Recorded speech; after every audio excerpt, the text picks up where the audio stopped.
200 years ago, the descendants of another world tore through the heavens, shattering civilization. Now, the land is an endless wasteland teeming with monstrous beasts, and the surviving humans cower within the walls of massive cities, barely clinging to life. Young Li Wei, a scavenger struggling at the very bottom of society, was destined to become food for these beasts in an accident. On the verge of death, however, he heard the voice of an ancient maiden. He awakened White Knight, one of the legendary 7 ancient mechs, and became the only chosen one capable of communicating with its spirit. From that moment, the gears of fate began to turn.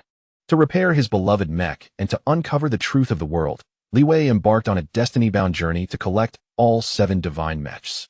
The arrogant White Knight, the Yandera Black Swan, the queenly Crimson Queen. 7 distinct mecha spirits, known as goddesses, are awakened one by him, becoming his strongest fighting force and plunging him into the sweetest yet most dangerous harem battlefield. Chapter 1. This is an ancient mecha. The acid rain is back. Grayish-black raindrops slant against the rusty iron wall. Shuffle.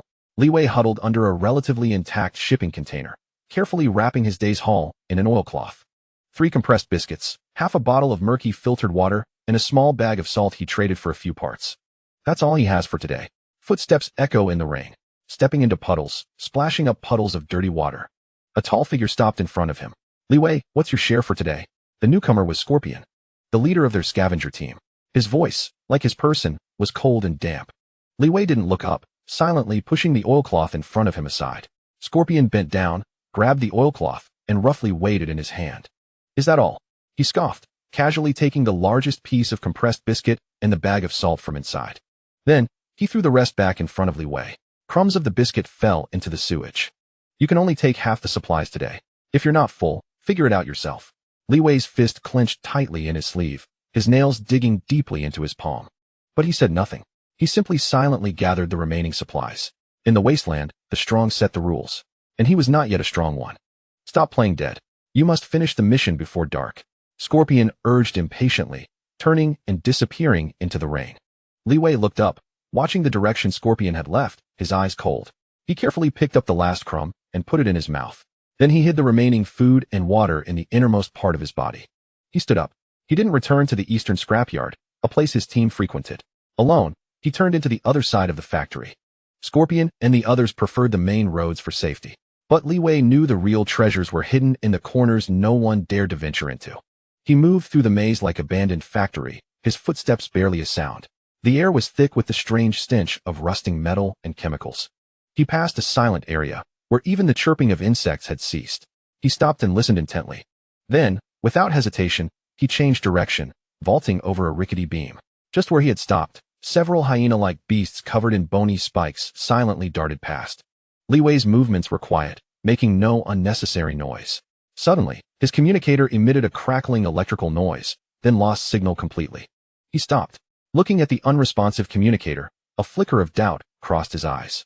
There was signal interference in this area. In the wasteland, an anomaly usually meant 2 things. Immense danger, or perhaps a tremendous opportunity. Li Wei's breathing slowed.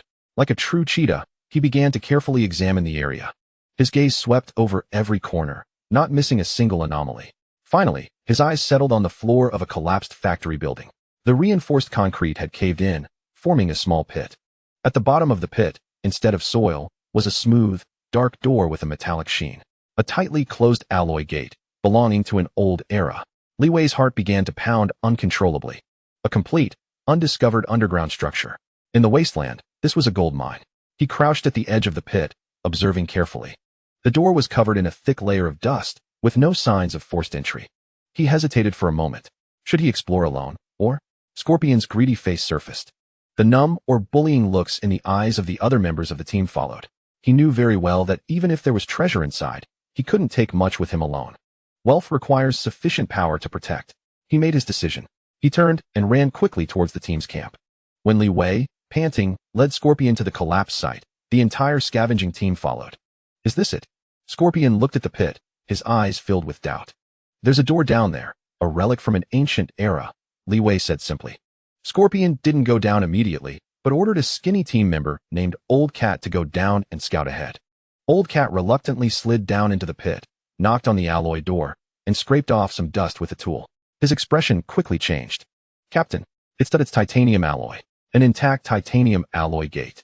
Everyone's breathing quickened. Scorpion could no longer contain himself. He pushed aside the people around him and jumped down himself. He shone his flashlight repeatedly on the door. Confirming Old Cat's words, he turned abruptly, his face beaming. He walked back to Li Wei and patted him hard on the shoulder. Good lad. I knew you were capable. You've done a great job this time. Once we get what's inside, I'll give you 30. Scorpion's voice was loud and excited. But Li Wei noticed a glint in his eyes as he spoke, the kind of gleam that appears when prey locks onto its target. Undisguised greed. Li Wei lowered his head and remained silent. The team cheered. Using crowbars and jacks, they struggled mightily until they finally found an emergency opening device for a maintenance passage next to the gate. After a sickening metallic scraping sound, the heavy gate rose slightly. Just enough for one person to pass through. A dry, cold, musty smell of disinfectant rushed out from the crack. I'll go in first. Scorpion drew his pulse pistol from his waist and was the first to slip inside. The others followed closely behind. Li Wei brought up the rear. The world beyond the door stunned everyone. It was a long corridor, constructed entirely of pure white metal. The floor was spotless, and the emergency lights overhead cast a dim glow, enveloping everything in silence. It was incredibly well preserved. We've struck it rich. We've really struck it rich this time. Old Cat's voice trembled. Shut up. Be careful, Scorpion hissed, though he couldn't hide the excitement in his voice.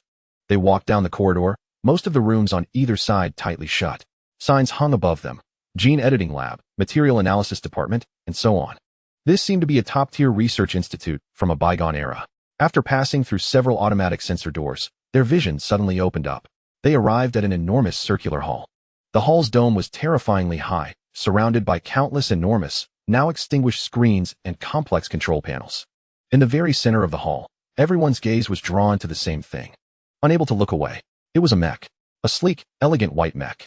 Half of its body was buried under metal supports and cables that had collapsed from the ceiling. It stood there silently, in a half-kneeling position. Its armor possessed a warm, bone-white hue, radiating a soft sheen even in the dim light. Covered in dust and scratches, yet unable to conceal its nobility and elegance. It didn't resemble a weapon, more like a sleeping knight. Everyone held their breath. My God, one of the team members uttered, echoing everyone's thoughts. In Scorpion's eyes, the greedy light reached its peak at this moment, almost overflowing. He stared intently at the mech, as if wanting to devour it alive. White Knight. Li Wei looked at the blurred, ancient script on the mech's chest and subconsciously uttered its name. Chapter 2. The Fatal Legacy. Fortune has smiled upon us. The old cat's voice was hoarse from shouting. He rushed towards the white mech, his hand poised in midair, yet hesitated to make contact. The crowd swiftly gathered around him, each breath becoming labored, their eyes gleaming with avarice. In this desolate wasteland, this machine represented a wealth that could last a lifetime. Don't move. Scorpion forcefully shoved aside those in his way, positioning himself at the forefront. The beam from his flashlight was firmly fixed upon the mech's pristine armor, inching closer. Damn it, not even a scratch. If we sell this to the 6 great powers, we could exchange it for a city. His breaths were heavy, akin to a broken bellows, with his gaze fixated solely on the mech. He reached out, his fingers brushing against the cold armor, the smooth, hard texture sending a shiver through his body. Search. Find me the entrance. Pry open the cockpit. Scorpion bellowed in a frenzy. Instantly, everyone sprang into action. Crowbars, hydraulic pliers, and small plasma cutters were all hastily produced. Clang. The crowbar jammed against the armor's seam. Every ounce of strength exerted, yet only a faint white mark remained.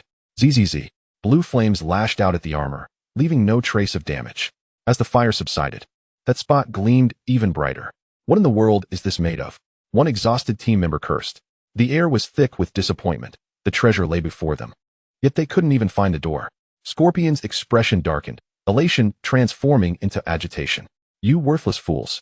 All of you. He kicked one of his teammates in frustration. If you can't find the door, then smash it open. Break it down.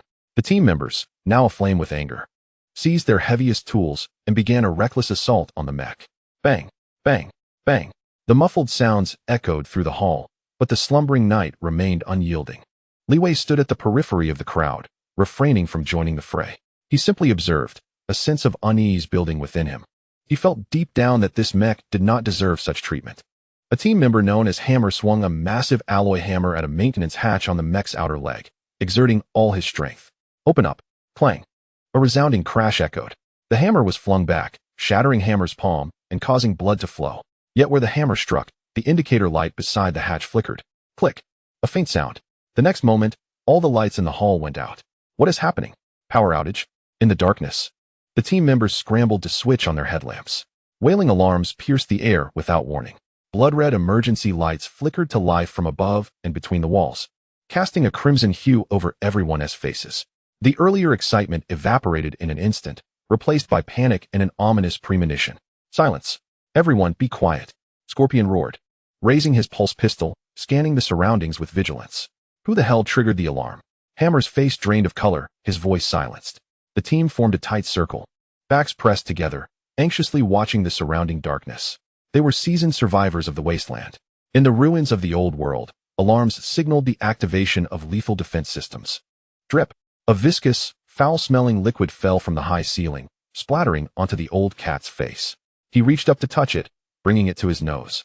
His face turning pale. Something's up there. His voice trembled. Everyone instinctively looked up, illuminating the complex network of pipes and cables with their lights. What they saw was something they had initially mistaken for a pipe, now stirring slowly. The metallic disguise peeled away, revealing a slippery, grotesque biological tissue beneath. It was no pipe. It was a creature, a top-tier predator disguised among them. Its body was long and slender, covered in sickle-like black claws. There were no eyes.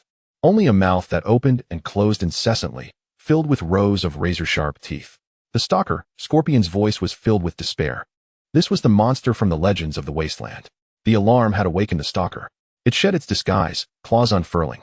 From the heights of the dome, it descended silently, without a sound. Open fire. Scorpion was the first to shout, crazily pulling the trigger. Blue pulse beams shot into the air. But the stalker was too swift. It twisted midair, evading most of the attacks. A few beams grazed its shell, sparking a few embers. Uffed. A soft sound. Hammer's body stiffened. He looked down to see a black claw protruding from his chest. He had no time to scream. He was lifted and flung against the wall, reduced to a pulpy mess. Panic erupted instantly. Ah, monster, run. The squad's formation collapsed, everyone screaming and scattering in all directions. The old cat turned to flee, but the stalker's long tail swept out. Crack. The lower half of the old cat's body exploded into a mist of blood, his upper half flying several meters.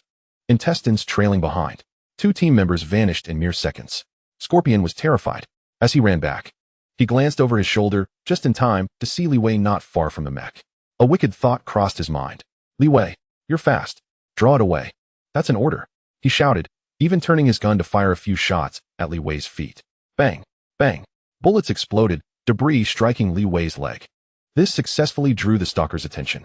The creature halted its pursuit, turning towards Li Wei, its tooth-filled maw aimed at him. Li Wei's mind went blank. Run. That was the only thought. But just as he was about to turn, the corner of his eye caught sight of the white mech behind him.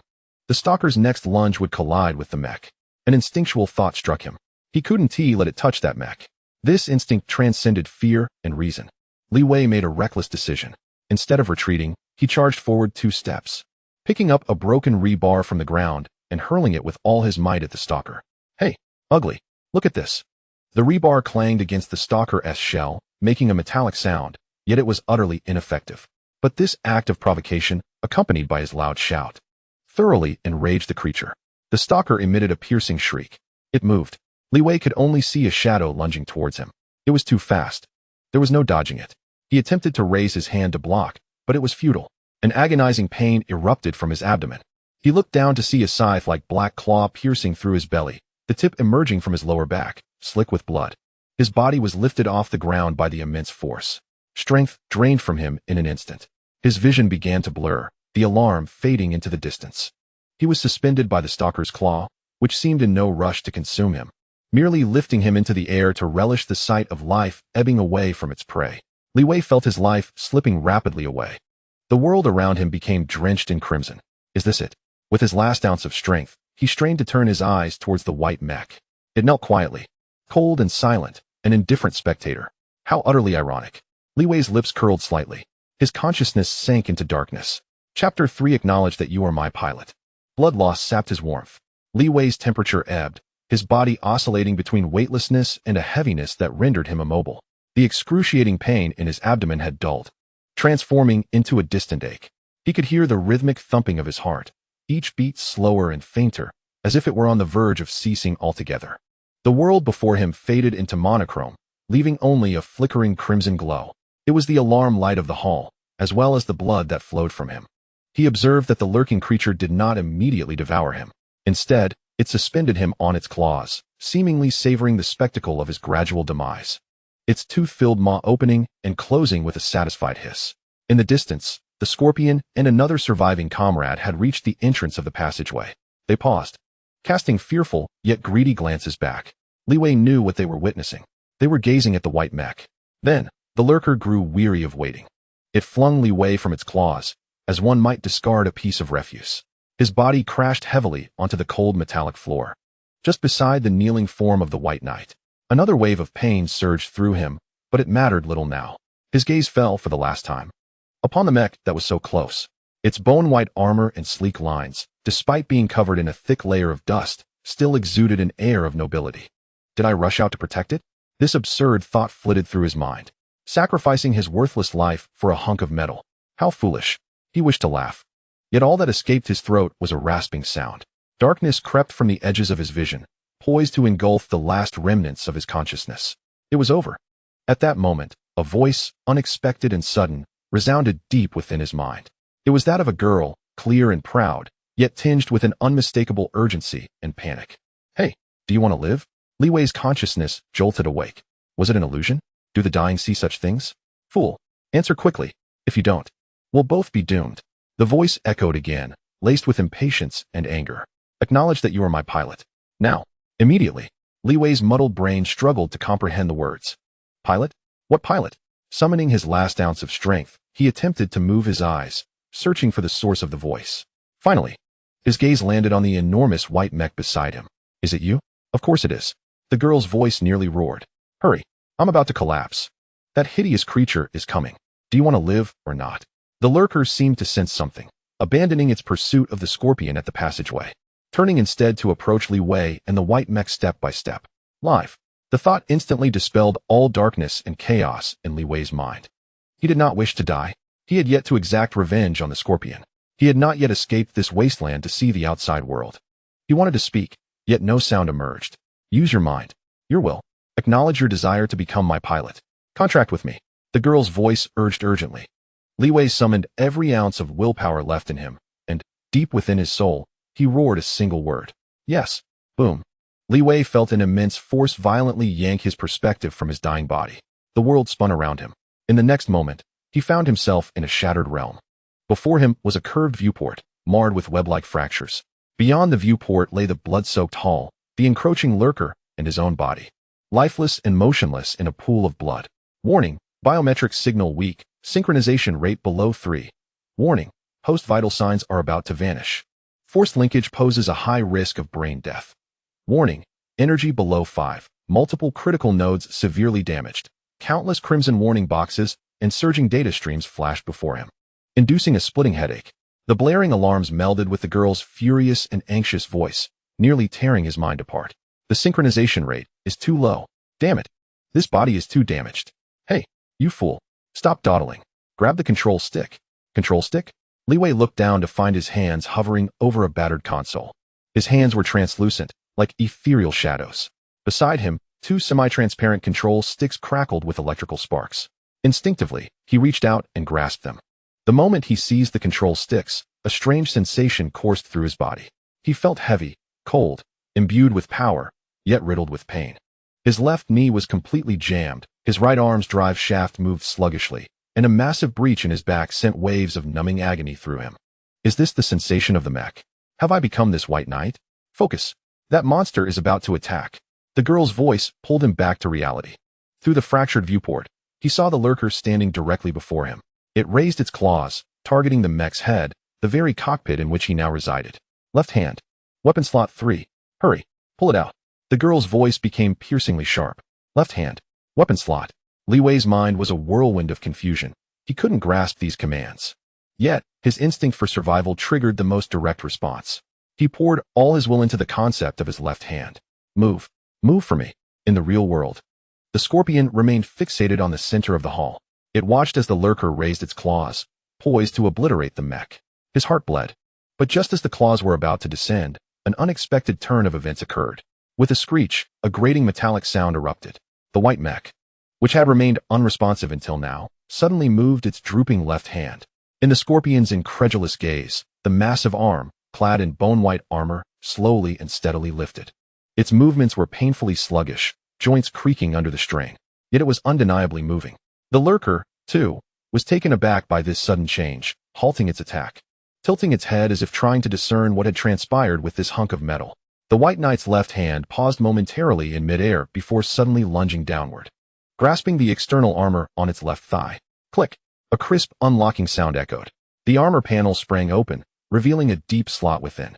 A long dormant, archaic sword hilt lay quietly inside. The massive hand clumsily gripped the hilt, then yanked it outward with force. Buzz! A blinding white light instantly illuminated the entire blood-red hall.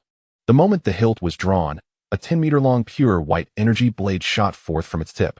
The blade hummed, the high-frequency, vibrating energy sending ripples through the air. The surrounding atmosphere ignited with this newfound power, becoming searing and distorted. It was a high-frequency particle knife, a pinnacle weapon from the legends of the old era. The white blade dispelled all darkness and bloodshed, illuminating the battered mech. It knelt upon the ground, sword in hand, its tip angled towards the earth. Though it remained damaged and scarred, the slumbering knight had awakened. Chapter 4 What Moonlit Dance? Feel my mountain pressing down. It moved, without any charge or roar. A shadow flickered and lunged at the White Knight's lower limbs with a speed exceeding that of sound. The tactic was clear. The joints of this mecha were already damaged, rendering them its most vulnerable point. Evade to the left. Utilize the first form of Moonlight Dance. The roar of moonlight resounded in Li Wei's consciousness, accompanied by a series of intricate action commands. However, Li Wei could neither comprehend nor execute them. Warning: right leg servo motor response delay exceeds 75. Warning: insufficient energy to perform high mobility maneuvers. The cold red alerts flashed frantically on the virtual screen before him. This damaged mecha could hardly lift its leg, let alone unleash any form of moonlight dance. As the blade foot was about to sever the mecha's knee, Li Wei made a split-second decision. He did not attempt to evade. Instead, he poured all his will into the left leg of the mecha. Boom! The White Knight, in an ungainly and clumsy motion, suddenly toppled to the left. Its massive body, weighing dozens of tons, crashed directly onto the ambusher. You fool! What are you doing? Moonlight screamed in disbelief.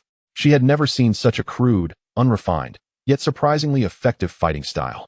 The ambusher clearly did not anticipate that the opponent would resort to such a rogue tactic. Its pride and speed became meaningless in the face of weight. It barely had time to retract part of its blade foot before being forcefully pinned beneath the toppling mecha. Creak! The shrill sound of metal grinding and the cracking of armor resonated simultaneously. Several of the ambusher's blade feet were directly crushed by the mecha's heavy frame, dark green fluid splattering everywhere. Yet, it did not perish. At the moment it was pinned, its segmented body suddenly arched violently, unleashing tremendous power and sending the White Knight flying. The massive body of the White Knight lost balance in midair, crashing heavily into the adjacent server array, triggering a series of explosions and electric sparks. Warning! Warning! Back armor damaged. Energy circuits, short circuit. More alarms flashed before Li Wei's eyes. You reckless fool! Are you trying to destroy me? Moonlight's voice twisted with anger and pain. Silence! If you want to survive, listen to me. Li Wei roared back hoarsely. His consciousness was firmly locked onto the ambusher, which was struggling to rise. The creature was severely injured, its movements noticeably slowed, yet its ferocity was fully awakened. Its crimson compound eyes were filled with madness, and the plates of its exoskeleton flared open, revealing metallic tendons beneath, causing its entire body to swell in size. It was going all out. Whoosh! The ambusher launched another attack, this time transforming into a gray streak, rising upright and aiming its sharp front limbs directly at the cockpit of the White Knight. Get out of the way. It's targeting the core. Moonlight's scream was tinged with desperation.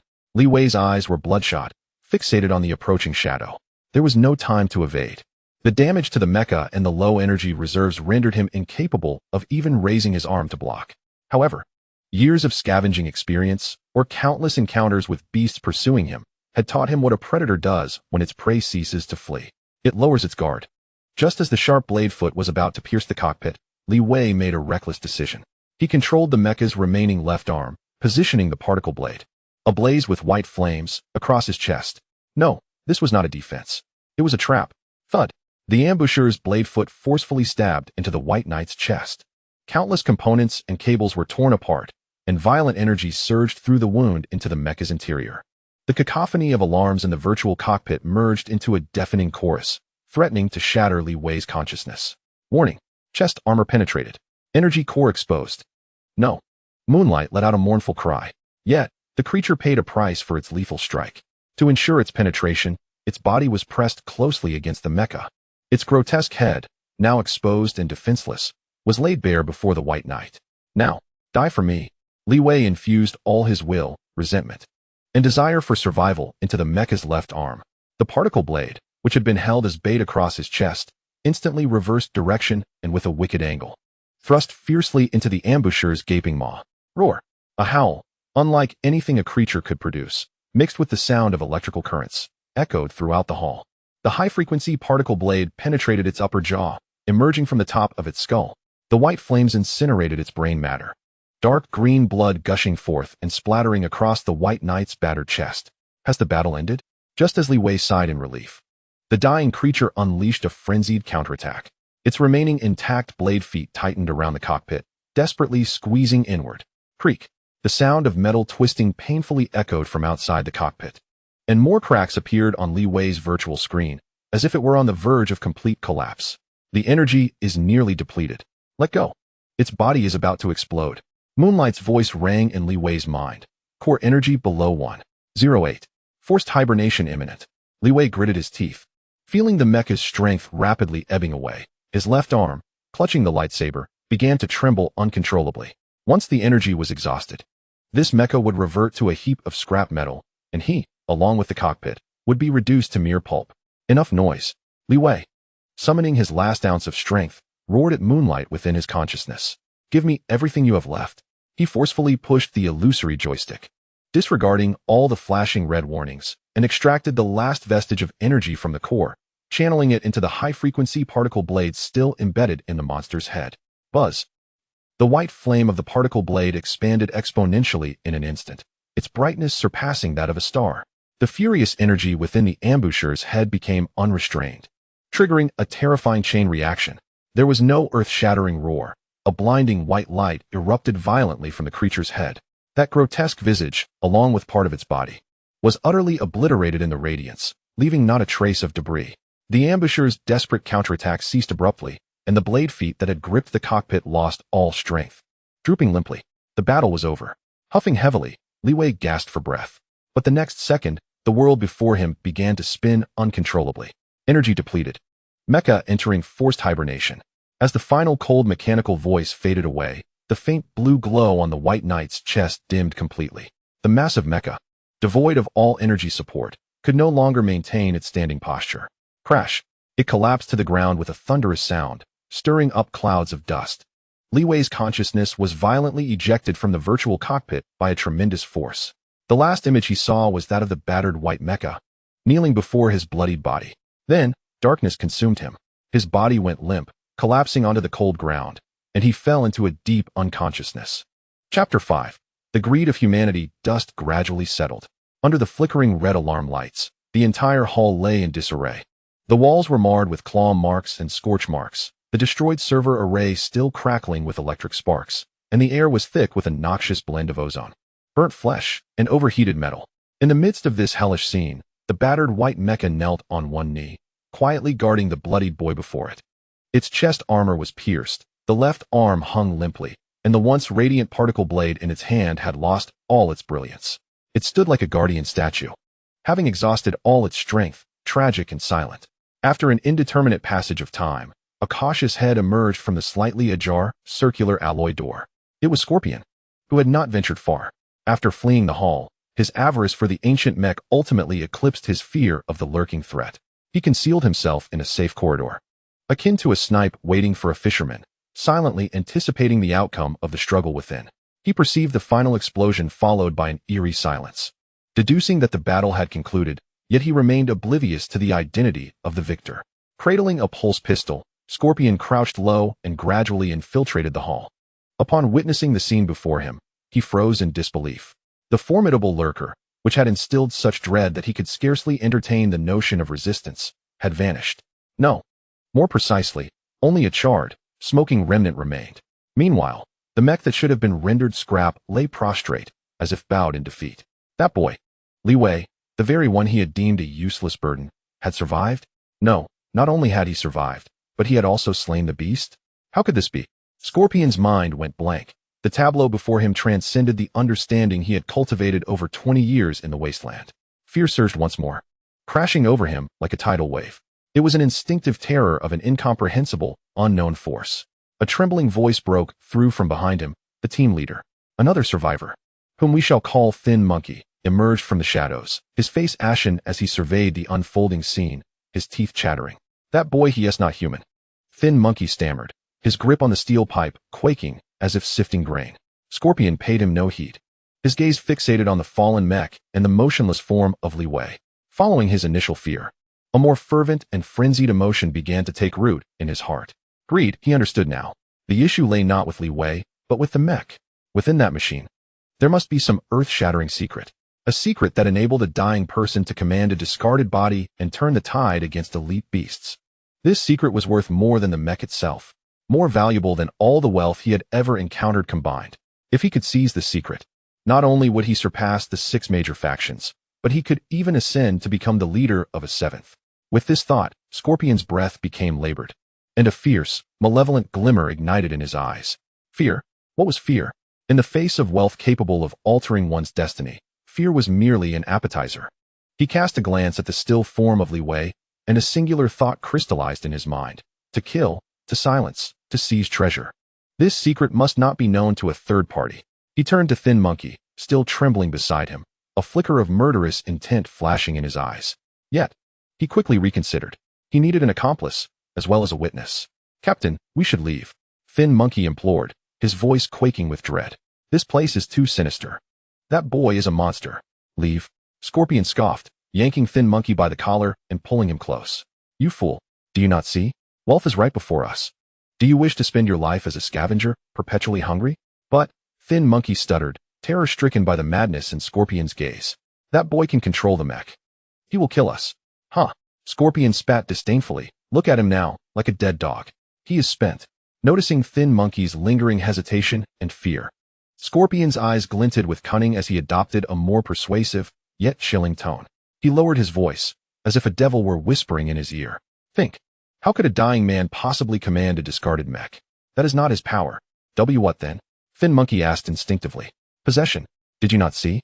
The beast's spirit has taken hold of him. Scorpion's voice brimmed with incitement. This mech is no treasure. It is a demon. It drained our comrade's life force to grant that boy power. This absurd explanation, underscored by the bizarre scene before them, seemed to carry some semblance of truth. Thin Monkey's fear deepened. A demon? Indeed. Scorpion intensified his tone, continuing to manipulate. We cannot allow this demon to live. We must purify it. This is to avenge our fallen brothers. He patted Thin Monkey's shoulder, altering his tone to one of temptation. Consider, if we purify the possessed Li Wei, then sell this cursed mech to the 6 factions, they will know how valiantly we fought and discovered this machine. In that moment, we shall be heroes. We will amass unimaginable wealth, women, status. The words hero, wealth, and women struck Thin Monkey's heart like heated iron, searing into the numbness wrought by fear and poverty. His dilated, fear-clouded eyes began to sharpen with focus. Yes, the captain was right. Li Wei was already dead. He was now a monster. To slay a monster was to seek vengeance, to purify, to act justly. And justice would yield riches. The last vestiges of humanity's conscience were easily torn asunder beneath the overwhelming desire for wealth and the righteous facade woven by Scorpion. Thin Monkey's breath grew heavy as he glanced at the silent mech and the unconscious Li Wei, his final shred of hesitation wholly consumed by greed. Captain, I will do it. He forced out through gritted teeth. That's the spirit. Scorpion's smile was one of satisfaction, fierce and triumphant. He released Thin Monkey and picked up a heavy steel pipe that had been dropped by a former teammate, weighing it in his hand. Thin Monkey too raised the only weapon that provided him a semblance of security.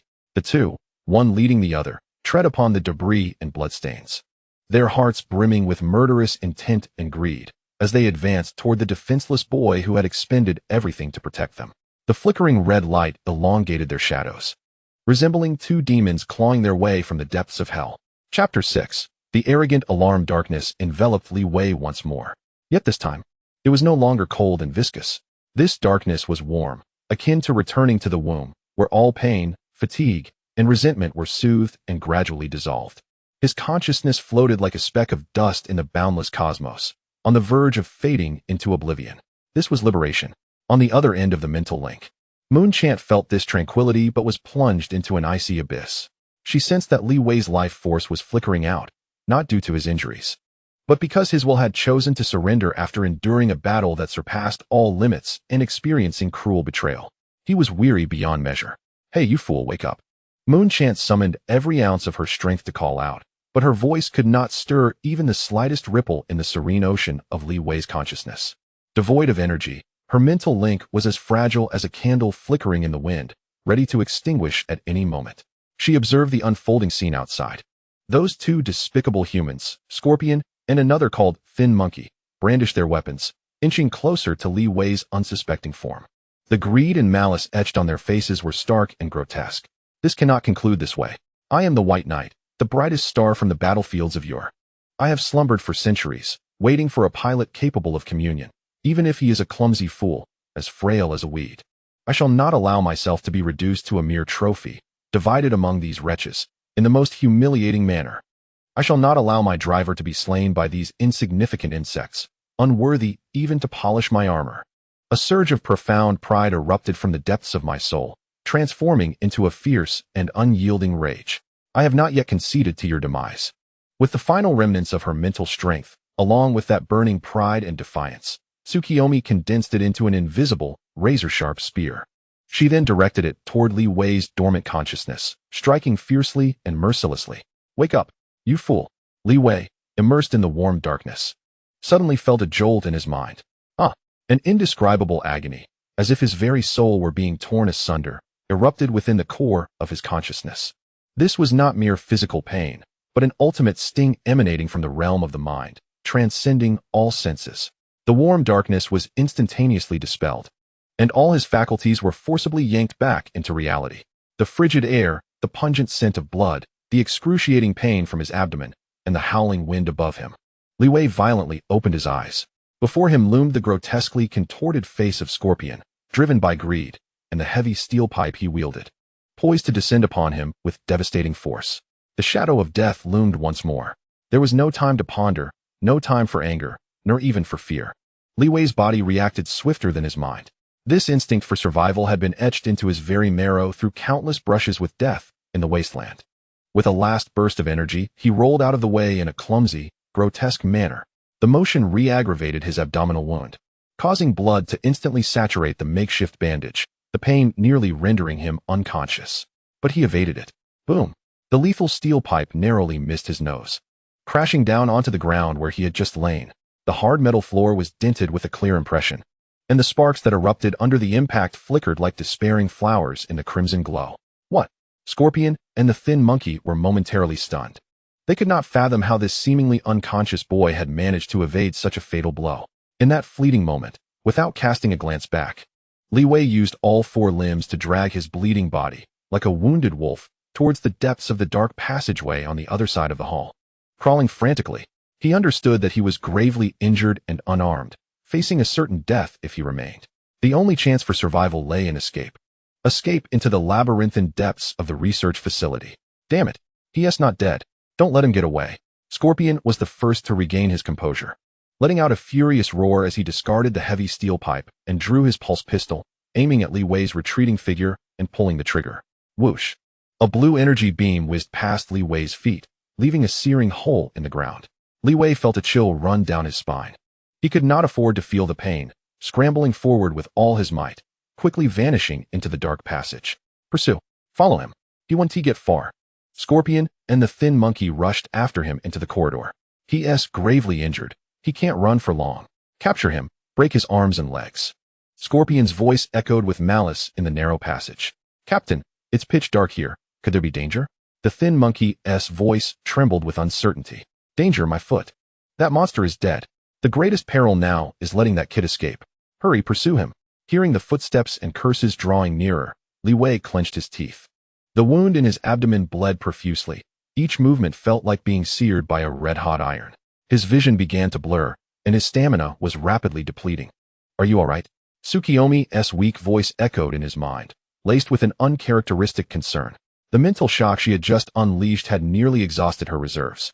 "I want to die," Li Wei responded internally, his voice hoarse. He forced himself to remain calm, concentrating all his senses on his hearing, discerning the sounds from the outside world. Below, the footsteps of Scorpion and the thin monkey grew nearer, then retreated. "Damn it, is that kid a rat? How can he squeeze through like this?" Scorpion's frustrated curse echoed in the empty corridor. "Captain, he's lost so much blood, he surely can't run far. He might have already succumbed in some corner." The thin monkey's voice trembled with trepidation. "We either see him alive or find his corpse." Scorpion's voice was chillingly cold. "That secret must remain buried with us. Split up and search. Search every room." The footsteps divided into two directions, gradually fading. Li Wei knew this was only a temporary reprieve. In this enclosed underground space, there were few places left to conceal himself. Being found was merely a matter of time. He had to move, to find a path to survival before being discovered. Gritting his teeth, he dragged his injured body through the intricate network of pipes.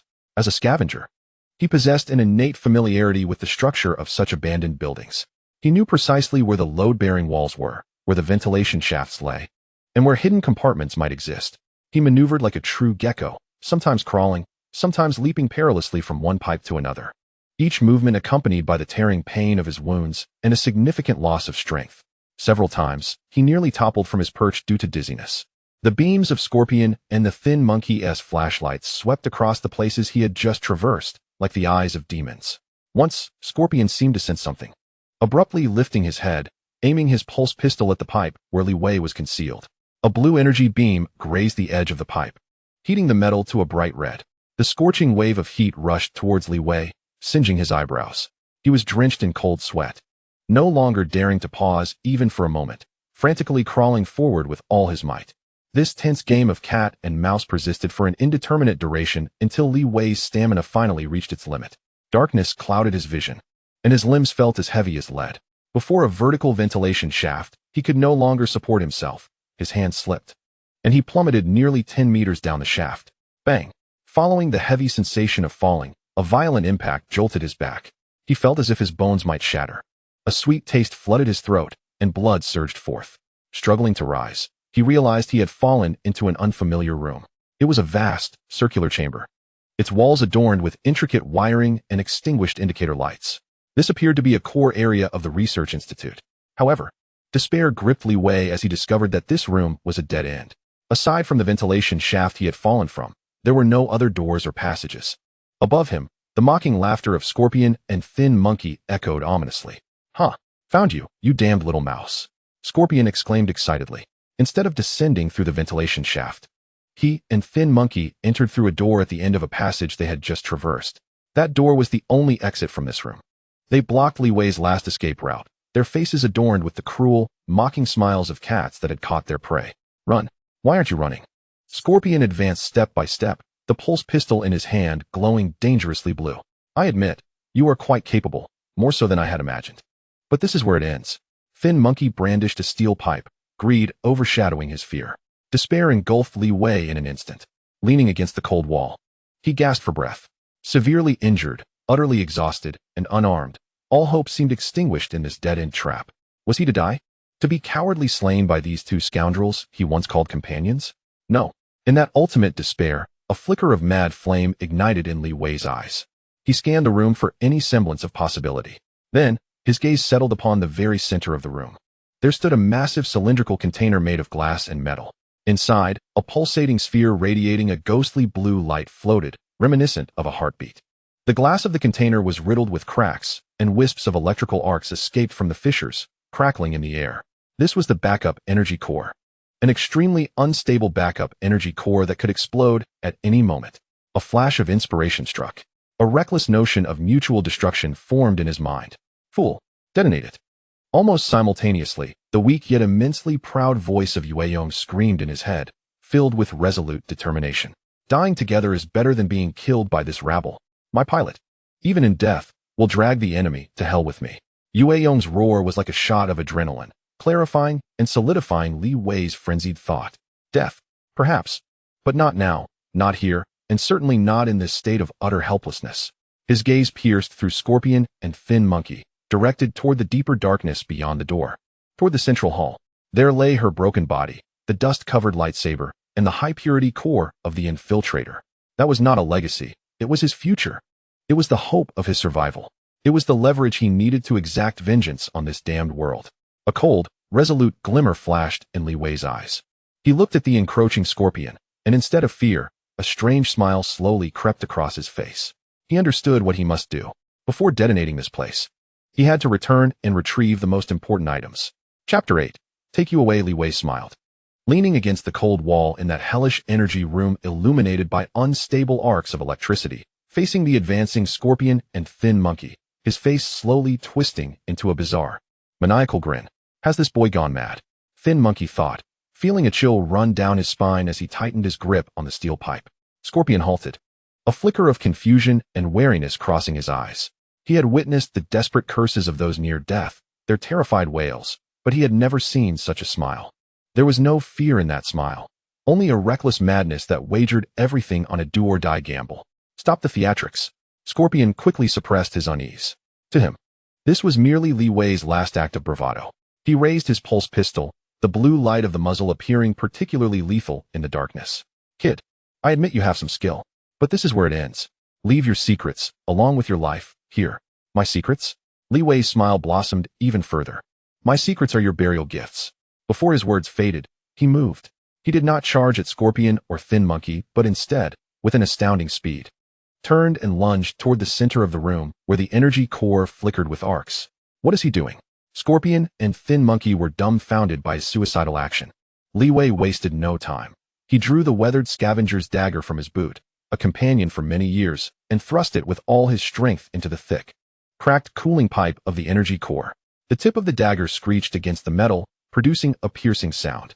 Ignoring everything, he gripped the hilt with both hands, pressing his entire weight down while twisting frantically. The aging cooling pipe finally succumbed to the pressure, yielding a fist-sized gash. Blue coolant gushed forth like a fountain, transforming into white steam upon contact with the air. Warning! Warning! Cooling system failure. Core temperature uncontrolled. Overload countdown 3029. The ear-piercing alarm instantly reverberated throughout the room, and the blue sphere suspended within the container began to flicker uncontrollably, its light becoming increasingly unstable. Madman, you absolute lunatic. Scorpion finally understood Li Wei's intentions. Genuine fear etched on his face for the first time. He realized that once this thing exploded, not just them, but the entire research institute would be obliterated. He could no longer focus on killing Li Wei. Greed paled in the face of death. He turned and dashed toward the only exit, shouting frantically, "Run! Run! It's going to blow." Fin Monkey, terrified, scrambled after Scorpion on all fours. This was the opportunity Li Wei had been waiting for. Instead of fleeing, he seized the moment when both were turned away, darting past them like a cheetah, bursting out of the energy room and racing toward the passage he had come from. That kid didn't run. Scorpion, now at the doorway, turned back to see this scene and was momentarily stunned. Under the countdown to death, this madman was not fleeing outside, but rather diving deeper into the research institute. A thought struck him like lightning. The secret. That colossal secret must still be inside the institute. He had to go back for it. The insatiable greed once more eclipsed his fear of death. Give chase. He must be after the mech core. Scorpion roared at Fin Monkey, redirecting his path to chase Li Wei's retreating figure. The cold countdown echoed through the entire research institute's broadcasting system, akin to the tolling bell of death. Dragging his injured body, Li Wei sprinted through the metal passage. The wound on his abdomen had already burst open, blood streaming down his pant leg, leaving a horrifying trail on the floor. He could hear footsteps closing in behind him and the relentless countdown. He had to move faster. As he rushed back into the center hall, now a scene of devastation. Only 15 seconds remained. The battered white knight remained in a mournful pose, kneeling like a tragic statue. Li Wei paid no heed to the remains of the lurking creature. Instead, he casually tucked the fist-sized, high-purity beast core that had fallen to the ground into his pocket. Then, with a powerful push, he climbed onto the shoulder of the white knight with all his might. What was he planning? The Scorpion and the lean monkey, who had just reached the entrance, witnessed this astonishing scene. Li Wei ignored them, his hands frantically searching at the back of the mech's neck. During their previous mental link, Yueyong had already instilled the basic schematics of the mech into his mind. Found it. a dusty emergency manual switch marked with a red skull. He pried open the cover with his dagger, inserted 2 fingers inside, and yanked forcefully outward. With a dull click, the entire head of the mech, along with the cockpit module, detached from the main body. The secret was hidden within the head. The Scorpion suddenly realized, his eyes turning crimson. Li Wei, clutching the heavy cockpit module wider than his own body, leaped heavily from the mech's shoulder, stumbling upon landing and nearly falling. He glanced at the Scorpion and the lean monkey blocking the main exit. Then at an inconspicuous emergency maintenance passage leading to the ground on the other side of the hall. That was his only chance for survival. You shall not escape. The Scorpion shouted, raising his gun to shoot, but Li Wei had already embraced the module, sprinting towards the maintenance passage in a posture that defied human ergonomics. The Scorpion and the lean monkey exchanged a glance, knowing there was no time left to pursue. They dashed toward the alloy door they had entered through, their sole hope. Just as Li Wei burst into the maintenance passage, he had barely taken a few steps when silence enveloped him. In an instant, the entire world was stripped of sound. Following this, a blinding, indescribable, and cataclysmic white light erupted from the center of the research facility, engulfing everything in an instant. The terror etched on the faces of the Scorpion, and the lean monkey was eternally frozen within that white light. Their bodies and greed disintegrated into primordial particles in the span of mere milliseconds. The headless body of the White Knight also silently dissolved in the radiance. Farewell, my past. This was the last thought that flickered in Li Wei's mind. A deafening roar, delayed for several seconds, yet capable of rending eardrums, finally arrived.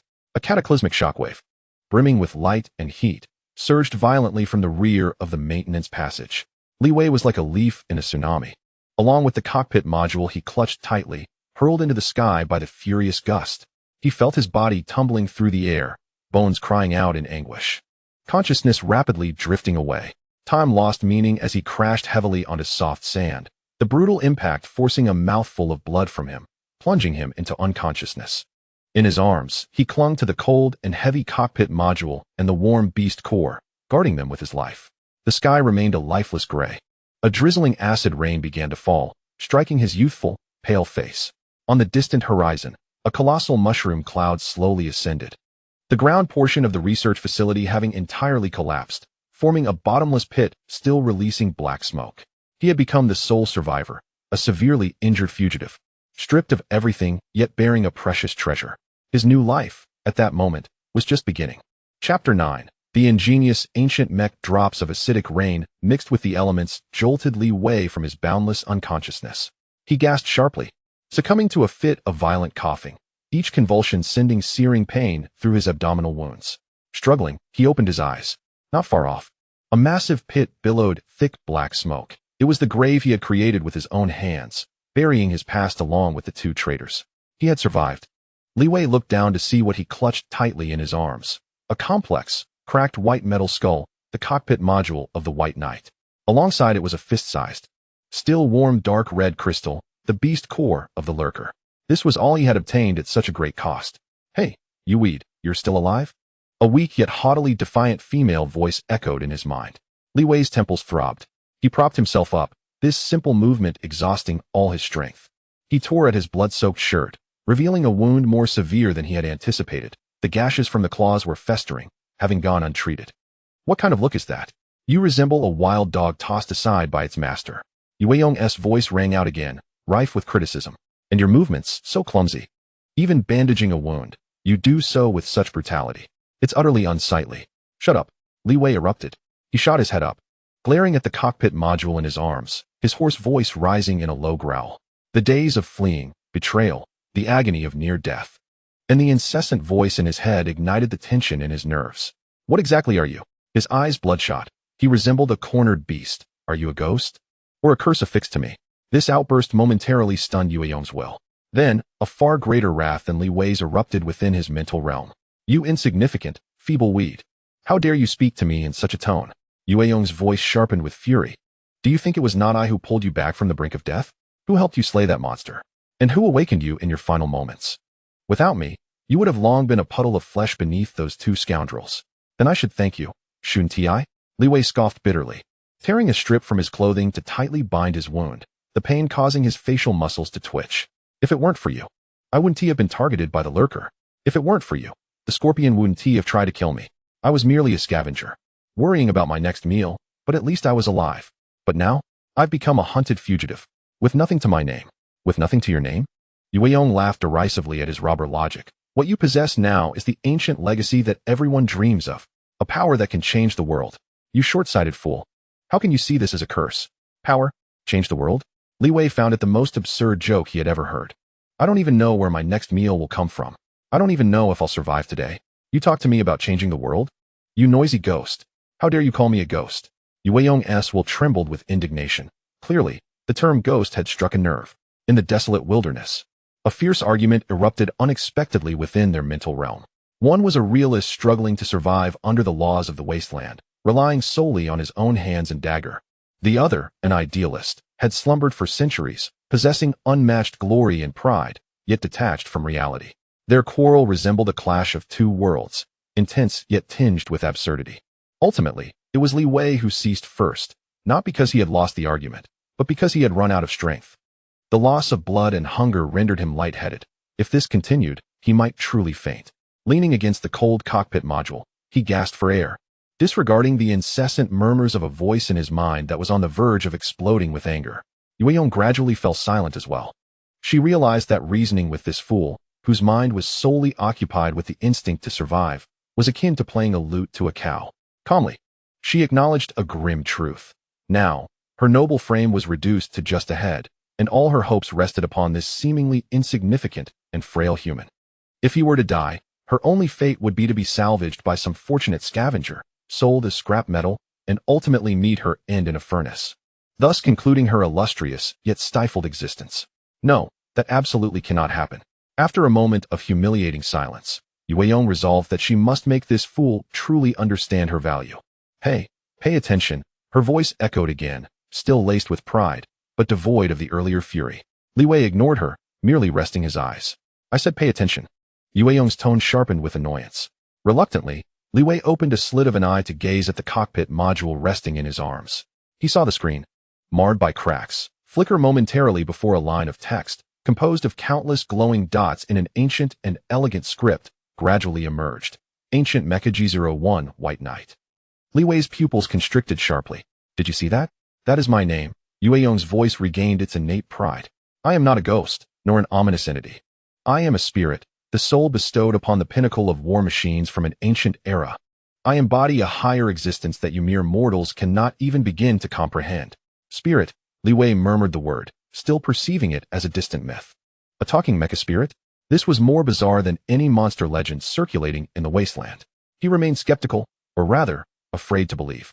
Yet, as he gazed at the fading text and recalled the unfathomable battle and the frenzied expressions of the scorpions, he could not deny that he seemed to be embroiled in something extraordinary. A prolonged silence enveloped them. Outside, the only sounds were the chilling acid rain and the whispering wind. After some time, Li Wei exhaled deeply, as if expelling all his anger, frustration, and confusion. He patted the cold module shell and, in a tone of resigned despair, murmured, "All right, Miss Spirit, Your Highness White Knight. We are now inextricably linked. So tell me, what is the first step to ensure we both survive in this cursed place?" Chapter 10. Whispers under the nightfall. The leaden sky was thoroughly imbued with ink-like darkness, and the cold acid rain continued its relentless patter, drawing an unceasing curtain outside the cave. The cave Li Wei discovered was small, but sufficiently dry, providing a meager shelter against the penetrating winds of the wasteland. He lit a small campfire. The flickering flames dispelled some chill and elongated the shadows of a man and a head against the mottled cave walls.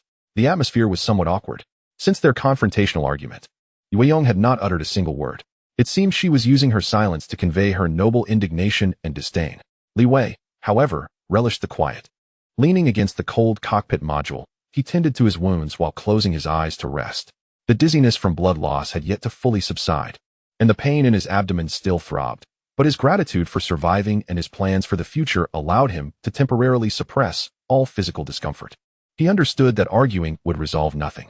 He and this spirit who called herself clever, or rather she and he, were now like two grasshoppers bound to the same string. Their fates intertwined, their successes and failures shared. To survive, cooperation was imperative. Hey, Li Wei broke the silence first, his voice hoarse from dehydration. No response echoed in his mind. He reached back and gently tapped the metallic shell behind him, Miss Yueyong, Your Highness White Knight, stop pretending to be asleep. We need to talk. The cockpit module's screen flickered, and Yueyong's displeased voice finally emerged. I have nothing to discuss with a barbarian who doesn't even know basic etiquette. Fine. Then we won't discuss it, Li Wei replied decisively. I ask, you answer. How can we repair you? This blunt and nearly crude inquiry once again caught Yueyong off guard. After a moment of silence, she seemed to be organizing her thoughts, or perhaps hesitating. Repair me? Her voice carried a hint of mockery. Do you think I am one of those tin cans cobbled together with iron sheets and screws? Restoring me requires not wrenches and welding torches, but technology beyond your mortal comprehension. Then let me comprehend. Li Wei's tone was firm. Tell me specifically what is needed, materials, equipment, locations, be as detailed as possible.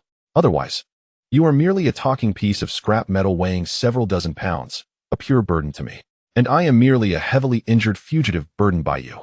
Neither of us will survive. His words, harsh yet starkly realistic, plunged Yueyong into silence again. Her proud self-esteem forbade her from appearing weak before a mortal. Yet her cold logic compelled her to acknowledge that every word Li Wei spoke was the truth. If she still entertained notions of ancient relics being invaluable, perhaps she could maintain her lofty demeanor. But now, he had outright defined her as a burden, rendering all her pride utterly meaningless. After a long pause, she finally spoke reluctantly. To repair me, 3 core components are essential: stardust alloy, to reconstruct my body, high-purity energy crystals, to create a new energy core, and most importantly, a high-precision molecular assembler, a sophisticated device capable of atomic-level operations that can only be manufactured in the old era. Each term struck Li Wei's ears like a foreign language from another world, strange and distant. I don't understand, he replied succinctly. I knew you wouldn't understand. Yueyong's voice brimmed with irritation and a hint of helplessness. To put it simply, these items are nearly impossible to find in the current wasteland. Even if they exist, they can only be found in one place. Where? Li Wei immediately inquired. Gear Town. Yueyong's tone grew serious. An underground black market beyond the jurisdiction of the 6 great powers, where all the dirty and illicit transactions of the wasteland take place. There, you will find the best technicians and the rarest parts, but also the most ruthless outlaws. Gear Town, Li Wei repeated in his mind. He had heard of it, the sacred land and graveyard of scavengers' legends. It was said that if one had money, anything could be bought there, including a life. Of course, if one had neither money nor power, their life would become a commodity for others to trade. All right, then let us go to Gear Town. Li Wei did not hesitate at all, immediately setting his target. His decisiveness, bordering on coldness, left Yueyong speechless. She had anticipated that revealing these seemingly impossible conditions would plunge this mortal into despair or confusion, yet he had accepted them without a second thought. Did he not realize that in their current state, journeying to Gear Town was akin to suicide? Night deepened gradually. Outside the cave, the sound of acid rain lessened. Li Wei fell silent again. After establishing their objective, he devoted all his energy to the most critical task of survival. He began to carefully tend to the wound on his abdomen. In the cockpit module, Yueyong observed his every movement through the external sensors. From his tattered backpack, he unearthed several withered plants that emitted a peculiar odor. There was no information on these plants in Yueyong's database. However, she watched as Li Wei adeptly crushed them with the handle of his dagger before unhesitatingly applying the dark, unappealing paste onto his lacerated wound. In that instant, Li Wei's body tensed from the excruciating pain, a fine sheen of cold sweat appearing on his forehead, yet he gritted his teeth, suppressing any sound of discomfort. Yueyong's resolve wavered imperceptibly. This unyielding tenacity, capable of inflicting pain upon oneself, was something she had never witnessed in anyone else. Once he tended to his injury, Li Wei did not rest. He rummaged through his backpack once more, extracting a handful of thin metal wires and several inconspicuous small components, and began to set up a rudimentary yet remarkably effective warning trap at the cave's entrance by the flickering firelight. His movements were light, yet remarkably skilled. Before long, he had fashioned a crude but efficient tripwire trap using the wires and a few rusted cans filled with gravel. Anything attempting to stealthily enter the cave would inevitably trigger a noise. Yueyong watched his meticulous arrangements, her assessment evolving from primitive technique to effective strategy. After completing this task, Li Wei finally exhaled in relief. He leaned back against the cockpit module, retrieving what remained of his possessions, a half-burnt, charred nutritional bar and a small bottle of murky water. Yueyong expected him to devour them ravenously. However, he did not. Instead, he carefully extracted his dagger and meticulously divided the nutritional bar into 3 smaller portions. He consumed the smallest piece, chewing slowly as if it were a rare delicacy rather than a dry morsel. Then, he took a small sip of water, merely moistening his cracked lips before tightly sealing the bottle. He was meticulously planning for the arduous journey that lay ahead, which would last at least 2 days. Yue silently observed all of this. This man, or rather, this boy, exuded an instinctual calmness and efficiency, honed through the struggle for survival in a desolate world. He exhibited no complaints or confusion. Once he established a goal, he channeled all his energy into the minutiae of how to reach it. This formidable, tenacious vitality, akin to resilient wild grass, evoked a sense of unfamiliarity and perplexity within Yue. Was this what it meant to be human? To endure and survive in a hellish world without the protection of power? Unbeknownst to her, her perception of Li Wei had subtly shifted from viewing him as weak and utterly foolish to recognizing him as a remarkably tenacious fool, akin to an unyielding cockroach. Perhaps placing her hopes in him was not such a dreadful choice after all. Having accomplished all this, both his body and spirit reached their limits. He cradled the cockpit module as if it were his only support and fell into a deep slumber. In the cave, the only sounds remaining were the crackling of the campfire. Yue gazed at his face, which appeared somewhat youthful under the flickering light, yet was marked by exhaustion and determination. For a long time, she remained silent. The cockpit's screen flickered softly with a gentle blue light in the darkness. Chapter 11. Distant Memories Within the Cave. The campfire burned quietly. Li Wei forced himself to close his eyes, attempting to slip into slumber. He understood that in this brutal wasteland, rest and stamina were sometimes more vital than food and water. He needed to recover swiftly to bear the weight of that iron lump and journey towards the fabled city of sin. However, sleep eluded him. Every cell in his body protested. The wound on his abdomen, though no longer bleeding after the application of those makeshift herbs, was beset by waves of searing pain, mingled with an incessant, maddening itch. The aftereffects of excessive blood loss began to manifest. His body fluctuated between chills and fever, his forehead burning while his limbs felt as though they had been frozen. With every heartbeat came a heavy, dragging fatigue that made his temples throb. Yet, this was not the worst of it. The most tormenting aspect was the mental exhaustion. Everything that had transpired over the past few days played out like a chaotic film behind his tightly shut eyelids. Betrayal, the twisted face of the scorpion driven by greed, the malicious gaze of the lean monkey, and the steel pipe that had descended upon him with a whoosh. The battle, the ghostly speed of the ambusher. The moment the icy claws pierced his abdomen, the cold sensation of life slipping away. The explosion, the blinding white light that annihilated everything, the shockwave that engulfed him. And his final glance back at the research facility as it transformed into a colossal pit. These images, these sensations, intertwined and replayed in his mind, keeping his nerves taut like a string on the verge of snapping. He tried to empty his mind, to count his breaths, to listen to the wind outside the cave. But it was all in vain. His mind was akin to a pot of boiling water, refusing to calm. "Hey, you fool, where's the pancake?" Yue voice suddenly pierced through his thoughts, laced with impatience. She sensed the intense turmoil within Li Wei's psyche, which only served to heighten her own frail resolve. Li Wei did not respond. He merely clutched the cockpit module tighter. The cold metallic touch offered a momentary clarity to his feverish brain. He was unaware of what this intense mental fluctuation signified. Yet he vaguely sensed that the invisible link between him and the clever Yue had grown clearer than ever in this unstable state. Previously, their communication resembled a one-sided conversation. She spoke, and he listened. But now, he could somewhat perceive her presence. It was a wondrous sensation, akin to noticing another's breath in an empty room. She felt fragile, like a candle flickering on the verge of extinguishing, yet the core of that flame radiated a solitary and defiant brilliance. As Li Wei endeavored to grasp this presence more clearly, a sudden, unprecedented pain coursed through his abdomen. He couldn't suppress a muffled groan as his body jerked violently. This moment of agony acted as a potent catalyst, driving his already unstable mental state to the precipice of chaos. The mental link with Yue was abruptly fractured by this sudden surge of pain. Boom! A deluge of memories, vast and overwhelming, that did not belong to him surged through the crack, inundating his mind without mercy. Li Wei's consciousness blanked out. The cave, the campfire, the pain, all vanished in an instant. His world was replaced by a completely new vista. The sky burned.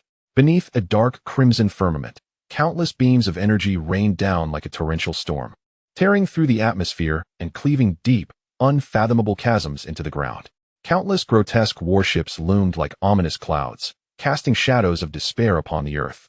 The land wailed in agony. The twisted metal ruins of the city stretched endlessly, where thousands of uniquely designed mechs engaged in the most brutal of battles. Explosions erupted intermittently, each flash signifying the demise of multiple mechs and the loss of numerous pilots. The cacophony of gunfire, the lament of metal, and the shrill cries of shattering energy shields intertwined into a symphony of apocalypse. This was a battlefield grander than imagination could fathom. Li Wei felt as though he were but a speck of dust upon this battlefield, insignificant and powerless. However, his perspective did not belong to any retreating mech. He sat within a brand new, radiant, and flawless cockpit. Before him lay a panoramic screen with a 360-degree view, where countless streams of blue data cascaded like waterfalls, constructing an impeccably precise and utterly calm battlefield model. He could sense his own body, not flesh and blood, but a steel form brimming with explosive power. Every component perfectly responsive to his will. This was the White Knight, a pristine and unscathed knight, whose armor radiated a sacred glow even under the barrage of artillery. G-01. The White Knight surged into the C-7 battle zone, commencing its decapitation mission. A calm, confident voice, tinged with a youthful clarity, echoed in his consciousness. It was the voice of Tsukuyumi, yet it was not. This voice bore no trace of current frailty or arrogance. Only the absolute confidence of an ace and the pure killing intent of a weapon. In the next moment, he moved. The White Knight sprang into action. It did not employ any conventional running posture. Instead, it crouched slightly, and the leg thrusters erupted with a dazzling blue flame. The entire mech transformed into a white flash, skimming the ground, traversing through the gaps of artillery fire and explosions with an almost instantaneous speed. The velocity was staggering, so fast that Li Wei's consciousness could not keep pace. He could merely perceive countless objects racing past his field of vision, stretching into blurred streaks of light. He felt numerous attacks graze the edges of the mech's body, yet not a single paint chip was dislodged. It was a supreme and elegant art of death, where speed and technique intertwined, resembling a dance. Ahead, three colossal, fortress-like enemy heavy mechs obstructed his path. They noticed this white flash and immediately unleashed a crossfire, forming an impenetrable barrage. Nevertheless, the White Knight showed no signs of slowing down. Clang! The lightsaber was drawn. A pure white, exquisitely refined blade ignited in his right hand. The White Knight's body, in a high-speed advance, executed an astonishing slide at an impossible angle, akin to a ballet dancer gliding across ice, gracefully evading the first volley. Following this, the mech spun abruptly, the lightsaber tracing a perfect, elegant arc in the air. That arc sliced precisely through the waists of the three heavy mechs. Boom, boom, boom. Three colossal explosions erupted almost simultaneously. The upper bodies of the giant mechs slowly collapsed, transforming into scrap metal amidst the blazing inferno. From the advance to the decapitation, the entire process took no more than 3 seconds. It was clean and decisive, devoid of hesitation. An indescribable surge of emotion, a blend of immense power and unparalleled glory, surged through the mental link, striking Li Wei's soul with fervor. It was not his emotion, yet he could feel it distinctly. It was pride. The inherent pride of a battlefield king, of the strongest weapon, that which emanated from the marrow of his being. Memories abruptly halted here. It felt like a fleeting moment. Yet it also felt like a century had passed. Li Wei suddenly snapped back to reality, still within that dim cave, still beside the flickering campfire. He gasped for breath, his entire body drenched in cold sweat. He felt as though his heart might leap from his chest, his mind buzzing from the overwhelming influx of information. Yet, more intense than the physical response was the lingering sensation deep within his soul, that which belonged to the White Knight, to Tsukuyumi, the incomparable glory and pride. He finally understood. He comprehended why Tsukuyumi was always so proud, why she referred to herself with terms like fool and weed. Because within his body resided the soul of a true ace, one who had once taken the heads of generals amidst a sea of troops with ease. Her pride was not a facade, but a testament to her glorious past. In her eyes, his struggles for survival in the wasteland were likely no different from a child's play. The cave fell into silence. Li Wei instinctively turned his gaze towards the cold cockpit module he cradled in his arms. He parted his lips, his chapped lips trembling slightly, and with a voice that bore a hint of daze and reverence, he softly inquired, "Is that you?" In his mind, there was no response. Tsukuyumi fell into a prolonged, deathly silence. Li Wei could sense that her already fragile will was now wavering violently, like a candle flame buffeted by a raging wind, filled with chaos, embarrassment, and a hint of panic at having her deepest secrets laid bare. Yet she did not deny it. That was enough. From that moment on, as he gazed at the cold metallic head in his embrace, Li Wei's expression transformed entirely. It was no longer the gaze directed at a formidable weapon or a burdensome encumbrance. It was the gaze of a companion, one with a glorious past now shrouded in dust, an entity transcending contract, surpassing utility and exploitation, named empathy, quietly established itself between them for the first time. Chapter 12. The Proud Guardian. 2 days later, Li Wei wandered through a desolate landscape resembling the skeletal remains of a colossal beast. This lifeless wasteland seemed endless. The sky was overcast, and the sun emitted only a meager light and warmth. The air was thick with the taste of dry dust, inhaled into his lungs, igniting a fiery sensation in his throat. His steps were slow, each one feeling like a struggle against the weight of the world. The heavy cockpit module was strapped to his back with coarse cloth, weighing him down. The cold metal edges of the module had already grazed his shoulder skin, leaving it bloodied and raw. Yet he seemed oblivious to the pain, mechanically and stubbornly moving forward. His lips were cracked, thick layers of dead skin forming. The wound on his abdomen, treated with rudimentary herbs, had not worsened, but each step still sent waves of dull pain coursing through him. Food had been exhausted the previous day. Water remained only for 2 final sips. That was his last lifeline. His physical strength had genuinely reached its limit. Hey fool, can you still hold on? Tsukuyami's voice echoed in his mind, weaker than ever before. Ever since that glimpse into her memories, she had succumbed to prolonged silence, rarely speaking. Not dead yet, Li Wei rasped, forcing the words from his throat, his voice hoarse like 2 pieces of sandpaper rubbing together. Since that memory-sharing moment, an extraordinary rapport had developed between him and Tsukuyami. He no longer viewed her as a troublesome ghost, and she seemed to have tacitly accepted his role as her pilot. Arguments between them had become rare. More often, there was silence. Ahead, at 3 o'clock, 800 meters away, the terrain shifted. Tsukuyami's voice emerged once more, utilizing the cockpit module's sensors to serve as Li Wei's eyes and ears, perhaps leading them to a water source. Li Wei's spirits lifted as he raised his heavy head to gaze in that direction. In the distance, beneath a few enormous, oddly shaped rocks, there seemed to be a shadow of deeper color. Gritting his teeth, he summoned the last vestiges of his strength and quickened his pace. However, he failed to notice that just behind him, several pairs of ghostly green eyes were quietly glimmering from the shadows of the stone forest. These were the scavenging wolves, the most keenly sensed creatures of the wasteland.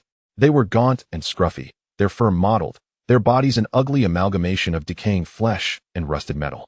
They lacked the strength of ambushers, but their patience and teamwork could instill despair in any solitary traveler.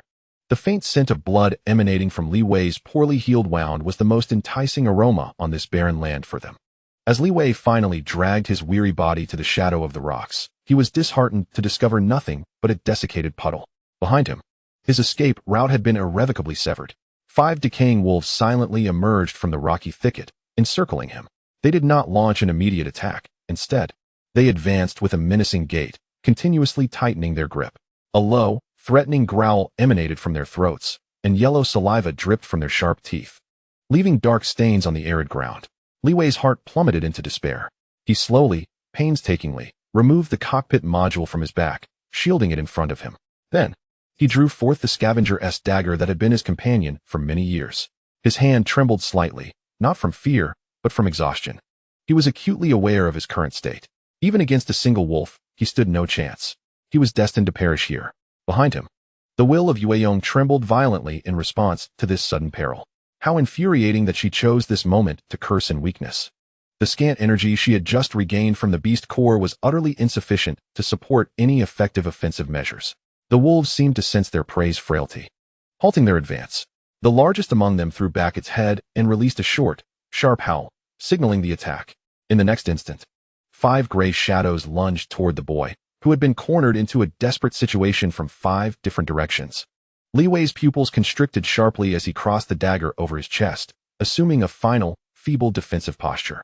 He could already smell the repulsive stench emanating from the wolves' mouths. It was over.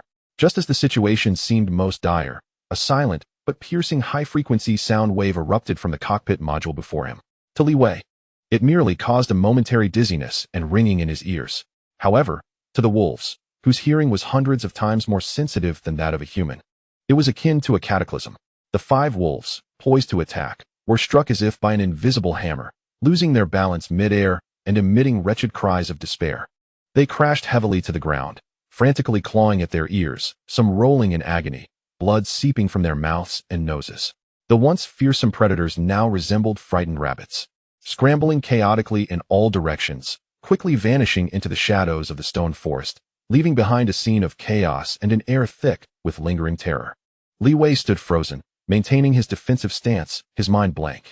He stared at the retreating figures of the wolves, then slowly lowered his head to gaze at the quiet cockpit module before him. After a long while, he tentatively asked, his voice uncertain and hoarse, "Was that you?" "Humph." The weak yet defiantly proud voice of Yueyong echoed in his mind. "I was merely protecting my property. After all, the driver who can operate this lady cannot simply become a beast's lunch. That would be utterly embarrassing." Her voice was faint, tinged with exhaustion, yet her pride remained unyielding. "Don't you dare die." At the end of her statement, she hurriedly added, as if to emphasize her point, with a tone that was both forceful and strained. Listening to her feigned bravado, somewhat clumsy in its delivery, Li Wei felt the tension, despair, and weariness within him dissipate in a warm wave. He looked at the cockpit module, its cold metallic shell now seeming to radiate warmth.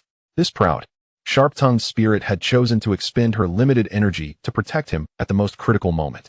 He stopped speaking, slowly straightened his posture, and sheathed the dagger. Then, he reached out, gently and tenderly caressing the cracked exterior of the cockpit module. As if responding to his touch, a soft blue light flickered imperceptibly on the module's screen. Chapter 13. The secret of the beast core. Li Wei found a more secluded crevice in the rocks, which could barely be considered a temporary resting spot. The narrow entrance provided him with a sense of security, free from the worry of any large beasts silently intruding. He leaned against the cold rock wall, breathing heavily. The relief of having survived the ordeal was swiftly overshadowed by deeper concerns. He turned to the cockpit module beside him. The screen that had once glimmered with a soft blue light was now entirely dim, resembling a lifeless piece of scrap metal. "Hello, Yueyong?" Li Wei tentatively called out in his mind. No response. He called again several times, but his thoughts were met with silence. A cold panic began to creep up his spine. The power of that sound wave had been sufficient to send a pack of bloodthirsty wolves fleeing in terror, and the energy required for such a feat was astronomical. Yet she had been in a state of extreme weakness. "Yueyong, don't scare me."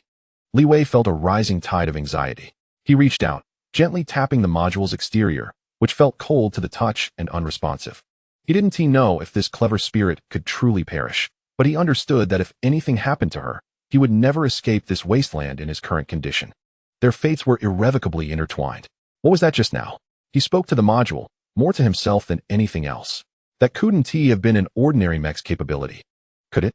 He paced anxiously, his mind racing to find any way to assist her. Wait.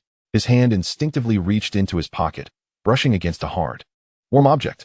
The beast core, the dark red crystal, the size of a fist, that had fallen from the infiltrator. He was uncertain of its purpose, but his instincts told him it was extraordinary. The core that granted an elite infiltrator such terrifying power was undoubtedly something remarkable. A dead horse is better than a live one. Li Wei resolved without hesitation, retrieving the core. The dark red crystal in his palm radiated a faint warmth, akin to a living being's breath. Inside the crystal, it seemed as if lava flowed slowly, brimming with primal and violent energy. He carefully brought the core closer to the cockpit module. Just as the core was within a foot of the module's surface, a sudden change occurred. The once lifeless screen of the cockpit module flickered with a faint blue light. There was a reaction. Li Wei's heart leaped with joy as he pressed the core firmly against the module's exterior. With a sound akin to a heated iron striking ice, a slight noise erupted, and the dark red crystal suddenly blazed with brilliance. Visible streams of pure energy surged from the crystal, as if alive, rushing into the cockpit module. The screen transformed from a faint flicker to a vibrant display, lighting up like a heart ignited with life. Countless blue data streams cascaded across the screen in rapid succession before stabilizing. "You fool," Yueyong's voice, weak yet determined, finally resonated in his mind. "Is this the core of the infiltrator? How could you possess such a thing?" Her voice was laced with incredulous astonishment. "What is it? Is there a problem with this item?" Li Wei inquired anxiously, simultaneously feeling a sense of relief. As long as she could still speak, all was well. "A problem? That's an understatement." Yueyong's tone grew noticeably more animated, her pride returning. "Do you realize that the energy purity of beast cores is ranked in various tiers? The worthless beast cores you typically come across are filled with chaotic energy, hardly distinguishable from mud. But this one. She paused, seemingly analyzing the influx of energy. The purity of this energy is extraordinarily high. This is not something an ordinary beast can produce. This is simply the most premium energy supplement. Li Wei grasped only part of the information, yet he latched onto the crucial term. Energy supplement? So, this thing can aid in your recovery? His eyes lit up. Humph. Yu Yong seemed to recognize her earlier slip, having revealed her intense yearning for energy due to her shock. She quickly cleared her throat and explained in an exceedingly haughty tone, as if bestowing knowledge. Recover? You are too optimistic. My physical damage rate is at 47, and my core logic unit has also sustained damage. How could a mere crystal restore me? She paused again, seemingly organizing her thoughts to ensure her next words didn't sound overly dependent. However, given the decent quality of this core, it could be reluctantly used as an emergency battery. Emergency battery? Li Wei pressed for clarification. Just as it sounds, you fool. Yu Yong's tone was filled with disdain for his ignorance. That high-frequency sonic wave attack is part of my defensive protocols, consuming a tremendous amount of energy. Under normal circumstances, I wouldn't be able to activate without sufficient power, but with such a high-purity beast core as an external energy source, I could temporarily replenish a small portion of energy to utilize some basic functions. She seemed to believe her explanation was still lacking clarity and added, moreover, this purity of energy can also facilitate superficial repairs. Superficial repairs? This was yet another new term. It pertains to basic repairs and optimizations of my core program, such as organizing the chaotic data fragments caused by explosions, stabilizing my mental core, or repairing some less critical damaged armor modules. A hint of barely perceptible anticipation tinged Yu Yong's voice. Li Wei comprehended completely. He looked down at the dark red crystal in his hand, which was continuously channeling energy, his gaze ablaze with fervor. Previously, he had regarded this item merely as a lucrative trophy, a means to procure food and equipment in the future. But now, he recognized its value far exceeded his expectations. He carefully cradled the core, placing his other hand gently on the cockpit module.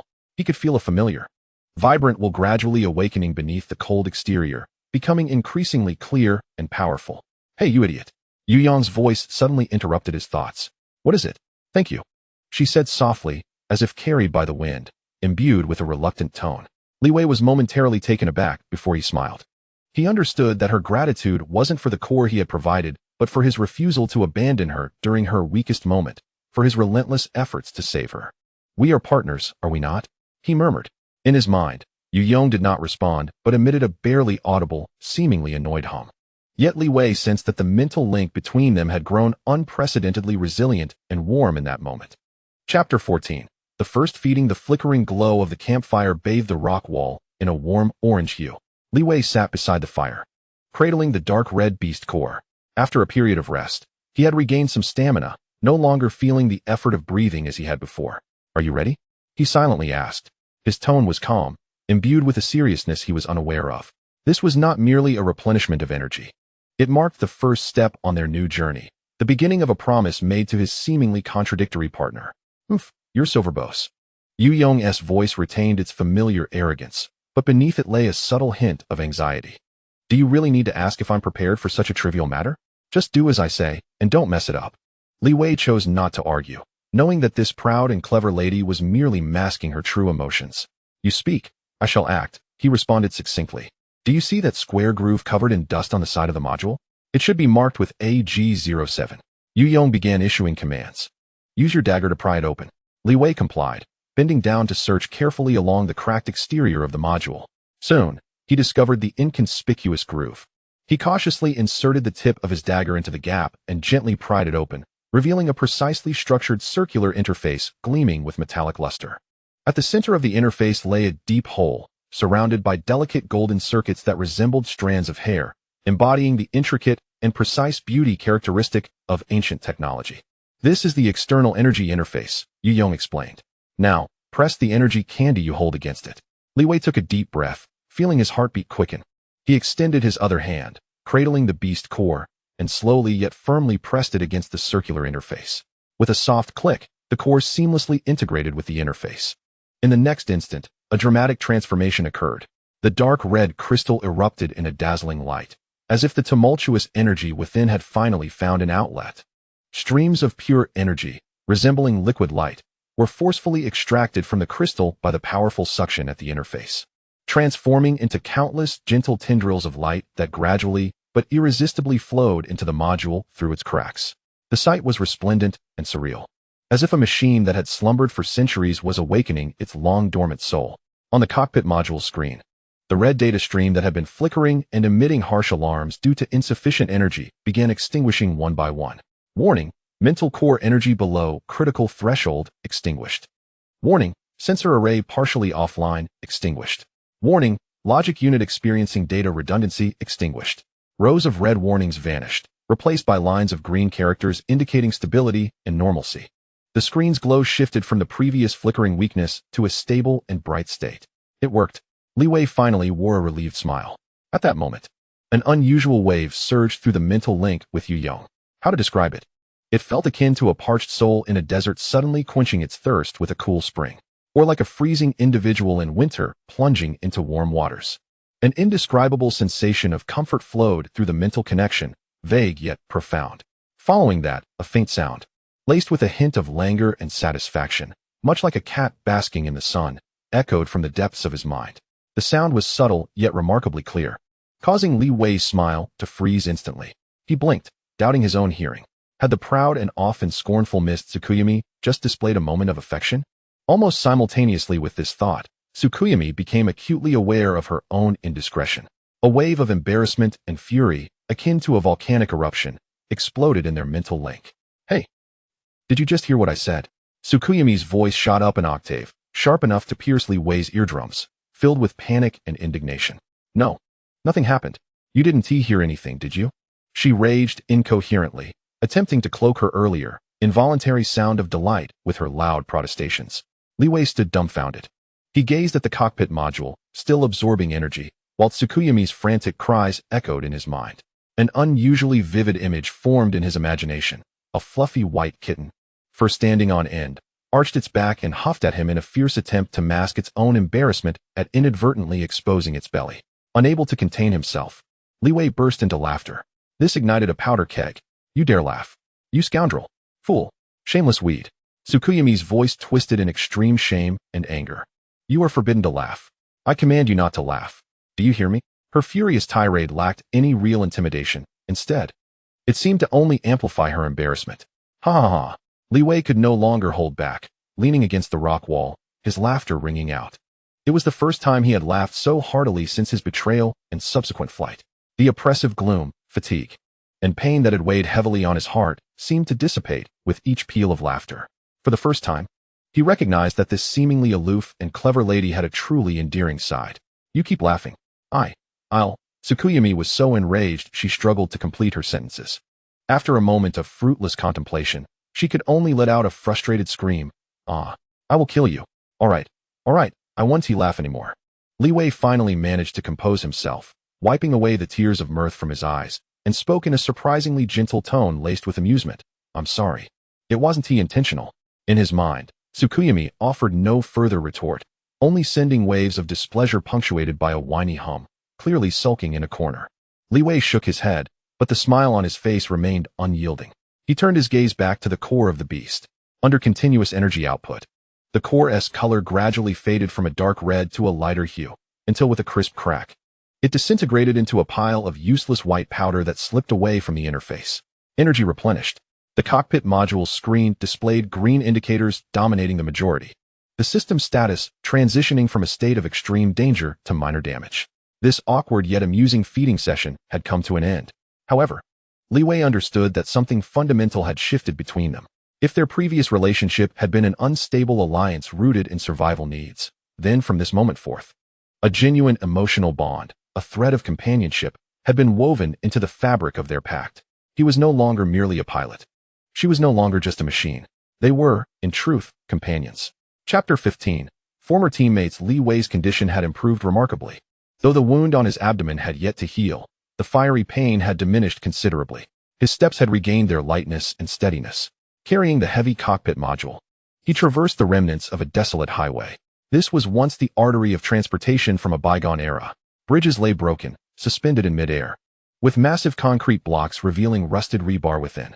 The pavement was littered with the overturned remains of vehicles, long since corroded into heaps of scrap metal. The wind whistled through these skeletal structures, emitting a mournful sound reminiscent of ghostly wails. Water was scarce. Li Wei unscrewed his water bottle, taking a small sip to moisten his throat before carefully resealing it. Ahead, about a kilometer away, lay a low-lying area. Tsukuyami's voice echoed in his mind. Following their previous encounter, her voice had notably regained strength. Though still tinged with her characteristic pride, it no longer sounded as frail. According to terrain analysis, there is a 70% probability of surface water in that location. Understood. Li Wei adjusted his course toward the spot Tsukuyami indicated. He opted to navigate through the shadows and ruins beneath the highway rather than on the open road, maximizing his concealment. The closer he drew to the area, the more palpable the humidity in the air became. As he stealthily maneuvered around a massive bridge pillar, a small puddle, formed from rainwater, came into view. However, this precious water source was already claimed by others, for individuals sat around the puddle, tending to a campfire and roasting something, the savory scent of meat mingling with the smoke wafting toward him. Beside them was a battered but clearly modified off-road vehicle, equipped with a heavy machine gun. A typical scavenger crew. Li Wei immediately crouched down, fully concealing himself in the shadows of the bridge pillar. His heartbeat remained steady, devoid of any turmoil. In the wasteland, skirmishes over water sources were commonplace. Given his current condition and the burden of Tsukuyami, it was unwise to risk confrontation over such a meager resource. He prepared to quietly retreat. Yet, just as he was about to withdraw, a voice he could never forget floated through the wind. "Boss, I'm telling the truth. That mech is absolutely divine. Bone white, its design is just like the knights depicted in books." The voice carried a hint of flattery, an air of boasting, and an undeniable undercurrent of bitterness. Li Wei's body tensed instantly, his pupils constricting into dangerous pinpricks. Slowly, he peered out, his gaze cutting through the flickering flames. Locking onto the speaker with unwavering intensity, the man leaned against the new boss, gesturing animatedly while speaking with fervor. His left leg appeared awkward, causing him to limp as he walked. It was Scorpion, the very one who had stabbed him in the back, using him as bait, and ultimately sought to kill him for treasure. He had survived that explosive catastrophe. A surge of icy yet fervent killing intent erupted within Li Wei, coursing from his feet to the crown of his head. Oh, divine mech? The one referred to as the boss was a towering, bald man, his face marred by a terrifying scar stretching from the corner of his eye to his mouth, appearing even more menacing than Scorpion. He tore off a piece of roasted meat, casually inquiring, "Then why didn't you bring it back? If you could have, we wouldn't need to care about anyone else's whims in this territory." "Ah, don't mention it, boss," Scorpion exclaimed, displaying an expression of profound regret and resentment. "It's all that little bastard Li Wei's fault. He must have stumbled upon some incredible luck, getting possessed by the spirit of that mech. I saw it with my own eyes." A dying man suddenly stood up, manipulating the mech, and even turning the tables on that ambusher. It was nothing short of miraculous. Scorpion embellished the tale, painting himself as a tragic hero valiantly battling against the demon. "We aim to purify that possessed bastard in revenge for our fallen brothers. Who knows what madness possessed that fool to ignite the backup energy source of the base. I was fortunate to escape, but all I managed to salvage from that mech were these charred fragments." As he spoke, he proudly retrieved several palm-sized pieces of white metal, scorched and blackened, from his pocket, presenting them to the bald leader. Those were remnants of the White Knight's armor, stripped away in the explosion. The bald leader accepted the fragments, tapping them with his finger and attempting to scratch them with a knife, only to discover that their formidable material surpassed any alloy he had ever encountered. The disdain in his eyes diminished, replaced by a flicker of greed. This was indeed a remarkable find. In the shadows of the bridge pillar, Li Wei's fist was clenched tightly, cracking under the pressure. His nails dug deep into his palm, breaking the skin and drawing blood, yet he felt no pain. All his senses and resolve transformed into a seething blade of fury, piercing through the vile face of Scorpion. Possessed by an evil spirit? Purification? This shameless traitor still dared to peddle such rhetoric to mask his filthy, despicable deeds. He was still alive, thriving. Here he was, using the glory earned through a deadly struggle with Yueyong as his capital to ascend. An uncontrollable wave of murderous intent erupted within him, like a volcano ready to burst forth. Rush in, kill him, twist off his head, dismember him. Simultaneously, Yueyong's cold and emotionless voice resonated in his mind. There was no arrogance, no disdain, only pure, frigid intent to kill. Li Wei's body trembled slightly from the sheer anger. His muscles were taut to their limits, and with a single thought, he could launch himself into that blaze like an arrow released from its bow. However, His gaze swept over the bald leader, inspecting the armor fragments, the two henchmen nearby polishing their weapons, and the off-road vehicle equipped with a heavy machine gun, for men. All seasoned mercenaries, armed and vigorous. And he, alone, with only a dagger and this burden on his back, more precious than his own life. Rush in, and then what? The best outcome would be killing Scorpion, only to be riddled with bullets by the bald leader and his crew.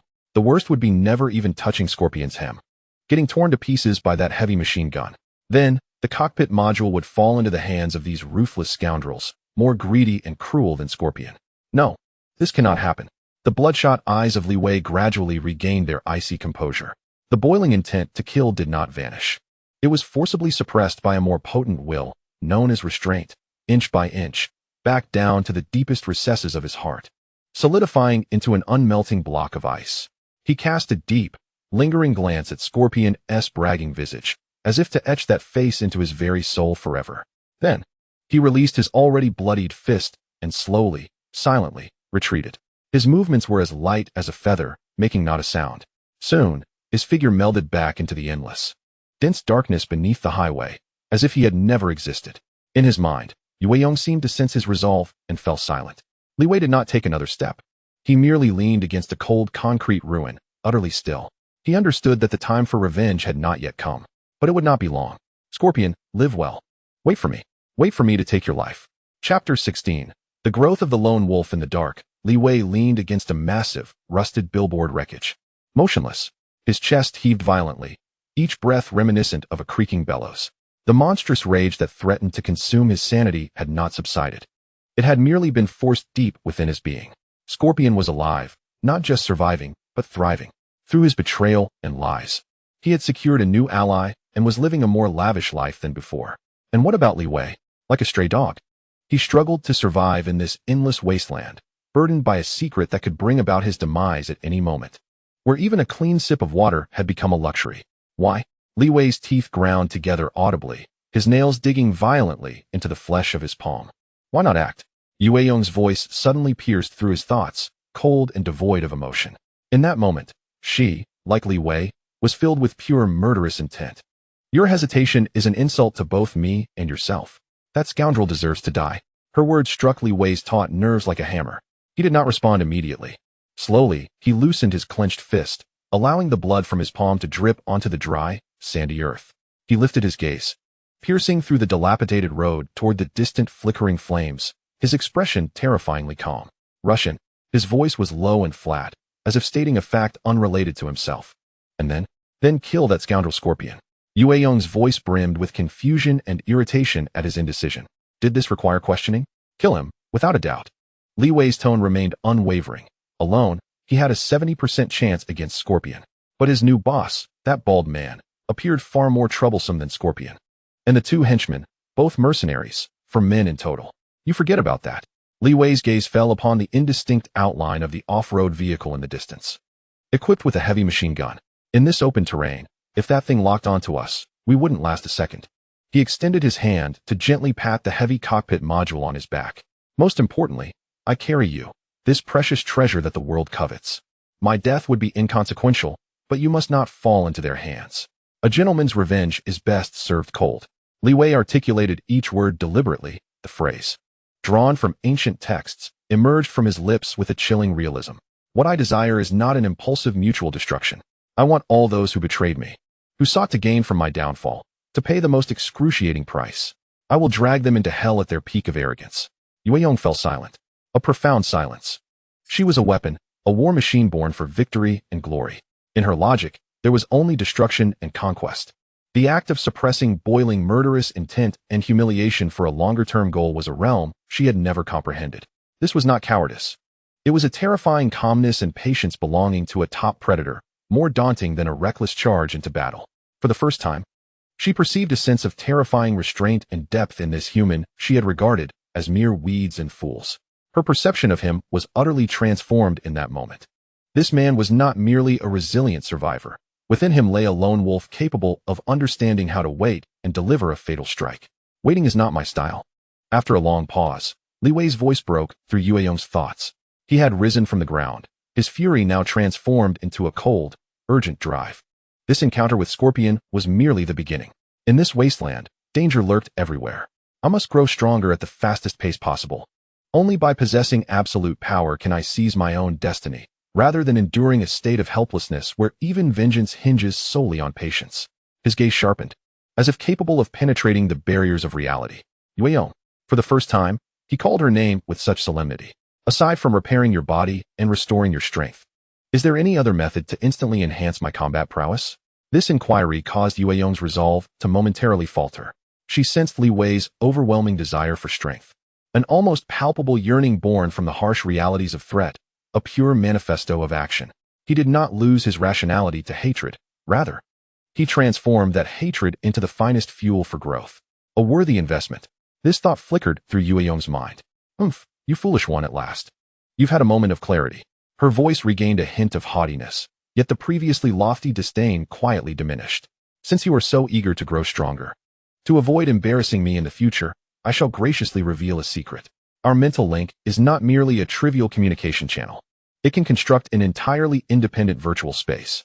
Within this realm, I can recreate my body through data simulation, even my combat modes. Combat simulation? Li Wei's eyes sparkled with excitement.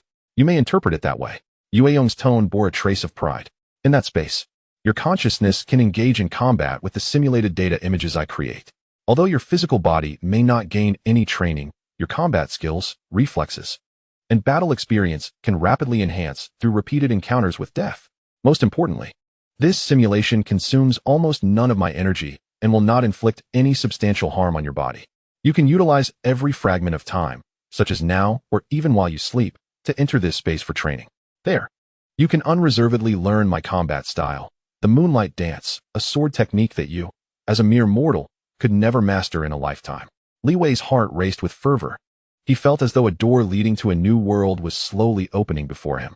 Until now, he had relied solely on his rough, primitive fighting style developed through personal struggle. Now, he would have the opportunity to learn a truly elegant and lethal combat art belonging to an ace pilot from 200 years ago. This was not merely about becoming stronger. It was a metamorphosis. What are you still hesitating for? Yueyong's voice urged him onward. Are you ready, novice? My training is no childish play. Li Wei took a deep breath, clearing his mind of distractions. He slowly closed his eyes. The flames of vengeance, the thirst for survival, the hope for the future, all coalesced into an immensely clear and resolute thought. Become stronger. Let us begin. He silently responded within. Chapter 17. The sword dance in the mental realm. As Li Wei internally affirmed, let us begin, his world was instantly transformed. It was neither a dizzying spin nor a plunge into an abyss, but rather an extraordinary sensation. He felt his consciousness being drawn from his heavy, weary body, crossing an invisible membrane into a wholly new dimension. Surroundings of ruin and darkness vanished, replaced by an endless expanse of pure white space. There was no sky, no ground, no boundaries, only an immaculate white radiating a gentle glow. Li Wei's consciousness floated within this realm, and as he looked down, he saw a vague human silhouette composed of faint luminous particles.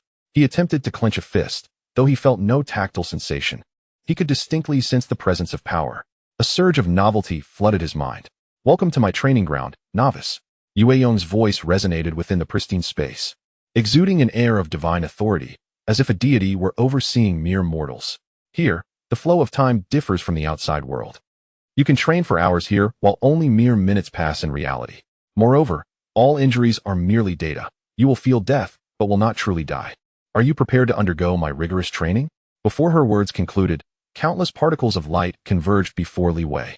They swiftly and precisely assembled, ultimately outlining the silhouette of a mech. It was a flawless white knight, one he had glimpsed in fragmented memories. Its armor gleamed as if brand new, with each line embodying elegance and strength. The diamond-shaped sensor on its chest flickered with a steady azure glow, and the folded thrusters on its back resembled angelic wings. It stood still, akin to a perfect piece of art. Clang! A clear, resonant sound of a sword echoed. The impeccable white knight extended its right hand, and a particle sword composed entirely of energy, ablaze with pure white flames, erupted from its grasp. An overwhelming, invisible pressure surged forth. Your first training task. Yueyong's voice turned cold and detached, devoid of any emotion, is to endure for 10 seconds against me. Li Wei was instantaneously pulled back to reality by the weight of that pressure. He gazed at this data-formed adversary, more threatening than any real beast. as his entire being trembled with tension. Yet the initial novelty and anxiety were swiftly replaced by a burgeoning fighting spirit. He recalled Scorpion's triumphant visage and the humiliation of fleeing like a dog. He must grow stronger. Come on. Li Wei's consciousness unleashed a silent roar as he assumed the most familiar fighting stance he had honed amidst the wasteland. He treated his consciousness as his body, summoning all his combat instincts. With a sudden surge, he charged forward. Unarmed, his fists became his weapons. He would challenge this seemingly unbeatable foe with his most adept approach. However, all his actions appeared ludicrous and laughable in the eyes of his opponent. As Li Wei charged fiercely, the White Knight merely tilted to the side, its sword gliding elegantly upward at an exquisitely graceful angle. The movement resembled not a battle, but rather a dancer gently brushing away fallen petals under the moonlight. Swift, so rapid that Li Wei's consciousness could barely react. He merely saw a flash of white light before his vision spun chaotically. He beheld a headless body formed of light particles, still maintaining its forward momentum. Was that his own body? Simulation ended. Survival time, 3 seconds. Evaluation, utterly vulnerable. Yueyong's cold, emotionless prompt echoed in his mind. In the next instant, the surroundings shattered like a broken mirror, only to reassemble in an instant. Li Wei found himself back at the starting point, completely unharmed. Before him, the flawless White Knight remained poised, coldly observing him. Li Wei was stunned. The sensation of being obliterated felt all too real. The icy touch of the sword grazing his neck and the weightlessness as consciousness separated from his body lingered vividly, as if they had truly occurred. Is this the moonlight dance? He murmured, filled with awe. No, that was merely the most basic initial move. Yueyong's voice dripped with derision. You couldn't even withstand the opening move for 3 seconds. You truly redefined my perception of weakness. Li Wei's face flushed crimson. The humiliation he felt pierced deeper than any physical pain. Again, his indomitable spirit was thoroughly ignited. He charged forward once more. This time, he had learned to be clever, opting not to rush in a straight line, but rather to attempt an irregular rhythm, seeking to circle around the White Knight's flank. However, it proved futile. Regardless of how he varied his steps, the luminous sword in the White Knight's grasp always appeared at his most vulnerable points in the most succinct and effective manner. This time, it was a heart-piercing thrust. Simulation ended. Survival time, 5 seconds. Evaluation, no progress whatsoever. Again, simulation ended. Survival time, 4 seconds. Evaluation, a foolish attempt. Again, simulation ended. Survival time, 6 seconds. Evaluation, merely fortunate, nothing more. Once, 10 times, 100 times. Li Wei could no longer recall how many times he had met his demise, beheaded, bisected, pierced through the heart, and dismembered. He experienced 100 different forms of death with his consciousness. That pure white space had transformed into an eternal, inescapable purgatory, from initial anger and resentment to later numbness, and finally to an intense focus. Li Wei ceased to contemplate how to attack in his own way, abandoning all the familiar combat techniques that had once sustained him. In his mind, only one thought remained: observe, comprehend its movements, imitate its actions, even if it were but a mere fraction. He no longer initiated attacks, but began to concentrate on evasion and defense. He recalled the White Knight's elegant, yet lethal swordplay, attempting to replicate those dance-like trajectories with his clumsy, particle-laden arms. Unsurprisingly, he failed. His imitation was riddled with flaws before the precise White Knight. Gaps so vast that an armored vehicle could pass through. Simulation ended. Survival time, 2 seconds. Evaluation, clumsy imitation. The taunts of Yueyong, as sharp as ever, rang out. Yet, Li Wei paid them no heed. He silently rose once more from the respawn point, and then again assumed a defensive posture. Yueyong's mockery gradually ceased. She observed the consciousness struggling through repeated deaths, falling silent. This fool, like a stone in a cesspit, both foul and unyielding, clearly devoid of any talent, and mercilessly defeated each time, yet he rose again and again like a tireless idiot. His gaze had shifted from initial resentment to one of near-obsessive concentration. Time slipped away, and once more, Li Wei found a sword thrust piercing his chest. Just before his consciousness faded, Yueyong's voice, tinged with impatience and irritation, suddenly echoed in his mind. Fool, your center of gravity is wrong. Your left foot should retreat half a step further. Li Wei's consciousness jolted. When the simulation commenced once again, he instinctively followed Yueyong's advice, retracting his left foot half a step. It was this subtle adjustment that transformed the world. He felt his body resonate in a peculiar manner with this space. As the White Knight's sword lunged towards him again, he instinctively sidestepped, thrusting his particle-laden arm forward to parry. Clang. A crisp sound, reminiscent of metal clashing, resonated within the mental realm. He had actually blocked it. Although the next moment, he was torn apart due to insufficient strength. That singular, resounding clang reverberated like thunder deep within his soul. Simulation ended. Survival time. This time, Yueyong's evaluation took an uncharacteristically long time to appear. Li Wei yearned for another attempt, but an overwhelming sense of fatigue washed over him like a tide, submerging his consciousness. His world abruptly darkened, and then all sensations returned to reality. He still leaned against the remnants of an advertisement board, the night breeze carrying the unique chill of the wasteland. The extreme mental exhaustion left him feeling more fatigued than if he had carried a module for 100 kilometers. Yet, he did not collapse immediately. Slowly, relying on the instinct of his muscles, he rose from the ground. Then, he closed his eyes, positioning his right foot forward, left foot back, and slightly turning his body. This was unmistakably the basic stance of the White Knight's sword technique. Though his posture remained somewhat stiff and awkward, the aura emanating from him, akin to a blade unsheathed, had begun to take shape. Li Wei gradually opened his eyes, and in them, the confusion and anger of earlier had vanished, replaced by a glimmer of hope. Chapter 18. The Hunter and the Prey. There were two paths leading to Gear Town. One was the merchant's official road, circumventing the vast swamp ahead, smooth but requiring at least 5 days, and with a high probability of encountering other scavengers. The other was to traverse the forbidden zone known as the corrupted fungus wetlands. This area was the site of an old chemical factory, where leaked substances combined with mutated fungi from the wasteland, forming a bizarre yet deadly swamp. No one wished to tread this path. Li Wei chose the latter. He carried the heavy cockpit module, stepping unevenly into the murky waters that rose to his ankles and emitted a strange, sweetish stench. He had to race against time. The emergence of the scorpion pierced deeply into his heart. He was unaware of the whereabouts of the Sandstorm Gang's stronghold, nor whether they would trace his footsteps. The only thing he could do was hasten to Gear Town and grow stronger. In the swamp, various grotesque and enormous fungi thrived. Some resembled vast, luminescent umbrellas, radiating a faint blue-green glow. Others appeared as twisted, pus-filled tendrils, emerging from the murky depths and swaying gently with the water's ripples. The air was thick with the acrid odor of decaying vegetation mingled with chemicals. Li Wei tread carefully, using a long steel pipe scavenged from the ruins to test the ground, ensuring the muck beneath his feet was solid enough before taking another step. However, most of his focus lay elsewhere. Virtual space of mental link. In the boundless expanse of pure white, Li Wei's consciousness wielded a luminous sword, awkwardly dodging. Before him, the perfect White Knight simulation served as the most stringent of mentors, its sword transforming into lethal beams of white light, perpetually assailing him. Fool! How many times must I say it? The key to the third style, moonset, is not strength, but timing. You must guide, not simply withstand. Yueyong's exasperated voice echoed throughout the space. Your feet, are they nailed to the ground? The essence of the dance of moonlight lies in footwork. With your skills, even the simplest of corrupted wolves could evade you. Li Wei gritted his teeth, remaining silent. He forced himself to forget the muddy swamp of reality, to disregard his physical fatigue, concentrating all his attention on the deadly sword dance before him.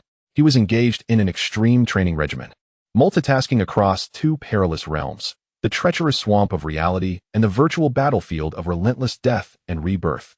This method of training was highly efficient yet incredibly taxing on the mind. No, that posture of yours, the angle of your wrist, is off by 3 degrees. Striking like that will only expose your flaws to the enemy. Start over. Yueyong's reprimands resounded once more.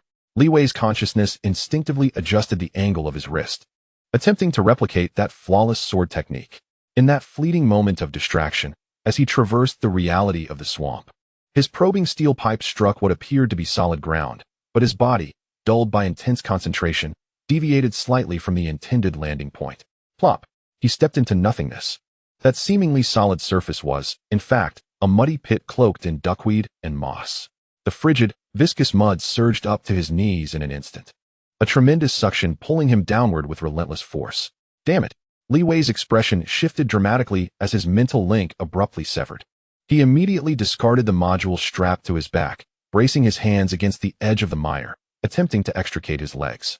At that moment, a colossal bubble erupted from a nearby murky expanse of water. Beware! The alarm from Yueyong resounded sharply in his mind. A chill coursed through Li Wei. He scarcely had time to glance back. With a violent splash, a shadow resembling a long whip, reeking of decay, surged from beneath the water's surface, striking fiercely at his back. It was the mire hunter, the apex predator of this wetland. Li Wei had no time to evade. He instinctively plunged his body downward. The tail, covered in scales and slime, grazed his scalp, striking the cockpit module beside him with a sickening thud. The module was sent tumbling by the force, crashing into a massive fungus. Pain radiated from his scalp, but Li Wei could not afford to dwell on it. Using the momentum, he finally freed his legs from the mire and scrambled to the side of the module, seizing his dagger. His eyes fixed on the water's surface where the bubble had just emerged. The surface calmed once more, as if everything that had transpired was but a fleeting illusion. Yet Li Wei knew that the beast lurked beneath. What to do? He thought, lowering his voice, every muscle in his body taut with tension. It is using the environment to play hide and seek. Yue Yong's voice was grave. This creature excels at ambushes in the swamp. You cannot remain stationary. Li Wei was acutely aware of this. He spotted a nearby protrusion of relatively dry rock and dashed towards it, pressing his back against the stone for protection. He positioned the dagger across his chest, then closed his eyes, inhaling deeply. When he opened his eyes again, his demeanor had transformed. He was no longer a scavenger floundering in the mire. His stance, his gaze, the grip on his dagger all meticulously mimicked the flawless white knight from the virtual realm. Right foot forward, left foot back, body slightly angled, center of gravity lowered. The dagger in his hand became the indomitable sword of light. He would employ all that he had just learned to triumph in this fight for survival. Splash. To the left, a shadow burst forth from the water. It was a head encased in a thick, armored layer, reminiscent of a crocodile, its massive maw brimming with fangs, lunging viciously towards his side. In the past, Li Wei's instinct would have been to leap back, to create distance. But this time he did not. Moonfall, he growled, and instead of retreating, he pivoted on his left foot and lunged forward with his right. This was an exceedingly awkward and counterintuitive maneuver. His body glided past the gaping maw at a perilous angle. Simultaneously, he executed a strike with the dagger, recalling the sword techniques from his memory, carving a deft arc downwards to slice at the mire hunter's neck. The blade met resistance, leaving only a shallow white mark upon the creature's resilient scales. Nevertheless, the impact elicited a pained roar from the mire hunter, which missed its attack and crashed into the adjacent muck, sending up a flurry of filth. Fool! The dagger's length differs from that of the sword. You must get closer. Yue Yong's roar thundered in Li Wei's mind. He had no time to respond. The mire hunter's second assault was already upon him. The whip-like tail stealthily emerged from the water on the opposite side, coiling towards his legs like a venomous serpent. Li Wei's pupils constricted. He recalled being ensnared in the virtual realm by a similar ambush, only to meet his demise. He did not look down. Instead, he relied on muscle memory and leapt upwards. His feet landed upon the cold rock behind him, his body parallel to the ground. Then, with a powerful thrust from his waist, he propelled himself upwards along the rocky surface, narrowly evading the deadly entanglement. Gasping, he landed atop the rock, overlooking the turbulent mire below. It worked. The experiences gained from countless brutal simulations in the virtual realm were indeed valuable. Roar. The mire hunter seemed thoroughly enraged. No longer concealed, it rose fully from the swamp, a terrifying creature over 3 meters in length, a grotesque amalgamation of lizard and crocodile. Its body was largely cloaked in a thick layer of scales, intermingled with dirt and moss, save for its pair of yellow bulbous eyes, glinting with malice and cunning. Li Wei understood that his opportunity was fleeting. He assumed that awkward starting stance, slightly crouching, channeling all his strength into his legs. The mire hunter appeared to perceive his intent. It refrained from attacking from below, instead propelling its massive form toward Li Wei's rocky refuge with the force of a rampaging tank, intent on shattering the stone.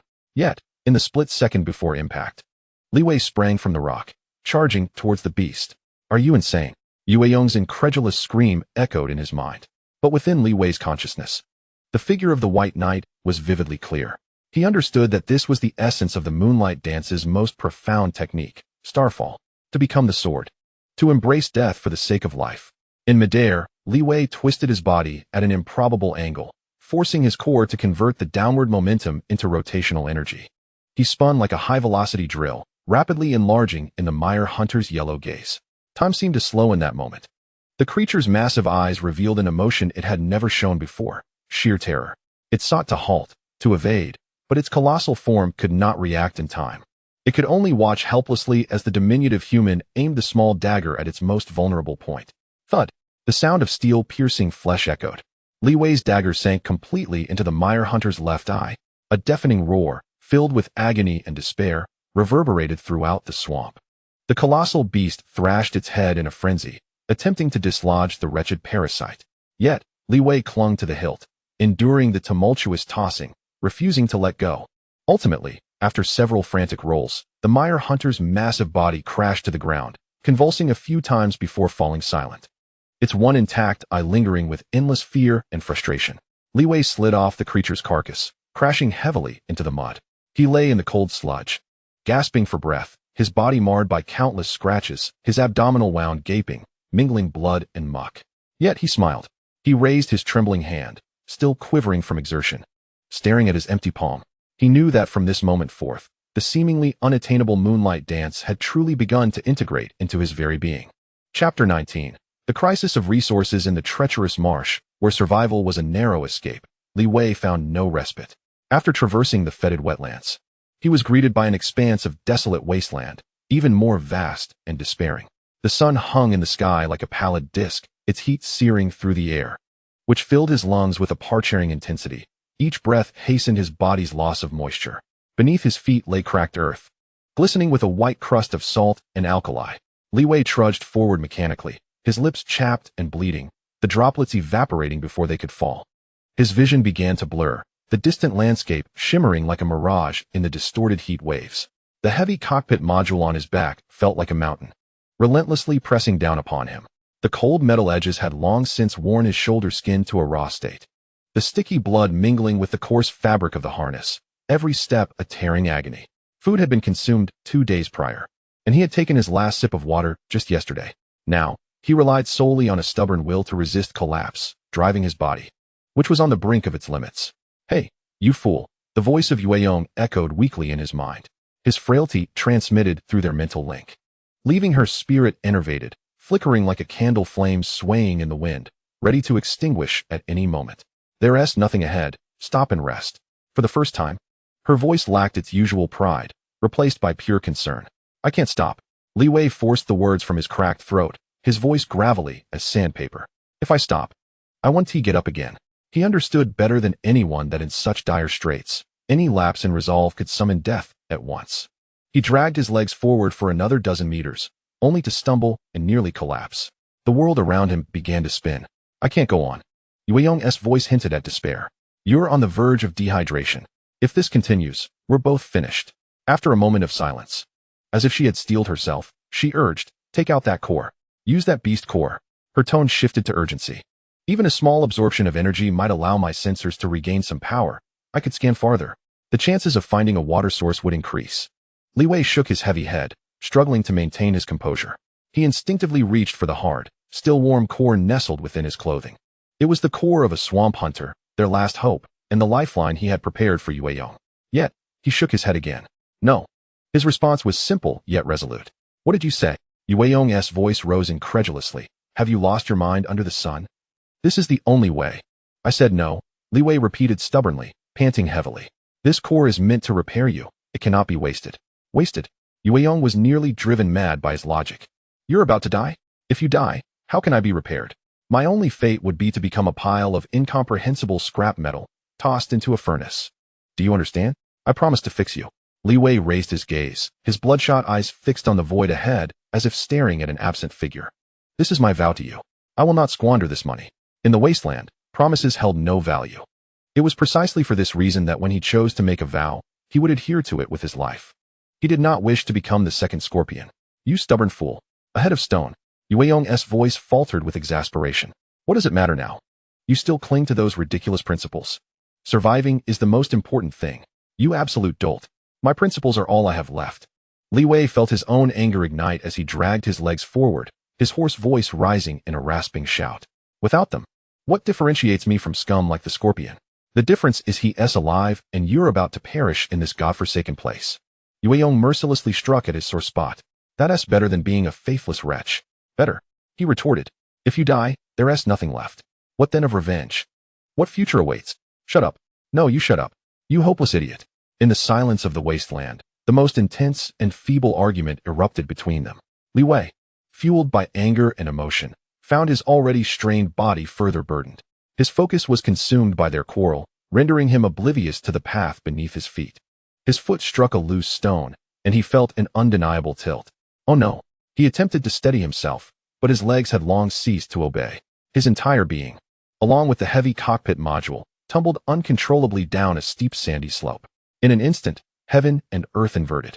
He felt like a rag doll thrown into a tumble dryer, sand, stones, and the rigid module colliding with his body. In his mind, Yueyong's scream abruptly ceased, replaced by a chaotic surge of mental turbulence from the violent rolling.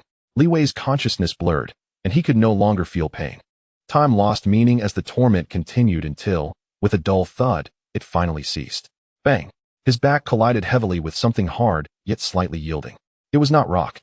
Li Wei lay on the sandy ground, spitting out the sand in his mouth, his body feeling like it might fall apart. Struggling, he lifted his head, striving to discern what he had struck. Dust clouded his vision. Instinctively, he raised a hand to wipe his eyes. Then he beheld it. Before him lay a massive, black, cracked rubber tire, half buried in the sand. Following the tire upward, he saw a rusted, heavily sand-covered metal body, along with a door hanging askew, nearly ready to fall off. It was a vehicle, an armed off-road vehicle, heavily modified, like an iron fortress, only to be seen in the wasteland. It lay quietly, like a beached leviathan, silently resting here, unaware of how many years had passed. A spark ignited in Li Wei's murky eyes. Chapter 20. The Palace of Wasteland. The words armed off-road vehicle sliced through Li Wei's fatigue-laden consciousness like a ray of hope. He struggled, propping himself up on his elbows, fixating on the steel beast half buried in the sand. The vehicle bore the marks of rust and erosion from the wind and sand. Its thick, bulletproof glass riddled with spiderweb-like cracks, clearly abandoned here for a long time. Yet it was here, a metal shell that could shield him from the elements. Perhaps inside lay something that could sustain his life. A vehicle. Yueyong's voice echoed in his mind, filled with disbelief and excitement. The tumultuous rolling had also jolted her mental core significantly. Li Wei remained silent. He had no energy for superfluous words, using hands and feet like a dying beast. He crawled painstakingly towards the crooked door, the short distance feeling like a century. At last, his fingertips grazed the cold, rough, rusty handle of the door. Summoning all his strength, he yanked it with all his might.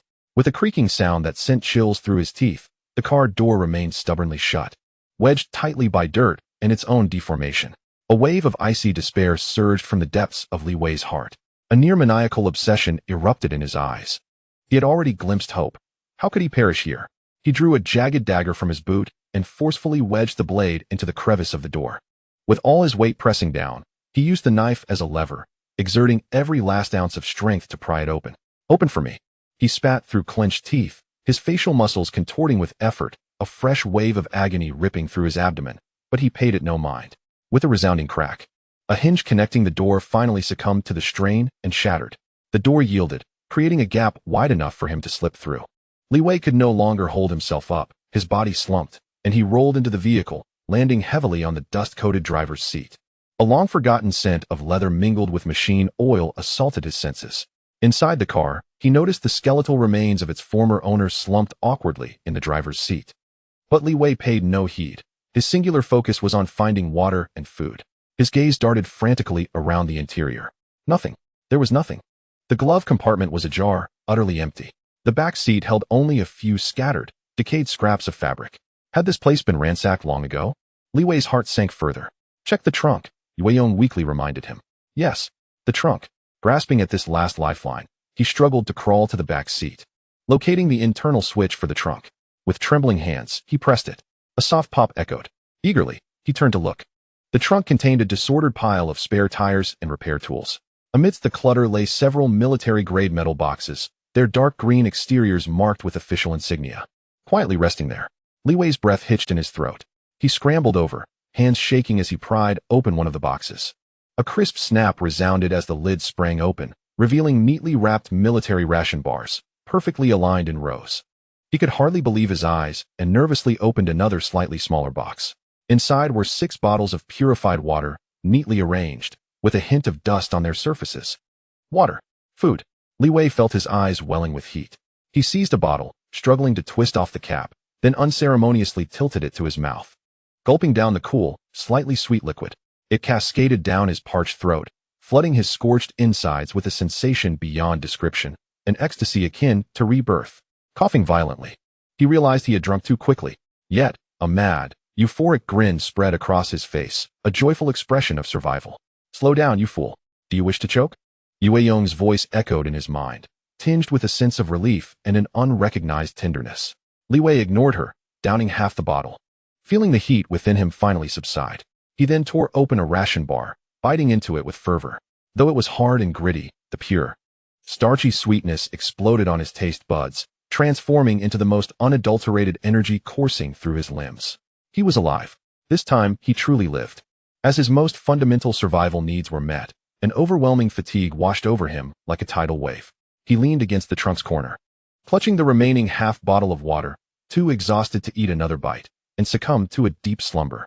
This was the most restful sleep he had experienced since his escape. In that moment, the dust-covered, skeletal vehicle felt like the most luxurious and secure palace amidst the wasteland. Uncertain of how long he had slept, Li Wei awoke to the urgent sensation of needing to relieve himself. He opened his eyes to the unchanging, pallid sky beyond the window. Strength surged through his body. The pain from his abdominal wound had lessened, and the fatigue of the past days had vanished. Sitting up, he noticed Yong's cockpit module quietly resting beside him. He didn't need to sense it. He could guess that the figure in his mind was watching him with a peculiar intensity. The previous argument loomed in the air, and the brief reprieve rekindled that tension. Li Wei fell silent for a moment. He picked up a fresh bottle of purified water, opened it, and then took out a complete ration bar. Instead of consuming them himself, he walked outside, near the skeletal remains of the car's former owner, gently pouring water onto the sand and crumbling the biscuit to place beside it. "Thank you for your sanctuary," he murmured to the bones.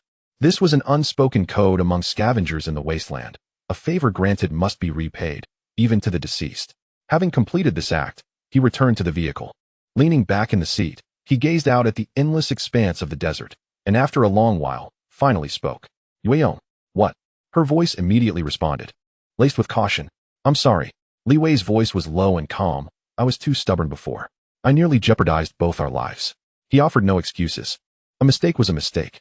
In the face of such dire circumstances, his insistence, his so-called principles, now felt absurd and childish. Yong fell silent, clearly taken aback by this blunt apology from the stubborn fool. She wanted to scoff, to say, "You finally understand," to threaten him with a myriad of haughty remarks should he act foolishly again, but the words transformed into, "You also did it for me." Her voice was soft, as light as a feather, devoid of its usual sharpness, replaced with a subtle, complex gentleness. This single utterance held more weight than any dismissal. Li Wei's heart fluttered. He turned to look at the cockpit module beside him, as if he could see through its cold exterior to the silver-haired girl, turning her face away awkwardly. From this moment onward, Li Wei's tone became profoundly earnest. "Until we reach Gear Town, we are a unified entity. All resources will be shared. All decisions will be made together. This includes the core and my life. If you believe that sacrificing me at any moment could allow you to survive with hope, then do it. I will harbor no resentment." Yong's resolve trembled at his words. "What do you take me for?" Her voice rose sharply, tinged with desperation. "What difference is there between a lifeless hunk of metal and a driver if you die? If you perish, what meaning is left for my survival? You idiot. Fool. Is your head filled with sand?" She resumed her tirade, but this time, Li Wei understood the clumsy yet unwavering response hidden beneath her words. "I disagree. We will survive together." Li Wei smiled. He said nothing further, merely extending his hand to gently rest upon the exterior of the cockpit module. This time, Yong did not utter another sound. Beneath the cold metallic shell, a warm and resolute will gradually responded to his touch. This crisis had thoroughly shattered the last barrier between them. Chapter 21. The silhouette of Gear Town. The ample food and water allowed Li Wei's body to recover at an astonishing pace. The wound on his abdomen began to heal slowly under careful treatment, and the strength he had lost gradually replenished his limbs. However, this comfort lasted only 3 days. When the final bottle of water was drained and the last piece of compressed biscuit swallowed, that familiar, despairing thirst and hunger once again ensnared him. They had returned to the starting point. The only difference was that their destination was no longer so distant. After 5 days of relentless trekking, they had finally emerged from the desolate salt flats. The ground beneath them was no longer cracked and white, but had transformed into a harder, rocky terrain interspersed with black gravel. The air, once filled with a dryness that scorched the throat, gradually dissipated, replaced by a peculiar odor mingled with oil, metal, and the remnants of some unknown fuel. It was a scent belonging to civilization, both grimy and vibrant. How much farther? Li Wei asked hoarsely, licking his parched, cracked lips. Not far now, echoed the voice of Yu Yong in his mind. After several days of rest, her core had stabilized significantly, although still weak. She could now engage in prolonged communication and basic environmental scanning. My sensors detect a sharp rise in elevation ahead. Once we scale that rocky mountain, we should be able to see it. Li Wei looked up. Ahead loomed a towering mountain range formed of weathered rock, resembling a silent giant sprawled across the horizon. That was the final barrier they needed to cross. Without hesitation, he tightened the straps of the heavy cockpit module on his back and quickened his pace. The ascent was far more arduous than he had anticipated. The surface of the mountain was polished smooth by wind and sand, offering almost no handholds. Li Wei had no choice but to unload the module from his back, securing it with a rope he had found in the off-road vehicle. He painstakingly climbed a portion of the mountain before exerting every ounce of strength to haul the heavy iron mass up after him. Sweat began to bead from his pores, only to be dried instantly by the arid wind, leaving a crust of white salt upon his face. He felt as if his lungs were a battered bellows. Every breath a searing agony. Yu Yong remained silent within the module, aware that any complaints or urgings would only serve to burden him further. She devoted her limited computational power to analyzing the surrounding terrain, seeking out every possible route that would require the least effort and ensure maximum safety. Time passed, and when Li Wei's fingertips grasped the final edge of rock, he summoned his last reserves of strength to pull himself onto the summit. Exhausted, he collapsed onto the cold stone, gasping for air, the world around him spinning. Hey, don't pass out, you fool. Yu Yong's voice broke through with a hint of urgency. Look ahead. Li Wei shook his heavy head, forcing himself to raise his gaze toward the horizon. In that instant, he forgot his fatigue, his thirst, and all the pain he bore. His pupils dilated in sheer astonishment. Beneath the distant horizon, a colossal, circular basin loomed, as if formed by the impact of a meteorite. The vastness of the basin was nearly boundless. At its center stood a bizarre, steel city, pulsating like a heart. This city was constructed entirely from countless enormous, rusted metal gears, pipes, and layers of steel platforms. The gears, of varying sizes, interlocked and rotated at an excruciatingly slow pace, as if propelling the entire city into motion. Countless thick smokestacks erupted from every corner of the city, piercing the gray sky and spewing forth black, yellow, and even eerie green smoke. These plumes coalesced above, forming an unyielding shroud of heavy clouds that could never disperse. Even from such a distance, Li Wei felt as though he could hear the city's incessant roar and smell the industrial scent wafting up, a blend of steam, coal smoke, and sweat, imbued with a chaotic, filthy, yet undeniably vibrant life force. That was their destination, Gear Town. An indescribable wave of excitement surged within Li Wei. He had finally arrived. Don't celebrate too soon, rookie, Yu Yong's voice interrupted, cold as ice, pulling him back to reality. It's 100 times more dangerous than anywhere you've been before. Li Wei's exhilaration slowly subsided as he turned to the cockpit module beside him. What do you mean? Gear Town is a lawless land. Yu Yong's tone grew gravely serious. It does not belong to any of the 6 major factions, nor does it adhere to any laws or order. The only principles that govern it are power and wealth. There, a powerful pilot can kill an ordinary person in broad daylight without facing any consequences. If you have enough money, you can purchase anything, including a life or a seemingly valuable ancient mech module. Her voice paused, becoming even colder. You, with me, this treasure, are like a 3-year-old child holding a gold brick, wandering into a forest filled with starving wolves. What do you think those wolves will do when they see you? Li Wei fell silent. He gazed at the distant, smoke-shrouded steel city, which had morphed from a hopeful destination into a gaping maw of a monstrous beast. He knew Yu Yong spoke the truth. In the wasteland, human hearts were far more terrifying than mutated beasts. Gear Town magnified this terror to its utmost extremes. In his current state, recklessly entering would only lead to his demise, leaving not even bones behind. Li Wei's gaze lingered on the silhouette of the city for a long while. The excitement and anticipation in his eyes were gradually replaced by something deeper and more resolute. He recalled the smug face of the scorpion, the humiliation of fleeing like a dog, the life and death struggle in the swamp, and the despair of near death in the desert. He was weary. He was tired of leaving his fate to chance. Slowly, he clenched his fist, his knuckles whitening from the force. I understand, he turned to Yu Yong, speaking each word with deliberation. Thus, before we enter, we must grow stronger. With that, His gaze drifted slowly toward the precious item wrapped in cloth in his arms. Beneath that coarse fabric lay a glowing, emerald-hued core, taken from the sludge hunter, quietly resting there. It was their last card, their sole investment before they stepped into this city of sin. Chapter 22. The final investment. Gear Town resembled a colossal beast, sprawled at the edge of the horizon. Forged from steel and smoke. Even from several kilometers away, Li Wei felt as though he could hear its muffled breaths and smell the scent of oil and desire wafting from its depths. Not far from this giant beast, in a chaotic rocky mountain range, Li Wei discovered an inconspicuous cave concealed by massive boulders. This hidden sanctuary was sufficiently secluded and quiet, an ideal locale for their audacious gamble. He cautiously detached the heavy cockpit module from his back, gently placing it on a flat rock. The shell of the module was marred with scratches and dust, remnants of its journey through swamps and deserts. With a notable dent where it had been struck by a mire hunter, Li Wei reached out, brushing away the grime with a tenderness akin to handling a rare treasure.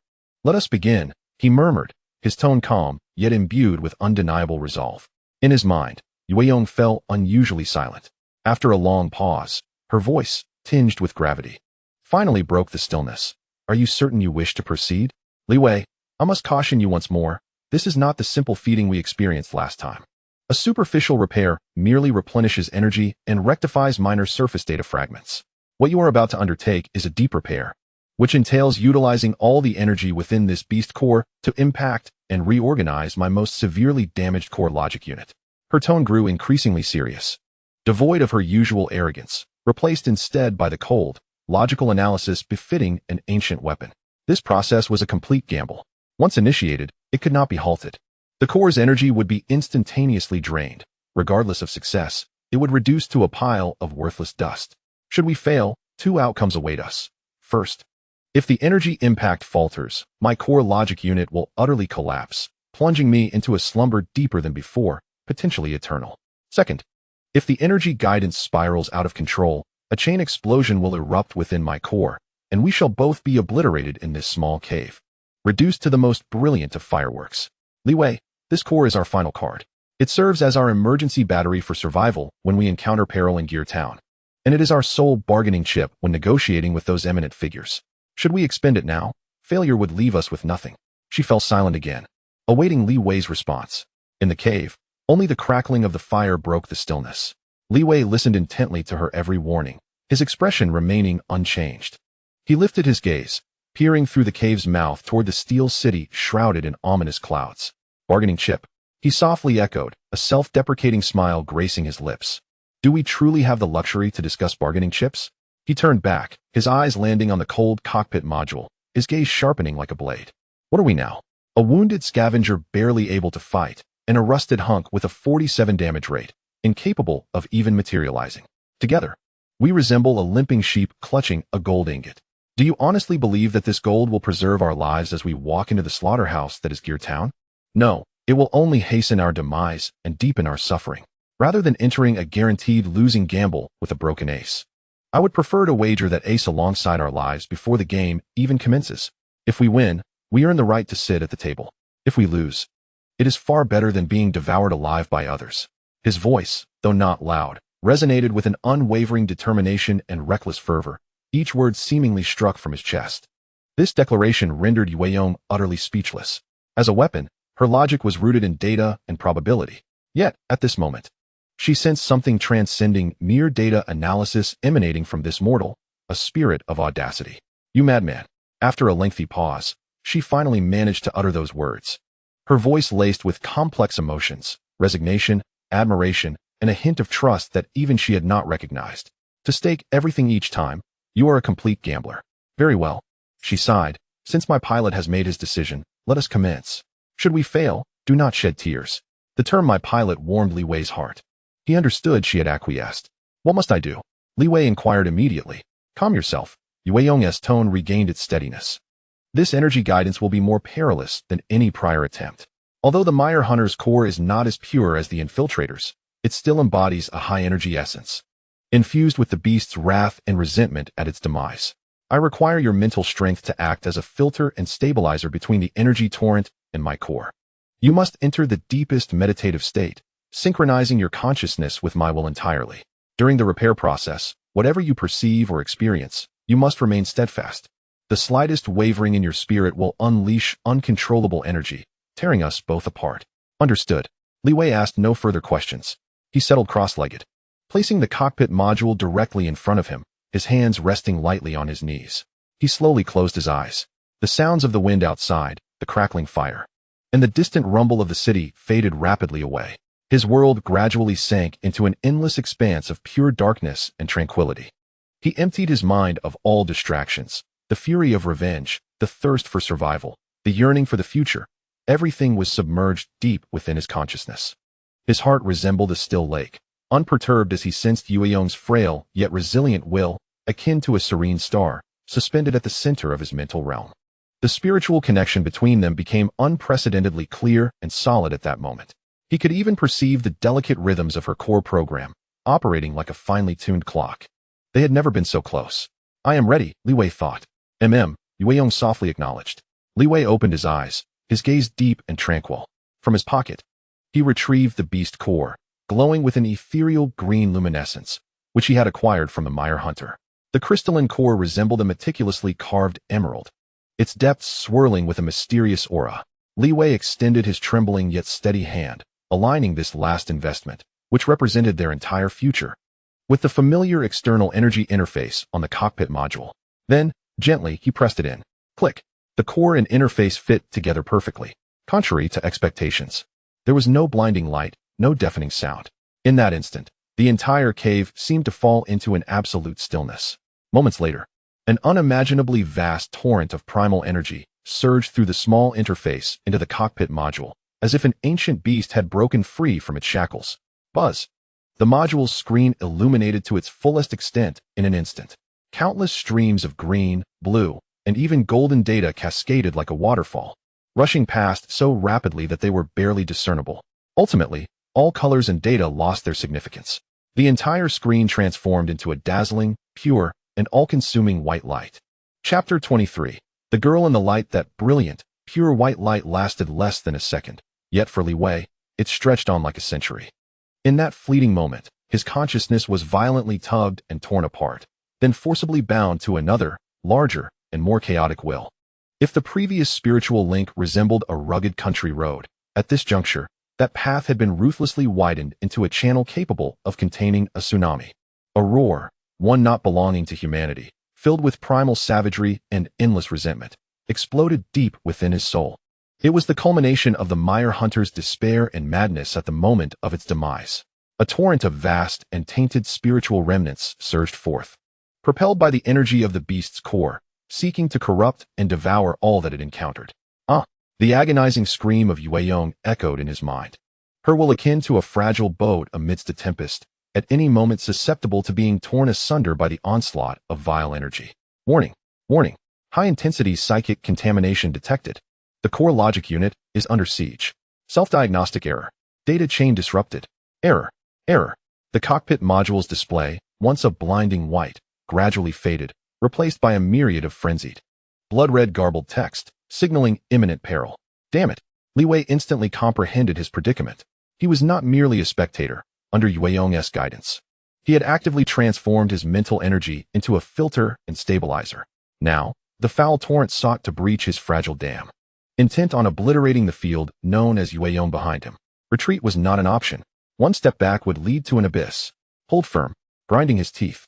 Li Wei concentrated all his willpower, erecting an intangible barrier in his mental realm to staunch the tide of corruption. You wretched beast, even in death, you remain restless. He silently roared at the feral will. Begone from here. His psychic force collided violently with the brutal and vengeful animalistic will. Li Wei felt as though his head had been struck by an invisible hammer, stars dancing before his eyes, and a taste of iron surged from his throat. His body trembled violently in the cave, blood trickling from his nostrils. The battle on the mental plane was far more perilous than any physical struggle. Useless fool. Yueyong's pained voice echoed intermittently, her resentment intertwined with her energy, binding her to him. You cannot withstand this. Silence. Li Wei roared internally. I promise to restore you. I will keep my word. He relinquished all thoughts of defense.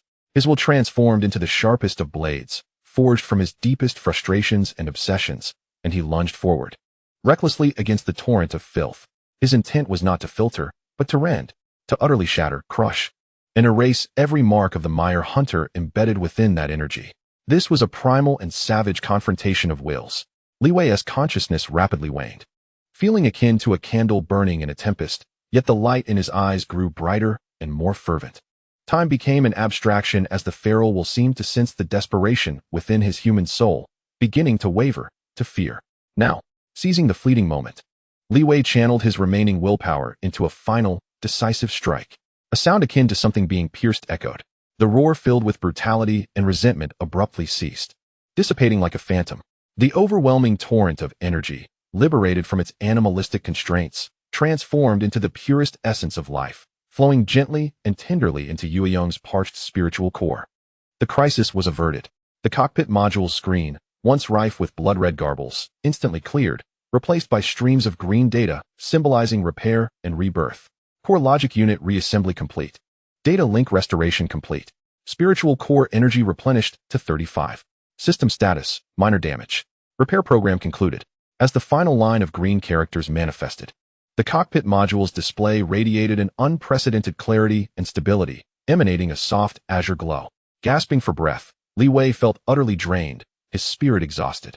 Teetering on the edge of collapse, he gazed at the screen, now in exceptional condition, a weary yet genuine smile gracing his face. "Hey, Yueyong, how do you feel?" Before he could finish, he froze. He noticed that the beast's core, now reduced to dust, still emitted particles of light from the cockpit module, which did not dissipate. Instead, they seemed to be drawn by an invisible force, surging forth from the module's seams, as if alive, cascading outward in a continuous stream. Countless particles of light, akin to a sea of fireflies, floated in the air before the module, swirling and coalescing. What is happening? Is the energy out of control? Li Wei's heart raced to his throat, instinctively wanting to retreat. But his feet felt as though they were anchored to the ground, unable to move. For he beheld the dazzling river of light particles gradually coalescing into a vague outline, a human silhouette. Li Wei was utterly transfixed. His eyes widened, mouth agape, mind blank. As he beheld this miraculous spectacle, the light particles first delineated slender, elegant legs, followed by a complex skirt reminiscent of white lace, adorned with Gothic flair. The glow ascended further, forming a delicate waist and a beautifully curved upper body, tightly encased by a white corset. Next, an elegant neck akin to a swan-ass, crowned with flowing silver hair that shimmered as if woven from moonlight. Finally, the face emerged. When that visage, crafted entirely from light particles, was completed, Li Wei felt his breath cease. It was a countenance so exquisitely perfect that no words could adequately describe it, as though sculpted by divine hands. Her skin was alabaster, nearly translucent, and her features resembled the finest of art, particularly her eyes, pure sapphire blue, with long, fluttering lashes. Any man who beheld this face would likely feel a deep sense of inadequacy, unable to meet her gaze. Yet, on this seemingly sacred visage, there was an expression at odds with her beauty, a clear annoyance. Her brows furrowed slightly, lips turned downward in discontent, her beautiful blue eyes filled with an expression that conveyed, "Why are you still dawdling here, you fool?" Along with an unrecognized tinge of embarrassment at being observed by so many, particularly by him. The light gradually dissipated. The ethereal figure, composed of light particles, solidified into a tangible form. She floated barefoot, serene in the air, her silver hair flowing as if in a breeze. She was Yueyong, for the first time appearing before Li Wei as a true human.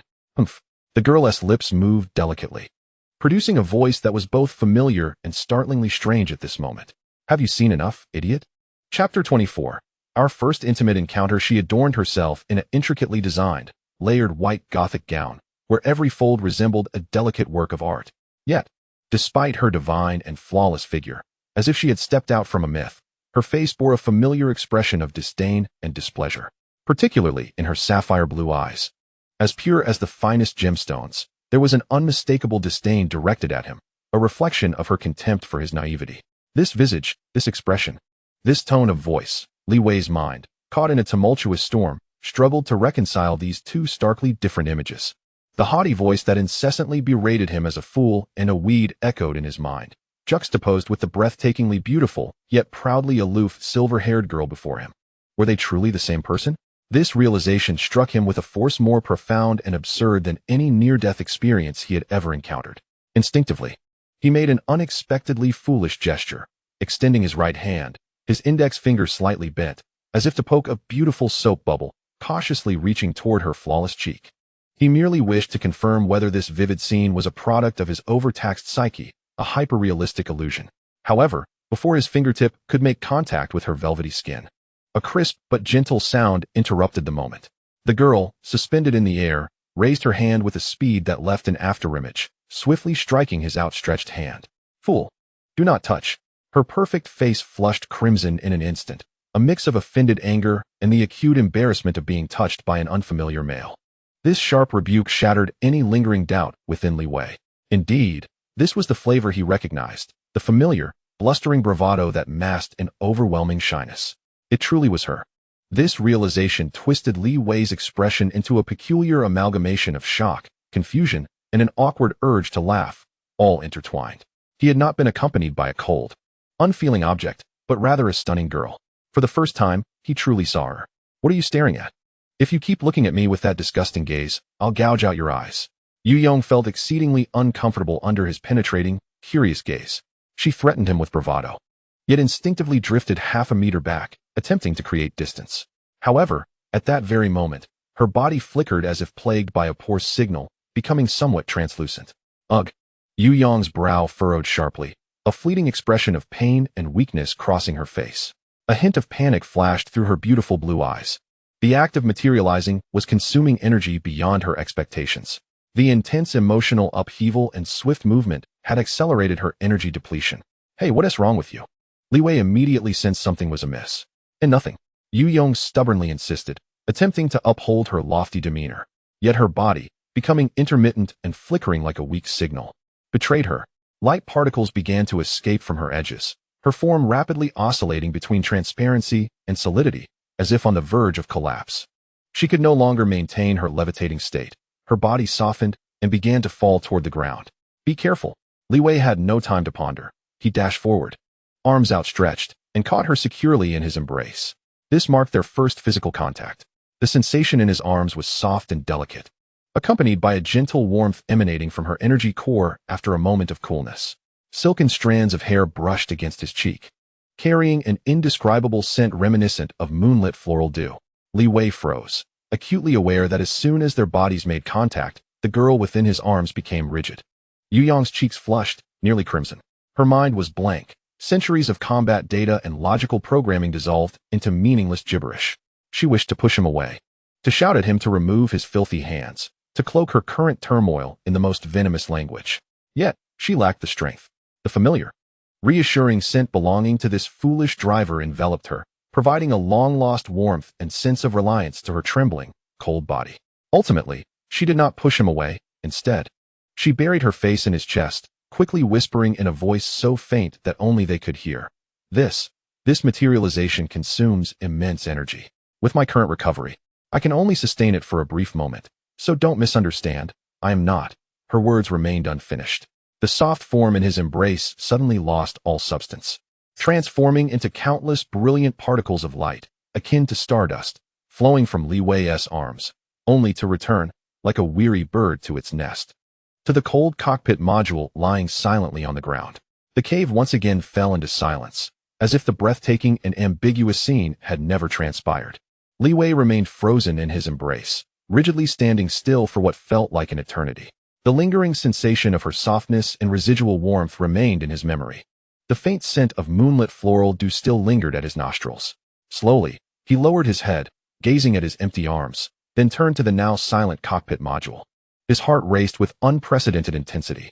After a long time, he finally exhaled slowly, the breath feeling as if it could ignite into flames. He approached the cockpit module, crouched down, and reached out, gently and reverently caressing the cold, cracked exterior. Chapter 25. New powers inside the cave. The campfire crackled. Li Wei remained frozen, still holding the embrace. He lowered his head, staring at his empty arms before turning back to the now silent cockpit module. Yu Yong's materialization was like a dazzling yet fleeting dream. The dream had ended, but the softness and warmth in his embrace felt as if they had yet to dissipate. The scent of moonlit floral dew lingered at his nostrils. He approached the cockpit module, crouched down, and reached out, gently and reverently caressing the cold, fissured shell. An unprecedented surge of powerful motivation swelled from the depths of his heart. not only to survive, nor solely for revenge against the scorpions. But he yearned to see her again. He wished to behold that silver-haired girl clad in a white Gothic gown, who, despite her overwhelming shyness, feigned ferocity, standing freely and truly beneath the sun. This thought was clear, resolute. Yu Yong, Li Wei tentatively called out in his mind. He could feel the mental link remain strong, knowing she could hear him. Yet, silence echoed in his mind. There was no response. Li Wei understood that she was merely sulking. The impact of their initial encounter had likely shaken her more than it had affected him. The proud, ancient entity, having existed for centuries, was now enveloped in the embrace of a mere mortal, and at this moment, she was probably hiding in some corner of her core program, overwhelmed with shame and indignation. Li Wei chose not to continue calling out to her, nor did he mock her.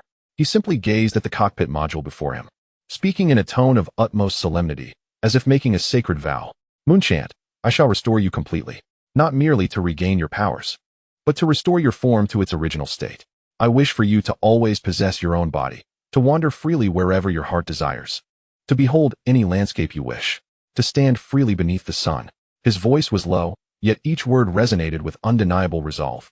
Within his mind, Mutant stirred, responding to his words with a fierce, uncontrollable tremor, akin to a tranquil lake disrupted by a sudden stone. After a long pause, her voice, tinged with a nasal tone and a blend of arrogance and vulnerability, finally broke the silence. Who asked you to meddle in my affairs? I merely feel that you, as my designated pilot, are too weak, unable to provide even a decent body. It would be a disgrace to me. Don't get carried away. Li Wei smiled, knowing she had taken his words to heart. All right, cease your sulking, he said in a soothing tone, akin to comforting a child. Let me see what new toys we have acquired after this repair. I must ascertain whether our investment is worthwhile. Humph. Mutant let out a displeased snort. Yet her actions betrayed her honesty. In the next moment, a pale blue virtual screen materialized before Li Wei. On the screen appeared a brand new list of functionalities. System status, minor damage, repair progress 35, unlocked functions, 1. Mental link, stability enhanced, 2. Combat simulation, full version, 3. Materialized projection, basic, 4. Weapon module materialization, incomplete. Li Wei's gaze was immediately drawn to the last two items. Materialized projection? He inquired with curiosity. It means exactly what it says, fool. Mutant replied in her characteristic brusque tone, yet she elaborated. Once energy replenishment reaches 35, I can finally project the data model from the virtual space into reality for a brief period. Of course, it will only be a shadow without substance, primarily serving as your training partner. As she spoke, she seemed to perform a command. On the opposite side of the cave, countless pale blue particles appeared out of thin air, swiftly outlining the silhouette of a mech. It was the virtual image of the White Knight, although merely a semi-transparent, ghostly figure. Every detail and line matched perfectly with what Li Wei had seen in the virtual realm. The virtual image even struck a pose, sword in hand. Li Wei's breath quickened at once. This was nothing short of a personalized mobile textbook for him. Previously, he could only mimic movements in the mental realm. But upon returning to reality, many actions would distort due to muscle memory discrepancies. Now, he had a reference teacher at his disposal. He could observe this projection, refining his movements until every detail mirrored it perfectly. And what about the last one? Li Wei suppressed his excitement as he eagerly focused on the fourth item. Weapon module materialization, incomplete. With my current energy, I lack the capacity to fully materialize the entire body, Mutant admitted, her tone tinged with reluctance. However, I can manage to sustain a small, less complex component for a few minutes. For example, before she could finish her sentence, a submenu appeared next to the fourth item on the virtual functionality list. Selectable materialized components. 1. G01 high-frequency particle sword handle. Duration, 5 minutes per day. Li Wei's heart skipped a beat. Select it, he declared without hesitation. As soon as he uttered those words, countless dazzling particles re-emerged in the air before him. This time, however, they did not disperse into a massive shadow. Instead, they coalesced swiftly into a tangible object, crafting a sword handle from an unknown silvery metal, exuding a sleek, technological aura. It floated serenely before Li Wei, its surface shimmering with a faint glow. He reached out, trembling, to grasp it. In that instant, an unprecedented sensation, cold yet solid, coursed through his palm. This was no illusion, it was undeniably real.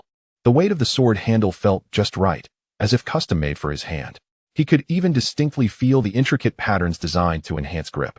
Clutching it felt akin to holding a legend. Although it cannot yet generate a blade, Moonchant's voice chimed in once more. This handle itself is forged from ultra-dense stardust alloy. Its durability far surpasses that of your pathetic dagger. Li Wei offered no reply. He simply held the sword handle tightly. Feeling an indescribable surge of power radiate from his palm, coursing through his entire being. He was no longer the passive entity in the virtual space. Nor was he the scavenger in the real world who relied solely on a dagger and experience to survive. From this moment on, he possessed a weapon truly belonging to the White Knight. He slowly lifted his gaze, peering through the cave's entrance towards the distant city of Gear Town. Illuminated even in the night, resembling a colossal steel beast. His expression radiated newfound confidence and determination. He knew he had finally acquired the fundamental ticket to step into this city of sin. Chapter 26. The gatekeeper. The road to Gear Town had no gate. Or rather, its entrance was a vast, desolate expanse resembling a graveyard of steel. Countless discarded mech remnants, twisted rebar, and rusty components piled high, forming a natural barrier of jagged obstacles. The only passage was a narrow trail carved through the refuse, barely wide enough for a single off-road vehicle to pass. This was the entrance to Gear Town, a chaotic, filthy checkpoint, yet teeming with the violent aesthetic of wasteland punk. Li Wei, with the cockpit module tightly wrapped in coarse cloth on his back, slowly approached the passage. As he drew nearer, the mingled scents of machine oil, sweat, and cheap alcohol grew increasingly pungent. The deafening roar of heavy metal music and the rumbling of mech engines echoed from deep within the passage, like a beast growling. At the entrance of the passage, a dozen individuals lounged haphazardly, some seated, others standing. Each bore a menacing demeanor, adorned with an array of bizarre tattoos. Wielding either steel pipes linked with chains or crudely modified, smoke-belching pulse rifles. Their gazes were akin to hyenas scavenging through refuse, filled with greed and malice.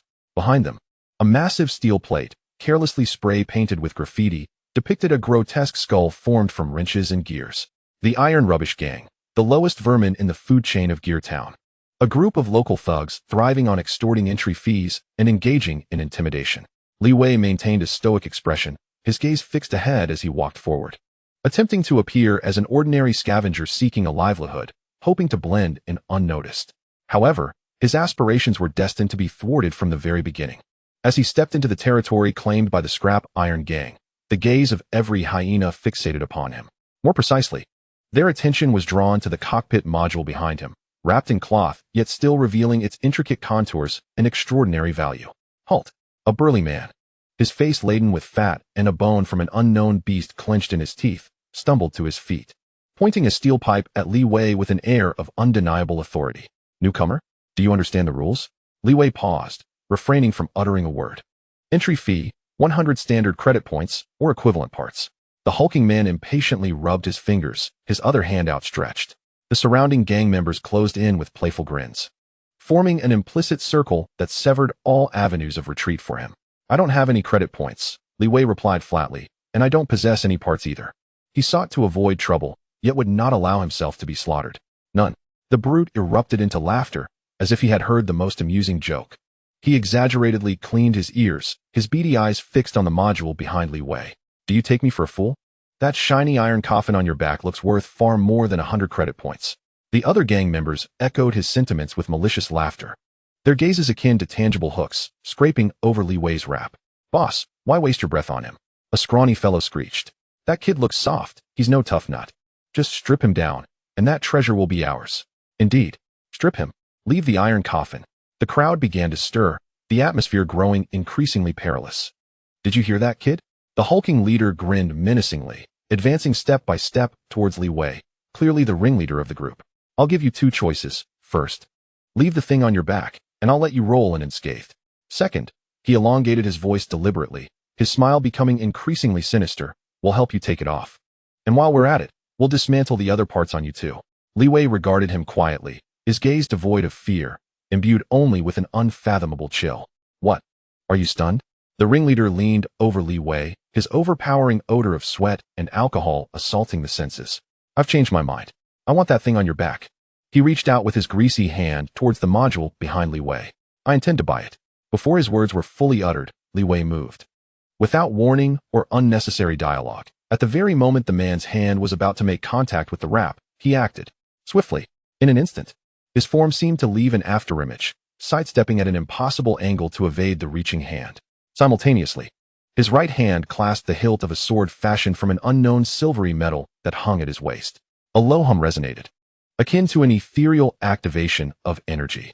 A long, translucent azure blade, composed purely of energy, erupted from the hilt within a heartbeat. The air surrounding the blade twisted subtly due to the overflowing energy, exuding a dangerous yet alluring radiance. The ringleader had yet to comprehend what was transpiring.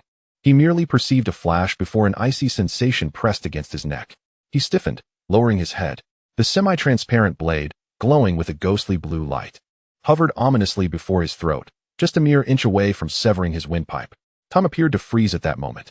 The expressions of all the raucous gang members surrounding them froze in sheer disbelief. The few closest, who had been ready to intervene, halted as if they had seen a ghost, their previous grins morphing into expressions of utter terror. A lightsaber, a weapon that existed solely in legends, emblematic of the ace pilots from a bygone era. Who on earth is this kid? Li Wei disregarded the astonishment around him, his icy gaze fixed on the corpulent ringleader before him. He did not immediately strike, for he recalled the teachings of Yu Yong. The dance of moonlight is an art, elegant yet lethal, not the butcher's slaughter. The first form, moonset, embodies the essence of instilling maximum intimidation with minimal movement. His body spun suddenly, the blade tracing a graceful, crescent-shaped arc of blue light through the air. This was not an act of murder. It was an assertion of dominance. Slashing, slashing, slashing. 3 muffled thuds of blades sinking into flesh echoed almost simultaneously. The 3 thugs who had charged to the forefront stiffened abruptly. They could hardly comprehend how Li Wei had acted. They merely felt a sudden chill in their arms, followed by an excruciating pain. Looking down, they saw their weapon-wielding arms had been marred by deep, charred wounds, revealing bone, inflicted by energy. Clang! 3 weapons fell to the ground in unison. The trio of burly men, clutching their bleeding arms, emitted wails akin to slaughtered pigs, rolling in agony. One strike, merely one strike, had incapacitated 3 men. Moreover, the precision of the wounds was as if measured with a ruler, perfectly calculated to render them combat ineffective without delivering immediate death. This clean, decisive method and the miraculous swordsmanship instilled a profound chill into the very souls of all present. The entrance fell silent, save for the lamentations of the 3 men and the heavy breaths of the onlookers, gripped by fear. The ringleader's face shifted from its initial smirk to a pallid hue. Beads of cold sweat cascaded down his brow.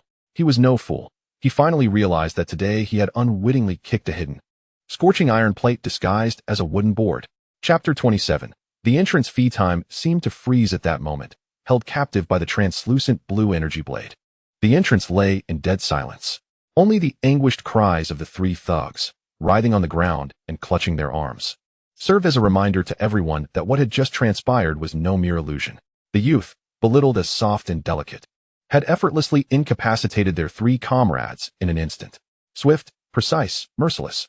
That elegant arc of blue light, not resembling a weapon, etched an indelible mark on each of their hearts, akin to the scythe of death. The scrap iron gang's ringleader stood utterly rigid, acutely aware of the faint energy waves emanating from the blade, pricking the hairs on his neck and sending chills down his spine. The icy, lethal aura surged up his spine, racing toward his scalp. He attempted to swallow, only to find his throat parched to the point of burning. He yearned to utter a few placating words, yet his teeth chattered uncontrollably. But what terrified him most was the gaze of the youth before him. In those eyes, there was no anger, no arrogance, not even a hint of murderous intent. Only an unfathomable calm, as cold and unyielding as ancient ice. It was not the gaze of one observing a living being, but that of one scrutinizing a piece of steel, ripe for the cutting. Humph, mere scraps. Easily frightened by a little intimidation. The voice of Yue Yong, laced with disdain, echoed in Li Wei's mind. What are you waiting for, fool? Just sever his head and trade his equipment for money. This trash is wasting air with every second it breathes. Li Wei remained silent, merely observing the burly man before him, who had transformed from arrogance to sheer terror. The little boss forced himself to move. He knew he could not show weakness. Behind him, numerous pairs of eyes were watching. If he faltered today, his position as leader would surely be usurped by another come dawn. With great effort, he squeezed out a few words that sounded as dry as rusted machinery. Do you know whose territory this is? Are you aware of the consequences of offending the scrap iron gang? His threat fell flat at that moment. Li Wei's gaze finally shifted, but not to the little boss. Instead, it transcended his shoulder to rest upon a makeshift, rust-covered, tracked mech parked near a heap of refuse. Though the machine appeared comical and grotesque, it represented a significant asset for a lowly force like the Scrap Iron Gang, a symbol of the little boss's authority. Li Wei's attention lingered on the mech for less than a second before he turned back to the little boss and spoke slowly. Perhaps I should dismantle your mech and use its parts as my entrance fee. The words struck the little boss like an invisible hammer, shattering his already frayed nerves. If the earlier display of swordsmanship instilled fear, this statement plunged him into utter despair. He had no doubt that since his opponent wielded a legendary weapon like a lightsaber, dismantling his heap of scrap would be as effortless as disassembling a child's toy. His final psychological defense crumbled. A primal instinct for survival overwhelmed his ridiculous pride and the so-called rules. A harsh, dry laugh erupted from the little boss's throat, his face contorting grotesquely with fear and forced mirth. Huh, good lad. You have guts. He suddenly stepped back, distancing himself from the lethal blade. Then, as if flipping a switch, donned a boisterous expression, addressing his still-dazed subordinates and onlookers. What are you staring at? This is a test. Understand? A test of strength. Our gear town is not a place for just anyone to enter. Anyone wishing to make a name here must pass our Scrap Iron Gang's inspection. You very well.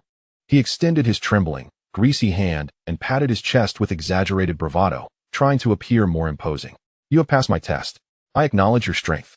Humph, spineless coward. Yue scoffed disdainfully in Li Wei's mind. The surrounding gang members were not fools. They glanced at their three groaning companions on the ground, and then at their leader's painfully forced smile, quickly grasping what had transpired. Yet, none dared to expose the truth. They immediately plastered on sycophantic smiles, joining in the chorus of agreement. Yes, yes, the boss is wise. It was a test, after all. I knew it. This young man, no. This big brother. His strength is truly formidable. Thus, a conflict that seemed poised to spill blood was absurdly and comically turned around. The little boss cleared his throat and gestured grandly to Li Wei. Brother, from today onward, you are a friend of our Scrap Iron Gang. As for the entrance fee, let us not be sentimental. It's waived. If anyone here dares to provoke you, just invoke my name. Li Wei silently regarded him. Observing this one-man show riddled with flaws that he orchestrated, he chose not to expose the charade. He understood that in a place like Gear Town, sometimes a hypocritical gesture was far more advantageous than a bloody massacre. Gradually, he sheathed his sword, the translucent blue blade vanishing with a soft hum, as if it had never existed. Li Wei reattached the sword hilt to his waist and bent down to hoist the cockpit module, wrapped in coarse fabric, back onto his shoulder. Throughout this process, he remained silent. His chilling silence bore a weightier pressure than any threat could convey. He stepped forward, and the members of the Scrap Iron Gang parted like the Red Sea, instinctively creating a path for him, their heads bowed, not daring to breathe audibly. The previously greedy and malicious gazes now transformed into genuine reverence and fear. With his head held high in unwavering gaze, Li Wei brushed past the pale-faced little boss. He walked step by step into the vast, dark tunnel, reminiscent of a monstrous throat. The deafening sound of heavy metal music, mingled with the odors of machine oil, cheap alcohol, and sweat, surged from the depths of the tunnel like a tidal wave. It was a new world, brimming with peril and opportunity. And he had, in his own manner, secured the most fundamental entry ticket. Chapter 28. The underground city. The tunnel was far longer than Li Wei had anticipated. He carried the heavy cockpit module through the darkness for at least 10 minutes, his feet navigating the uneven metallic floor. The air, thick with the mingling scents of machine oil, substandard alcohol, and an unknown fuel, grew increasingly pungent, almost tangible. At the end of the tunnel, instead of city streets, he discovered an enormous, open-air lift platform, reminiscent of a mining site. The platform, constructed from rusted steel plates and massive chains, spanned the area of a football field and was already crowded with various individuals. Among them were scavengers like himself, burdened with heavy packs and weathered faces, mercenaries with extensive mechanical augmentations and fierce gazes, and women clad in revealing attire, their faces painted, attempting to mask their body odor with cheap perfume. They all stood silently, anxiously packed into this steel cage, like livestock awaiting their feeding. Li Wei's arrival went largely unnoticed. He found a relatively open corner and gently set down the cockpit module, leaning against it while vigilantly surveying his surroundings. A rabble of misfits, Yue derisive voice echoed in his mind. Look at their eyes, greedy, numb, like rats in a sewer. Li Wei remained unresponsive. Suddenly, a thunderous rumble accompanied by a grating metallic screech and violent vibrations signaled the massive lift platform's slow descent. There were no guardrails around the platform, and a howling wind surged from the abyss below, making it difficult to keep one's eyes open. Instinctively, Li Wei grasped the module beside him to steady his footing. Like the others, he peered curiously over the edge to see what lay below. And then he saw it. In that instant, he forgot to breathe. A city. A vibrant, chaotic steel city established at the bottom of the abyss unfolded before him with an astonishing display. It was a three-dimensional metropolis constructed from countless massive metal gears, intricately intertwined steam pipes, and layers upon layers of steel platforms. Towering chimneys erupted from every corner of the city, resembling black swords pointing skyward, spewing forth thick plumes of black, yellow, and even eerie green smoke towards the perpetually rock-covered ceiling above. These noxious fumes coalesced, forming an ever-present, dense shroud of darkness above the city. Below, an abyss of impenetrable blackness held a flicker of dark red light, reminiscent of molten lava. It was the heart of the city's energy core and the final resting place of all waste. Countless narrow, spiderweb-like steel walkways connected enormous, slowly rotating gear platforms. Various wildly modified vehicles careened recklessly along the pathways, emitting a cacophony of deafening engine roars. Countless flickering neon signs, akin to psoriasis, were haphazardly affixed to every building, advertising weapons, bars, cybernetic modifications, and indulgent establishments, all drenched in violence and desire, glimmering beneath the dim, ominous clouds and tempting the wayward into depravity. Li Wei's pupils dilated in sheer astonishment.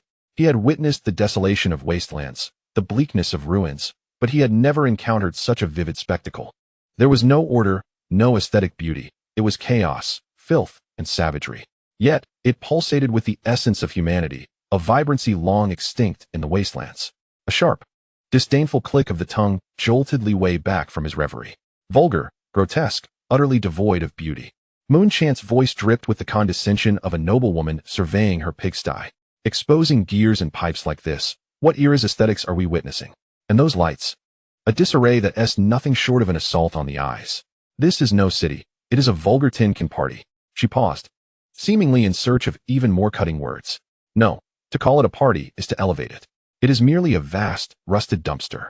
Li Wei paid no heed to her sharp tongue. His gaze was firmly captivated by the steel jungle around him. He understood the peril that lurked within. Yet he also recognized the opportunities it presented. After an indeterminate amount of time, the lift platform finally came to a gradual halt amid a violent tremor.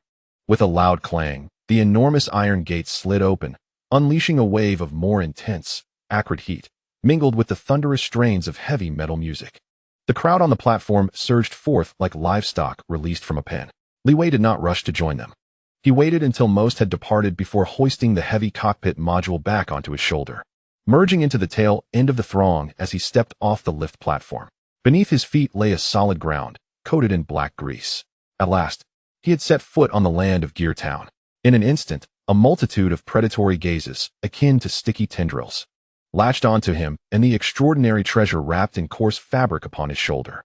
Along the streets, hyenas leaned against walls or crouched in corners, their eyes gleaming with avarice and calculation, as if assessing the worth of a commodity and the difficulty of acquiring it. Li Wei's expression remained unchanged. He merely adjusted the shoulder bearing the module slightly backward, allowing his right hand to more comfortably grasp the hilt of the sword disguised as an ordinary component at his waist. He strode forward without glancing aside. His cold, emotionless gaze and the fierce aura honed between life and death, reminiscent of a solitary wolf, momentarily quelled the greed of some would-be assailants. They could not read this young man. In Gear Town, being unreadable meant danger. Li Wei ignored the predatory stares around him, calmly pondering, where are we headed? Finally, a useful question. Muntant's voice resounded once more, this time imbued with the calm decisiveness of a strategist. We must swiftly locate a place where we can establish a foothold, one that few would dare to provoke. Her voice paused, seemingly retrieving information acquired from certain channels regarding the city. Let us head to the arena. The arena? Li Wei furrowed his brow slightly. Indeed, the arena. Muntant's tone brooked no argument. We need money, substantial amounts of it. Repairing me requires money. Purchasing intel demands money. And even renting a secure room here necessitates funds. In Gear Town, the quickest way to earn cash and prove one's strength is at the mech arena. With your current rudimentary skills, combined with my weapon module's materialization ability, you should be able to earn your first pot of gold in the lower division. Li Wei did not contest her assertion. He recognized it as the most direct and efficient approach. After a brief silence, he inquired, and then? Then, Muntant's voice turned grave. Once we possess sufficient funds and the means to protect ourselves, we shall seek out a certain individual, a portly fellow named Qian Duoduo. Qian Duoduo? The name struck Li Wei as unexpected. Do not be deceived by his ridiculous name. Mutant scoffed. According to the remnants of my database, some archived information from the old era indicates that this man is the sole heir of the prestigious Qian family, renowned for their mechanical engineering prowess. His family even contributed to the design of our G-Series mechs. If anyone in all of Gear Town, or even this wasteland, possesses the capability and expertise to restore me, it must be him. The arena. Qian Duoduo. These two unequivocal objectives crystallized into a clear path within Li Wei's tumultuous thoughts.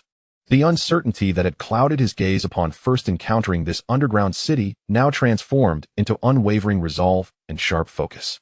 He adjusted the position of the module on his shoulder, bearing the weight of hope and future, disregarding the prying eyes and malice surrounding him, and strode purposefully toward the most cacophonous direction of the city, shrouded in the glow of countless neon lights and the roar of heavy metal music.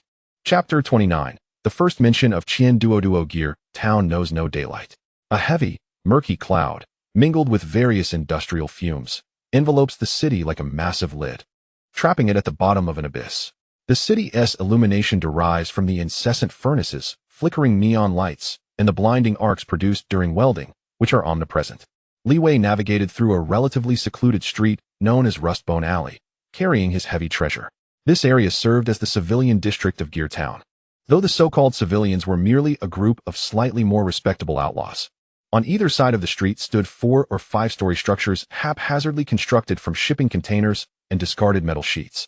The walls were plastered with crude graffiti. The air was thick with the stench of rotting food and the mingling of human sweat. Li Wei ignored the scrutinizing and covetous gazes emanating from the dark corners. His imposing presence, established at the entrance, acted like an invisible cloak, deterring these hyenas from approaching until they discerned his true nature. Based on Muntant's scans and his observations, he entered a bar that appeared to be thriving. The establishment bore a straightforward name, The Wrench. A massive, rusted wrench sign swung from 2 iron chains at the entrance, creaking in rhythm with the hot air blowing from the vents. Pushing open the door crafted from a solid steel plate, a wave of scorching air, infused with the blaring strains of heavy metal music, met him. Inside the bar, the lighting was dim, and smoke swirled through the air. On a corner stage, a man, half of whose body is composed of machinery, is belting out incomprehensible rock music through his metallic throat. In the dance floor, a diverse crowd of men and women writhes to the frenzied beats, releasing an excess of hormones. Li Wei's gaze lingers on them for less than half a second before he strides directly to the relatively quiet bar. The bar is long, fashioned from a single block of heavy, unknown alloy, marred with the imprints of countless glasses and knife marks. A group of spirited primates. A disdainful scoff from Yueyong echoes in his mind. Noisy, vulgar, utterly meaningless. Are you certain you wish to squander time in such a place? Li Wei pays her no heed. He selects a corner seat, gently placing the cockpit module from his shoulder at his feet, then extends a finger towards the bartender, who is leisurely polishing a glass behind the counter. A glass of rusty water. This refers to the cheapest, low-quality malt liquor in Gear Town, known for its pungent, spicy flavor, rumored to induce hallucinations in excess, yet favored for its affordability. The bartender, a gaunt middle-aged man with sunken eyes and a murky gaze, appears disinterested in the world around him. He lazily glances at Li Wei, fills a large glass of foamy yellow liquid from a barrel behind him, and slams it down in front of Li Wei. Li Wei does not touch the drink. He observes the bartender and, in a flat, emotionless tone, inquires, "I am searching for someone." The bartender's glass-cleaning motion does not waver. He merely emits a faint grunt in response, barely lifting his eyelids. Qian Duoduo. Upon hearing the name, the bartender's hand finally pauses. He slowly raises his head, the murkiness in his eyes momentarily shifting. He sizes up Li Wei, as if assessing the value of a commodity. When his gaze settles on Li Wei's faded scavenger attire, the flicker of intrigue swiftly vanishes, replaced by a renewed indifference. "I don't know him." He utters 2 words, returning to his task of polishing the glass, as if the preceding exchange were but a figment of imagination. Li Wei remains silent. He extends his hand, retrieves an object from his pocket, and gently places it on the scarred bar top, pushing it forward. It is a tooth, one that is as large as half his palm, sharp and gleaming with a hint of eerie green luminescence. The root still bears traces of fresh flesh, remnants from its forcible extraction. The bartender's pupils constrict sharply. He recognizes the value, instantly identifying it as the fang of the apex predator, the marsh hunter, which resides deep within the fungal wetlands. This creature is fierce and cunning. Not even a well-equipped mercenary team would dare provoke it. Yet, here stands a seemingly novice young man who has acquired its tooth, and judging by its freshness, it has been obtained not long ago. The implications are clear to the bartender. His glass polishing ceases entirely. He raises his gaze, now regarding Li Wei with a transformed expression. Gone is the coldness and disdain, replaced by a mixture of surprise, apprehension, and the fervor of a merchant discovering a new opportunity. He refrains from immediately seizing the tooth, instead studying Li Wei with his murky eyes. What do you seek him for? To repair something. Li Wei's response is succinct. The bartender falls silent for a moment, then swiftly extends his bony hand, sweeping the fang into his pocket. After this motion, he relaxes against the bar, adopting a conversational tone. Qian Duo, now that's a legendary figure. His voice is hoarse, as if he hasn't spoken so much in ages. In Gear Town, if anyone possesses the strongest wrench, it is undoubtedly him. The Qian family's craftsmanship has been passed down since the olden days. It is said that even the divine mecha pilots speak of were once touched by their ancestors. As he speaks, a glimmer of longing flickers in his eyes. Alas, while the craftsmanship is top-notch, the man himself is a hopeless case. He shakes his head, a scornful expression crossing his face. All of Gear Town knows that this portly Qian Duo has two great passions: fiddling with those incomprehensible relics of the old era and gambling. He bets on mechs, fights, roulette, even which of two cockroaches can crawl faster. He bets on anything, and he loses every time. A few years ago, he squandered the only workshop left to him, the Duo workshop, in a single night of gambling. Now, that place has become a branch of the scrap iron gang. Since then, he has been thoroughly washed up, stumbling around in a drunken haze, either at the casino or on his way to one, working as a mechanic in the arena to pay off his debts. The bartender pauses, taking a small sip from Li Wei's glass of rusty water, savoring its flavor before continuing. Of course, with his skills, not just anyone can afford to hire him. He is now the exclusive mechanic for the champions of the arena, maintaining only the mechs of the victors. The information is crystal clear. Li Wei listens quietly, his expression unchanged, merely lifting the glass of rusty water to take a shallow sip. A sharp, pungent taste erupts in his mouth, akin to a fireball sliding down his throat. To meet him, the bartender observes Li Wei, a smirk playing on his lips. You'll need to connect with the champion first. What are the rules of the arena? Li Wei places the glass down and directly poses the question. Rules? The bartender chuckles, a smile filled with the unique apathy of Gear Town. The arena has no rules. Or rather, the only rule is to survive. It is the most frenzied, blood-soaked place in all of Gear Town, the quickest way to make money. Anyone who considers themselves capable can sign up, sign a death waiver, and fight match after match. As long as you can keep winning, everything you desire, money, women, status, and the chance to meet the champion, will be yours. The bartender's gaze shifts between Li Wei and the large package at his feet, suggestively stating, of course, you'll need a mech capable of entering the arena. Though, for mere registration, it's not strictly necessary. After all, there are always some desperate souls who choose to enter on foot. Li Wei disregards the bartender's jibe. Who is today as champion? He inquires, asking his final question. The champion today? The bartender's smile widens. Today as champion is a real tough character, Iron Fist Roman. A monster who believes purely in brute strength. His modified heavy mech, the War Maniac, has discarded all ranged weapons and flashy moves, pursuing only extreme defense and power. His strategy is singular. Charge in and smash his opponent, mech and all, into a heap of scrap. 7 challengers have already perished beneath his colossal iron fists. The bartender finishes and gazes at Li Wei with interest, seemingly eager to witness a flicker of fear or hesitation on his face. Yet he is disappointed. Li Wei's expression remains that of unwavering calm.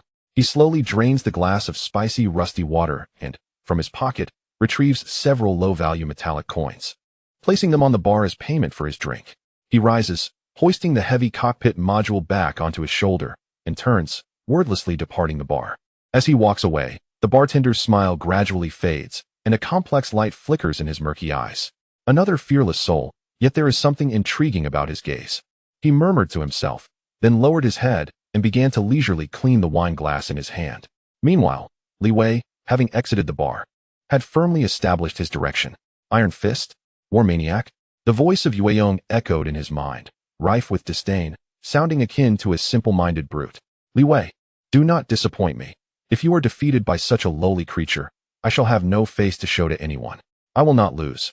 Li Wei resolutely replied within himself. He lifted his gaze towards the chaotic city enveloped in a myriad of neon lights and thunderous roars, the arena. That would be his inaugural stage. Chapter 30. My name the arena, nestled at the very bottom of Gear Town, is a vast underground space sculpted from natural caves. It is the bloodiest and most adrenaline-inducing locale in the entire city. As Li Wei followed the rusted signs through a series of noisy and crowded corridors, he finally arrived at the outskirts of the arena. The heat, thick with a mingling of sweat, alcohol, oil, and a faint metallic tang, nearly suffocated him. The deafening heavy metal music, intermingled with the frenzied shouts of the crowd and the clanging of metal, struck his eardrums like invisible hammers. Countless flashing neon lights illuminated the area as brightly as day, casting light upon every face twisted in excitement. People like madmen jostled against the massive railing forged from thick steel rods, waving their arms and vociferously cheering for the mechas engaged in combat within. This was the arena for gamblers, a veritable paradise for wagerers. Li Wei, burdened by his heavy iron coffin, struggled to navigate through the throngs of people. His demeanor remained calm, untouched by the fervor surrounding him. He felt like a drop of cold water plummeting into a cauldron of boiling oil, utterly out of place amidst the chaos. A bunch of hormone-driven monkeys, excited by the sight of two tin cans fighting, Yueyong's scornful voice resounded in his mind. Li Wei, I retract my previous words. This is hardly a refuse dump, it's a cesspool. Li Wei paid her biting remarks no heed. His gaze pierced through the throngs, landing on a makeshift shack fashioned from containers, adorned with a sign reading fighter registration not far ahead. That was his destination. Inside the shack sat a seemingly disinterested man, reclining with one leg crossed over the other, casually trimming his nails with a small knife while listening to the cacophony of music emanating from a portable radio. The greasy tank top he wore and the apathetic expression on his face made it clear that he possessed no enthusiasm for his job. Li Wei squeezed through the crowd and approached the ramshackle registration desk, gently placing the heavy cockpit module on the ground. Upon hearing the noise, the staff member lazily lifted his eyelids, casting a glance at Li Wei. When his gaze fell upon Li Wei's faded scavenger attire and the oddly shaped iron coffin wrapped in coarse cloth at his feet, a clear mockery flickered across his already indifferent face. Huh, another poor fool, he scoffed, blowing away the debris from his nails, his tone laced with condescension. What's the matter, kid? Did picking up garbage scramble your brains? This is a mecha arena, not a recycling center. His voice was not loud. Yet the robust men waiting outside or merely observing the spectacle heard him and erupted into laughter, their gazes at Li Wei brimming with ridicule and disdain. Li Wei's expression remained unchanged. The life and death struggles and betrayals he had endured had tempered his resolve into something as unyielding as ancient ice. Such derision, to him, was less bothersome than the buzz of a mosquito. He merely gazed at the staff member and asked, in a tone that was almost indifferent, "Where do I fill out the form?" Those four simple words caused the man's nail trimming to pause momentarily. He raised his head and re-examined the young man before him. He had seen too many newcomers come to register, some feigning ferocity, others trembling with anxiety, and some, like Li Wei, appearing as destitute scavengers. Yet, in response to his scorn, none had maintained the serene composure exhibited by this youth. There was no anger, no tension, not a hint of emotional fluctuation in his eyes.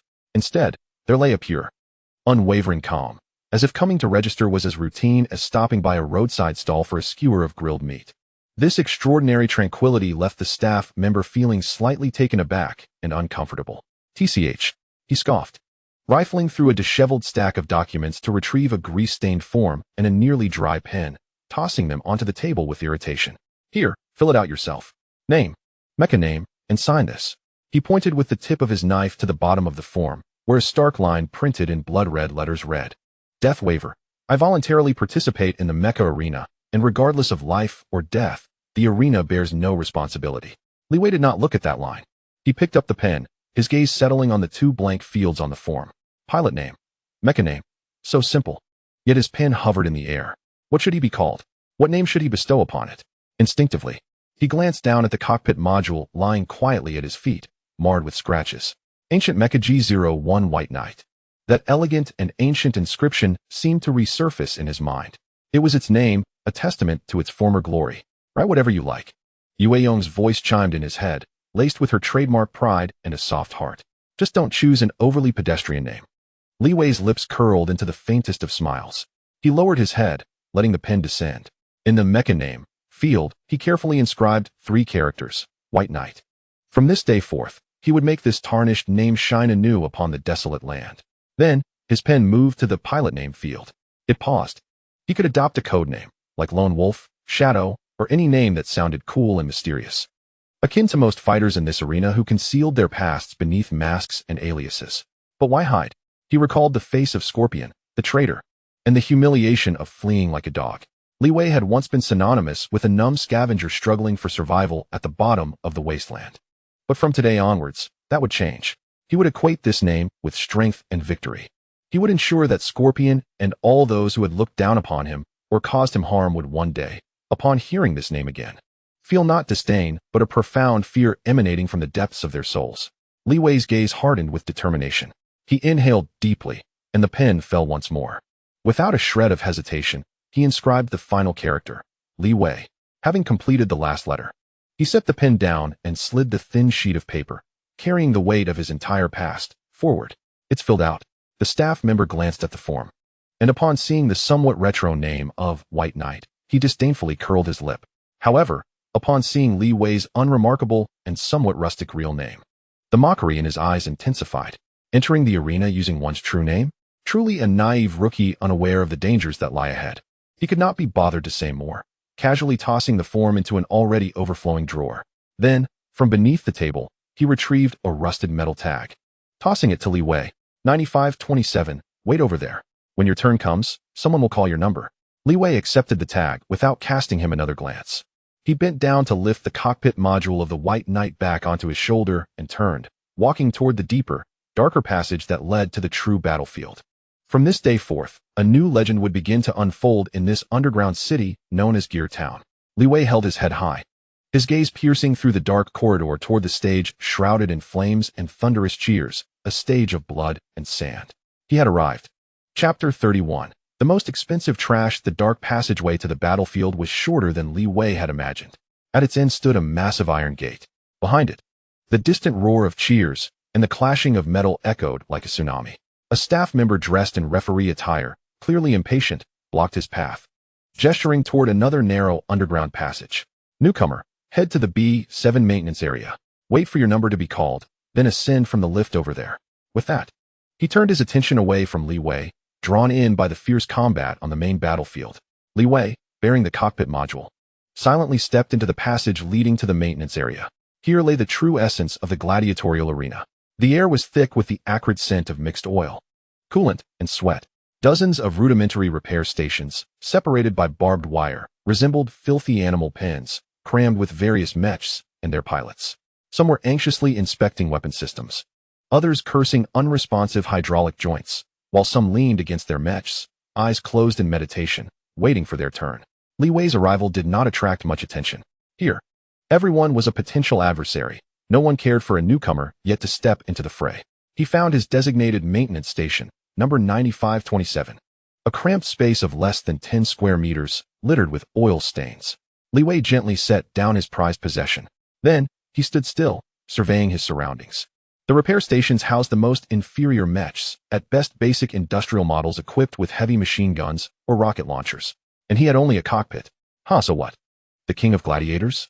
The mocking voice of Yu Yong echoed in his mind. You don't even have a shell that can stand up. Are you planning to ram your head into others?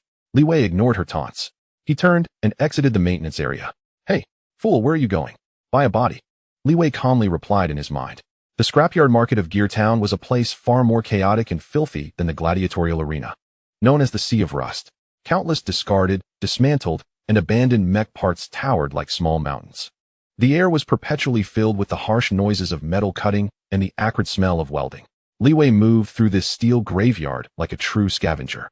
He sold the tusk of a mire hunter and pawned some military supplies he had scavenged from a derelict off-road vehicle, earning a sum that seemed considerable to an ordinary person but was pitifully small in this place. That one on the left. The power legs of the Type 3 battle axe. Although it's an outdated model, its burst power is still decent. Buy it. Yu Yong's voice chimed in his head like a discerning shopping advisor. Li Wei approached, glanced at the price the stall owner offered, then silently walked away. Hey, what are you doing? Isn't that good? I can't afford it. Then what about that one on the right? the composite sensor of the Sentinel drone. It can effectively compensate for your pathetic reaction speed. Li Wei walked over again, inquiring about the price, and once more, he left in silence. Can't afford that either? Yu Yong's voice was tinged with disbelief. Then what can you afford? Yu Yong was on the brink of frustration. Li Wei said nothing. He approached the most remote and neglected stall. The vendor, a one-eyed man, lay languidly on a rickety chair, dozing. The items piled on the stall could hardly be termed parts. They were a collection of true, unadulterated trash. Li Wei rummaged through the heap of rusted steel plates, ultimately locking eyes on a few items. A thick, cumbersome left leg from a heavy mining mech, a right arm from a cargo mech equipped with a massive claw, a torso from a civilian security mech featuring a significant dent in its chest, and a collection of hydraulic pipes and wiring of various models, sold by weight as scrap. Wait, you can't be serious. Yu Yong's voice trembled. You want to use this industrial waste as my body? Li Wei disregarded her. He spent all his credit points on what he deemed the most cost-effective scrap, then rented a unicycle cart to transport them to the cheapest, dirtiest private repair shop near the arena. Inside the repair shop, sparks flew from the welding. Li Wei, bare-chested, sweat drenching his hair, exhibited the versatility expected of an adept scavenger. Cutting, welding, wiring. His movements were deft, as if he had performed these tasks hundreds or thousands of times. A peculiar, grotesque entity, a Frankenstein assembled from countless discordant parts, began to take shape in his hands. Stop! I command you to stop. Yu Yong's screams stirred a tempest in his mind. Look at what you've done. My left leg is meant for mining. My right arm is for grasping boxes. And that torso, its main armor has been breached. You want me to fight in a leaky body? Her voice brimmed with outrage and profound humiliation. I am G01, the noble white knight, not a shabby collection of junk from a scavenger. Li Wei did not cease his work. Silently, he connected the final wire, then cradled the cockpit module housing Yu Yong's soul. No. Yu Yong's voice was laced with desperation and pleading. Don't put me in there. I refuse to stay in that garbage can. Li Wei halted his movements. Holding the cold cockpit module, he gazed at the hideous mech he had painstakingly assembled. One leg thick, the other thin. One arm a massive iron claw, the other. No, it didn't even have another arm. It was a barren interface where he had forcibly welded on a shield. The entire body was asymmetrical, a kaleidoscope of colors, brimming with patches and welding marks. Indeed, it resembled a massive, ambulatory trash bin. Li Wei paused for a moment. He did not respond in his mind. Instead, for the first time, he spoke softly to the module in his arms. Yu Yong. His voice, though faint amidst the vast and noisy repair shop, was remarkably clear. I know this is an insult to you. His tone was calm, devoid of argument or explanation. I also understand that to have you reside in such a body is more tormenting than killing you. In his mind, Yu Yong's roars and screams gradually subsided. She seemed taken aback that Li Wei would utter such words. Li Wei extended his hand, gently caressing the deepest crack on the cockpit module. But we have no choice. This heap of refuse represents our sole opportunity to ascend to the arena. This trash bin serves as the initial step toward reclaiming everything that rightfully belongs to you. He lifted his gaze, his expression imbued with utmost seriousness and solemnity. I assure you, this is but a temporary state. From this day forth, every credit point I earn in the gladiatorial arena, every piece of loot I exchange, will be used to replace a part of your being. I will first procure the finest legs for you, enabling you to dance the most exquisite moonlit waltz. Following that, I shall acquire the best arms, allowing you to wield the swiftest blade. Bit by bit, I will painstakingly forge a body for you from the finest materials in this world.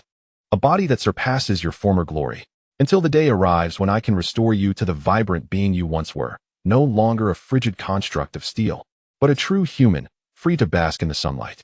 This is my promise. The repair room fell into a prolonged silence, interrupted only by the distant clamor and the faint hissing sound of the cooling welding torch. After a considerable pause, Yu Yong's nasally, muffled voice broke the stillness once more. Humph. Your words are more melodious than your actions. Remember this. It was you who said it. If I discover even a single screw from this trash bin remaining on my new body, I shall self-destruct immediately, taking you down with me. Though her tone remained fierce, the resolute defiance had dissipated. Li Wei smiled. No longer hesitating, he securely installed the cockpit module into the chest of the grotesque mech. He climbed aboard, opened the cockpit, and took his seat.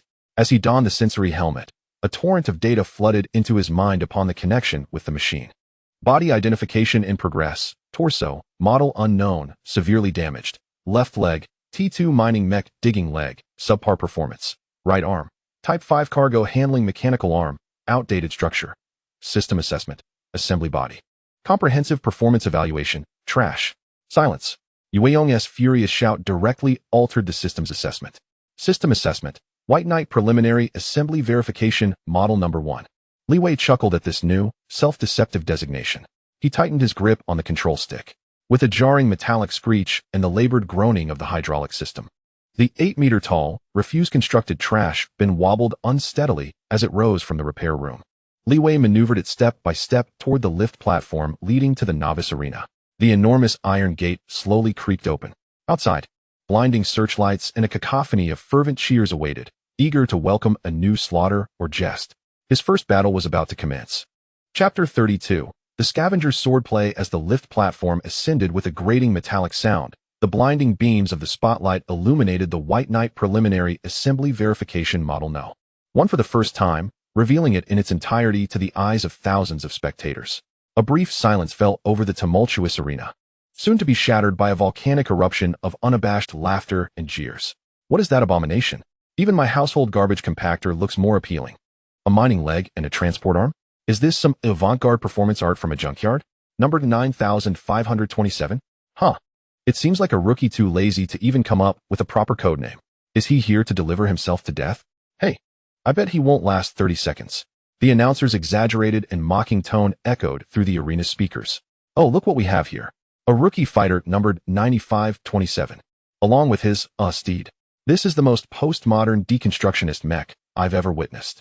Let us commend this artist's audacity. An even louder chorus of ridicule ensued. Inside the cockpit, Li Wei's expression remained unchanged. He quietly absorbed the dissonant feedback from every joint of the machine. Can you hear them? They are mocking me. Yueyong's voice screamed in his mind, filled with exasperation and indignation. Li Wei, I command you. Now, immediately, tear that tin can apart. Li Wei did not respond. His gaze traversed the display screen, resting on the opposite end of the arena. His opponent, a pitch-black, standard military mech designated Ravager 3, ascended via another lift platform. It was a true killing machine, clad in heavy composite armor, equipped with a shoulder-mounted 6-tube missile launcher and arms armed with high-speed chainsaw swords, exuding an industrial, cold aesthetic. It stood in stark, ironic contrast to Li Wei's trash bin. The pilot of the Ravager clearly perceived this match as an affront. Without any pretense, he issued a haughty proclamation over the public frequency. Rookie, I will only use one move. If you survive, you win. Ding. The bell for battle rang. Boom. Boom. Boom. Boom. Boom. Boom. Before the sound of the bell faded, the 6 small missiles on the Ravager's shoulder, trailing crimson tails, launched in a sweeping trajectory toward Li Wei. He had no intention of granting Li Wei any opportunity. He aimed to conclude this farcical match in the most spectacular and overwhelming manner possible. The cheers from the audience peaked instantaneously. Everyone widened their eyes, anticipating the explosion of the trash bin into a dazzling display of fireworks. However, Li Wei's actions exceeded all expectations. Faced with the missiles that blocked all escape routes, his mech, that assemblage of discordant components, did not clumsily retreat or raise a shield to endure the assault as everyone had envisioned. It moved. The right leg, the relatively slender leg from the cargo mech, kicked back forcefully. Meanwhile, the left leg, a thick, cumbersome limb from the mining mech, dug firmly into the ground, serving as a pivot point. With a screech of twisting metal, the trash bin executed an utterly bizarre maneuver, sliding abruptly to the side in a manner wholly inconsistent with the principles of mechanical engineering. That was not a tactical evasion of a mech. It resembled a scavenger dodging the collapse of ruins, scrambling in a panic. The 6 missiles barely grazed its chassis, detonating where it had previously stood, erupting into a vast conflagration of flames and debris. Did he evade? The mocking laughter from the audience abruptly ceased. Everyone was left in stunned silence. The opponent's pilot also momentarily froze, then seethed with rage, convinced it was merely a stroke of luck. Rat-a-tat-tat-tat-tat. The chainsaw sword on the Ravager's arm whirred violently, emitting a piercing shriek as it charged toward Li Wei amidst the smoke. But Li Wei did not emerge from the haze. Instead, he guided the mech deep into the wreckage formed by the earlier explosion, a chaotic mound of twisted steel and shattered concrete. That unsightly mech displayed astonishing agility, entirely at odds with its appearance. It alternately used its massive claw-like arms to clear obstacles and battered through debris with its bare shield. Akin to a rat navigating through a refuse pile, perfectly familiar with its territory. The Ravager's pilot was utterly enraged. He roared, brandishing the chainsaw sword, and frantically chopped at the rubble. Boom. Bang. The sturdy arena floor crumbled under his assault as if it were mere tofu, sending countless fragments of stone and metal flying. Yet with each assault, his strikes fell just short. That refuse bin consistently evaded capture, utilizing the terrain's concealment in an astonishing manner, narrowly escaping each time. The audience sat in a state of disbelief. This was no mere mech duel. It resembled a farcical performance. An experienced wasteland hunter toyed with a cumbersome brute, endowed with strength, yet lacking finesse. Just as the Ravager cleaved through a massive barricade, only to find emptiness behind it, Li Wei's opportunity arose. His refuse bin had, unbeknownst to him, circled around to the Ravager's flank. He eschewed the use of the colossal pincers and refrained from striking with the shield. Instead, he simply raised his unadorned left hand, where the shield interface had been welded. In a moment of astonishment, a hilt crafted from an unknown silvery metal, sleek and elegant, materialized in the mech's grasp. Instantly following, a 2-meter-long, semi-transparent azure blade of pure energy erupted from the hilt. The blade flickered, unstable at its edges, as if it might dissipate at any moment. Yet, in that instant, its noble and lethal aura stood in stark contrast to the filthy, chaotic atmosphere of the arena, leaving the spectators breathless. What was that? A lightsaber? Am I not mistaken? Amidst the gasps of the crowd, Li Wei sprang into action. His mech advanced at an extraordinarily acute angle, stepping forward. The lightsaber, devoid of any flamboyant maneuvers, sliced forward with a practiced ease akin to cutting through scrap metal. With a soft yet spine-chilling sound, the blade glided through the Ravager's hefty leg armor, which crumbled before the ethereal edge like mere parchment. A gaping wound, deep enough to reveal bone and marked by the remnants of scorching heat, appeared at its knee joint. A howl erupted from the Ravager's pilot, a cacophony of pain and humiliation. He had been wounded by a refuse collector wielding a scrap mech. In a fit of rage, he lost all semblance of reason. I will kill you. He relinquished all defenses and tactics, channeling every ounce of energy into the weapon systems. A concealed hatch on the Ravager's chest opened, revealing the ominous maw of its main cannon. Destructive energy began to coalesce with fervor. Fool. He intends to overload the main cannon. Quick, evade. The urgency in Yueyong's voice was palpable. Yet, Li Wei did not flinch. His gaze was as frigid as the abyss. This was the moment he had been anticipating. Fool. To your left, 3 steps back. That is his thermal vent's blind spot. At the very instant Yueyong's furious roar reverberated in his mind, Li Wei moved. His mech rolled sharply to the left, nearly tearing itself apart, just a split second before the cannon fired. Boom. A colossal energy beam grazed his mech as it shot towards the distant wall, leaving behind a massive, still-melting crater. Meanwhile, Li Wei's refuse bin had rolled behind the Ravager, which was now rendered rigid by the recoil from the overloaded cannon, its thermal vents wide open, expelling scorching air. Without a moment's hesitation, Li Wei poured all remaining power into his arm.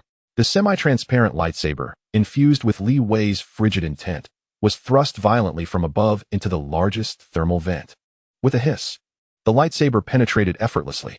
The massive body of the Ravager trembled violently.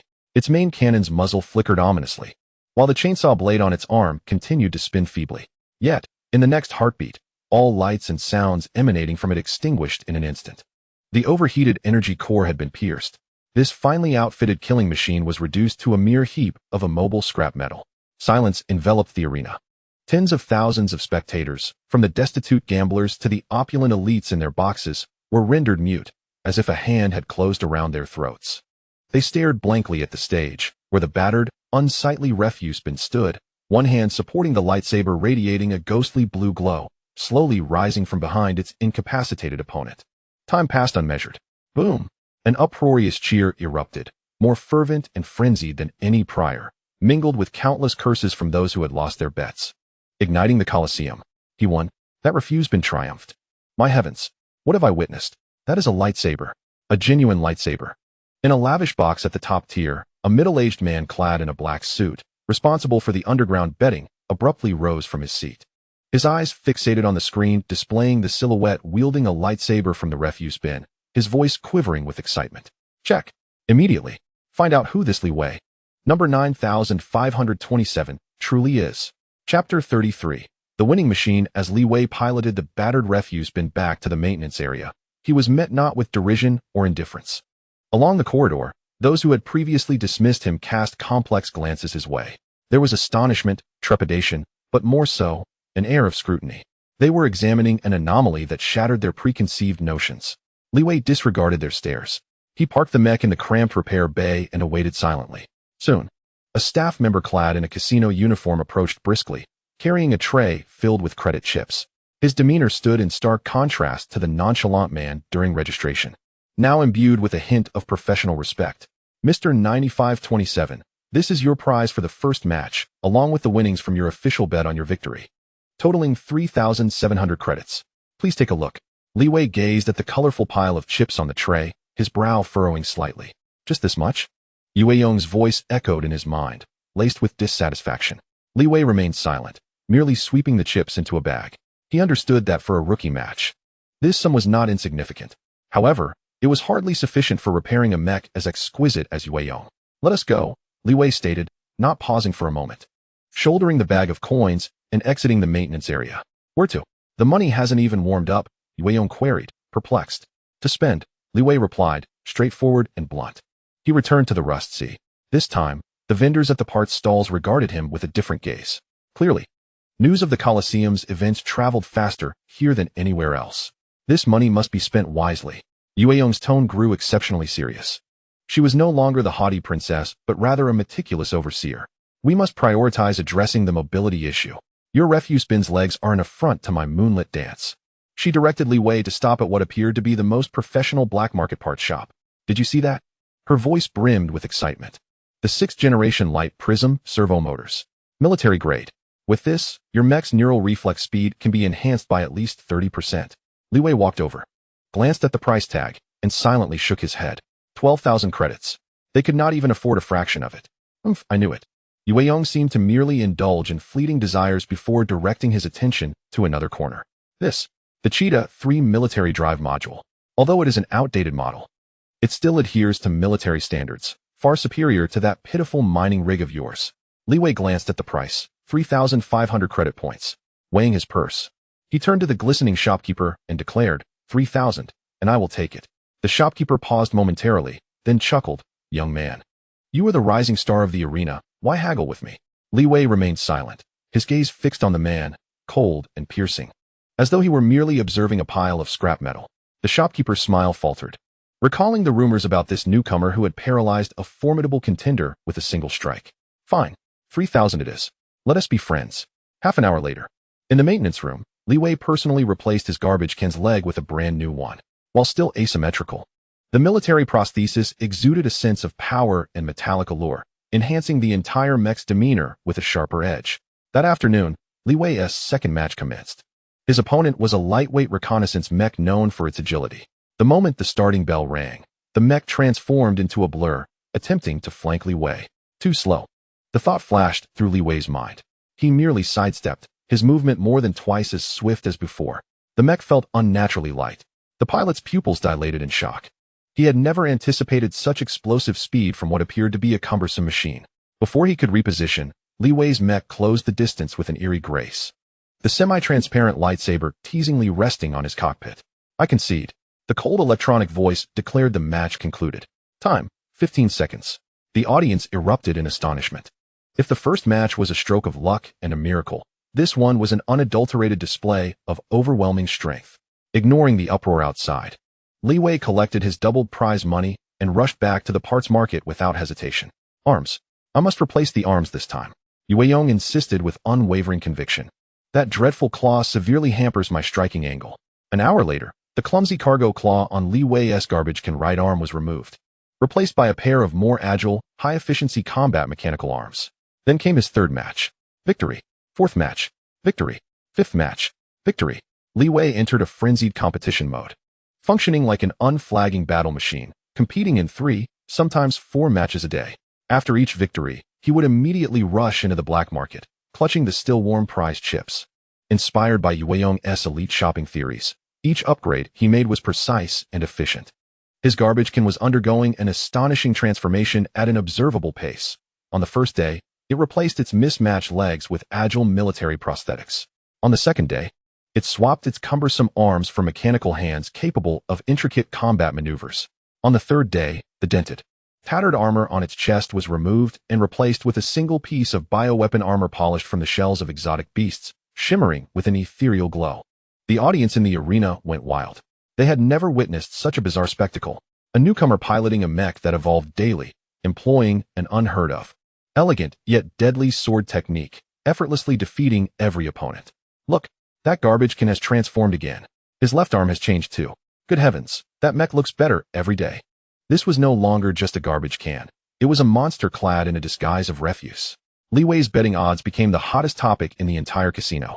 Countless gamblers fervently placed their credit points on him, and despite the plummeting odds, his unbroken winning streak made him the most stable and reliable money-making machine in the arena. The commentator's tone shifted from derision to fervor. Let us welcome the evolving newcomer. Li Wei, what surprises will his mech deliver today? What miraculous instant victories await with that mysterious lightsaber? Li Wei's fame resonated throughout the underworld of Gear Town in just a few days. Yet, amidst all of this, Li Wei remained indifferent. At that moment, he stood before the massive competition bracket, his gaze traversing the names he no longer cared for. His eyes lingered on the name at the top of the leaderboard, radiating a crimson glow. Champion, Iron Fist Roman. He knew he was getting closer to the goal he must surpass. Chapter 34. Undercurrents. Li Wei's consecutive victories stirred the stagnant waters of the underworld in Gear Town like a scorching iron plunged into still water. When he descended from the arena for the 12th time, another substantial sum in hand, he found himself confronted not by an empty corridor, but by two burly men dressed in matching black suits, earpieces in place, blocking his path like two walls. A silver badge, depicting two crossed battle axes, adorned their chests. The Axe Gang, one of the largest local factions in Gear Town, controlled nearly half of the weapons and parts smuggling business here. Mr. Li Wei, one of the men said, bowing slightly, his tone polite, yet underscored by an undeniable forcefulness. Our boss would like you to join him for a cup of tea in the lounge. Li Wei's gaze swept over their bulging waistlines, where large-caliber pulse pistols were concealed. He said nothing, merely followed them in silence. Trouble has found you, Yue Yong's voice echoed in his mind, tinged with a hint of schadenfreude. It seems your money-making machine has encroached upon someone else's territory. Inside the lounge, smoke curled languidly in the air. A rotund man in a floral shirt, adorned with several gold rings, lounged on a sofa, watching Li Wei's entrance with a grin. He resembled a genial merchant, but the occasional glint in his small eyes betrayed his predatory nature. He was the leader of the Axe Gang, known as the Smiling Axe, Wang San. Brother Li Wei, you truly are a rising star, Wang San exclaimed, standing with open arms as if to embrace Li Wei. Li Wei stood still, allowing him to embrace empty air. Wang San's smile remained unchanged as he naturally withdrew his arms and gestured to the sofa across from him. Please sit. No need for formality. Li Wei did not sit. What do you want? His voice remained as flat as ever. Wang San's smile finally dimmed slightly. He resumed his seat, picked up a cigar from the table, and took a deep drag. Refreshing. I enjoy dealing with straightforward people. He exhaled a thick plume of smoke, leaning slightly forward, his gaze fixed on Li Wei. Brother Li Wei, you are a clever man and should understand that in Gear Town, one cannot go far alone. I have come to present you with a mutually beneficial opportunity. The Axe Gang can provide you with the finest mech parts, the most professional repair team, and even assist you in resolving any troubles outside the arena. What I need from you is quite simple. Wang San extended two plump fingers. First, you may continue winning, but you must become our exclusive pilot. We will split your winnings 70-30. Second, he paused, his smile taking on a more significant meaning. In certain specific matches, you will need to lose. Certainly, we shall compensate you tenfold for your losses on the betting board. The atmosphere in the room suddenly turned oppressive. Engaging in match fixing, or becoming a henchman for a gang. These are the ultimate fates that most prominent figures in Gear Town meet. Li Wei listened quietly, his gaze betraying no emotion. Are you finished? He inquired. Wang San hesitated for a moment before nodding. I refuse, Li Wei stated succinctly, his words crisp and devoid of hesitation. At that instant, the air in the room seemed to solidify. The smile on Wang San's face vanished completely. He stubbed out his cigar in the ashtray with force and raised his head, his small eyes now icy with contempt. Young man, it is commendable to have pride, but excessive arrogance can lead to a downfall. You should consider the consequences of rejecting my offer. Li Wei did not spare him another glance, turning instead towards the door. As he reached it, Wang San's cold voice echoed from behind. Your next opponent is the Bone Crusher, Buck. I advise you to purchase the highest coverage of disability insurance for yourself. In the maintenance area, the atmosphere in Li Wei's workshop was tense. The Bone Crusher, Buck, was notorious among newcomers in the fighting circuit. The voice of Yueyong rapidly relayed information she had just pilfered from the casino database in Li Wei's mind. Buck's mech, dubbed the Meat Grinder, had undergone extreme modifications, forsaking all conventional weaponry in favor of two instruments, a high-frequency oscillating drill and a massive hydraulic shear. The virtual screen displayed the image of the Meat Grinder, a grotesque mech with arms transformed into gigantic, glimmering drill bits and shears, exuding an aura of savagery and bloodlust. His combat style was not aimed at victory, but at utterly dismantling his opponent's mechs. 3 newcomers had already faced him, their mechs completely disassembled, leaving the pilots permanently disabled. He was a mad dog raised by the Axe Gang, specifically to eliminate insubordinate newcomers. Li Wei listened intently, his hand continuing to polish the hilt of his lightsaber without pause. What about his weaknesses? He asked. The weaknesses are glaringly apparent, Yueyong replied. The excessive modifications to his weaponry have sacrificed the balance and speed of his mech. Moreover, to power those 2 behemoths, his energy core is perpetually overworked, and his cooling system is his Achilles heel. She paused before adding, however, he compensates for all this with wildly reckless tactics. Each of his moves is aimed at incapacitating you, joints, cockpit, energy conduits. He will dismantle your White Knight with the precision of a surgeon. Li Wei halted his polishing, raising his eyes to the screen displaying the ever-improving White Knight, a glimmer of cold resolve flashing in his gaze. He would not permit anyone to harm her. On the arena, as the Meat Grinder made its entrance, the audience erupted into a frenzy of excited, bloodthirsty cheers. They knew they were in for a spectacle. The Bone Crusher, Buck, was set to battle the recently ascendant newcomer, Li Wei. The bell for combat rang. Without a hint of hesitation, Buck roared, accelerating his mech to its maximum speed. The enormous high-frequency drill on his right arm spun at a blinding velocity, emitting a piercing shriek as it charged towards the knee joint of Li Wei's mech. This move was both insidious and lethal. If struck, the entire leg would be instantly penetrated and torn apart. In the face of this ferocious assault, Li Wei's response astonished all onlookers. He neither retreated nor sidestepped. Instead, with an almost imperceptible angle, he stepped inward slightly. Whoosh! The high-speed drill grazed the outer armor of the White Knight's calf, igniting a shower of dazzling sparks. The audience gasped in disappointment, but a glimmer of malicious glee flickered in Buck's eyes. This was precisely what he desired.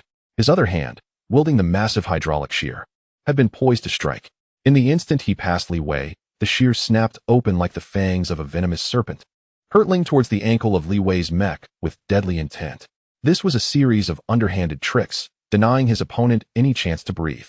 Now, fool! Yueyong's roar erupted in Li Wei's mind. Just as the hydraulic shear was about to close, Li Wei sprang into action. The White Knight did not attempt to retreat. Instead, it moved against the tide. The mech lurched forward, channeling all its momentum into its arm. The lightsaber, already drawn, did not aim to block the enormous shear, but, with an angle so bewildering that none could comprehend, swept upward. The target of the blade was not the mech's body or cockpit, but rather the thick energy conduit and hydraulic line powering the Meat Grinder's shear. Buck's grin froze in an instant. He attempted to change tactics, but it was too late. Swoosh! A sound as soft as a hot knife slicing through butter echoed. The translucent blue blade sliced effortlessly between several thick conduits. The Meat Grinder's hydraulic shear froze, halting less than a centimeter from the White Knight's ankle. Then, with a hissing sound of leaking fluid, it limply fell. One strike had rendered half of Buck's weaponry useless. Buck was left stunned by this astonishing maneuver. Yet before he could react, Li Wei's second strike arrived. The figure of the White Knight ghosted around to Buck's other side. With the same angle and technique, swoosh. The lightsaber flashed, severing the main energy line powering the high-frequency drill. The spinning drill emitted a sorrowful whine before rapidly decelerating, ultimately coming to a complete stop. The entire sequence unfolded with fluidity, so swift it left spectators breathless. In less than 5 seconds, the Meat Grinder's 2 once-feared weapons had been reduced to a heap of worthless scrap. On the arena, the grotesque mech awkwardly held its now powerless, severed arms aloft. Frozen in place, the White Knight slowly sheathed its sword, standing quietly before it, refraining from any further attack. This silent posture carried a weight far more potent than any taunt. The audience was initially engulfed in silence, which quickly erupted into a more fervent uproar than ever before. Goodness, what have I just witnessed? He completely disabled the Meat Grinder's weapons. What exquisite precision. He is not merely a pilot. He is a surgeon. In the Axe Gang's exclusive box, Wang San crushed the wine glass in his grip with a sharp crack, his eyes fixed on the figure of the white knight. Sword in hand, his expression dark enough to drip water. Meanwhile, in a dimly lit luxury box at the top of the casino, a mysterious figure adorned with an exquisite veil, obscuring her features, languidly reclined on the sofa, observing the replay of the recently concluded battle on the screen. She gently swirled the blood-red liquid in her glass, a smirk playing at the corners of her lips. He is quite intriguing, she mused, her voice ethereal and melodious. Imbued with an androgynous magnetism, he has retaliated against those vile methods with the harshest of measures, yet in victory, he has preserved his final boundary, sparing his opponent's life. After a moment's pause, she softly instructed her subordinate lurking in the shadows beside her. He is not a dog that any gang can tame, nor a thug that can be bought with gold. He is a true, proud lone wolf. Continue to observe. I wish to see how much commotion he can stir in this murky mire. Chapter 35. The Drunkard of the Repair Zone with an Unassailable. Crushing 12 consecutive victories in the rookie tournament, Li Wei's name finally transformed from a mere entry on a flimsy registration form into a plaque inscribed on the promotion list, gleaming with a cold metallic sheen. This also signified his acquisition of a new privilege, the right to enter the advanced maintenance area. This place stood in stark contrast to the B7 maintenance zone he had previously inhabited, which resembled a cattle pen. Gone was the acrid stench of a melange of various fluids. Instead, a faint aroma of high-grade maintenance oil pervaded the air. The floor was so immaculate that it reflected the soft glow of the ceiling lights. Spacious and brightly lit individual maintenance bays were separated by heavy blast-proof glass, housing menacing and ornate machines, true instruments of destruction. The maintenance team, clad in pristine uniforms, operated with the precision of finely tuned instruments, diligently tending to the upkeep and calibration of these mechs. This realm belonged to the strong. It was the very heart of the gladiatorial arena. Li Wei did not pilot his white knight. He walked alone, donned in the most ordinary attire, resembling an unwitting spectator as he silently traversed the corridor that symbolized glory and stature. The glances from the pilots and technicians around him were no longer disdainful. Instead, they bore a sense of equality interlaced with curiosity. A person capable of clawing his way out of the blood-soaked pool of the rookie tournament was deserving of at least the most fundamental respect. Li Wei remained indifferent to their scrutiny. His goal was clear. He passed by one maintenance bay after another, his gaze sweeping over the variously shaped mechs, ultimately halting in front of the largest and most conspicuous bay at the corridor's end, marked by a plaque reading Champion Exclusive. There rested a true steel behemoth, Iron Fist Roman S-Mount, the War Maniac. It was a heavy mech towering over 10 meters, enveloped in an exaggeratedly thick, specially treated dark red armor, riddled with countless scars and dents from past battles, as if flaunting its bloody accomplishments. It forsook all ostentatious ranged weaponry. Its arms transformed into two disproportionately large iron fists. The entire mech resembled a savage sculpture imbued with the aesthetics of violence, exuding an overwhelming sense of oppression. However, Li Wei's gaze did not linger long on this champion mech. Through the bright blast-proof glass, his attention fell upon a figure at the mech's feet, being vociferously berated. Spittle flying from the mouth of a man dressed in a tailored suit, adorned with gold-rimmed glasses, who appeared to be Roman S. Agent. Qian Duo, look at the time. You are thoroughly intoxicated again. How many times have I warned you? The champion's mech must undergo its final maintenance 12 hours before the match. You nearly jeopardized everything. If War Maniac encounters any issues during the competition, I assure you, the interest on that debt you owe to the casino will double. In the face of the agent's scathing reprimand, the man named Qian Duo merely nodded submissively, mumbling incoherently in agreement. The odor emanating from him, a noxious blend of cheap alcohol and sweat, seemed to seep through the thick glass. Li Wei's brow furrowed slightly. Humph. Is this the person you've gone to such lengths to find? Yu Yong's voice echoed in his mind, laden with unmistakable disappointment and scorn. The heir of the once illustrious Qian family, the pinnacle of mechanical prowess in the bygone era? Just look at him. He is nothing but a pitiful, alcohol-soaked lump of flesh. Li Wei refrained from retorting. He simply observed silently. Just as the agent turned to answer a communication, Qian Duo, who had kept his head bowed, gradually and almost instinctively lifted his eyelids. His gaze swept across the formidable champion mech that instilled terror in countless hearts. Li Wei distinctly noted that in those eyes, clouded by alcohol, there flickered not the reverence or pride a maintenance engineer should possess for his creation, but rather an intricate blend of emotions, disdain for a crude imitation. lament for a piece of exceptional steel being forged into a blunt tool, and a profound, hidden weariness and disgust lurking beneath all those feelings. It was the gaze of a master chef forced to fry a mere potato without any culinary finesse. Li Wei's heart stirred. He understood. This man was far from the wretched figure he appeared to be. Within him resided the pride of a genius. The scolding seemed to conclude. Qian, fumbling to retrieve a flat metal flask from somewhere, unscrewed the cap and took a hefty swig before cradling his sole treasure, resembling an aging beast expelled from its herd. He staggered away from the maintenance area. He did not return home, for he had long since lost that notion. He wandered aimlessly toward the arena's rear, into a more chaotic and filthy alley. Li Wei, like the most patient of hunters, followed closely behind, neither too far nor too near, silently confirming his suspicions. The alley was piled high with refuse, exuding a nauseating odor of decay. A few large mutated rats scurried through the trash, creating a rustling sound. Qian appeared accustomed to such an environment. He navigated expertly to a relatively clean corner formed by discarded tires, plopping down to continue numbing his already frayed nerves with alcohol. At that moment, a faint sobbing sound drifted from behind another heap of garbage nearby. Qian drinking ceased. His dulled senses, sharpened by some instinct, seemed particularly attuned to that sound. He furrowed his brow, unsteadily rising to investigate the source of the noise. Li Wei held his breath, slipping behind a massive abandoned container, peeking out with just his head visible. He saw a girl, about 6 or 7 years old, clad in a patched-up old dress, clutching a broken-legged mechanical dog toy, weeping sorrowfully. To a child of her age, this battered toy likely represented her entire world. Qian staggered over, his enormous frame casting a vast shadow over the little girl, who flinched in surprise. Her cries abruptly halting as she timidly regarded this oil-stained, alcohol-soaked figure, resembling a monster. Qian said nothing. He merely belched and extended a hand that appeared grotesquely greasy and trembled slightly from years of heavy drinking. Give it to me. His voice was hoarse and muffled. The little girl hesitated but eventually handed over the mechanical dog. The ensuing scene caused Li Wei, hidden in the shadows, to narrow his pupils to the most perilous of pinpricks. Qian took the tattered mechanical dog, the hand that had been trembling before, upon touching the cold metallic surface of the toy, seemed to be infused with a mysterious power. All tremors ceased in an instant. That hand became steadier than the most precise mechanical arm.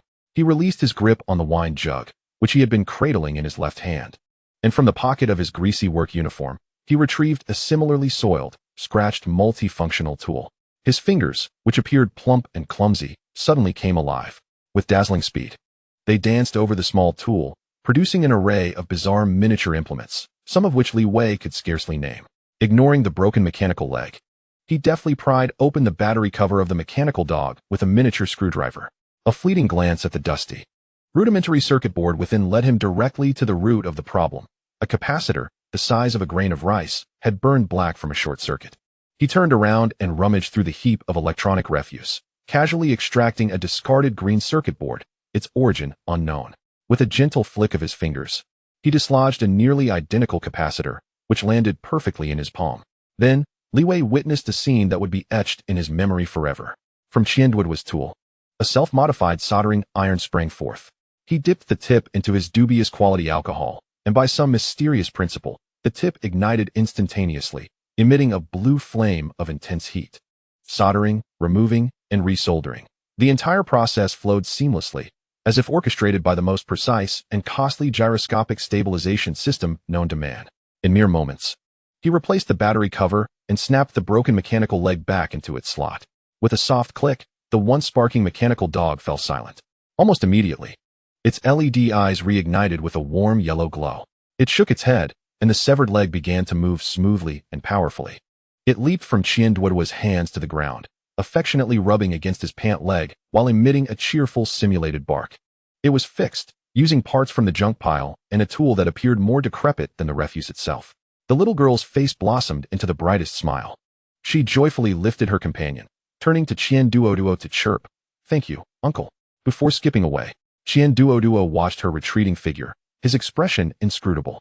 He wordlessly picked up the wine jug from the ground, unscrewed the cap, and took a deep swig. As if the brilliant genius who had just demonstrated such skill were a stranger to him, he resumed his seat atop the pile of tires. His gaze once again clouded and hollow, continuing to seek solace in alcohol. In the shadow of a container, Li Wei slowly straightened up. He observed the solitary figure of the abandoned, overweight man clutching a bottle, a look of unprecedented intensity igniting in his eyes, akin to the blazing sun. His last doubt evaporated entirely. Moonlit song, he declared within his heart, in an unmistakable tone of conviction. I have set my sights on this individual. Chapter 36. The gamble of the promotion match. The promotion match, the final threshold from the rookie arena to the regular competition. As Li Wei's White Knight re-emerged from the lift, the arena erupted in a cacophony of thunderous applause. This mech, transformed from its initial refuse-like state, bore little resemblance to its former self. The bounty from a dozen consecutive victories had allowed Qian Duo to replace every part outside the core cockpit. The body was now clad in aerodynamic armor. Its limbs replaced with agile military prosthetics, and the combat arms gleamed menacingly under the lights. Although some traces of modification remained for performance's sake, the elegance and ferocity of a knight were unmistakably present. The MC's voice resonated with fervor. Let us welcome the evolved newcomer, Li Wei. After an astonishing 12 consecutive victories in the rookie division, he now stands on the stage of the promotion match. His opponent, too, was a formidable contender, a powerhouse from the Axe Gang, known as the Iron Wall, Barton. From the opposite lift, a colossal figure slowly ascended. It was a nearly 9-meter-tall heavy mech, completely enveloped in exaggeratedly thick reactive armor. In its grasp were two massive tower shields. This mech was named Barrier, designed solely for defense. The audience erupted with synchronized cheers from the Axe Gang section, while in a VIP box above, Wang San reclined with a smirk, seemingly anticipating Li Wei's impending defeat. In another dimly lit box, Tian Ping lounged on the sofa, gazing with keen interest through the one-way glass at the standoff between the two mechs. Ding! The bell for battle rang out. As the match commenced, a pale yellow energy shield enveloped the Barrier mech. It planted its colossal shields firmly on the ground, curling into a stable defensive posture. Barton's strategy was clear. Understanding that Li Wei's mech was renowned for its agility and unconventional sword techniques, he intended to wear Li Wei down without engaging in a battle of skill. He would simply outlast him, fortified by his thick armor. Li Wei did not launch an immediate attack. The White Knight wielded its lightsaber, maneuvering swiftly around Barrier, searching for vulnerabilities. Useless, rookie, Barton's heavy voice echoed over the comms. This shield is the latest model procured at great expense from the military black market, specifically designed to counter your energy weapons. Your lightsaber only serves to recharge it. Is that so? Li Wei replied, his tone unwavering. The White Knight's silhouette flickered, abruptly appearing at an oblique angle behind Barrier. With a swift thrust, the lightsaber lunged towards the energy node of the shield. Sizzle! The blade's tip made contact with the pale yellow shield, sending ripples of intense energy cascading outward. Li Wei furrowed his brow. The energy of the lightsaber was rapidly depleting, while the shield's glow intensified. Useless. Huh. Come at me again. Barton cackled triumphantly. Li Wei chose not to linger, swiftly retreating. Within the cockpit, Yueyong's voice took on a somber tone. This shield is problematic. It can absorb and convert energy attacks. Each strike we make only charges it further. What about physical attacks? Li Wei inquired. Even less effective. Just look at that thick metal shell. Traditional physical strikes cannot harm it at all. The situation reached a standstill. Li Wei's attacks were ineffectual, while his opponent showed no intention of advancing, simply conserving energy. Time ticked by, and the energy gauge of the White Knight gradually dwindled from 100% to 80%. The atmosphere in the audience shifted from anticipation to impatience. What is happening? Why isn't that rookie attacking? Out of options, perhaps. His sword is utterly ineffective against that turtle shell. Wang San's grin widened. He intended for everyone in Gear Town to witness how this overconfident rookie would be systematically drained of all power, ultimately succumbing to defeat. Li Wei ceased his movements, positioning the White Knight at the far end of the arena, facing the massive mech across the way. Given up? Barton scoffed. Li Wei offered no response. In his mind, he swiftly communicated with Mutant. Mutant analyzed the model and performance limits of the opponent's mech sensors. The Bastion utilized the Battlestar 4 conventional sensor set, which was noted for its stability and reliability. However, it faltered in complex environments, struggling with dynamic tracking and signal discrimination. What are you planning? Mutant swiftly grasped the implication. I intend to take a gamble. A glint of madness flickered in Li Wei's eyes. In the next instant, the White Knight sprang into action. It abruptly abandoned all offensive postures, channeling its entire energy into the propulsion system of its legs. The mech transformed into a white blur, beginning to whirl at high speed around the center of the arena.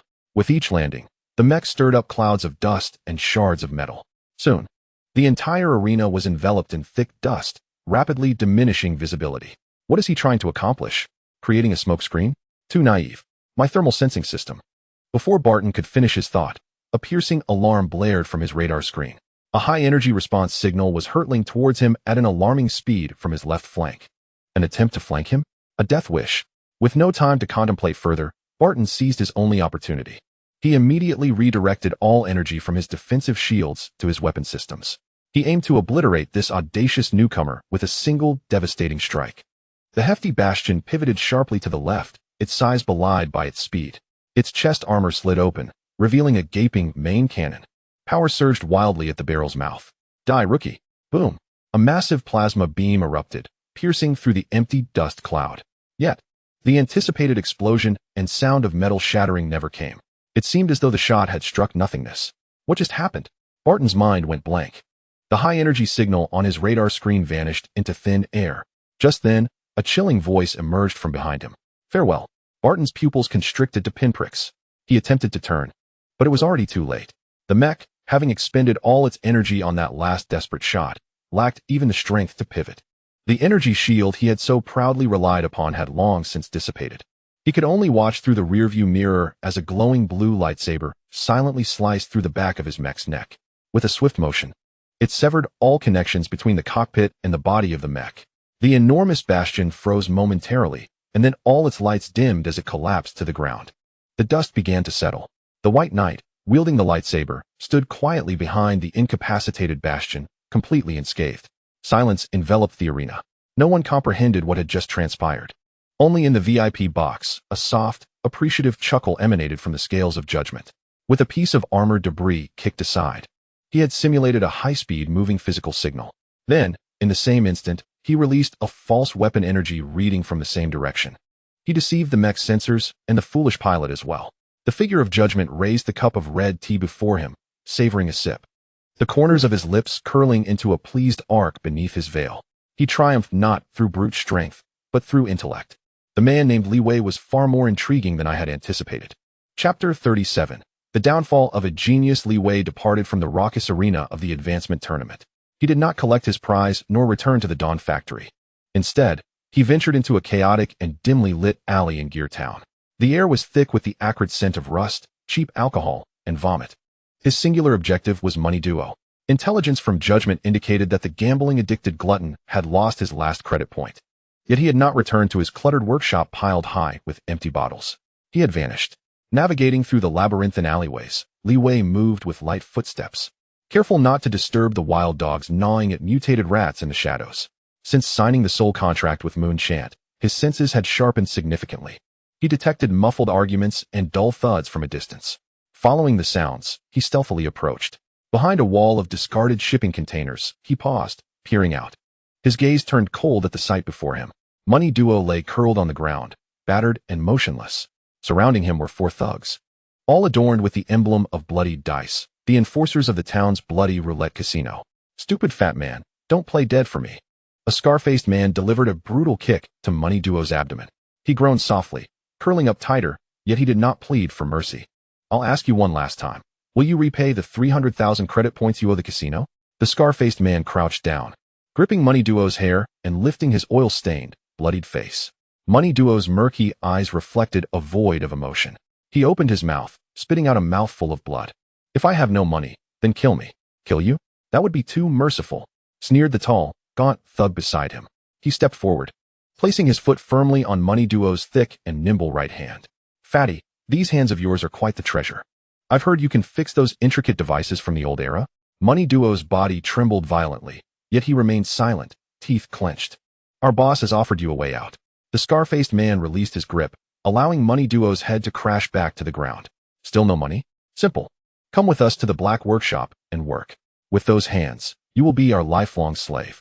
Once you've repaid the 300,000 principal plus 300% interest each year, you can leave. The scar-faced man's tone turned menacing. If you refuse, we'll smash those hands of yours into mush, one finger at a time. To cripple a craftsman's hands is far crueler than to end their life. Money Duo gasped for breath. The numbing void in his murky eyes finally shattered. Even if I die here, I will not use my hands to craft your murderous trash. He shouted with all his might. Damn it, you're asking for it. Finish him off. The thugs resumed their assault on Money Duo's corpulent form. The dull sounds of blows echoed relentlessly. Money Duo curled into a ball, resigned to their beating, no longer uttering a sound. Hidden behind the shipping containers, Li Wei quietly observed, his fists clenched tightly without his realization. He beheld those hands. The hands that could repair a mechanical dog toy from a pile of junk in mere minutes. That could unleash a searing brilliance upon touching the core of the White Knight. Those were the hands of a genius, meant to create miracles. Now, those hands were to be trampled into the dirt by this gang. He could not allow it. The beating ceased. Damn it, his bones are tough. The scar-faced man panted heavily. Big brother, stop wasting time and just finish him. The tall, gaunt thug drew a modified industrial cutting knife from his pocket. Drawing a blade signified a shift from debt collection to murder. Li Wei realized he could wait no longer. He stepped out from the shadows. His footsteps were light. Yet in the stillness of the alley, each step resonated clearly. Who? The four thugs whirled around, alert to the source of the voice. They beheld a young man clad in ordinary attire, advancing towards them step by step, his face devoid of expression. Kid, if you don't want to die, get lost. This is the blood roulette's territory. The scar-faced man threatened savagely. Li Wei did not halt his pace, his gaze barely lingering on the few individuals present. As he strode past them, his attention fixed on the moribund figure of an overweight man sprawled on the ground. What are you staring at? Seeking death? A nearby thug, incensed by such blatant disregard, roared as he swung a metal pipe towards Li Wei's head. In an instant, Li Wei sidestepped the imminent strike, simultaneously raising his hand to deliver a precise knife-hand blow to the thug's wrist. A sickening crack echoed as the thug howled in agony, the pipe clattering to the ground. Before he could react, Li Wei's knee collided forcefully with his abdomen. The thug's body arched reflexively, expelling bile and remnants of his last meal, before collapsing in a heap. The entire sequence unfolded in a mere heartbeat. The remaining three thugs, still bewildered by the rapid turn of events, shouted, all together, "Take him down." As the scar-faced leader charged forward, Li Wei did not retreat. Instead, he met their advance head-on. His movements were devoid of unnecessary flair. Honed through the brutal realities of survival in the wasteland, he sidestepped a thrusting dagger, driving his elbow into the assailant's jaw. Seizing the dagger, he struck another thug on the temple with the hilt before pivoting to deliver a precise kick to the knee joint of the scar-faced thug. A pained cry escaped the thug's lips, and within 10 seconds, all three henchmen lay writhing on the ground, groaning in despair. Li Wei did not spare them a glance. He approached the massive figure before him and slowly crouched down, extending his hand. The hand was steady, with defined knuckles, and remarkably clean. Qian Duo, lying prone on the ground, seemed to sense something, summoning his last reserves of strength to lift his swollen face. His eyes, clouded by alcohol and assault, struggled to focus. He recognized the silhouette of a young man blocking the alleyway's light, a figure everyone in Geartown knew. The newly crowned champion who had wrested the Iron Fist Roman's throne. Li Wei. Yet, there was no gratitude in Qian Duo's gaze, nor the relief of salvation, only wary scrutiny. He could not fathom why Li Wei had appeared in this place. He stared at the hand suspended before him, unmoving, uncertain whether this hand sought to pull him to safety or push him deeper into despair. Chapter 38, A Frenzied Bet. Li Wei's hand hung in the air, clean and stable, each joint distinct. This hand had just incapacitated 4 adult men with a simple and effective method. Now, it extended calmly toward the refuse piled deep within the alley. Qian Duo remained motionless, his bleary eyes fixed on that hand. His mind, dulled by alcohol and violence, was nonetheless alert to any sudden kindness, a survival instinct honed in the wasteland.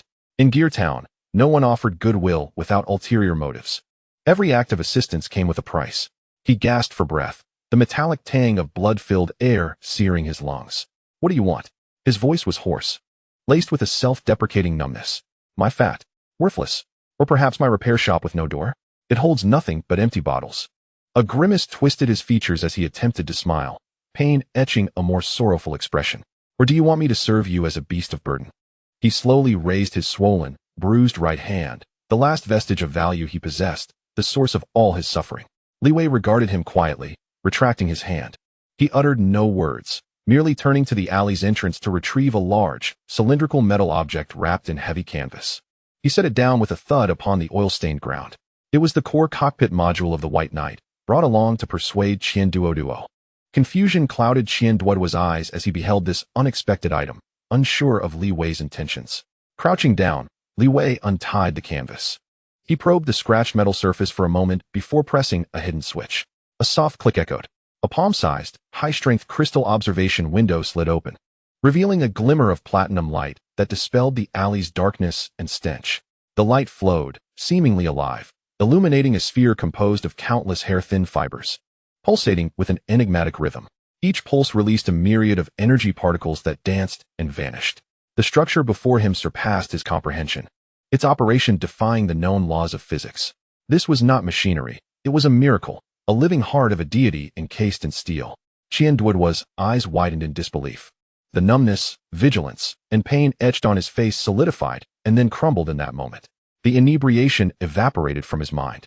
He forgot his injuries, the environment, and his own pitiable situation. All that remained was the pulsating, perfect heart. My God, he uttered in a daze. Then, to Li Wei's surprise, he scrambled on all fours, rolling toward the cockpit module, kneeling before it. He extended his bloodied, dirt-streaked hands, vigorously wiping them on his equally filthy work uniform until he deemed them sufficiently clean to approach the small observation window. His fingertips halted a mere millimeter from the crystal surface. He hesitated, fearful that his soiled hands might tarnish this wondrous object. He leaned in greedily, straining to observe the flow of energy particles within. Time seemed to stand still. After an indeterminate period, the obsession in his gaze shifted to profound terror. He recoiled suddenly, his back colliding with the cold wall. Cradling his head, he trembled violently. No, I can't touch it. His voice quivered with fear. This is forbidden. Only gods can enter this realm. It will bring calamity. We will all perish. As a mechanic, he understood better than anyone the covetousness such an extraordinary artifact would incite. Any of the 6 major factions would wage war to possess it, while they were mere worms in the gutter. Li Wei observed him in silence, waiting for Qian Duoduo's emotions to steady before speaking. His voice was calm yet resonant, imbued with an unusual power in the stillness of the alley. It is called the White Knight, and I am its pilot.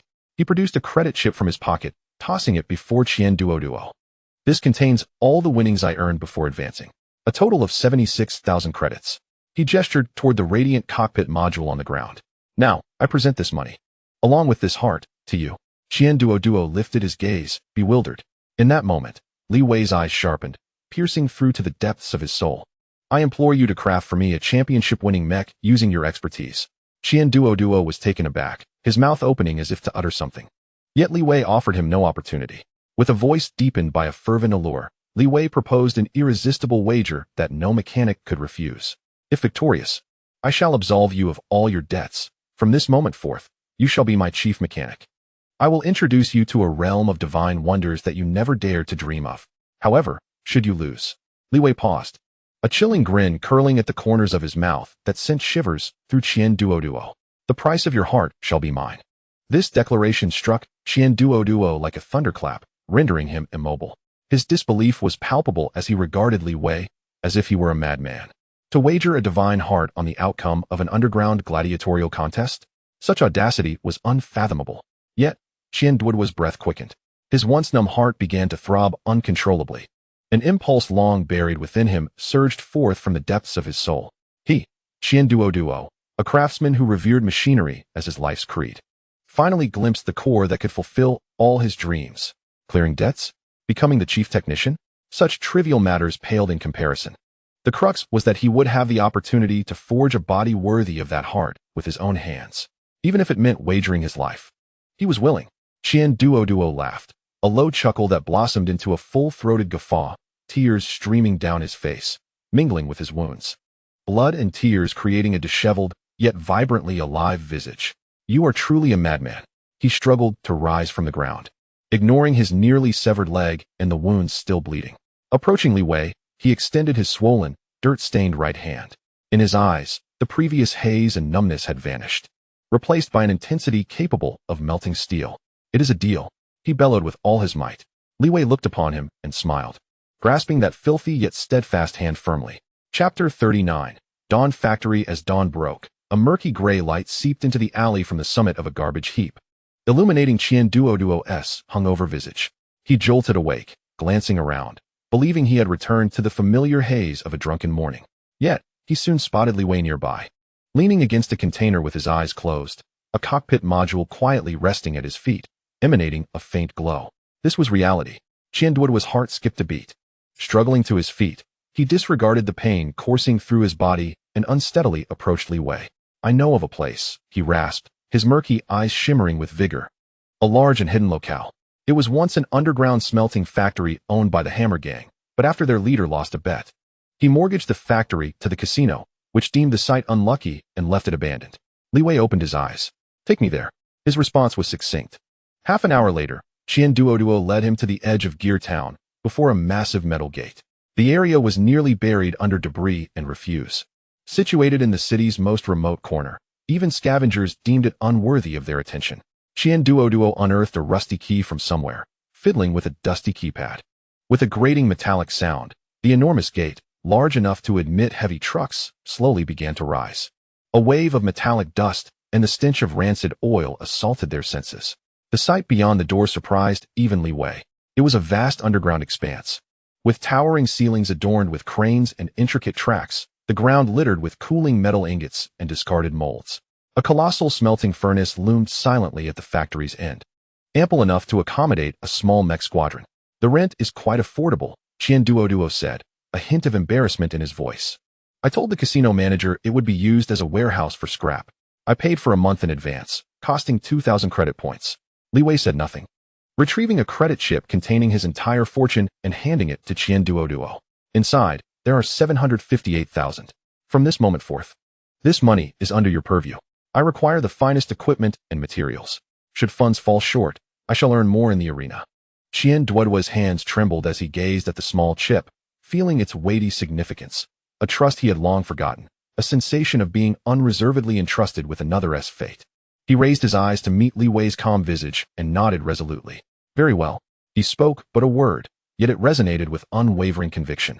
That evening, the long-dormant, abandoned factory buzzed back to life, the lights flickering on after a crackle of electricity. The illumination dispelled darkness, revealing the glint of determination in the eyes of the two men. Li Wei surveyed their surroundings and turned to the frantically compiling procurement list Qianduoduo, declaring, henceforth, this shall be known as the Dawn Factory. The quarrels commenced on the third day. After Qianduoduo astonishingly assembled a fully equipped workshop that would incite envy in any repairman of Gear Town, they finally delved into the core phase, designing the new White Knight. A colossal holographic design hovered at the center of the factory. It was the original factory blueprint of the G01 White Knight provided by Yueyong, detailing every component with micrometer precision and top-tier material specifications. However, after 10 minutes of scrutinizing the blueprint, Qianduoduo shook his head decisively. No, this design will not survive 3 days in the wasteland. He pointed with his pudgy finger at the delicate external energy conduits in the design. This is far too fragile. The Stardust 3 alloy used here has excellent ductility and high energy conductivity, yet it is excessively precious.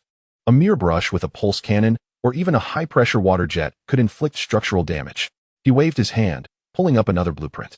My proposal is to eliminate all external conduits and encase the main power channel in black diamond heavy industrial armor, embedding it within the mech's primary framework. While this will incur a 3% loss in energy transmission, it will enhance protective performance by 300%. As soon as he finished speaking, a cold voice interrupted from behind. I oppose. Qianduoduo turned to find a semi-transparent holographic projection of a girl standing beside Li Wei, none other than Yueyong, who had been released by Li Wei. She crossed her arms, her expression chilly, regarding Qianduoduo with disdain, as if he were a simpleton from the countryside. You intend to bury the main power channel within the framework? How will maintenance be conducted? Every time the mech sustains damage, the entire chest armor must be disassembled? Is this what you call design? That is a butcher-esque disassembly scheme. Moreover, using black diamond, a crude material only employed by mining mechs? Do you wish for my energy to flow through conduits tainted with over 5% impurities? That is an affront to my integrity. Qianduoduo found her lofty demeanor amusing. Hey, do you understand what adaptability means, little girl? In the wasteland, survival is paramount. Where will you repair your precious Stardust alloy once it's damaged? At a museum? My design allows for replacements to be sourced from any scrapyard, enabling a return to the battlefield within half an hour. And yours? Vulgar. Crass. Lacking any sense of aesthetic. Yueyong trembled with rage. You are desecrating a masterpiece. I am ensuring its survival. You, a mere vase who knows nothing of combat. Duo retorted fiercely, unwilling to back down. The two individuals represented starkly contrasting philosophies. One pursued perfection without regard for cost, while the other championed practicality above all else. Their differing ideologies sparked a heated debate over the use of a component. They clashed over energy pipelines, hydraulic joint configurations, armor materials, and sensor models. This joint design requires magnetic levitation bearings to ensure 100% steering precision. One asserted, "Nonsense. Magnetic levitation fails upon contact in a high-interference environment. We must use traditional ball bearings. If they break, you can hammer them back into shape." Came the retort, "You barbarian. You sheltered princess in your ivory tower." Li Wei, caught between the two, felt overwhelmed. Both arguments had merit, yet he found it impossible to reconcile them. As his headache intensified, his gaze inadvertently fell upon the design schematics the two were fiercely contesting. Yu Yang's blueprints were exquisite and intricate, but fragile. In contrast, Duo's designs were rugged and dependable, albeit cumbersome. An idea suddenly flickered in his mind. Why not merge the two? He abruptly stood, interrupting their quarrel.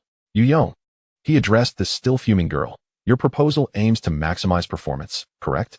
Yu Yang haughtily huffed in acknowledgement. Li Wei then turned to Duo. "Your design ensures combat readiness in any harsh environment and allows for quick repairs, yes?" Duo paused, then nodded in agreement. Then, Li Wei approached the immense holographic display and extended his hand. "Why can't we integrate them?" His fingers traced rapidly over the two designs.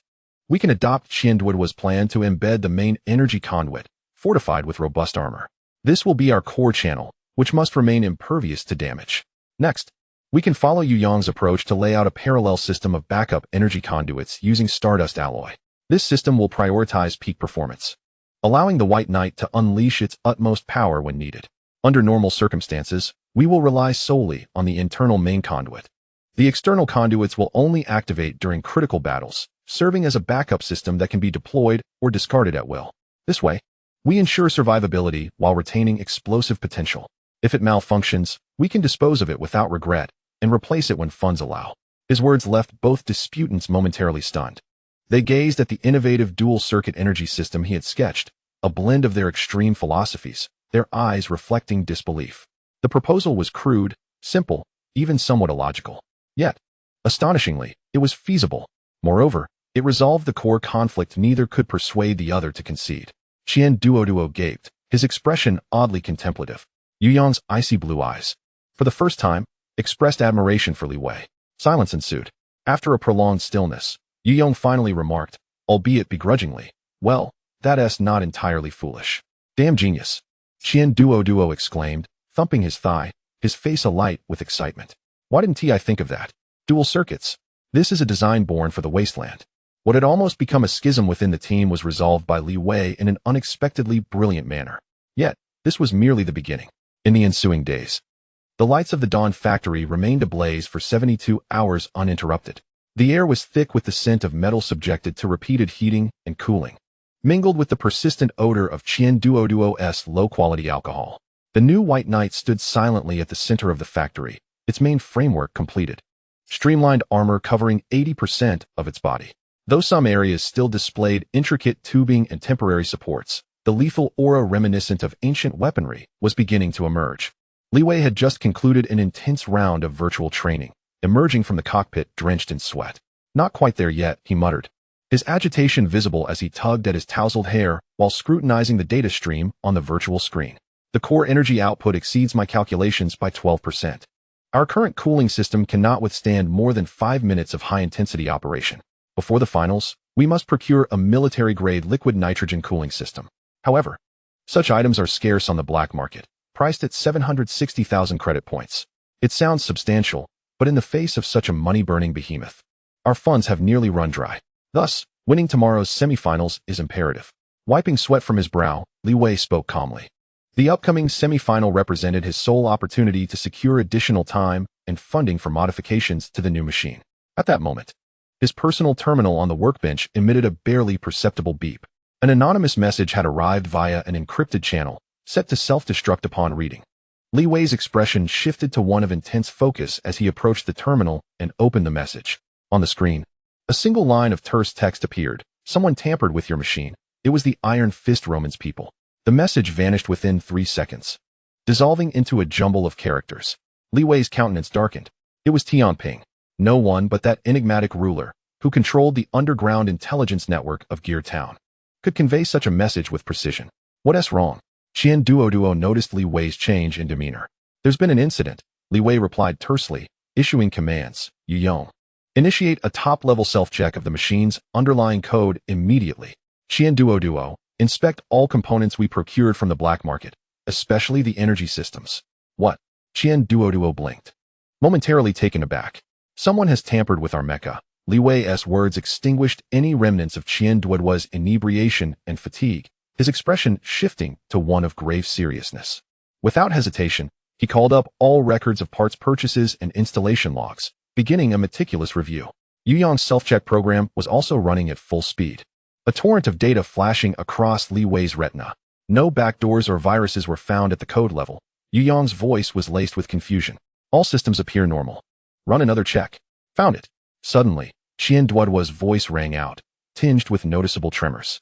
He pointed at an inconspicuous component's 3D schematic on the holographic screen, a pressure regulator responsible for controlling energy output. Damn it, it's this part. Qian Duoduo's hands trembled. I checked the supplier. It's a shell company under the Axe Gang. The goods they sent appear identical to my order of the Yanlong Model 7. But the pressure-sensitive spring inside has been replaced with a low melting point memory alloy. What does that mean? Li Wei inquired. It means that under normal conditions, it looks just like a standard valve. However, once the mecha's energy output exceeds 90% and continues for over a minute, the spring will soften and deform due to the high temperature. At that point, the entire pressure regulator will fail instantly. The energy within the core reactor, capable of leveling small mountains, will surge into the machine's energy conduits without any buffer in just 1/100th of a second. Qian Duoduo raised his head, beads of cold sweat dotting his forehead as he gazed at Li Wei, his voice trembling. The outcome was unequivocal: self-destruction. The machine and its pilot would perish, leaving no possibility for survival. Inside the cockpit, a profound silence enveloped them. Such ruthless measures. A tremor of fear tinged the voice of Yu Yong. This was nothing short of blatant premeditated murder. Li Wei stared intently at the magnified diagram of the component, his gaze frosty. He was drawing ever closer to the pinnacle of victory, and the underhanded tactics had begun to take on a more lethal form. What should we do? I'll replace it right away, Qian Duoduo declared, reaching for the tools. Wait. Li Wei suddenly interrupted, halting him. No need to replace it. What? Both Qian Duoduo and Yu Yong exclaimed in astonishment. Li Wei's expression bore neither anger nor fear. Instead, a chilling smile curved upon his lips. Since they have presented us with such a grand gift, we have no reason not to accept it. He turned to Qian Duoduo and posed a question that sent shivers down the latter's spine. Theoretically, is there any possibility of channeling that energy to a specific location at the moment of detonation? Qian Duoduo was momentarily stunned. Then he grasped Li Wei's intent. You mean channel it into a weapon? Precisely. Li Wei's gaze settled upon the meticulously maintained hilt of the lightsaber, envisioning the energy being directed into it. You madman. You are truly insane. Yu Yong screamed in her mind. Do you have any idea how terrifying that energy is? Not even a battleship's main cannon could withstand it. The hilt would melt instantaneously, and the energy would rebound. But it is possible, isn't it? Li Wei interrupted her, asserting that even if only for a fleeting moment, before it completely obliterates us, we can transform this destructive force into our own power. Qian Duoduo's breath quickened. His mind raced, countless design schematics and energy formulas flashing before his eyes. He managed to utter 2 words, his eyes gleaming with fervor. We can install a manual, one-time physical diverter that will forcibly redirect the energy surge to the weapon interface at the moment the pressure valve fails. However, this window of opportunity 1T exceeds 0.5 seconds. Moreover, you will have only one chance to strike. Should you fail enough, Li Wei interjected, once will suffice. The atmosphere in the semifinals was unprecedentedly fervent. Li Wei's opponent was the endurance-renowned pilot, Marsh, whose mech, the Mud Crocodile, boasted exceptional defensive and self-repair capabilities. Everyone anticipated a lengthy war of attrition. As the match commenced, Li Wei did not launch into his usual ferocious assault. He appeared unusually cautious, merely employing basic sword techniques to dance around the Mud Crocodile. The clash of the lightsaber against the alloy claws sparked a flurry of fireworks. The scene appeared evenly matched, with Li Wei seemingly at a slight disadvantage. In the champion's exclusive box, Iron Fist Roman observed the tense standoff on the screen, a cold smile playing at the corners of his mouth. He knew the cursed valve was nearing its limit. The battle raged for a solid 10 minutes. Just as Marsh seized an opportunity to sweep the White Knight's lower region with the massive tail of his mech, intending to trip him, Li Wei recognized the moment had arrived. He did not evade. Instead, he instantly cranked the mech's engine power to maximum. Now is the time. Inside the cockpit, all the instrument panels blazed a blinding red. A piercing alarm blared, signaling impending doom. Warning. Energy output overload.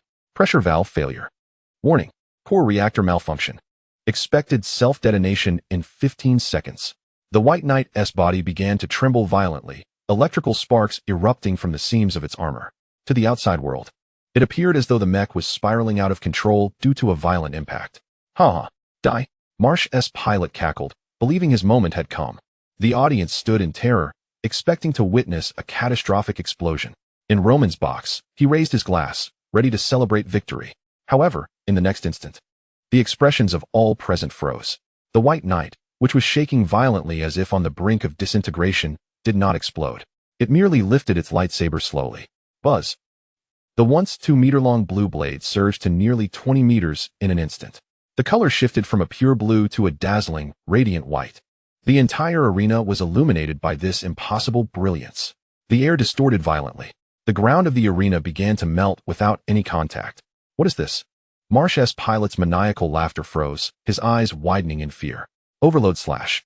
Li Wei's voice was cold and devoid of emotion. He simply swung his sword down. The enormous pure white blade silently sliced through the massive body of the mud crocodile. There was no explosion, no thunderous roar. As the light dissipated, the White Knight remained standing, shrouded in black smoke, its energy utterly expended. Meanwhile, its opponent, the mud crocodile, renowned for its defense, had been smoothly cleaved in two. The cut remarkably even, with molten metal vapor still wafting from it. A swift kill, accomplished in a manner that left all bewildered, a resplendent execution. The arena fell into silence. After a brief pause, a deafening roar erupted. Li Wei paid no heed to the external uproar. He maneuvered his immobile mech, slowly raising his head. The flickering, final sparks from the singular eye sensor pierced through the crowd, traversing the thick, blast-proof glass, and precisely locking onto the champion's box at the top. Inside the box, Iron Fist Roman's smile had vanished. The wine glass in his hand was crushed to fragments. Their gazes collided in the air. No words were exchanged, but the palpable intent to kill declared everything. The battlefield of the finals was now set for vengeance. Chapter 41. The final piece. Only 24 hours remained until the finals. Inside the Dawn factory, the air was stifling and stagnant. A massive searchlight illuminated the central workspace as a brand new white mech stood on its mounting, its body exuding a sense of fluidity and power. Its main armor had been fully assembled, with components fitting seamlessly, gleaming with a cold metallic sheen. Only one last piece was missing. This one to-do. It's still inadequate. A frustrated roar shattered the factory's silence. Qian Duo collapsed onto the ground. His face, swollen from days of sleepless toil, was streaked with bloodshot veins. Scattered at his feet were numerous energy conduction devices, some melted and deformed from energy overload, while others had exploded into fragments. These were the finest materials he could acquire from the black market in Gear Town. Yet, they were all utterly feeble before the violent energy output of the divine heart within the White Knight. The power was excessively high, utterly unreasonable. Qian Duo seized a cooling, scrap conduction device, smashing it violently against the wall. This is not a mech. Conventional conductive materials cannot withstand it. They burn out in an instant. He painfully cradled his head, oil-stained fingers weaving through his nest-like hair. He was confronted with a conundrum beyond the scope of his knowledge and experience. Without a conduction device capable of withstanding the instantaneous energy output, this brand new White Knight would merely be a magnificent shell. All his previous efforts and dedication would be rendered futile. How could this happen? He murmured to himself, his once fervent eyes now reduced to mere ashes. The memory of that wager flooded back to him, along with the look in Li Wei's eyes when he entrusted the heart of the gods and all his fortune into his hands. Such profound trust. Yet, he was about to betray that trust. He had reverted to the useless drunkard he once was in the alley. Li Wei, I'm sorry, his voice rasped, heavy with self-loathing. Li Wei stood silently beside him, neither urging nor comforting. Instead, he walked over, picked up a bottle of chilled filtered water, and handed it to Qian Duo. Qian Duo looked up at the bottle, then at Li Wei's calm face, feeling even more ashamed. Don't waste your effort. I can't do this. I'm just a failure. Li Wei ignored his words, thrusting the water bottle into Duoduo's hands. His gaze drifting past the charred remnants scattered around, landing instead on a corner of the workbench. There lay a pulsating chunk of flesh, preserved in a special container, the core of a lurking beast that Li Wei had salvaged from the ruins. Having found no suitable purpose for it, it had been carelessly left there as a trophy. Li Wei examined the biotic essence of the beast's core, then glanced at the cold metal crystalline parts strewn about. A thought suddenly crystallized in his mind. He was no expert in machinery or energy conduction, but he knew one thing. This core had sustained the massive lurker in its subterranean slumber for centuries. Its energy conduction efficiency might not rival that of top-tier military materials, yet its stability and longevity had withstood the test of time. Turning to the dejected Duoduo, he posed an absurd question, even to himself. Duoduo, can biological materials be utilized? The question stunned Duoduo into silence. He jerked his head up. Disbelief etched across his face as he followed Li Wei's gaze to the pulsating core in the corner. Biological materials and mechanical conduction, two disparate realms, two entirely distinct technological systems. But why not? In an instant, the dimness in Duoduo's eyes reignited with fervor. The mental stalemate that had ensnared him was shattered by Li Wei's naive inquiry. How did I not think of this? Of course. How could I have overlooked it? He roared, a mixture of exhilaration and regret propelling him to his feet. He dashed to the container, his hands trembling with excitement as he delicately cradled the core of the lurker. Metal and crystal would suffer irreversible damage from the immense energy surge due to overheating. But biological tissues were different. They possessed resilience and self-repair capabilities. They transmitted energy through the fundamental bioelectricity of cells. We can directly graft the biological meridians of the beast onto the mechanical conduction lines. He shouted, his genius-fueled mania returning. Yong, project the biological structure of the lurker for me. Highest precision. Yong, taken aback by this frenzied idea, complied immediately. A highly complex diagram of the beast's core structure was projected before Duoduo, marked with countless biological meridians and energy nodes. Yes, right here. Its main energy artery. Duoduo exclaimed, pointing at the thickest meridian in the diagram, his eyes gleaming with intensity. We'll extract it, maintain its vitality with nutrient fluid, and use silver neural network threads as an interface to connect it with the White Knight's core. This will be a miracle. A new system merging mechanics and biology. The ensuing hours at the Dawn factory unfolded in a whirlwind of frenetic activity. Duoduo entered a state of complete immersion, his hands moving so swiftly they blurred.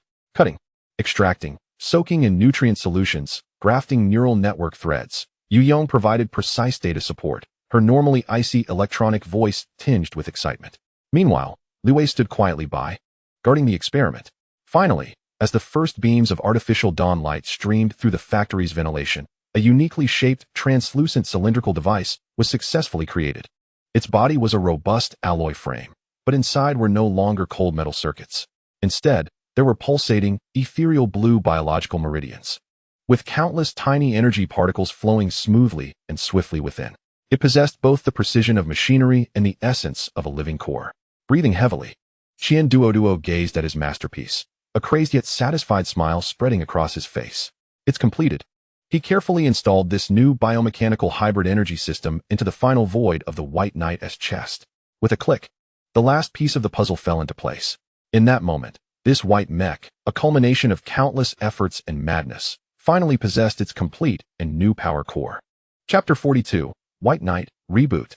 The air in the Dawn factory was thick and stifling, weighing heavily on the lungs. Duoduo, Li Wei, and even Yong, existing in a spiritual form, all fixed their intense gazes on the white mech at the center of the factory, now embedded with its final core component. It stood silently, like a statue of slaughter. All connections are normal. Duoduo's voice was hoarse as he stood before a massive control console, his face swollen from days without sleep. Dark circles under his eyes, yet his gaze burned with intensity. The biological energy system's activity is stable. The energy circuit is connected to the core reactor. His hands hovered above the console, trembling with tension and anticipation. To hell with alcohol. To hell with gambling debts. In that moment, he felt as if he had transformed back into the youthful boy who, years ago, had been unable to sleep from excitement after assembling his first engine. No, he was even 100 times more exhilarated this time, for he was part of a miracle. I'm entering. Li Wei's voice shattered the silence. He took a deep breath, no longer hesitating, and climbed into the mech, deftly opening the cockpit door and settling inside. Click. The hatch closed, isolating him from the outside clamor. The cockpit's layout was entirely different from the initial dilapidated iron coffin. Qian had optimized all control panels and levers to be ergonomic and intuitive. Li Wei placed his hands on the cold metal control sticks. Pilot identity confirmed. Li Wei. Mental synchronization link initiated. Yu Yong's voice resonated in his mind, this time imbued with a gravity she herself had not recognized. Are you ready? Li Wei closed his eyes, feeling his mental energy slowly intertwining with the new mech. What was he anticipating? That this heap of scrap metal might actually come to life? Ridiculous. If it could merely stand without collapsing, it would be a miracle. Yet, the expression on that plump fellow's face, as if he had just resurrected his deceased father, was strangely infectious. Li Wei internally scoffed, then responded to Yu Yong in the calmest tone possible through the mental link. Let us begin. Attention all units. Energy injection, countdown. Outside. Qian Duo shouted with all his might. 3, 2, 1. Activate. At the moment Qian Duo pressed the enormous red activation button, Li Wei simultaneously engaged the switch before him. In that instant, there was neither the anticipated violent tremor nor the jarring clamor of machinery. The world around fell into a profound silence. Li Wei felt a warm current, a gentle, life-affirming energy, emanating slowly from the divine heart reactor behind him. This energy did not surge violently as it had in the past. Rather, it coursed through the biotechnological hybrid energy system, transformed by the core of an exotic beast. A miracle unfolded. The once tumultuous energy was tamed, becoming smooth and gentle, flowing silently through the azure biological conduits, permeating every corner, joint, and inch of armor of the machine. A deep, resonant hum, imbued with vitality, surged from within the mech. Then, radiating from the cockpit at its chest, intricate white energy patterns spread across the entire body. These patterns pulsed and breathed. The mech's single-eye sensor, that cold electronic orb, slowly illuminated, its brilliance a dazzling gold. It was activated. The entire machine had come to life. My goodness, all data is normal. The energy consumption rate is below 0.1. This is impossible. At the control console, Qian Duo gaped at the rows of glowing green data streams on the screen. Perfect enough to bring tears to his eyes, exclaiming in astonishment. Inside the cockpit, Li Wei experienced a deeper kind of shock. He felt as if he had donned a brand new, formidable steel body that belonged solely to him. He could sense the cold, hard ground beneath the mech's feet. He felt the air in the factory warming slightly due to the machine's energy radiation.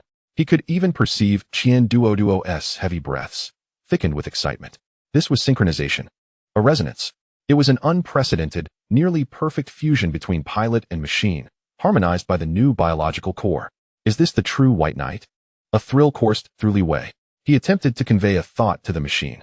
Stand up. With a thunderous roar, the white mech that had been quietly standing on its mount sprang to life.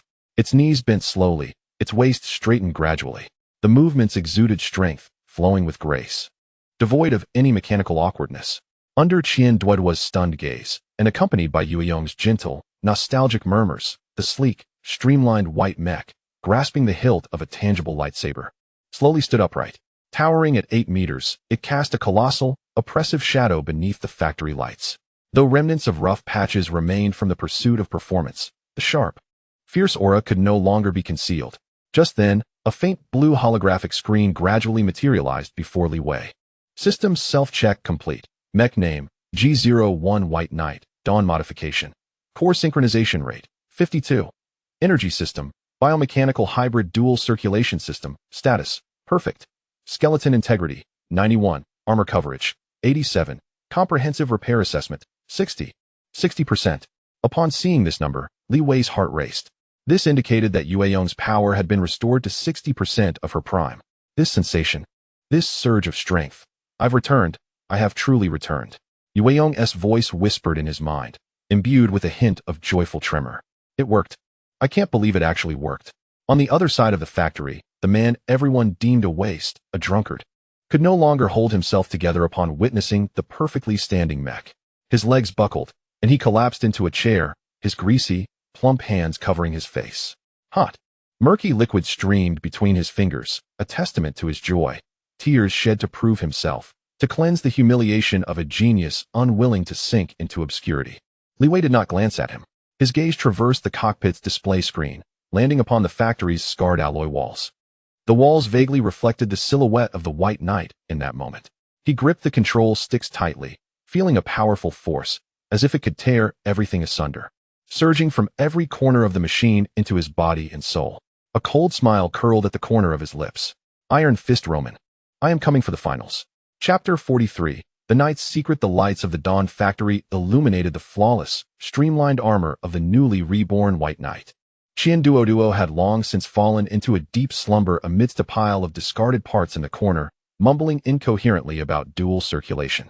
The factory was now left with only Li Wei and the tranquil mech. The finals were merely hours away. Li Wei felt no hint of fatigue. Every nerve in his body trembled with anticipation. He climbed into the brand-new cockpit, once again gripping the cold control sticks. The mental link was established instantaneously. With a synchronization rate of 52%, his perception of the machine became strikingly clear and acute, enabling him to sense nearly every joint of the mech. He attempted to command the mech to take a step forward. Boom! The White Knight's right leg lunged forward with tremendous force, causing the alloy floor beneath to emit a piercing, distorted sound. The machine lurched forward due to the sudden explosion of power, nearly crashing into the wall. Damn! This throttle is too responsive. Li Wei cursed inwardly, scrambling to stabilize the machine. He had become accustomed to the garbage bin's half-second delayed response. Now, with this new mech, enhanced to an unfathomable degree, the response time was so swift he could hardly adapt. Just a minute command resulted in a violent reaction. What's the matter? King of Gladiators? Yue Yong's teasing voice chimed in his mind, tinged with mockery. Can't even walk straight? Need me to dial the response speed back to that of the garbage bin to match your snail-like reflexes? Li Wei ignored her biting remarks. He took a deep breath and closed his eyes, activating the virtual training mode. Making mistakes on the real battlefield costs lives, but here, he could afford to err countless times. Virtual training space constructed. The tangible world before him vanished, replaced by an infinitely extending virtual realm composed of countless white light grids. The virtual White Knight felt just like the real machine. Li Wei began the most fundamental adaptive training, walking, turning, running, jumping. Bang! The virtual White Knight collided with an invisible boundary wall due to excessive turning speed, tumbling head over heels. Boom! A powerful leap sent the mech crashing into the ceiling of the virtual space. It was a calamity. Good, no one saw that.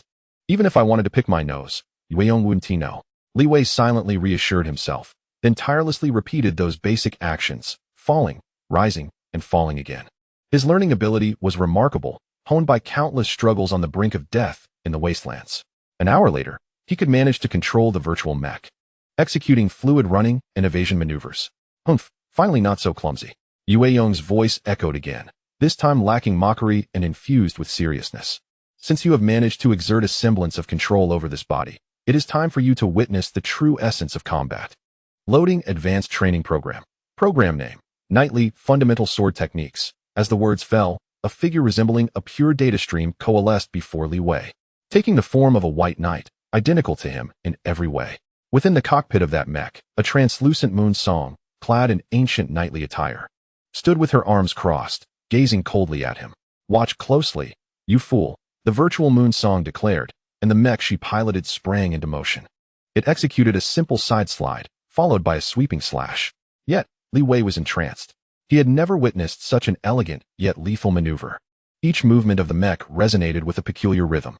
The power surged from the legs, through the twist of the torso, into the arms, culminating in a flawless arc of energy at the tip of the lightsaber. Every action was precise, devoid of any wasted energy. This was the martial prowess of a knight. A perfect fusion of brutality and artistry. This was the first form of knightly swordsmanship, Crescent Moon. Moonsong's voice, imbued with undeniable authority, echoed in Li Wei's mind. Now, it's your turn. Taking a deep breath, Li Wei endeavored to recall every detail he had just witnessed, maneuvering his mech to replicate the same actions. However, his attempt resulted merely in a rigid translation and a feeble, lackluster strike. No, your center of gravity, Moonsong's roar, filled with the fierce gravitas of an instructor, shattered the air. Your center of gravity is off by 37 degrees. Channel your core strength. Do you intend to tickle your opponent with that sword? Li Wei was taken aback. He had never seen Moonsong so serious. Again, Li Wei gritted his teeth and tried once more. Still incorrect. You drew your sword too early by 12 seconds. Do you not understand that for a knight, rhythm determines life and death? Start over. Your feet. Those damned feet. Why do they make noise upon landing? A knight's steps must be silent. Again, again, again, for the next several hours. Li Wei endured relentless torment in the virtual training space. Moonsong transformed into a remarkably stern instructor. She dissected each simple action into dozens of intricate details, correcting every error of Li Wei with sharp, acerbic words, from the rhythm of his breathing to the guidance of his mental energy, and the flow of power within the mech. Every joint's exertion sequence was scrutinized. An overwhelming flood of information inundated Li Wei, pushing his mind to the brink. This was more exhausting than any life-and-death struggle he had ever faced. Yet, his eyes grew increasingly bright. He ravenously absorbed the invaluable knowledge from a bygone era, unwilling to overlook any detail. Damn, this girl is quite formidable. He had previously thought her merely a temperamental, proud princess, but in her teaching, she was more intimidating than any ruthless instructor he had encountered in the wasteland. Yet this feeling was exhilarating. Sweat drenched Li Wei's combat suit, and his mental energy throbbed from prolonged concentration. But he did not relent. Time passed, and when Li Wei once again controlled the White Knight to execute the crescent moon, the virtual lightsaber traced a sharp arc through the air, albeit somewhat unrefined, yet distinctly formidable. Buzz! A crisp sound of the sword resonated through the air, starkly different from before. Within the virtual space, Moonsong's harsh voice, bordering on cruel, finally ceased. She gazed at the sword mark, lost in contemplation for a long while. Humph, it's passable now. Though her tone retained a hint of disdain, there lingered an unacknowledged trace of satisfaction and pride within her voice. As the first rays of artificial light pierced through the vents of the Dawn factory, Li Wei emerged from the cockpit. His body swayed precariously from sheer exhaustion, yet his eyes sparkled with a fierce brilliance. Are you all right? You haven't been training all night, have you? The finals are about to begin. A bleary-eyed Qian Duo exclaimed, startled by Li Wei's fatigued appearance. Li Wei did not respond. Instead, he turned to the gleaming white mech bathed in the morning light, slowly clenching his fist. He could feel a new sword technique, filled with power and rhythm, embedding itself into his muscle memory, though still somewhat clumsy. Its potency was beyond anything he had possessed yesterday. Iron Fist Roman, is your throne ready to welcome a new master? Chapter 44. The night before the finals, the hangar of the Dawn factory was particularly tranquil in the depths of night. The massive searchlights had long been extinguished, leaving only a few dim emergency lights to outline the elegant contours of the White Knight's armor in a serene silhouette. Qian Duo had long since succumbed to slumber on his makeshift cot, emitting thunderous snores, seemingly still engaged in a battle with some mechanical tolerances in his dreams. Yet Li Wei felt no inclination to sleep. The entire night of intense virtual training had drained his spirit, yet every nerve in his body remained taut with anticipation for the impending duel. He did not rest. Instead, he meticulously polished the newly replaced bioarmor on the chest of the White Knight with a soft nanofiber cloth. This armor was crafted from the shells of exotic beasts. He took his time, wiping slowly and carefully. In the wasteland, he had only ever concerned himself with whether weapons were sharp or if food was plentiful. He had never imagined that one day he would maintain a cold machine. Perhaps she was never merely a cold machine. Creak. Li Wei paused in his movements, lifting his gaze to the shadows by the mech's feet. Moonsong, in her corporeal form, had silently appeared there, her presence unnoticed until now. She did not greet him with her usual boisterous demeanor, nor assume her typical haughty princess posture. Instead, she stood quietly, clad in her ornate, classical knightly garb, hands clasped before her, gazing up at the newly birthed mech that bore her name. The dim yellow light caressed her profile, revealing a complex expression on her usually smirking and proud countenance, one of anticipation, nostalgia, tension, and even a hint of barely perceptible fear. What is going on? The fight hasn't even begun, and she is already melancholic? This isn't like her. Could it be that I was too rough while polishing her armor? Li Wei internally scoffed, jumping down from the high-maintenance platform to approach her. What are you thinking about? He inquired. Moonsong's body quivered slightly, startled by his sudden voice. She did not immediately turn, still fixated on the massive mech, her voice drifting. I was thinking about the last time I stood before my knight in this manner, together awaiting a battle that would determine our fate. It feels like 200 years ago. Her voice carried a trace of confusion and solitude that even she did not recognize. Li Wei fell silent. He understood that this was her sealed past, a realm he should not intrude upon. How confident are you about tomorrow's battle? Moonsong finally turned to face him, her ice blue eyes appearing particularly profound under the dim light. Gone was her usual playfulness, replaced by a disquieting seriousness.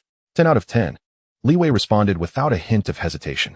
Upon hearing this response, Yueyong did not mock his arrogance as she usually would. Instead, she gazed at him silently for an extended period. Then, she uttered a statement that caught Li Wei completely off guard. Li Wei, how much do you truly understand about the soul contract? Li Wei hesitated momentarily. Wasn't it merely a mental link? The higher the synchronization rate, the stronger the mech's performance. This had always been his understanding. Yueyong slowly shook her head. That is merely a rudimentary temporary link. Her tone grew unusually grave.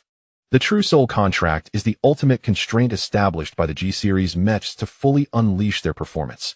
It is also the final blessing. Once forged, the mech and the pilot will no longer exist as two separate entities. We will share everything. Listen carefully, everything. Your senses will become my senses. The pain you endure will be indelibly etched upon my soul. Conversely, any impact or damage inflicted upon the mech, even the searing heat generated during an energy overload, you will feel it as if it were your own. We will become one in the truest sense. The mech is your physical body, and you are my soul. She stepped forward, her serious gaze locking onto Li Wei's eyes. Do you comprehend what this entails? It means that if I were to perish in battle due to core damage, your soul would bear a wound that could never heal, leaving you a mere shell of a person. And if you were to fall to the enemy within the cockpit, her voice trembled for the first time, revealing a hint of vulnerability.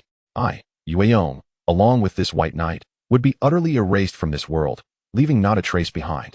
The hangar fell into a deep silence, save for the loud snoring of Qian Duo, oblivious to the gravity of the moment.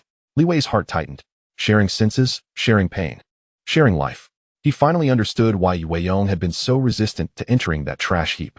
It was not merely the disdain of a proud princess for a filthy pigsty, but rather because each injury to the mech was a genuine torment for her. He also grasped why the ancient mechs had not been seen in the world for 2 centuries. This was not merely a combat contract. It was a pact of life and death, a binding agreement that irrevocably entwined 2 souls. Only a madman or a gambler would dare to sign such a contract. Huh. How fortuitous, I embody both. A self-deprecating smile crept across Li Wei's face. Yueyong observed the smile on his face, a complex emotion flickering in her ice-blue eyes. Her tightly clenched fists relaxed slightly. She took a deep breath and, with a barely perceptible tremor in her voice, posed her final question, each word heavy with significance. Li Wei, are you prepared to bear my burdens, along with all the glory and curses I represent? Her voice was soft, but the smile on Li Wei's face gradually faded. He did not respond immediately. Instead, he stepped forward, closing the distance between them. In Yueyong's surprised and flustered gaze, he extended his hand. That hand, recently wiped clean from the mech, gently caressed her half-transparent, cool cheek.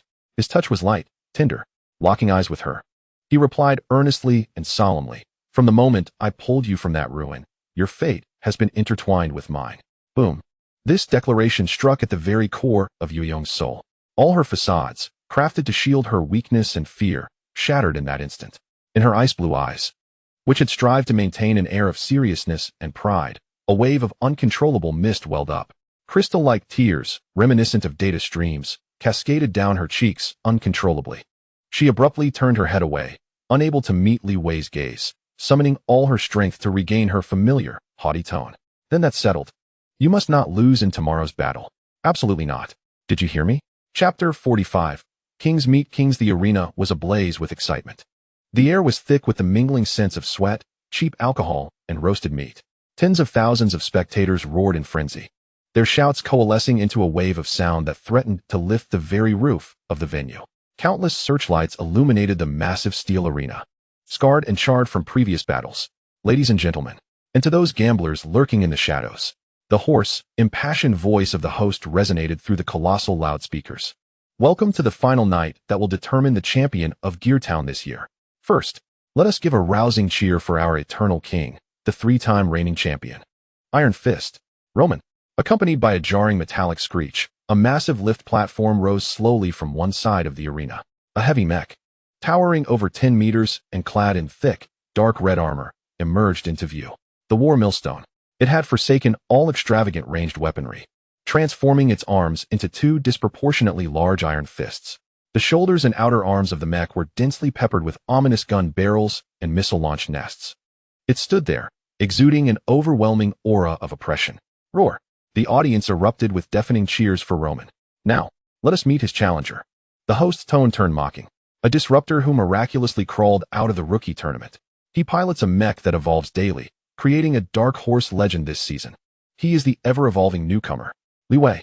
On the opposite side of the arena, the lift platform began to rise slowly. Laughter erupted from the audience. Haha, that trash collector is finally facing a true champion. I bet he won't last a minute. One punch from the war millstone will turn his toy into scrap. Everyone craned their necks, eager to witness the mech, assembled from a hodgepodge of mismatched parts, which had become increasingly impressive yet still retained its garbage essence. However, as the lift platform fully ascended, revealing the mech in its entirety under the spotlight, the uproar of the arena, mockery and cheers, came to an abrupt halt. Time seemed to freeze in that moment. Everyone was stunned. What kind of mech was that? It stood quietly, its 8-meter-tall frame devoid of the clumsiness typical of heavy mechs. Clad in sleek, pure white armor, its perfectly arched contours extended from shoulder to leg, exuding a knightly elegance. The joints were enveloped in layers of black, flexible armor resembling muscle fibers, radiating strength and agility. At its chest, a piece of biotic armor shimmered with a ghostly blue hue, pulsing rhythmically in sync with the energy flowing within the mech. In its grasp, it held a sword hilt of ancient design, adorned with intricate golden patterns that glimmered softly under the lights. Was this truly the garbage heap everyone had ridiculed? My heavens! The host's voice boomed through the loudspeakers, filled with shock and even a stutter. Is this really number 9527? Silence. After a 3-second pause of utter stillness. Boom. An even more frenzied cheer erupted, igniting the entire arena. The White Knight. It's the White Knight. My God, it's stunning. Now that's what a mech is meant to be. The gamblers who had previously wagered on Li Wei's victory were now on the brink of fainting with excitement. Just the sight of this mech made them feel as though half of their money had already been reclaimed. Inside the cockpit, Li Wei maintained an impassive expression. However, within his mind, the triumphant and arrogant voice of Tsukuyami was nearly shaking the very ceiling. Humph! Did you hear that, you fool? This is the praise I rightfully deserve.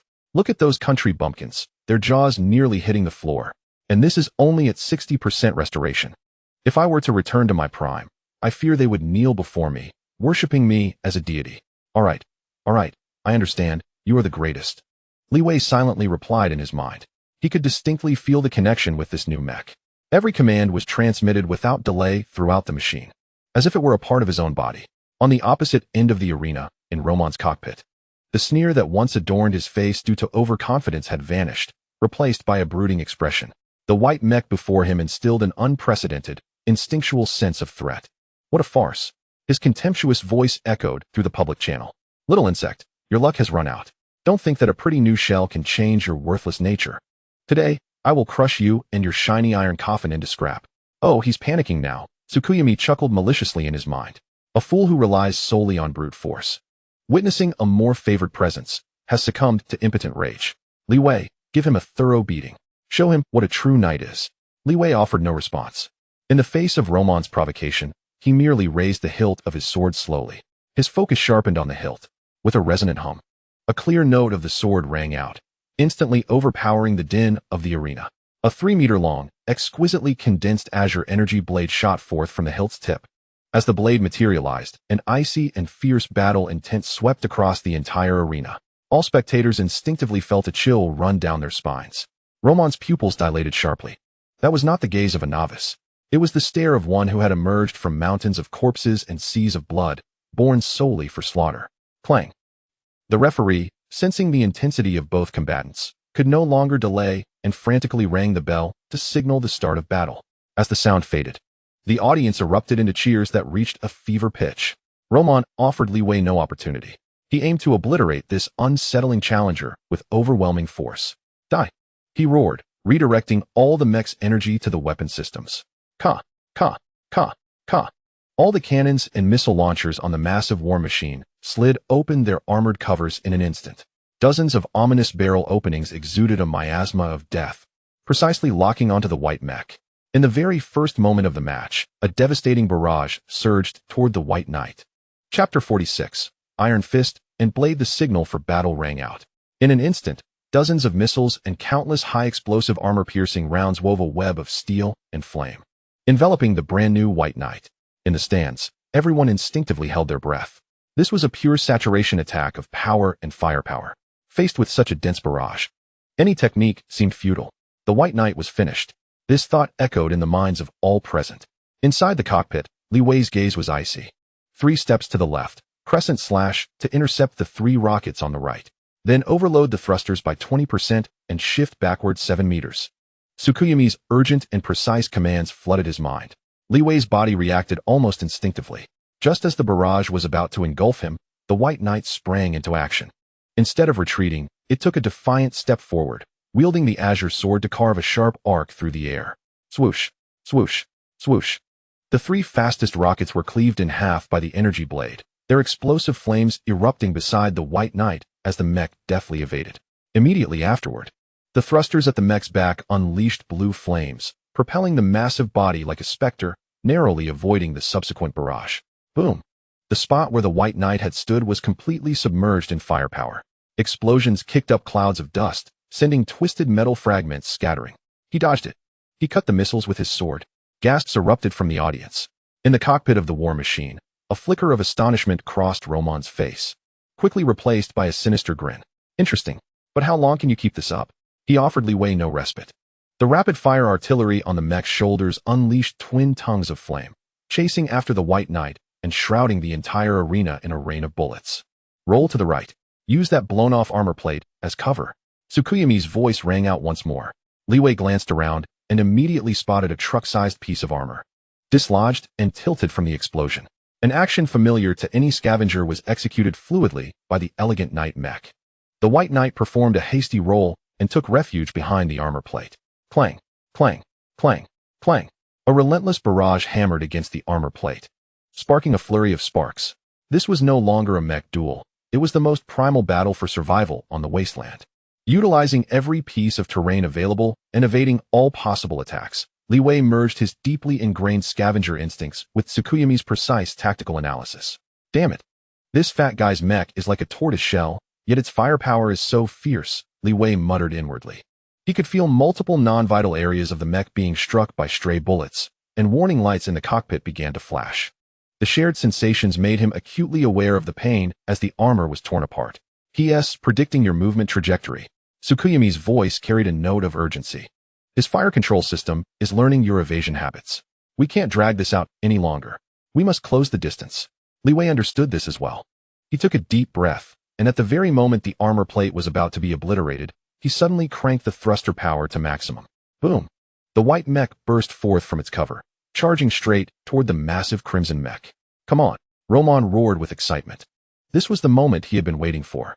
He ceased firing, his mech's disproportionately large iron fists primed for action. The surface of the fists crackled with dangerous blue arcs. It's an electromagnetic pulse. Don't let his fists touch your mech. Tsukuyami's warning blared in Li Wei's mind. But it was too late. Both mechs moved at blinding speeds. Amidst the audience's astonished cries, the white and red torrents of steel collided fiercely. Li Wei's target was Roman's relatively vulnerable neck joint, while Roman's aim was the energy sword in Li Wei's grasp. Clang! A deafening sound reverberated throughout the arena. The azure energy sword clashed against the massive iron fist crackling with arcs. An irresistible force surged from the blade. Li Wei felt as though he were trying to withstand a heavy truck charging at full speed with nothing but a wooden stick. The White Knight's body was jolted backward by this overwhelming force, carving deep ruts into the steel arena. The electromagnetic pulse coursing along the blade of the sword caused all the instrument panels within the cockpit to flicker wildly for a brief moment. The lightsaber in hand dimmed momentarily. How do you feel, little bug? Roman's mocking laughter echoed through the public channel. These fists of mine are specially crafted for flashy fellows like you. He offered no respite to Li Wei, as his other iron fist, accompanied by a howling gale, descended violently upon the cockpit of the White Knight. What tremendous force this scoundrel possesses. Has he channeled all the mech's energy into that punch? Li Wei gritted his teeth, struggling against the violent tremors transmitted through the machine. Withdraw. His attack pattern alternates every 13 seconds. At 0.7 seconds into his left punch, his chest armor is at its weakest. Yueyong analyzed swiftly and calmly. Li Wei immediately complied. The White Knight transformed into a white phantom, weaving around the massive body of the war grinder, commencing a dazzling display of movement. The lightsaber struck repeatedly at cunning angles, targeting the joints and seams of Roman's mech. Meanwhile, Roman swung his indomitable iron fists, relentlessly hammering at the elusive white shadow. The clashing sounds of blade against fist fell like torrential rain. With each collision, Li Wei was forced to retreat. With every impact, the energy patterns on the White Knight dimmed further. He was being suppressed. In the face of sheer power, his once proud speed and technique seemed impotent. This won't do. The energy is depleting too rapidly.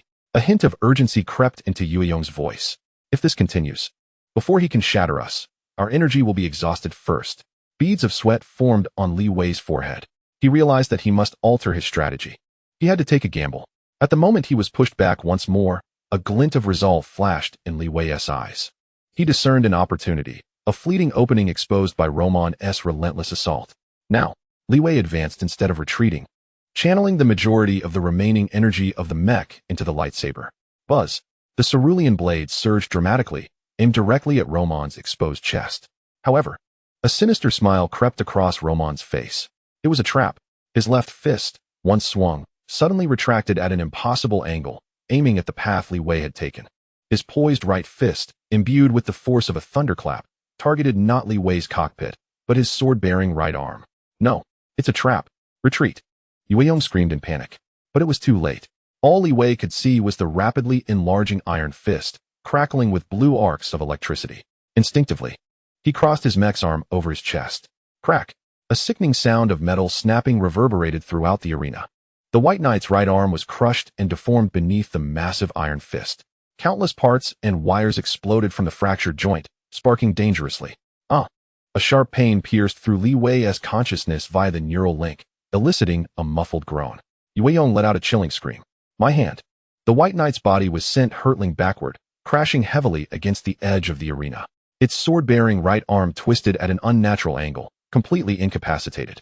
The cerulean lightsaber, severed from its energy source, flickered a few times before extinguishing, reverting to an ordinary hilt, slipping helplessly from his grasp and clattering to the ground. Li Wei found himself cornered. Chapter 47. Resonance of souls. The air in the arena froze instantly after the deafening sound of metal breaking. The clamor of tens of thousands of spectators came to an abrupt halt, plunging into a profound silence. They stared blankly, watching as the once graceful white mech was now powerless, crashing against the arena's edge. Its right arm, still holding the sword, twisted grotesquely, with sparks flickering from the fractured joint. The lightsaber, once radiating a brilliant blue, had dimmed to a mere metallic hilt, slipping from lifeless fingers and clattering against the cold steel floor. Within the cockpit, Li Wei could no longer suppress a muffled groan. The intense pain surged through the neural link from the mech's shattered arm, penetrating his brain in an instant. The sensation was so real that he felt as though his right arm had been brutally crushed by the colossal iron fist. Yet, that was not the worst. My hand. It hurts so much. Yue Yong's anguished scream echoed in his mind, a pure wail of suffering that resonated from the depths of her soul. Each injury to the mech was felt acutely within her spirit. This cry caused Li Wei's breath to catch in his throat, the pain surpassing that of his own arm. What's wrong, little bug?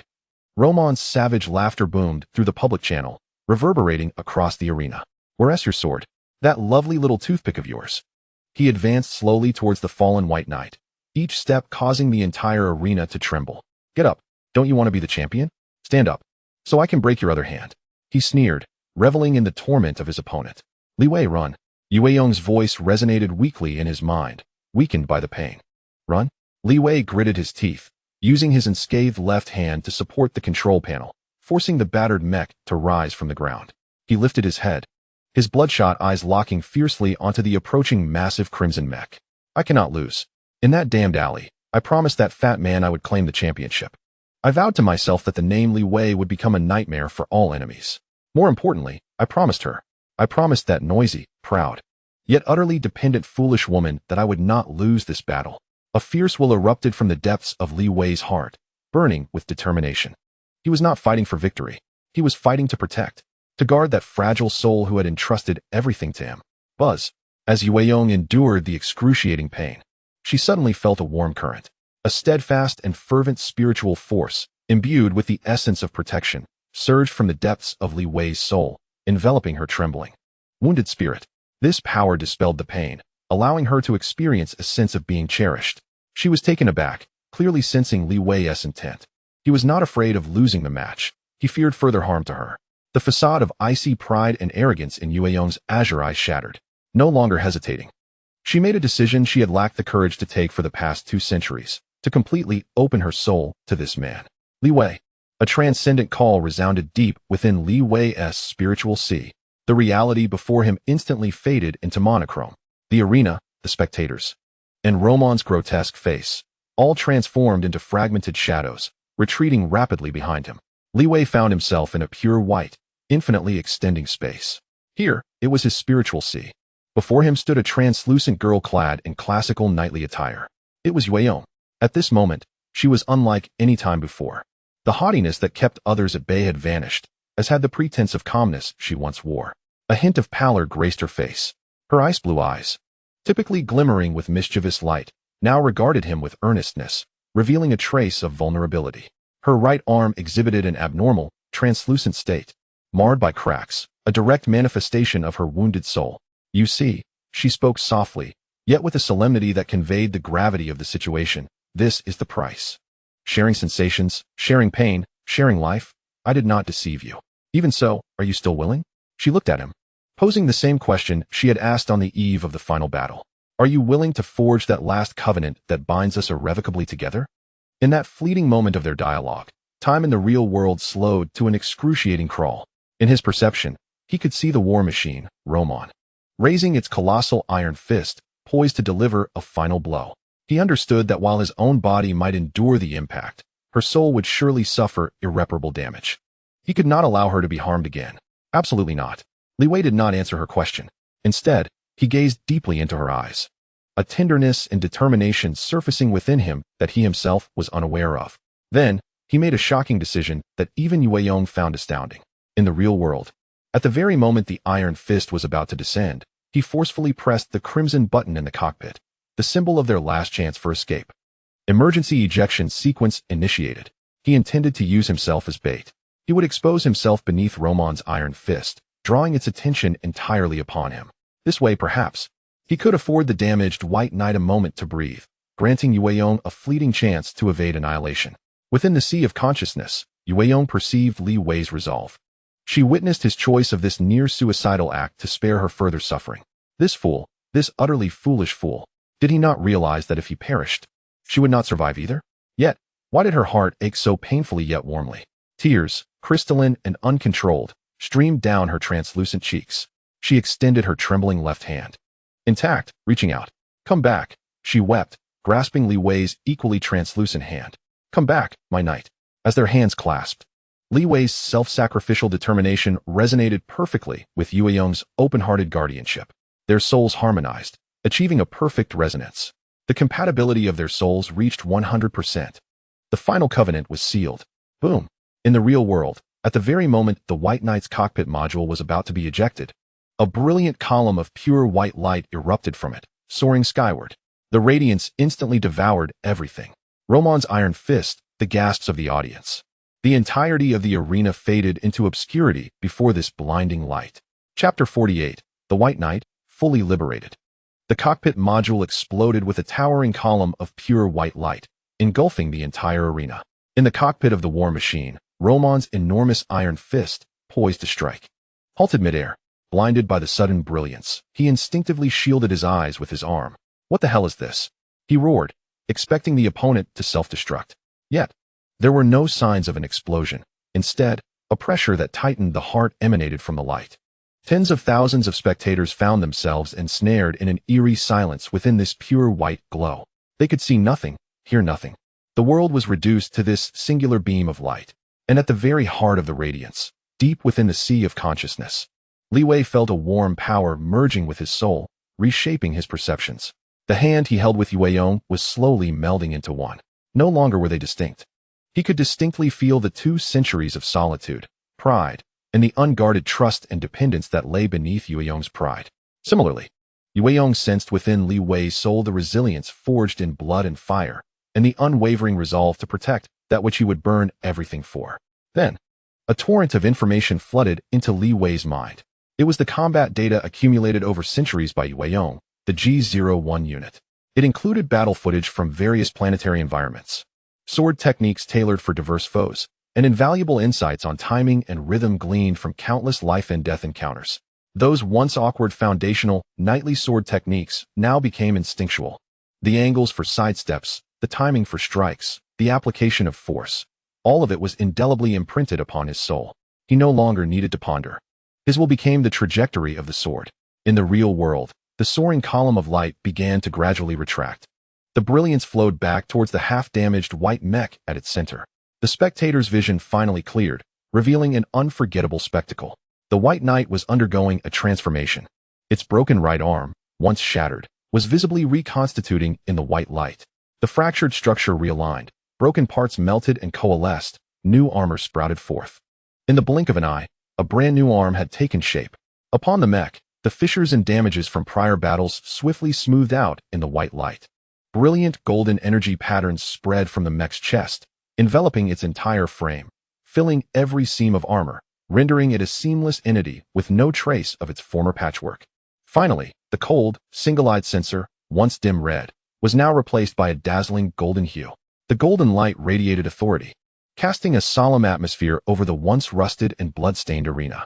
Roman lowered his shielding arm, staring in disbelief at the reborn mech, his mind struggling to comprehend. "This is impossible," he muttered, instinctively attempting to deliver the attack he had not completed, driving his colossal iron fist down. However, his fist halted just half a meter away from his opponent. A hand, an elegantly reconstructed white mechanical hand, effortlessly grasped his formidable punch. Time, in that moment, stood still once more. Roman's full-force strike, infused with the strength of his entire machine, was effortlessly contained by a single hand. There was no violent clash, no explosion of energy, not even the slightest tremor. It was akin to an adult casually restraining an infant's flailing fist, effortlessly and with grace. In the cockpit, Roman's pupils constricted to pinpricks. How is this possible? At that moment, a voice resonated through the public channel, clear and booming throughout the arena. The voice, a blend of a deep male timbre and a cold female intonation, formed a unique resonance suffused with authority. The battle is over. The instant those words were spoken, the White Knight's hand, which had seized the war machine's iron fist, tightened dramatically. Crack! A deafening sound echoed.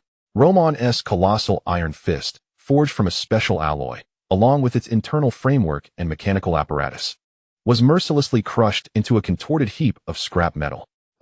Roman let out a wretched scream, instinctively attempting to retreat. But it was too late. The figure of the White Knight moved. It transformed into a streak of pure white lightning, imperceptible to the naked eye.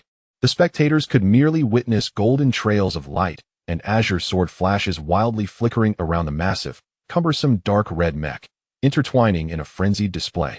This was not a battle. It was a one-sided dismemberment. Swoosh! The first sword flash sliced through, severing the stout left leg of the war mill cleanly at the knee, sending it flying. Swoosh! The second sword flash followed, cleaving its remaining right arm, along with the dense array of cannons, at the shoulder. Swoosh! Swoosh! Swoosh! Countless sword flashes enveloped the heavy mech entirely. It was no longer the utilitarian, wasteland-inspired style of combat that Li Wei had previously employed. This was a true knightly swordsmanship, elegant and lethal. He executed the slaughter dance, a technique Mutant had rehearsed countless times.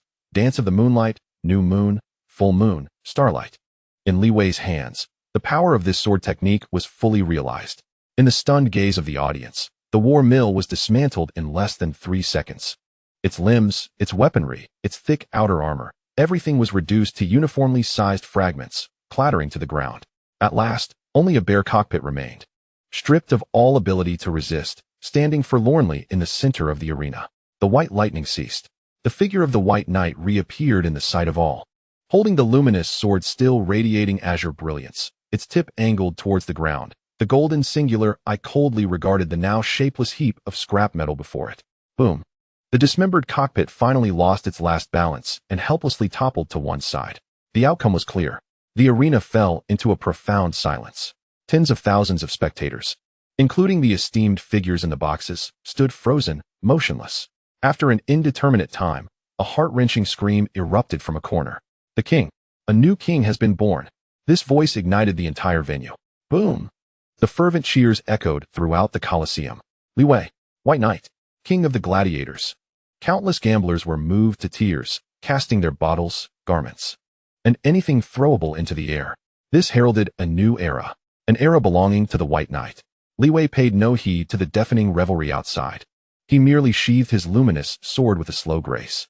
He could sense Muntant's consciousness quietly nestled beside him, the afterglow of the battle coursing between them. He lifted his gaze, the golden singular eye scanning the jubilant crowd before drifting towards the distant sky, obscured by layers of rock, devoid of visible stars. The king of Gear Town? No, this was merely the beginning. Chapter 49.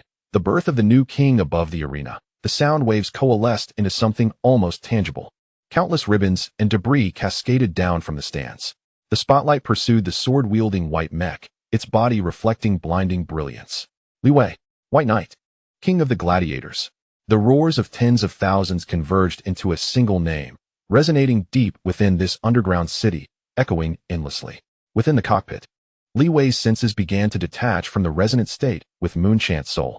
A wave of fatigue washed over him. However, he could not suppress the upward curl of his lips, his chest brimming with the exhilaration of post-battle triumph. Did you hear that? They are calling your name. Muntant's voice echoed in his mind. Her tone was no longer as high-pitched as before, now laced with a hint of post-battle languor. Yet it could not conceal the genuine delight and pride that emanated from her. No, they are calling for us. Li Wei corrected himself in thought. Huh, is this what it means to be a king? The king of Gear Town? It doesn't seem that grand, he mused, feeling far more thrilled about finding a complete military energy cell in the wasteland. As he silently mocked, he maneuvered the mech, turning towards the championship platform. When the figure of the White Knight vanished beneath the arena, the atmosphere of the Colosseum remained undiminished. Everyone was still immersed in the lingering resonance of that final strike, replaying it over and over in their minds. In the maintenance area, the atmosphere was markedly different. Here, in the backstage, the closest to glory and reality, when Li Wei emerged from the cockpit, the passageway was already packed with people. Dozens of representatives from various factions of Gear Town had completely blocked the entrance to his repair bay. Each face was adorned with eager smiles. Mr. Li Wei, congratulations. Congratulations. We are representatives of Blackstone Mining, willing to provide you with the highest purity of black diamond alloy free of charge, in exchange for your Lord Li Wei. The Scorpion Mercenary Corps is at your service. Your mech is a veritable work of art. Mr. Li, here is the Supreme VIP card from our Paradise Club. You are welcome to visit us anytime. We offer the most. The cacophony of flattery and entreaties buzzed incessantly in his ears. If this crowd had seen me before the finals, they would have likely avoided me altogether. Reality truly is a fickle mistress, favoring the wealthy over the needy. Li Wei, expressionless, paid them no mind as he effortlessly wove through the throng. The representatives, intimidated by his aura, instinctively parted to create a path for him. Just then, the previously indifferent casino manager squeezed through the crowd. Dressed in an elegant uniform, he was now drenched in sweat, his smile contorted to an almost grotesque degree. Your Majesty. Oh no, Lord Li Wei, you have worked hard. We have prepared your prize and the transfer documents for your assets. He bowed and gestured for Li Wei to follow. Li Wei trailed behind him into an opulent VIP lounge he had never before had the privilege to enter.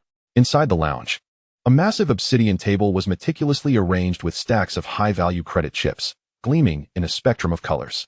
Beside the chips lay a black metal card, resting quietly.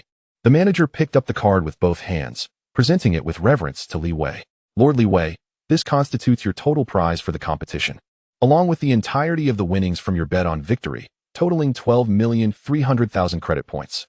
Furthermore, according to the champion's legacy rules, 5% of the shares of the Gear Town Coliseum, along with the 3 largest mech repair shops in the lower city and 1 smuggling channel for parts, are now officially under your name. All the deeds and management rights have been stored in this anonymous asset card. He paused, adding, of course, as per tradition. You may opt to entrust these assets to our casino for management. We will provide you with a substantial annual dividend. Before he could finish, Li Wei interrupted him. His gaze had shifted from the pile of credit points to the black metal card. He reached out and took the card. No need. I will manage these myself. His tone was calm. With that, he disregarded the manager, whose smile had frozen on his face, and turned away from the lounge. He passed through the still waiting crowd outside without pausing, heading towards the dark passage leading to the outside world. Thus, he transformed from a contestant struggling under the rules into one of the few who could now dictate them. However, Li Wei was acutely aware that while over 10 million credit points sounded like an astronomical figure, it was merely a trifling sum in the face of acquiring a heat sink for the reactor. Shares in a gladiatorial arena and a few repair shops paled in comparison to the might of a titan like Tiangong Smart Machinery. These were but toys for children at play. His journey ahead remained long and arduous. Upon his return to the Dawn factory, The place was as quiet as he had left it, save for the faint hum of the ventilation ducts. Duo had not attended the match. Restless, he paced back and forth before the vast workbench, unable to bear watching the live broadcast. Fearing to witness his own creation, the mech he had poured his heart and soul into, be reduced to scrap by Roman's iron fist. Such a defeat would be more painful than death itself. As the factory's enormous gate creaked open with an agonizing grind, his heart tightened. He saw Li Wei, standing tall despite the weariness etched across his frame after the battle. Duo's lips trembled, longing to inquire but hesitating to utter a word. He managed only a single syllable before faltering. Li Wei remained silent. He approached quietly, placing a black metal asset card upon the cluttered workbench, strewn with design schematics and components. Duo stared blankly at the card, bewildered by its significance. What is this? We have won, Li Wei replied. His words simple yet serene. Those 3 words sent a jolt through Duo's mind, rendering him motionless. Won? We won. With a primal roar. A mixture of disbelief and joy, he leaped up, enveloping the much slighter Li Wei in a bear hug, his large hands patting Li Wei's back vigorously. We are champions. Can you hear me? We are champions. He laughed and bounded about like a child, his laughter mingling with tears that cascaded down his grease-stained and stubbled face. This man, often dismissed as a drunkard and a failure, had borne years of humiliation and resentment, which now transformed into tears of joy. Today, this young man had reclaimed all the pride and dignity that had been lost. Li Wei remained still, allowing the exuberant Duo to embrace him. Once Duo's emotions settled somewhat, Li Wei gestured toward the card on the table. It represented a 5% stake in the gladiatorial arena, along with shares in 3 repair shops and a smuggling channel. From now on, half of this is yours. Duo's laughter and tears abruptly ceased. He released Li Wei, staring at him in disbelief, convinced he must be imagining things. What did you say? Li Wei did not repeat himself. He simply looked into Duo's eyes and extended a formal invitation. Join me. Our ambitions extend beyond this humble gear town. Duo gazed at Li Wei, taking in his calm eyes and the resolute expression on his youthful face. He opened his mouth, wanting to refuse, to express that it was too precious, that he was merely a drunkard and unworthy. Yet, in the end, all words lodged in his throat. He merely nodded vigorously, the warmth of tears once again blurring his vision. All right. In that moment, the name Dawn, which would one day resonate throughout the wasteland, found its core team. Chapter 50. You are my only knight. The night at the Dawn factory was tranquil. The clamor of metal cutting and Duo's intermittent roars from the day had subsided into silence, leaving only the persistent low hum of the ventilation system above. Duo had completely succumbed to intoxication. The hefty man, after downing the last bottle of high-proof malt liquor and using the championship trophy as a pillow, collapsed onto his military cot, reeking of oil and sweat, snoring thunderously. In his dreams, he seemed to be embroiled in a heated argument over tolerances for a certain component in the Moon Song. Li Wei, however, found no solace in sleep. The fervor of the final match, the exhilaration of victory, and the flood of memories from synchronizing with Moon Song surged through him, preventing him from finding peace. He sat alone at the deserted workbench, the black metal card symbolizing the new power of Gear Town quietly resting beside him. Shares in the gladiatorial arena, 3 repair shops, and a smuggling channel, once perceived as a fortune capable of altering his fate, now seemed trivial. His gaze traversed beyond these, penetrating the depths of the factory, to the exclusive hangar of the White Knight. Strangely, since the battle's conclusion, Moon Song had remained silent. There were no boastful remarks of triumph nor sharp-tongued criticisms of his mistakes. She simply returned to her steel form in quietude. This silence felt disconcerting to Li Wei. Was she exhausted? Or perhaps suffering from the aftermath of their soul synchronization? He rose and walked toward the hangar. Inside, only a few dim emergency lights flickered. The white mech, crowned king amidst the cheers of thousands, stood silently in the shadows, its sleek armor contours creating a powerful silhouette in the low light. Li Wei halted a few meters from the mech. He saw her. Moon Song, in her physical form, stood quietly at the foot of the White Knight. Her back turned toward him. She did not exhibit her usual boisterous demeanor or her haughty princess airs. Clad in an intricate knightly gown, she gazed up at the mech that bore her name, her hands clasped before her. The yellowed light cast a glow on her profile, revealing an expression that was uncharacteristically complex, tinged with nostalgia, tension, and a hint of vulnerability. What was the matter? The battle had concluded, yet she appeared melancholic. This was unlike her. Could it be that Roman's blows had inflicted lasting pain on her soul? Li Wei internally scoffed, but instinctively softened his footsteps as he approached her from behind. He could detect a faint, pleasant fragrance emanating from her, an essence intrinsic to her very soul. After a moment's hesitation, he reached out, wrapping his arms gently around her seemingly delicate waist. Moonsong stiffened abruptly, her body tensing, a chill radiating from her. Li Wei took no heed. He merely rested his chin on her cool shoulder and whispered with undeniable certainty in her ear, "We have won." Those 3 words acted as a switch. Moonsong's rigid form quivered slightly. A rush of warmth surged uncontrollably from her neck to her ears, and then enveloped her entire face. Her translucent skin flushed crimson. "Who gave you permission to touch me? Let go, you rude fool." She forcefully broke free from Li Wei's embrace. Taking a large step forward and turning to glare at him with her icy blue eyes, filled with indignation. Yet, the fierceness had waned, replaced by a playful glint. What an unexpected reaction. She resembled an innocent girl rather than the ancient, cunning being she was reputed to be. Where had the noble knight gone? Li Wei, unable to suppress a smile at her flustered expression, prepared himself for what would follow. The actions of Yue Yong, however, rendered the smile on his face frozen. She retracted all expressions of shame and confusion from her countenance. In her ice-blue eyes, all emotions settled, leaving only an unprecedented solemnity and gravity. She adjusted the hem of her classical knightly attire, each movement imbued with an unassailable sense of ritual. Then, before Li Wei's astonished gaze, she, Yue Yong, the proud and sharp-tongued self-proclaimed white knight, an ancient spirit who had lived for 2 centuries, slowly knelt before him. She straightened her back, her right fist resting horizontally over her left chest, performing a knightly salute that belonged only to the legends of a bygone era. Li Wei's mind went blank in an instant. What in the world was happening? This was not how the script was supposed to unfold. Wasn't she meant to rush at me in anger and deliver a punch, or hurl even more scathing words? Why had she knelt down? Had her core programming been corrupted? Yue Yong, you. Li Wei instinctively reached out to assist her, but her subsequent gaze halted him. Yue Yong slowly lifted her head. Her eyes, now filled with unwavering seriousness and piety, gazed up at him. There was no trace of arrogance or mockery, nor any hint of shyness or panic. Only a profound loyalty. A complete offering of her glory, life, and soul without reservation. She spoke, her voice clear and resolute, echoing through the vast hangar. From now on, you, Li Wei, are my only knightly lord. At that moment, as those words were uttered, Li Wei felt a new golden mark searing into the already tightly woven soul link between him and Yue Yong. He finally understood. This was the true final step of the soul contract. It was not an equal pact. This was a one-sided ceremony of fealty belonging to the knight. It was the spirit, having acknowledged the courage, wisdom, and determination of the pilot, voluntarily relinquishing its final pride and freedom, dedicating everything to the other.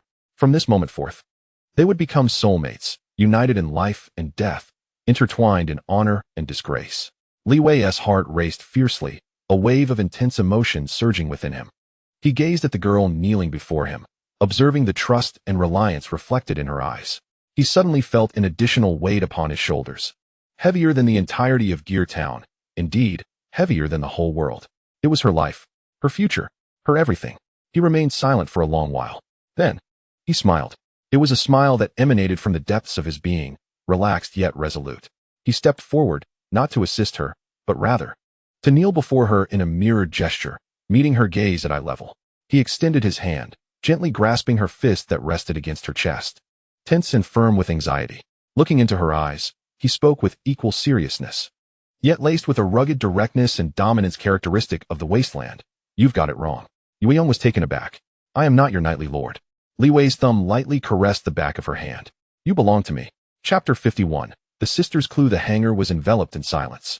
The loud snoring of Qian Duo Duo seemed to be isolated by the peculiar atmosphere.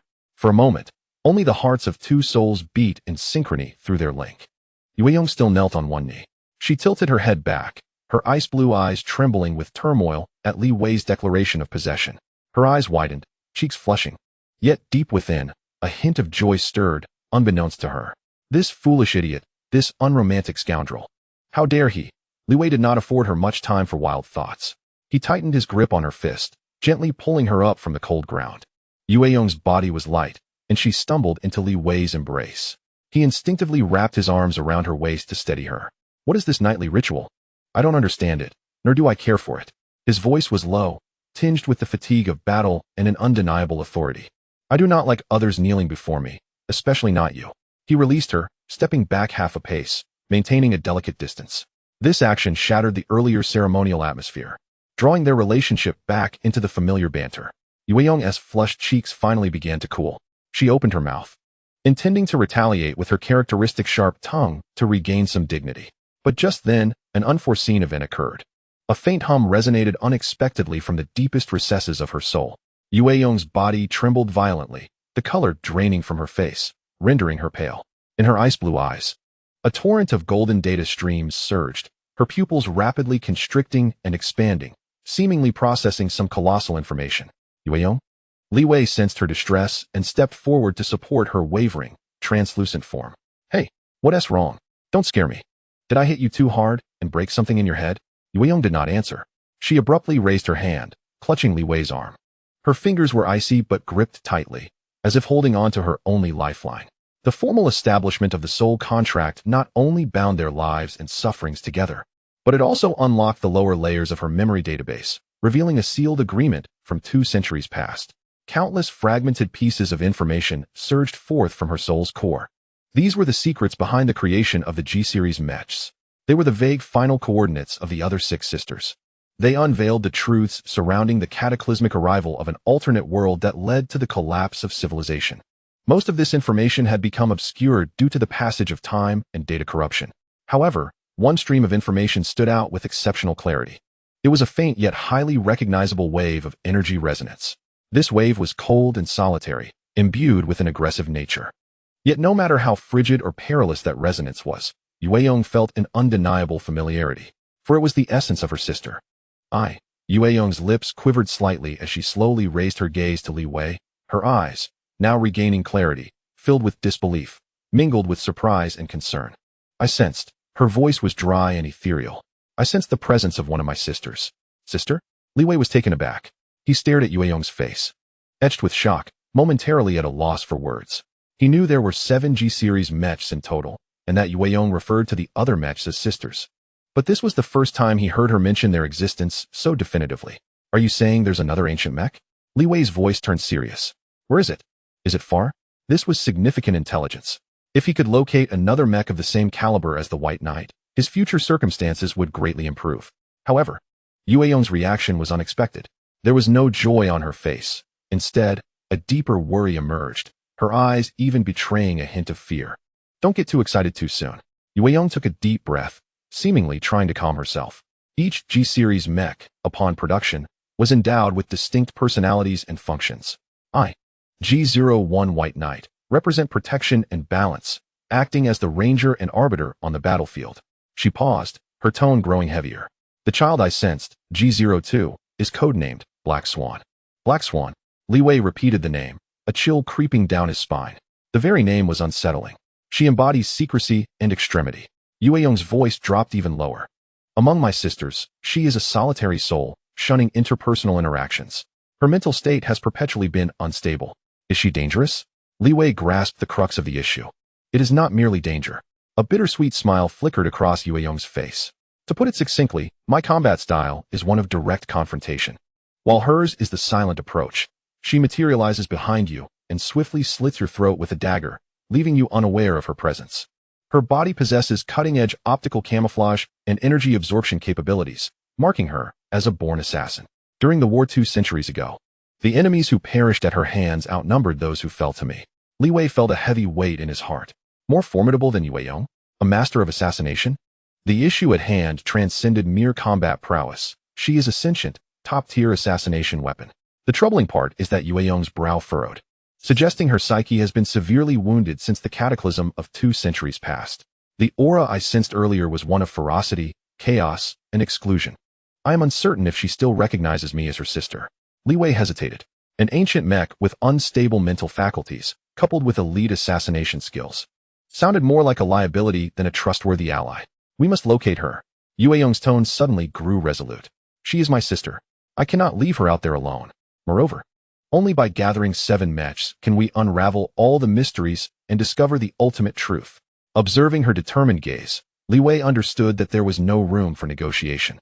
Furthermore, he urgently required greater strength to contend with the imminent threat posed by the night blade of the Tinker's automatons.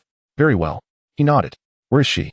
Yue closed her eyes, intently sensing the distant and faint ripple of her soul. After a moment, she opened her eyes and uttered a place name.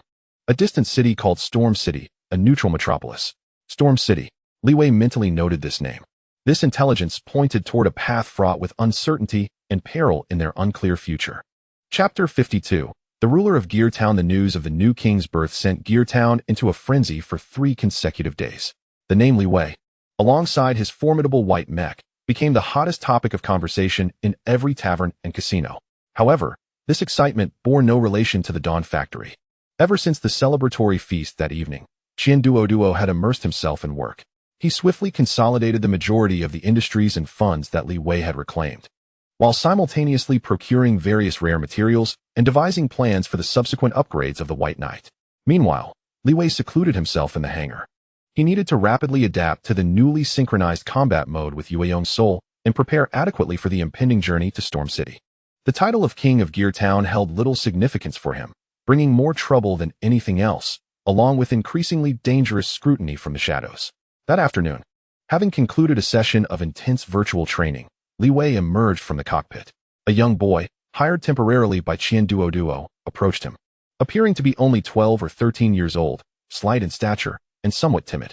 Lord Wei, the boy stammered, cradling a palm-sized black wooden box. Someone asked me to deliver this to you. Wei's gaze sharpened. He did not reach for the box, merely observing the boy. Who sent you? I do not know. The boy replied, visibly frightened under Wei's scrutiny, shaking his head. It was a veiled person. I could not discern whether it was a man or a woman. They gave me a gold coin and insisted that I deliver it to you personally. It is the balance. The name instantly surfaced in Wei's mind. No one other than the ruler who controlled all the underground intelligence of Gear Town would contact him in such a manner. I understand. You may leave now. Wei waved his hand, signaling the boy to depart before picking up the box. The box was light, devoid of compartments or mechanisms. He opened the lid to find a card exuding a faint sandalwood fragrance. The card bore an ancient script, noting the time and place. Tonight at 7 o'clock. In the upper district, at the Tranquil Residence Tea House. This fellow can no longer remain idle. Yueyong's voice echoed in his mind, tinged with caution. He is interested in seeing how much of a variable you, this dark horse, can introduce to the gambling scene of Gear Town. Now that you have triumphed and become the new dealer, it is only natural for him to assess your worth personally. Are they friend or foe? Wei pondered. For such individuals, there are no friends or enemies, only chips. Yueyong scoffed. He is a scale. He will lean toward whoever's chips weigh heavier. However, you should tread carefully. Those who manipulate the rules often harbor dark hearts. Wei closed the box. As night descended, he ventured alone into the upper district of Gear Town. This area starkly contrasted with the familiar lower district, devoid of rust and the scent of oil. The streets were clean and tidy, filled with the aroma of synthetic spices, and lined with elegantly decorated shops. He located the tea house, named Tranquil Residence. The facade was modest and unassuming. Upon entering, a wave of delicate tea fragrance enveloped him, isolating him from the external clamor. A girl clad in classical maid attire quietly greeted him and guided him to the innermost part of the tea house. There, in a private room separated by semi-transparent screens, a figure knelt quietly behind the tea table, dressed in a loose gray robe that obscured their form. Their face was concealed beneath a thick white veil, rendering their features indiscernible. Gender and age were indistinguishable. All that was visible were a pair of profound eyes peering silently at him, devoid of any discernible emotion. Please, take a seat. A neutral voice emanated from behind the veil, as though electronically altered. Wei made no pretense and sat across from the figure. Before the balance lay an exquisite tea set, their movements measured and graceful. They slid a freshly brewed cup of hot tea toward Wei. Congratulations, Mr. Wei. Or should I refer to you as the new king of Gear Town? Wei did not touch the cup, merely observing the other person. I believe you did not summon me merely to extend congratulations. Certainly not, the balance replied, a hint of amusement lacing their voice. I have come to confirm one matter, whether my investment has proven worthwhile. They referred to the warning message prior to the semifinals. That mech is quite extraordinary. The balance finally delved into the crux of the discussion, their intense gaze fixated upon Wei. To my knowledge, even the 6 major powers cannot produce a mech capable of evolving in combat. Its technology does not belong to this era. Can you tell me where it originated? This was the true purpose of their visit. Li Wei lifted the teacup and took a sip. A family, struggling amidst the wasteland, fortuitously discovered an inheritance. He provided a half-truthful answer. An inheritance? The balance seemed unfazed by this response. An inheritance that could elevate a scavenger to the status of a champion? That is indeed a heavy legacy. What is your next step, Mr. Li Wei? The balance leaned forward slightly, an invisible pressure enveloping the space. With such formidable power at your disposal, are you content to remain merely the champion of an underground gladiatorial arena? Or do you aspire to replace me and become the new balance of Gear Town? I have no interest in that. Li Wei set down the teacup. His reply crisp and decisive. My goal has always been singular. He raised his gaze to meet the scrutinizing eyes of the balance, enunciating each word with intent. To secure my existence. Silence enveloped the room. The balance quietly regarded him, as if weighing the veracity of his words. After a considerable pause, he slowly leaned back, and the invisible pressure dissipated. Excellent. The balance seemed to accept this answer. Since you have no intention of disrupting the equilibrium here, then, as the new sovereign of Gear Town, we can engage in a transaction. He retrieved an ancient, palm-sized brass compass from his voluminous sleeves and placed it upon the tea table. The intelligence of Gear Town, and indeed most of the secrets of the black market across this desolate land, are at my disposal. I can provide you with information on the safest trade routes, the factions currently recruiting, and the high-energy anomalies detected within the ruins. Li Wei's pupils constricted slightly. This was precisely what he needed at this moment. What is the cost? He asked in a low voice. The balance extended a single finger. I require your dawn and respect for the rules here. Your factory may produce weapons, and your repair shop may modify mechas, but all transactions must adhere to my regulations. I do not wish to witness the emergence of a new axe gang or any entity attempting to monopolize the market through violence. I maintain order here, and you, as a top-tier combatant, must become part of this order. This is indeed a fair exchange. It could even be interpreted as the balance extending an olive branch. Li Wei understood that the other party valued his potential for the future. I agree to your terms. He nodded, reaching out to grasp the brass compass. The compass felt cold to the touch, its back engraved with an intricately complex emblem. Well, the balance's voice carried a hint of genuine satisfaction. I wish you a pleasant journey in Storm City. Li Wei's hand, holding the compass, suddenly froze. He lifted his head, his sharp gaze fixed intensely upon the veil. The other party appeared to be fully aware of his next move. Meanwhile, the balance merely lifted its teacup, leisurely savoring a sip, as if the preceding words were inconsequential. Chapter 53. Eye of the Firmament in low Earth orbit. 3 reconnaissance satellites codenamed Eye of the Firmament tirelessly circled this scarred planet along a fixed trajectory. They served as the sword of the technological constructs hanging over humanity's head, the cold eyes of Commander Tsang Xian maintaining his flawless order. At the core of the satellites is a super artificial intelligence known as the Watcher. Its task is to monitor every anomalous energy fluctuation across the globe day after day. From subtle changes in ocean currents to the periodic eruptions of geothermal activity to explosions caused by skirmishes in small settlements on the wasteland, and even to the clandestine military exercises among the 6 major factions. Any event with an energy reading surpassing the threshold would be captured, analyzed, classified, and then reported to the highest echelons of the Cold Spire in Matrix City. Most of the time, this work is monotonous and tedious. The Watcher 02 processes tens of thousands of useless pieces of information daily, categorizing and archiving them. However, just as the finals in Gear Town concluded, and the souls of Li Wei and Yu Yong fused in the depths of the sea of consciousness, an anomaly occurred. The Watcher 02 satellite, conducting its routine scan of the global energy field, suddenly emitted a shrill alarm from its main sensor without warning. On its monitoring screen, a blinding crimson light flickered wildly in a region of the southern hemisphere's arid desert, marking the location of the underground city Gear Town. Warning: unidentified high-energy reaction detected. Energy level: A7, A4, A1 surpassing measurable limits. Energy spectrum analysis failed. This spectral model does not exist in the conventional database. In a mere 0.01 seconds, the core AI of the Watcher determined that this was not any known natural phenomenon or artificial energy explosion. Conventional energy bursts, such as those from nuclear fusion reactor explosions, would display a sharp, steep peak with relatively uniform energy distribution on the spectrum graph. However, this one was entirely different. It was a chaotic and wild energy fluctuation, brimming with endless possibilities. It lacked a fixed frequency, its waveform complex and ever-changing, embodying characteristics that the Watcher's database could not define, only marking it as indicative of an emotional outburst. This energy fluctuation arrived swiftly and departed just as quickly, within a mere 3 seconds. It vanished as if it had never existed. Yet, the data traces it left behind were precisely captured by the Watcher. Event level assessment, priority, highest. Threat index, unknown. Archiving failed. Initiating highest reporting protocol. A report encrypted hundreds of times, bearing the Watcher's highest warning mark, traversed thousands of kilometers through the quantum communication network, directly presenting itself before the supreme ruler of the technological constructs, Commander Song-Xian. Matrix City. This city, constructed from pure white nanomaterials, symbolizes the pinnacle of human technology, perpetually existing in a state of programmed tranquility. At the highest point of the city stands a white spire piercing the clouds. At its summit lies the Commander's office.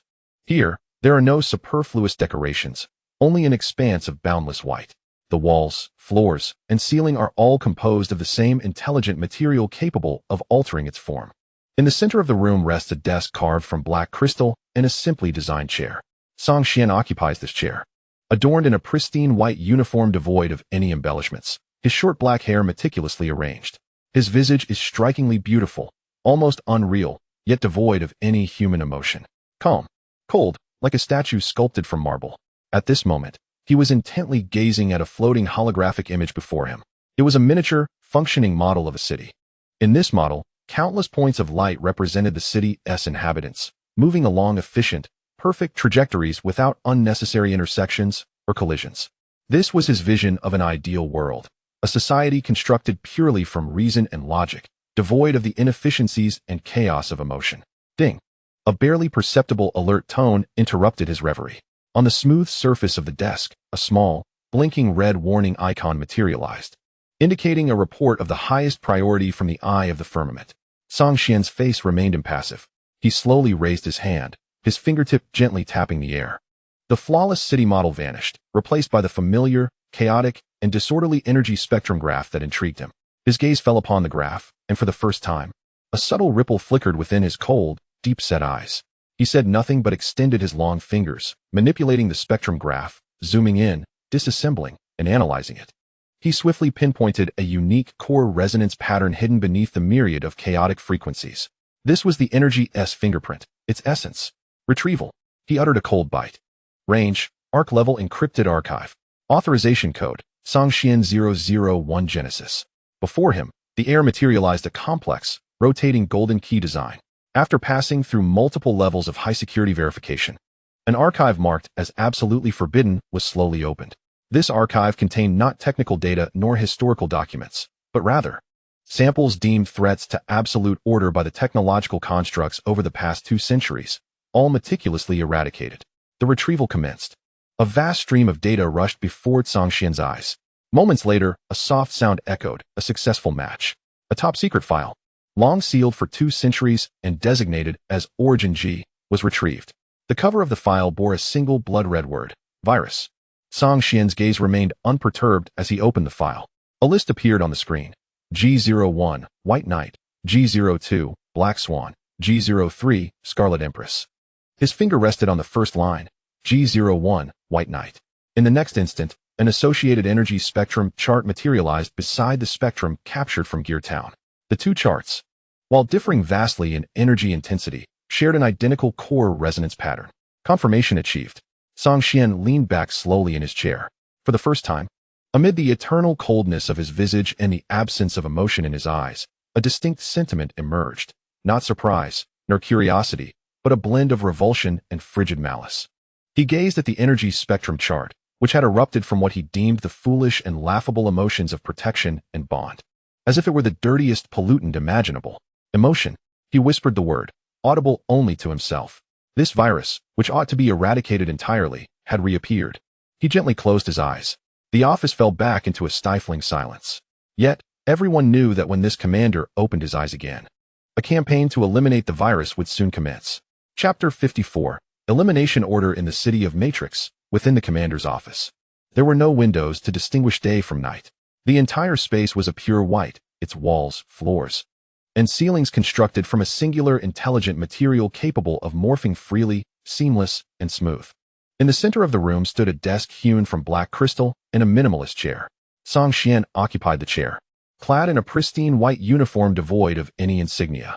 His black hair was meticulously styled, and though his features were handsome, his face bore no trace of human emotion, calm and cold.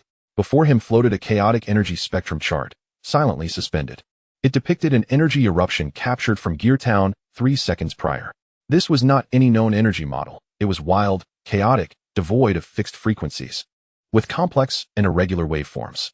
Yet, Song Xian recognized this pattern all too well, for its core was what he defined as the virus, emotion, an inefficient, chaotic, illogical entity, yet one endowed with terrifying infectiousness and destructive power. 2 centuries prior, it was this very entity that plunged the humanity of the old world into endless strife and conflict, leading them toward near annihilation with the arrival of calamity from another realm. And he, Song Xian, had spent 200 years establishing this matrix city, a society founded on rationality and logic, free from the pollution of emotions. He would not allow this virus to resurface. Slowly, he raised his hand, his fingertip gently tapping the air. The spectrum chart before him vanished. Addressing the empty office, he uttered 2 words in a tone devoid of inflection, Nightblade. As his voice faded, shadows in the corner of the office twisted suddenly. The light there dimmed sharply, darker than elsewhere. In the next moment, a figure emerged silently from the shadows. It was a young girl, clad in a black, form-fitting combat suit, the material seemingly capable of absorbing all light, allowing her to blend seamlessly into the shadows. Her physique was slender, yet her movements exuded a mechanical precision. She approached Song Xian's desk and knelt on one knee. Her actions were standard, precise, devoid of any excess. She bowed her head, remaining silent. She was Nightblade, the ace and blade of Song Xian, an exemplary creation under his vision of perfect order, a combat automaton devoid of emotional flaws. Nightblade's perception diverged entirely from that of ordinary humans. To her, Song Xian was not a person, but a supreme command source composed of countless data points. The pure white office, in her eyes, transformed into a 3-dimensional space of coordinates, with the flow of air, temperature, and humidity refreshing as data streams at the periphery of her retina. In her world, there existed no concept of beauty or ugliness, good or evil, only data, commands, and tasks. She knelt quietly, awaiting Song Xian's new directive. Proceed to Geartown. Song Xian's voice resonated again. He did not look at her. His gaze fixed on the empty surface of the desk. Eliminated data anomaly. As he spoke, the wild energy spectrum chart reappeared before Nightblade. Task objective, data anomaly location, Southern Hemisphere, Gobi Desert, underground city of Geartown threat level assessment. Unknown lines of chilling data sprang forth in Nightblade's vision. She commenced her analysis, her processor deconstructing the spectrum chart at a speed surpassing any supercomputer. Chaotic, disorderly, high energy. This was her system's preliminary judgment. Yet, just as she prepared to categorize this data as a high-threat target for elimination, her core program suddenly experienced a barely perceptible stutter. Logic paradox warning. Detected an unclassifiable resonance pattern. Nightblade's system tagged the analysis subject with a designation it had never assigned before. Beneath the multitude of chaotic frequencies lay a core resonance pattern, embodying the will of protection and bond. Within her database, this pattern was defined as an energy structure of extremely low efficiency and stability. It should have collapsed the moment it was generated due to its logical conflicts. Yet, the data before her indicated that this inefficient structure had unleashed an energy peak that exceeded known theoretical limits within her database. An inefficient structure yielding high-energy results. This was a contradiction, a paradox her logic could not resolve. Her processor began operating at higher power, striving to unravel this enigma, but the outcome remained failure. Analysis failed. Recommendation: elevate observation priority, initiate target contact, obtain first-hand data. For the first time, Nightblade's system proactively suggested observation and contact beyond the elimination directive. Song Xian seemed to sense her brief moment of silence. He slowly turned his head, his emotionless gaze falling upon Nightblade. Recover sample G01, he added, as a file that had been sealed for 2 centuries was decrypted and transmitted directly into Nightblade's database. Origin G series, designation G01. Codename, White Knight status, lost last record, missing for unknown reasons during the cataclysm 2 centuries ago. Upon seeing the codename White Knight, a ripple of data fluctuation crossed Nightblade's system. Recover the sample. If resistance is encountered, or if the sample is too deeply linked with the host to separate. Song Xian's voice paused, a hint of unmistakable disgust creeping into his cold tone. Permission granted to eliminate the host along with the sample. Understood. Nightblade finally spoke. Her voice, like her being, was devoid of warmth and inflection. Yet only she knew the truth.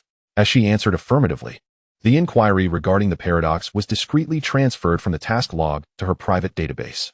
She rose to her feet, her figure once again melting into the shadows as if she had never existed. Moments later, atop the pure white spire of the Matrix City, a concealed hangar slowly opened. A sleek, dagger-shaped stealth spacecraft, entirely cloaked in black, silently glided out of the hangar. It emitted no conventional flames. The space around its hull subtly warped before it transformed into an imperceptible shadow, piercing through the clouds, racing towards Gear Town. Inside the cockpit, Nightblade sat quietly in the pilot's seat, her gaze fixated on the perplexing energy spectrum graph that played repeatedly before her. Her mission was to eliminate anomalies. Yet her system experienced an inexplicable curiosity towards this particular aberration. Meanwhile, tens of thousands of kilometers away in Gear Town, the revelry of a new king's birth thrived. No one was aware that the cleansing directive from Matrix City had already been aimed at them. Chapter 55. The threat at the celebration. The nightlife in Gear Town was always tinged with the cloying scent of mixed machine oil and cheap alcohol. The bar recently acquired by Li Wei was currently filled with this aroma and the cacophony of revelry. The establishment had been tastelessly dubbed Champions Night by Qian Duo. The walls sparkled with flickering neon lights, constructing the crooked outline of a white knight, resembling a malnourished chicken. Look, do you see it, Li Wei? Qian Duo. Weighing over 200 pounds, squeezed into a small booth, one foot propped on the table, a bottle of expensive malt liquor held aloft, his face flushed with excitement. This is the aura of a king. He pointed at the chaotic lights, saliva flying as he spoke. Tomorrow, I'll take Roman's Wargrinder's head and hang it at our bar's entrance as a welcome. Leaning against the bar, Li Wei sipped a glass of cheap soda. Observing the animated figure of the rotund man, a faint smile tugging at the corners of his mouth. The man had been boasting for 3 straight hours. From bragging about his advanced biomechanical hybrid energy system to complaining about Yu Yong's outdated aesthetics. Now, he was plotting how to divide Roman's inheritance. Li Wei refrained from interrupting him. This noise, this foolishness filled with the aroma of fireworks and merriment, was a welcome luxury for him. He relished this feeling. At last, he had a place in this desolate wasteland that he could call a stronghold. A vulgar fat man, a shabby bar, and a group of raucous drunks. Yu Yong's voice echoed in his mind, dripping with disdain. Li Wei, your taste is being dragged down to the level of these unsophisticated bumpkins. I know. You are the most refined, Li Wei silently retorted. He paid no heed to Yu Yong's sharp tongue. His gaze traversed the jubilant crowd, peering into the profound darkness beyond the bar's entrance. The title of champion, besides glory and wealth, also brought with it countless troubles and increasingly perilous scrutiny from the shadows.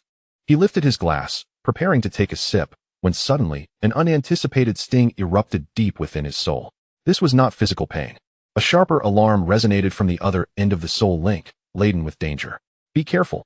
Yu Yong's voice, once calm and arrogant, was now stripped of composure, replaced by instinctual panic. In an instant, Li Wei's pupils constricted to pinpricks. Without hesitation, he propelled himself off the ground, lunging towards the oblivious Qian Duo. Get down. He seized Qian Duo's greasy collar, exerting all his strength to pull the hefty man down to the ground. He could see the astonished expression on Qian Duo's face and the bewildered gazes of the surrounding patrons. Then, a lethal flash of steel sliced through the bar's window. There was no sound, not even a whisper of wind. The blade cleaved through the alloy bars of the window, severed the bar stool where Li Wei had just been sitting, split the oak bar behind him, and finally embedded itself deep into the load-bearing wall at the back of the bar. A second later, with a soft thud, the high stool Li Wei had occupied was neatly bisected, one half tumbling to the floor. Following that, the heavy oak bar silently cracked in two, bottles and glasses toppling and shattering in a cacophony of glass. The cut was smooth and precise. The bar's revelry and music abruptly ceased. Everyone froze, staring blankly at the impeccably sliced bar, bewildered by the unfolding chaos. A chill gripped the room, rendering all motionless. Qian Duo lay on the ground, his drunkenness evaporated. His face drained of color. He stared at the cut that had so nearly grazed his back, struggling to produce a sound. Enemy attack. Finally, someone reacted, emitting a terrified scream. Instantly, the bar descended into chaos. People cried and screamed, shoving towards the exit, desperate to escape the scene. Li Wei remained still. He held Qian Duo down, his gaze icy as he scanned the profound darkness outside the window. They have arrived. He did not know who was pursuing him, but he was acutely aware that he was their target. To your right. They are moving. Yu Yong's voice reverberated in his mind, tinged with unprecedented urgency. Li Wei swiftly lifted the trembling Qian Duo, rolling him behind an overturned metal table for cover. Just as he left his original position, another silent blade flashed. A deep, bottomless groove appeared on the ground where he had just concealed himself. It was too swift. His eyes struggled to keep pace. Had it not been for the shared perception with Yu Yong, he would have already met his demise. Above, Yu Yong's alarm rang out once more. Without a moment's thought, Li Wei kicked the metal table upwards towards the ceiling. The next instant, the sturdy metal table was cleaved into 4 equal pieces mid-air by an invisible blade, clattering to the ground in a cacophony of metal. This was not a battle, it was a one-sided mockery. The opponent reveled in the sight of their prey's desperate struggles. Damn it, Li Wei gritted his teeth, pushing Qian Duo into a relatively safe corner. Stay hidden. Do not come out. He drew a military dagger from its sheath at his thigh, gripping it tightly. He knew it would be of little use, but he could not resign himself to inaction. Taking a deep breath, he concentrated fully, attuning himself to every fragment of information transmitted by Yu Yong. He had to locate the assailant, even if only for a fleeting moment of opportunity. The bar was now deserted, leaving behind a scene of devastation. The air was thick with an eerie stillness of death. Li Wei crouched low, navigating through the wreckage. Yu Yong remained silent, honing her perception to its utmost, filtering out all superfluous noise, conveying only the most critical threats in the simplest manner. They are coming. Li Wei's muscles tensed instinctively. He sensed a chilling intent to kill approaching from behind. He whirled around, thrusting his dagger forward in an attempt to block the attack. Yet, he struck only air. The target was not his back, but his throat. He could only watch helplessly as a shadowy figure, glimmering with lethal intent, advanced towards his neck. There was no evading it. Li Wei chose not to retreat. He relinquished all defenses, hurling the dagger with all his might into the empty space before him. His intent was not to attack, but to create an obstacle, one that would induce a mere 0. 1 second hesitation in the opponent's assault. The assassin, lurking in the shadows, seemed unprepared for Li Wei's self-destructive tactics. The glint of the blade aimed at his neck faltered momentarily. Instinctively, the assassin swung her weapon, deflecting the incoming dagger. This was the moment Li Wei had awaited. He disowned. In the instant the dagger was knocked away, the silhouette of his adversary within the slightly distorted light caused by the rapid collision. A girl clad in a tight, black combat suit, her form almost melding with the shadows. She was slender, yet her movements bore an unmistakable precision akin to a finely tuned machine. What chilled Li Wei to the core were her eyes, emotionless, icy, and hollow. As she noticed his gaze lock onto her, a subtle shift appeared on her face for the first time. It was neither surprise nor panic, but rather a brief stutter, as if her programming encountered an unknown error. Her head tilted slightly, seemingly analyzing why this data sample could continuously evade her attacks and even pinpoint her location. This was an intriguing anomaly. The assassination paused in that moment. The two stood silently, 3 meters apart, amidst the disarray of the bar. Every muscle in Li Wei's body was tense, sweat trickling down his brow. He understood that any lapse in concentration would lead to his demise. The girl in black merely observed him, weighing whether to proceed with her extermination order or to take this anomalous specimen back for further analysis. Chapter 56. Nightblade. The bar, Champion's Night, was engulfed in silence. Abandoned bottles rolled on the floor, emitting faint gurgling sounds. The air was thick with a bizarre concoction of alcohol, blood, and ozone. Li Wei's muscles were coiled tightly, sweat stinging his eyes, but he dared not blink. He fixated on the silhouette merging with the shadows 3 meters away, an ominous girl in a black combat suit. Slender, yet exuding an aura of danger. She stood still as if she had always been there. The sharp alarm from Yu Yong echoed in Li Wei's mind, a tremor that resonated from his very soul. She was formidable. Yu Yong's tone lost its arrogance, replaced by gravity. I've never witnessed such a combat style. She does not seem human. Li Wei was acutely aware.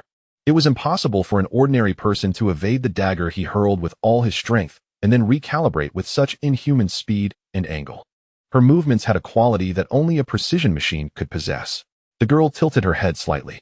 This minute gesture sent chills down Li Wei's spine. It was not curiosity, but rather a fleeting pause in her program as it processed unfamiliar data. She seemed to be analyzing why this data sample could consistently evade her attacks and even detect her location. This presented an interesting anomaly. Her eyes, cold and hollow, reflected no human emotion. She regarded Li Wei as a scientist would observe a rare specimen in a petri dish. In the next moment, she moved. There was no run-up. No warning. Her figure vanished from where she stood, transforming into a blurred shadow, instantly crossing the 3-meter gap. It was too fast. Li Wei's dynamic vision could only perceive a fleeting afterimage. Yet he had Yueyong. Left. Duck. Yueyong's roar detonated in his mind. Li Wei's body responded faster than his brain, instinctively diving to the left and rolling. A chilling edge grazed his scalp. A few strands of black hair fell. He even caught a whiff of the faint charred scent as the blade sliced through the air. His heart raced. He could not afford to dwell on fear. His rolling motion continued as he grasped a broken bar table leg as a makeshift weapon.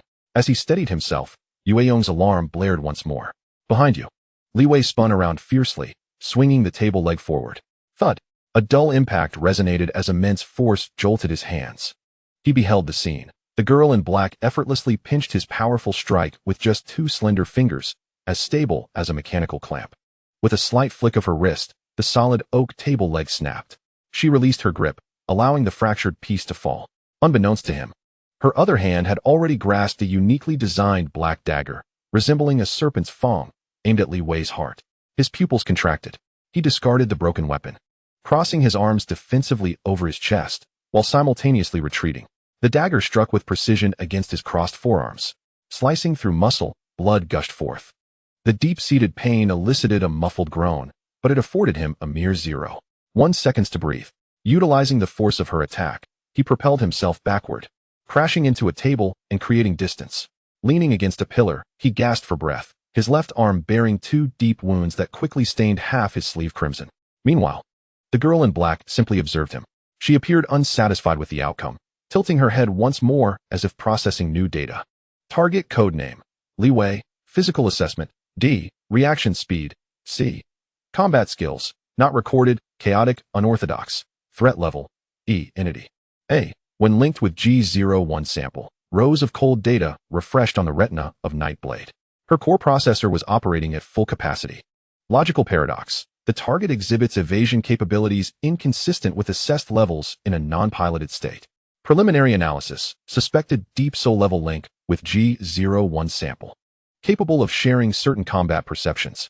Conclusion: the depth of this link exceeds expectations. Forcibly severing the G01 sample carries a 734 probability of permanently damaging core data.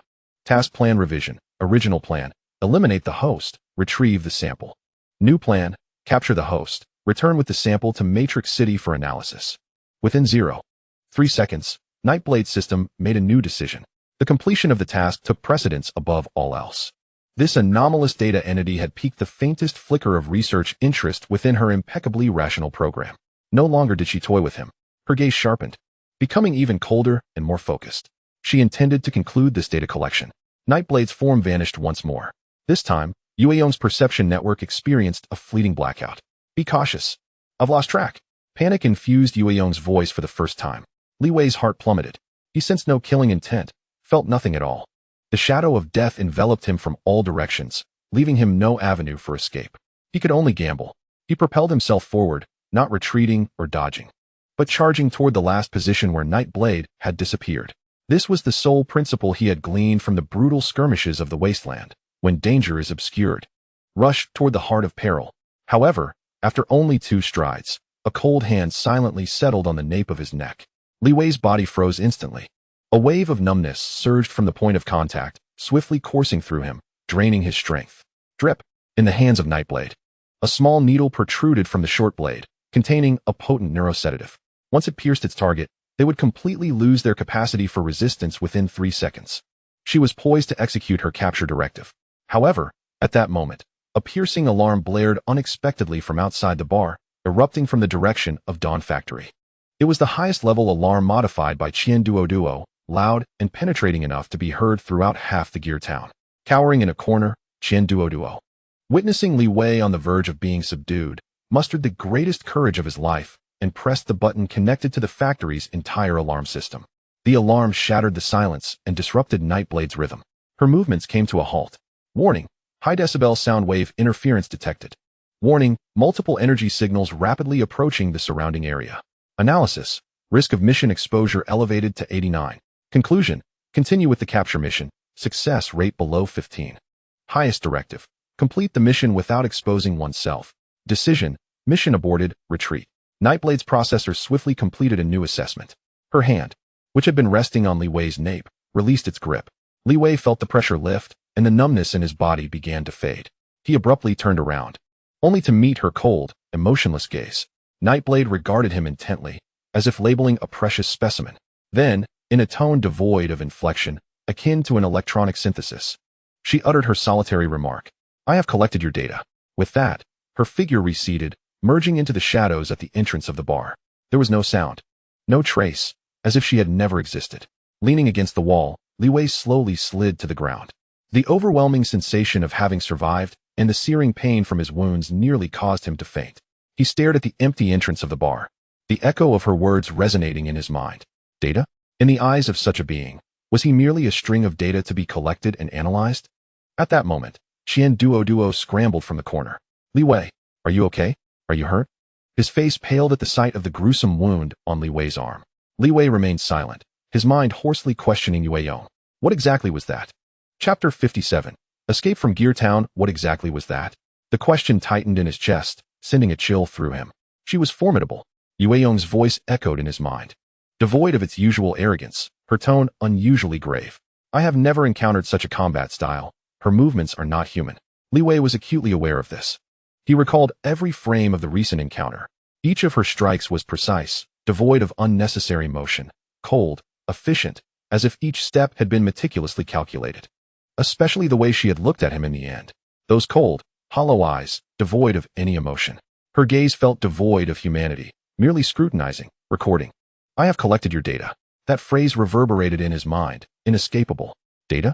Was he merely a collection of data to be gathered and analyzed in the eyes of such a being? We must leave here quickly. Qian Duo finally found his voice. Rushing over to assist Li Wei. Back to the factory. Hurry. Clenching his teeth, Li Wei stood, supported by Qian Duo.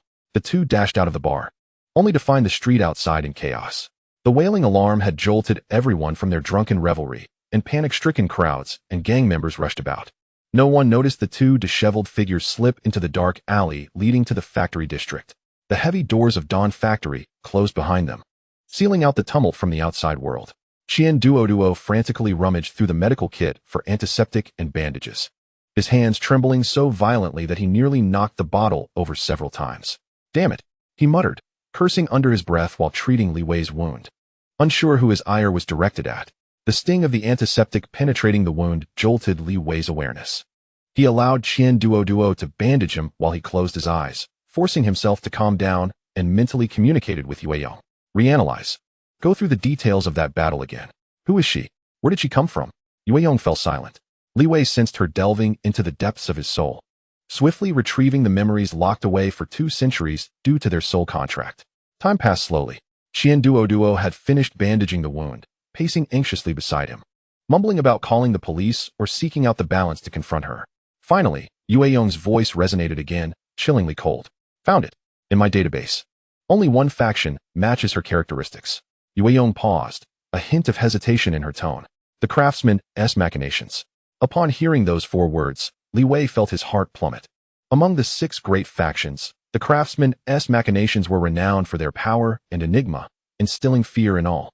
It was a faction founded by radical technologists. Under the craftsman's machinations, there existed a personal guard directly under the supreme ruler. This unit bore no name, only a code name. Each member was an orphan meticulously optimized at the genetic level, subjected to rigorous training from a young age, and completely stripped of emotional capacity. They were weapons.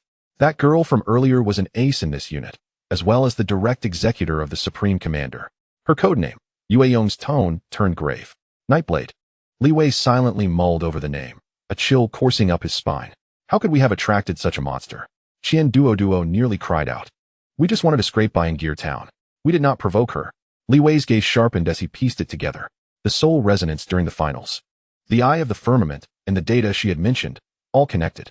It was the energy fluctuations that erupted when I forged a soul contract with you that drew their attention. Yueyong's voice was tinged with bitterness. That energy spectrum is conspicuous and threatening to the craftsman's machinations, who revere pure rationality and logic. Thus, they dispatched their top executor to eliminate us as anomalies. Everything made sense now. Qian Duo's face drained of color as he slumped to the ground. The names Craftsman's machinations and Nightblade obliterated all his ambitions and dreams of a mechanical empire, for they were foes beyond their reckoning. In their eyes, they were akin to gods. We must seek out the balance. Qian Duo blurted out, as if it were their only hope. She is the queen of Gear Town. She will have a way. We can offer her all our money. Feudal. Li Wei interrupted his fantasy, his tone unnaturally calm. Before the craftsman's machinations, the balance is nothing. The rules of Gear Town crumble before absolute power. What do we do now? Qian Duo's voice quivered with despair. Should we hide? They have eyes in the sky. Where can we possibly hide? Hide. Li Wei's mind raced. No, Nightblade's retreat was merely due to the heightened risk of mission exposure. Next time, she will return with a more meticulous plan and a more lethal strike. To sit idly by is to await death. They cannot resist, nor can they hide. The only path to survival lies in one direction: escape. Flee to a place where even the celestial machinery cannot easily exert its control, a chaotic, intricate realm intertwined with various factions. Mutant, Li Wei called out in his heart. The place you mentioned before, where the Black Swan resides. Storm City. Mutant immediately grasped Li Wei's intention. You wish to say that is our only choice, correct? Indeed. Muntant's voice was heavy. Storm City is renowned as a neutral metropolis, where the 6 major factions maintain their own strongholds, yet none can fully dominate it. The situation there is complex and tumultuous. A place famous for its chaos and freedom. If we can reach there and blend into the crowd, it truly is our only option at this moment. Li Wei opened his eyes. He gazed at the collapsed Qian Duo on the floor and issued an order in an undeniable tone. Gather our things. Qian Duo was taken aback. Gather what? Gather all the core technologies we can carry, all the money, and the White Knight. Li Wei rose and began walking toward the hangar. With each step he took, pain surged from his wounds, yet his stride bore no hint of hesitation. We are leaving here. We depart tonight. To Storm City. This decision jolted Qian Duo awake. He looked at Li Wei's back, at the figure that seemed smaller yet remarkably reliable at this moment. His once turbulent heart inexplicably calmed. Indeed, what good is fear? Industries can be rebuilt, and wealth can be regained. As long as they and this unique mech remain, there is still hope for a turnaround. Good. Qian Duo leaped up from the ground, wiping the cold sweat and tears from his face with his greasy sleeve. I'm with you. A new light ignited in his eyes, a fierce determination born from desperation. The lights of Dawn Factory flickered to life in an instant. The two immediately sprang into action, hastily making their final preparations. Qian Duo dashed to his workstation, transferring precious design blueprints and core data onto an encrypted hard drive. Meanwhile, Li Wei stood before the rejuvenated White Knight. This mech, which had just claimed victory before thousands, was still basking in its glory but was about to accompany its master on another round of flight. Ironic. Li Wei chuckled to himself. It seemed his life was perpetually one of escape, from the scavenger camp to the abandoned research facility, and now to this place in Gear Town that had just begun to feel like home. Yet he knew this time was different. In the past, he fled solely to survive. Now, behind him stood a plump man in need of protection and a proud, yet fragile knight whose soul was intertwined with his. He was no longer alone. Li Wei took a deep breath, activated the communicator, and connected to the number representing the underground order of Gear Town. Before leaving, he had one last transaction to complete. Chapter 58. Farewell and gift. The lights of Dawn Factory illuminated the cold metallic walls, though they could not dispel the chill within. Leave? We are leaving now? The color drained from Qian Duo's face. He looked at Li Wei and then turned to survey their factory, his voice trembling. But our bar, our repair shop, and our shares in the arena. These are our hard-earned foundations. He was on the verge of tears. From a debt-ridden alcoholic mechanic to the newly risen elite of Gear Town, this transformation had occurred in less than 3 days. He had not even had the chance to relish the feeling of being a boss. Foundations? Li Wei's voice was cold. He stepped forward and placed an encrypted data storage chip into Qian Duo's trembling hand. When people die, foundations become scrap metal. When people live, scrap can be transformed back into gold. He locked eyes with Qian Duo, enunciating each word. Did you think that woman just came to greet us? She is from Celestial Machinery, one of the commander's subordinates. If she failed this time, a fleet might come next. By then, not only this factory, but all of Gear Town could be erased from the map. Qian Duo's body shook violently. The mention of Celestial Machinery left him breathless. What should I do? His lips quivered, unable to form a complete sentence. Take this. Li Wei pointed to the chip in his hand. It contains all our funds and some accounts I had you prepare under different identities. You need to leave now. Dismiss the temporary workers. and give them 3 times their severance pay. Make sure they don't say a word. Then, find a place to hide, change your identity, and wait for my news. Qian Duo clutched the small chip tightly, feeling its immense weight. He raised his head, tears brimming in his reddened eyes. And you? What about you alone? Me? Li Wei turned and walked toward the hangar, where the White Knight stood quietly. I have a larger target. It is safer for you to separate. His silhouette elongated under the light. Qian Duo observed the figure, smaller, yet resolutely steadfast, and felt an unexpected calm settle in his heart. Indeed, what use is fear? Industries can be rebuilt, and wealth can be regained. As long as Li Wei and that mech remain, they still have a hope for a turnaround. Good. Qian Duo sprang from the ground, hastily wiping his face with his greasy sleeve. His expression transformed, reminiscent of a gambler in dire straits, radiating fierce determination. No longer hesitating, he turned and rushed to his workstation, copying precious design blueprints and core data onto another encrypted hard drive, which he tucked close to his body. After completing this, he cast a deep glance at Li Wei, nodding resolutely before dashing into the night outside the factory. The vast factory was suddenly left with only Li Wei, and in his mind echoed Mutant. That plump fellow still has some loyalty. Muntant's voice emerged, surprisingly devoid of sarcasm. What now? How do we escape? Even if we run, the eyes in the sky will be watching us. We need a route that the eyes in the sky cannot see. As he spoke, Li Wei retrieved an ancient brass compass from his pocket. This was the item given to him by the balance during their last meeting. Following the instructions provided, he let a drop of his blood fall onto the center of the compass. The blood was rapidly absorbed, and the intricate scales on the compass began to rotate slowly, ultimately projecting a faint blue hologram. Beneath the veil, the profound eyes of the balance appeared before Li Wei. Mr. Li Wei, it seems you have encountered significant trouble. The balance's voice remained neutral, devoid of any discernible emotion. I need your assistance, Li Wei stated plainly. I am being targeted by celestial machinery. The holographic figure of the balance paused momentarily. After a long silence, it emitted a faint, almost imperceptible laugh. You have not merely attracted trouble, Mr. Li Wei. You have stirred the heavens. I require a safe route to escape from here to Storm City. Li Wei ignored the taunt, maintaining a composed tone. I know you possess one. The balance did not respond immediately. It seemed to be assessing the situation. Assisting you would mean incurring the wrath of celestial machinery. Though Gear Town has its own rules, it is not yet at a level where it can challenge the 6 major factions. In this transaction, I require a substantial amount of leverage. Is this sufficient? Li Wei spoke without superfluous words, connecting a data interface to the compass and transmitting a document. It was the non-core technical documentation of a biomechanical hybrid energy system, conceived by Qian Duo at the Dawn factory, integrating the core of the lurking beasts. The holographic projection fell silent once more, this silence lingering longer than before. Li Wei sensed that the other party was rapidly assessing the value of the information. I see. A hint of barely perceptible astonishment crept into the voice of the balance. Utilizing the superconductive properties of biological meridians to address energy loss and peak limits in mechanical conduction is indeed a stroke of genius. I shall accept this leverage. Your future worth far outweighs the risk of offending the technological machinery. I am willing to place another bet on you. As these words fell, a highly encrypted star chart was transmitted to Li Wei's personal terminal via the compass. It was a detailed route map. This route circumvented all known official shipping lanes and surveillance zones, winding through several perilous radiation zones and areas of beast activity, ultimately pointing towards a vast desert.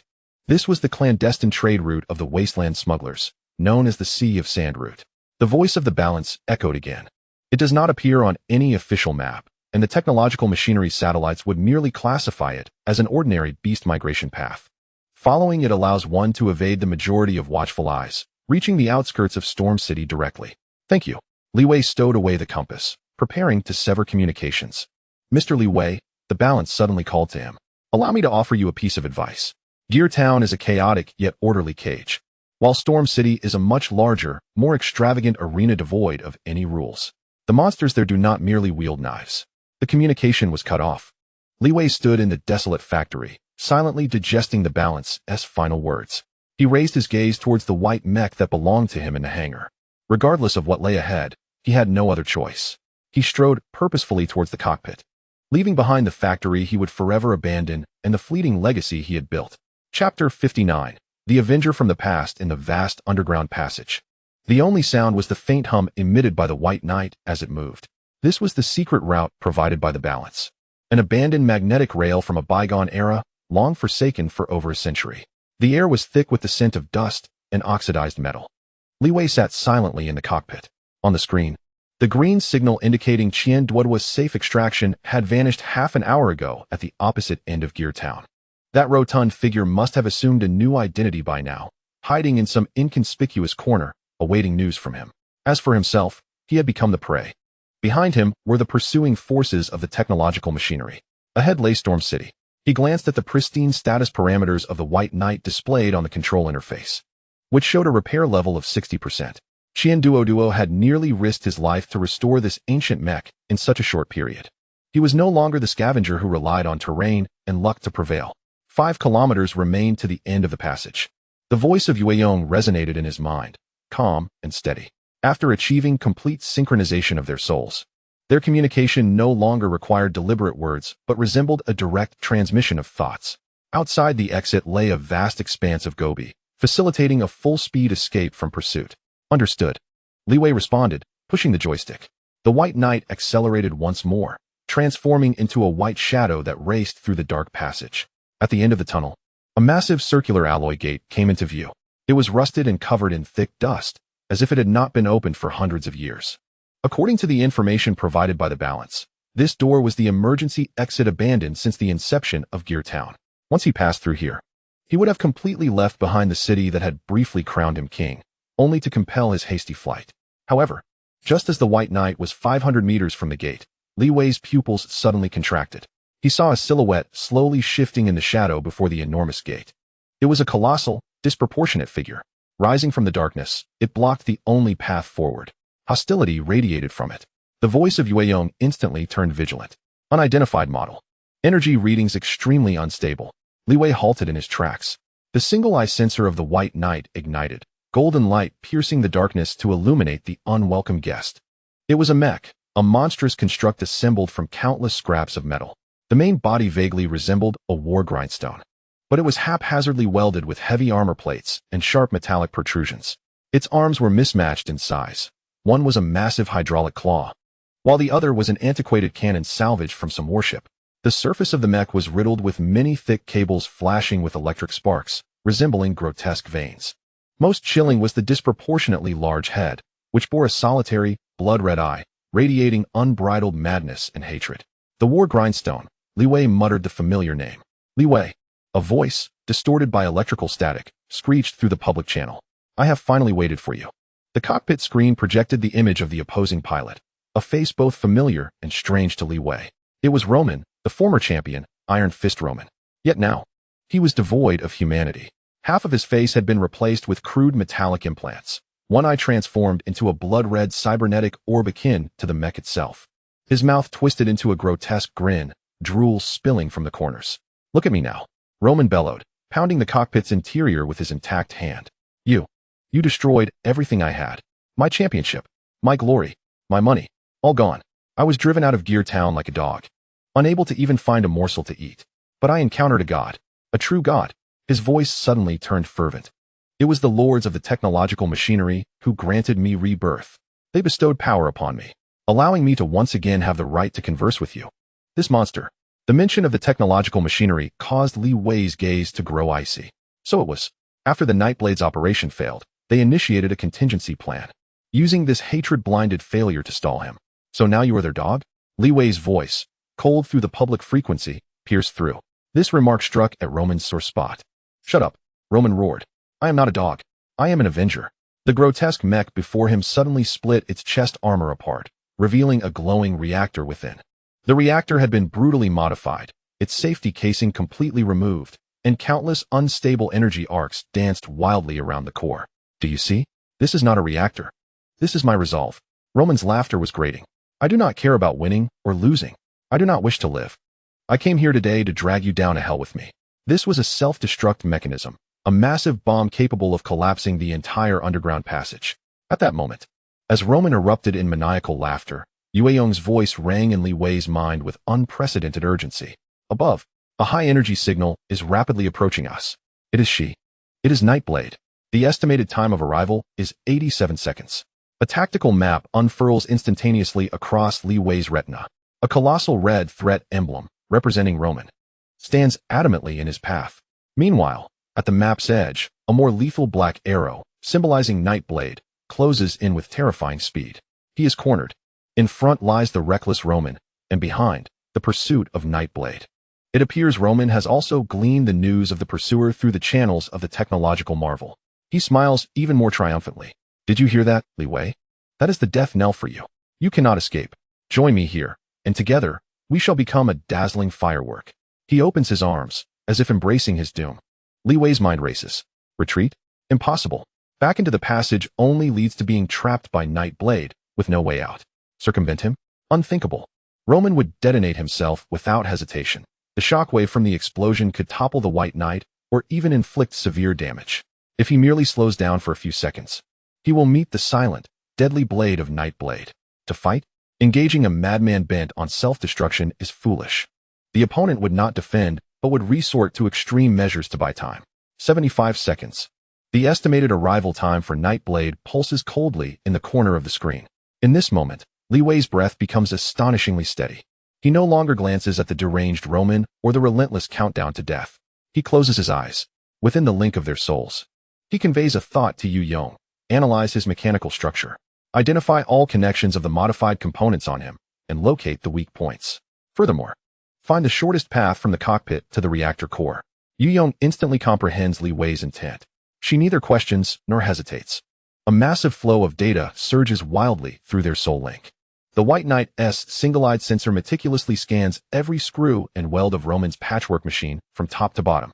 Then, in Li Wei's mind, a three-dimensional perspective slowly takes shape.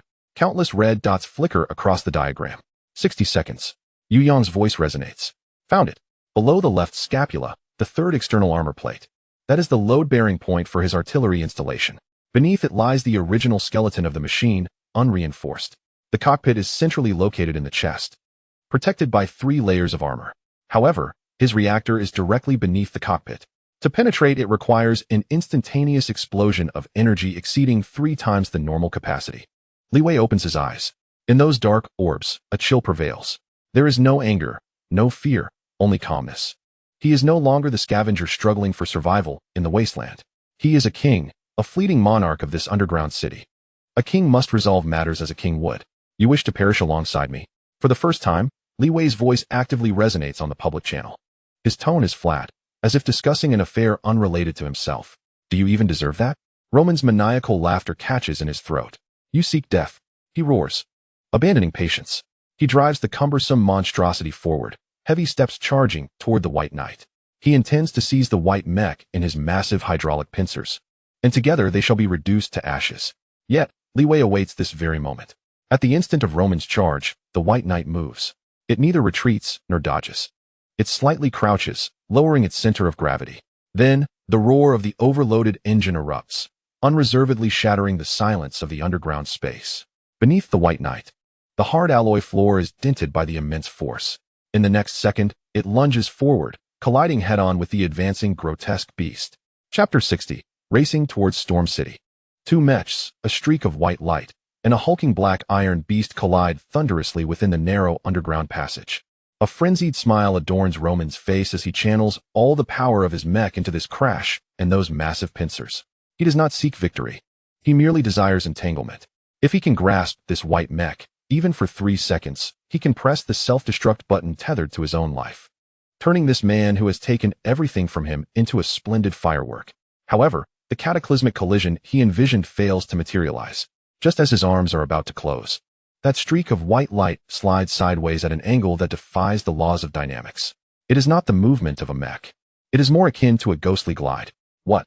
Roman's single-eye prosthetic cannot capture the movements of his opponent. Only a blur remains. The White Knight brushes past the robust body of the war mill, its high-frequency particle blades slicing upward in a swift motion. There is no earth-shattering roar. Merely a faint hiss. Roman's prideful battleship cannon on the left shoulder, along with the heavy external armor beneath it, is cleanly severed, tumbling to the ground. The cut is as smooth as a mirror. The enormous inertia sends the war mill staggering forward for several meters before it barely comes to a halt. Meanwhile, the White Knight stands silently behind it. 1 strike. It took but a single strike. Impossible. Roman bellows, attempting to maneuver his machine. Yet he finds that the imbalance of his left arm renders his already cumbersome mech exceedingly difficult to turn. Inside the cockpit, piercing alarm bells blare, announcing the countdown to Nightblade's anticipated arrival. 45 seconds remain. Li Wei's gaze remains undisturbed. He is no longer the scavenger dependent on luck and desperation for survival. The complete synchronization of his soul with Yu Yong endows him with combat intuition and experience far surpassing all pilots of this era. It is no longer thought. It is instinct. Yu Yong's analysis manifests in his mind, and his body instinctively executes the most optimal response. I will kill you. Roman has completely lost his sanity. He abandons the attempt to turn and directly initiates the self-destruct sequence of the reactor at his chest. Beep, beep, beep. Blood-red lights illuminate the cockpit, and a 5-second countdown appears on the screen. He intends to complete the final task bestowed upon him by the technological marvel with his own demise, to delay Li Wei. Too slow. In Li Wei's mind, only this singular thought flickers. The moment Roman presses the button, the White Knight moves. It does not retreat. Instead, it charges forward once more. The roar of the engine reaches its zenith. The white mech transforms into a streak of light imperceptible to the naked eye, instantly closing the distance between the two. The pure white blade carves a cold, decisive arc through the air. It does not aim at the impending explosion of the reactor, but rather slices cleanly through the cockpit of the war mill, protected by layers of armor. Beep. The jarring countdown halts abruptly at the final second. The red light on the mech's chest extinguishes. Time seems to freeze at this moment. The massive body of the war mill stands motionless. After a sound of metal distorting, the frontal armor of the cockpit, along with its observation window, is neatly severed and slowly slides away, revealing a face inside, adorned with metal implants, frozen in terror from its previous mania. Roman sat in the driver's seat, dazed, gazing at the nearby white mech and the humming lightsaber, his mind a blank slate. He had been defeated, utterly and decisively, without even the merit to die alongside his adversary. A cold, emotionless voice echoed through the public channel, clearly reaching his ears. You are too weak. So weak that you lack even the qualification for me to kill you. This statement struck him like an invisible hammer, shattering the last remnants of his dignity. The madness and hatred in his eyes faded, replaced by a profound, deathlier despair. He slumped in his seat, akin to a soulless husk. The White Knight sheathed the lightsaber, not sparing him a second glance. On Li Wei's retina, a red warning marker flashed frantically. A high-velocity object had breached the atmosphere. The Nightblade was approaching. Without a hint of hesitation, Li Wei pushed the joystick, and the White Knight pivoted sharply. The thrusters on the mech's back erupted with brilliant blue light, propelling the ancient war machine headlong into the endless darkness at the tunnel's end. There lay the wasteland, his new battlefield. Mere seconds after the White Knight's silhouette vanished, a sleek, dagger-shaped stealth ship, entirely black, descended silently at the tunnel's exit. The hatch slid open, and the petite figure of the Nightblade emerged. She glanced at the tunnel's entrance, then at the war grinder standing like a statue, and the utterly dazed Roman within. Her eyes betrayed no emotion, only a calmness as she raised her hand. A pale blue beam emitted from her wrist device, commencing a scan of the entire battlefield. Countless data streams rapidly refreshed on her retina.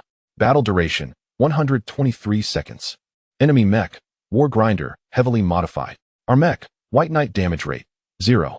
Battle assessment. The target destroyed the enemy's weapon systems within 17 seconds while avoiding collision. Upon the enemy's self-destruct sequence activation, precise breach was achieved in 9 seconds, cutting through 3 layers of composite armor, damaging the cockpit, and interrupting the self-destruct sequence. Conclusion, annihilation. For the first time, a minuscule fluctuation appeared on the Nightblade's eternally cold visage.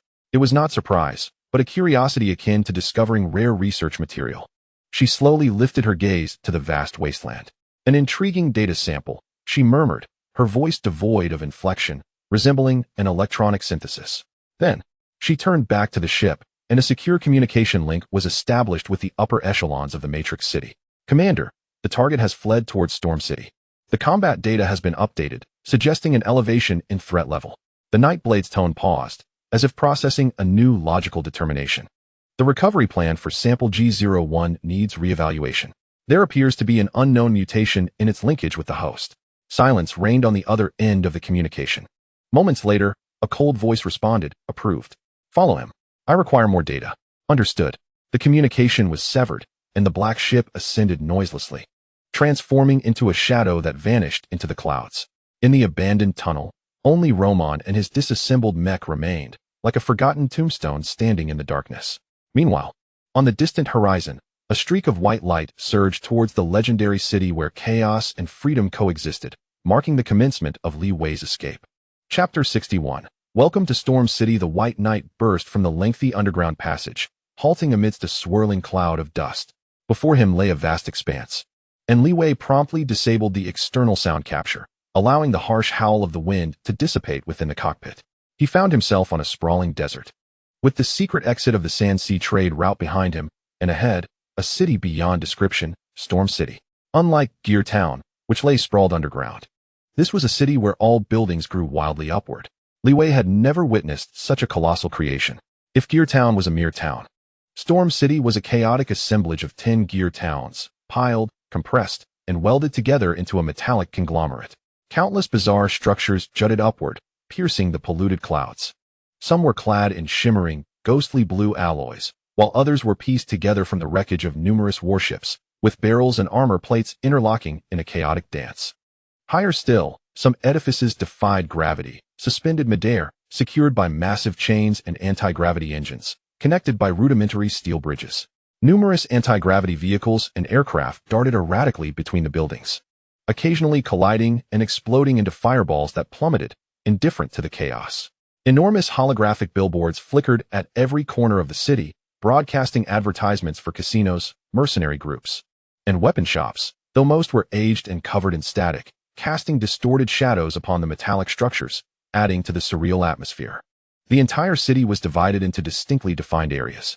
At its center stood a pure white spire piercing the clouds, its surface smooth as a mirror, emanating a gentle glow. This was the throne of the city's lord, Feng Xiaotian. Surrounding it were 4 districts, each with its own unique style. The Eastern District was steeped in technological aesthetics, adorned with countless blue energy conduits, the domain of the mechanical deity sect, a band of lunatics venerating technological immortality. The Western District, a fortress of immense factories and military bastions, boasted dark, gaping cannon mouths and was ruled by the Iron Blood Council, who revered power. The Southern District was shrouded in darkness, its dilapidated structures resembling a vast, three-dimensional slum, home to the Storm City's largest gang, the Ghouls. Lastly, the Northern District, a bustling hub of commerce and entertainment, glittered with neon lights, governed by the Golden Merchant Society, composed of merchants whose wealth rivaled nations. These 5 formidable factions held sway here, mutually balancing each other, none able to dominate the others, yet collectively excluding any outsiders. This was why Storm City had never ascended to the status of one of the 6 great powers. It was too chaotic and too free. This is Storm City, Li Wei murmured, devoid of any hope for the future, only instinctual vigilance tightening his muscles. He felt insignificantly small, as if he could be consumed by the city at any moment. Just another larger trash heap, Moonchant's voice echoed coldly in his mind, tinged with disdain. However, I can sense the presence of the Black Swan deep within that white spire. Li Wei's gaze shifted to the central tower where the city lord resided, his expression growing grave. He withdrew his gaze, piloting the White Knight towards the cargo entrance marked on his map. This was a massive lift at the city's base, the only passage into the lower levels without going through an official checkpoint. The White Knight halted before a gigantic steel gate. Beside it, a plump figure paced anxiously. It was Qian Duoduo, who had arrived via another route. Upon seeing the White Knight, Qian Duoduo rushed over like a drowning man grasping for salvation. "My dear father, you finally made it," he exclaimed, nearly in tears. "In this cursed place, I feel like someone is going to stab me in the back at any second." Li Wei exited the cockpit, surveying his surroundings. They were in a vast underground cargo hub, the air thick with the acrid stench of oil and refuse. Shadows lurked around them, populated by ragged dockworkers and gang members. Their gaze unabashedly swept back and forth between the brand-new White Knight and Li Wei, their eyes filled with a mixture of astonishment, avarice, and unmasked malice. In an instant, Li Wei comprehended that this place was far less welcoming than Gear Town. In Gear Town, hostility was largely concealed beneath a facade of regulations. Here, however, animosity was overt and omnipresent. "Let us proceed into the city and find a place to settle," Li Wei said, patting Qian Duoduo's shoulder before returning to the cockpit. Qian Duoduo hurried to the control panel of the lift, entering the temporary access code provided by Tianping. The heavy lift emitted a grating sound as it slowly ascended toward the lower levels of Storm City. As the platform rose, the entrance to the city came into view, a vast underground cavern illuminated by countless searchlights, bright as day. Yet, the passage into the city itself was obstructed by a dozen rusted, modified mechas and hundreds of armed gang members. At the forefront stood a bald, muscular man with a menacing scar across his face, who was casually perched atop a metal cargo box, sneering at the slowly rising white knight. Behind him, a tattered flag bore the image of a black scorpion, the emblem of the Blackwater Gang. Qianduoduo's voice trembled slightly. They control this cargo entrance. Li Wei remained silent, merely observing. As the lift platform came to a halt, the bald man leapt down from the cargo box, swaggering toward the white knight with his entourage. He did not glance at the cockpit, but instead lewdly caressed the smooth white armor. "Such a beautiful treasure," he said, lifting his head with a grin that revealed a mouthful of yellowed teeth. "New here? Do you understand the rules? If you wish to enter my Blackwater Gang's territory, you must pay an entry fee." Li Wei opened the public channel, his voice calm. "How much?" The bald man extended 5 thick fingers. 50,000 credit points. Or. His gaze fell greedily upon the sleek mecha, nearly overflowing with avarice. "Leave this beautiful mecha behind, and you too can go." The surrounding gang members erupted in laughter, brandishing their weapons and striking the nearby containers, creating a cacophony of noise as if to demonstrate their power. Li Wei's expression darkened. In Gear Town, even the Axe Gang would only demand a few thousand for protection. He attempted to apply the rules he had learned in Gear Town to resolve the issue. 50,000 is excessive. I am here to conduct business, not to hand out money. This price is unreasonable." The bald man laughed as though he had heard the funniest joke in the world. "Rules?" His smile vanished abruptly, the scar on his face twisting ominously as he drew a chipped machete from his side and drove it into the ground near the White Knight's feet. "In Storm City, my blade is the law. Pay up, deliver goods, or lose your life. Choose." The gang members behind him raised their weapons, all aimed at the White Knight and Qianduoduo. A palpable sense of murderous intent locked onto the two. Qianduoduo turned pale, his legs trembling like leaves in the wind. Meanwhile, the cockpit of the White Knight remained eerily quiet. The voice of Yueyong echoed coldly in Li Wei's mind. "The scum here is far more direct than in Gear Town." A slight smile crept onto Li Wei's lips as he understood. Reasoning was futile in this place. Chapter 62. A greeting from Storm City. Li Wei's gaze turned icy. He realized that in this city, violence was the only rule. "Kid, are you deaf?" came the impatient roar from the bald gang leader through the megaphone of the modified mecha. This machine, a grotesquely altered heavy construction mech, bore haphazardly welded plates of heavy reactive armor, creating an uneven surface. Its left arm was a massive hydraulic shear, while its right sported a triple-barreled rotating cannon salvaged from some warship, its ominous barrel exuding a foreboding aura. The entire mech was unwieldy, reeking of oil and rust. Behind it, 2 smaller mechs assumed aggressive stances, sealing off all of Li Wei's escape routes. The atmosphere thickened with tension. The onlookers, who had merely come to witness the spectacle, instinctively stepped back, their faces betraying a gleeful anticipation. They had witnessed countless scenes like this before, an oblivious newcomer arriving in Storm City with a seemingly decent mech, only to be consumed by the local gangs, leaving no trace behind.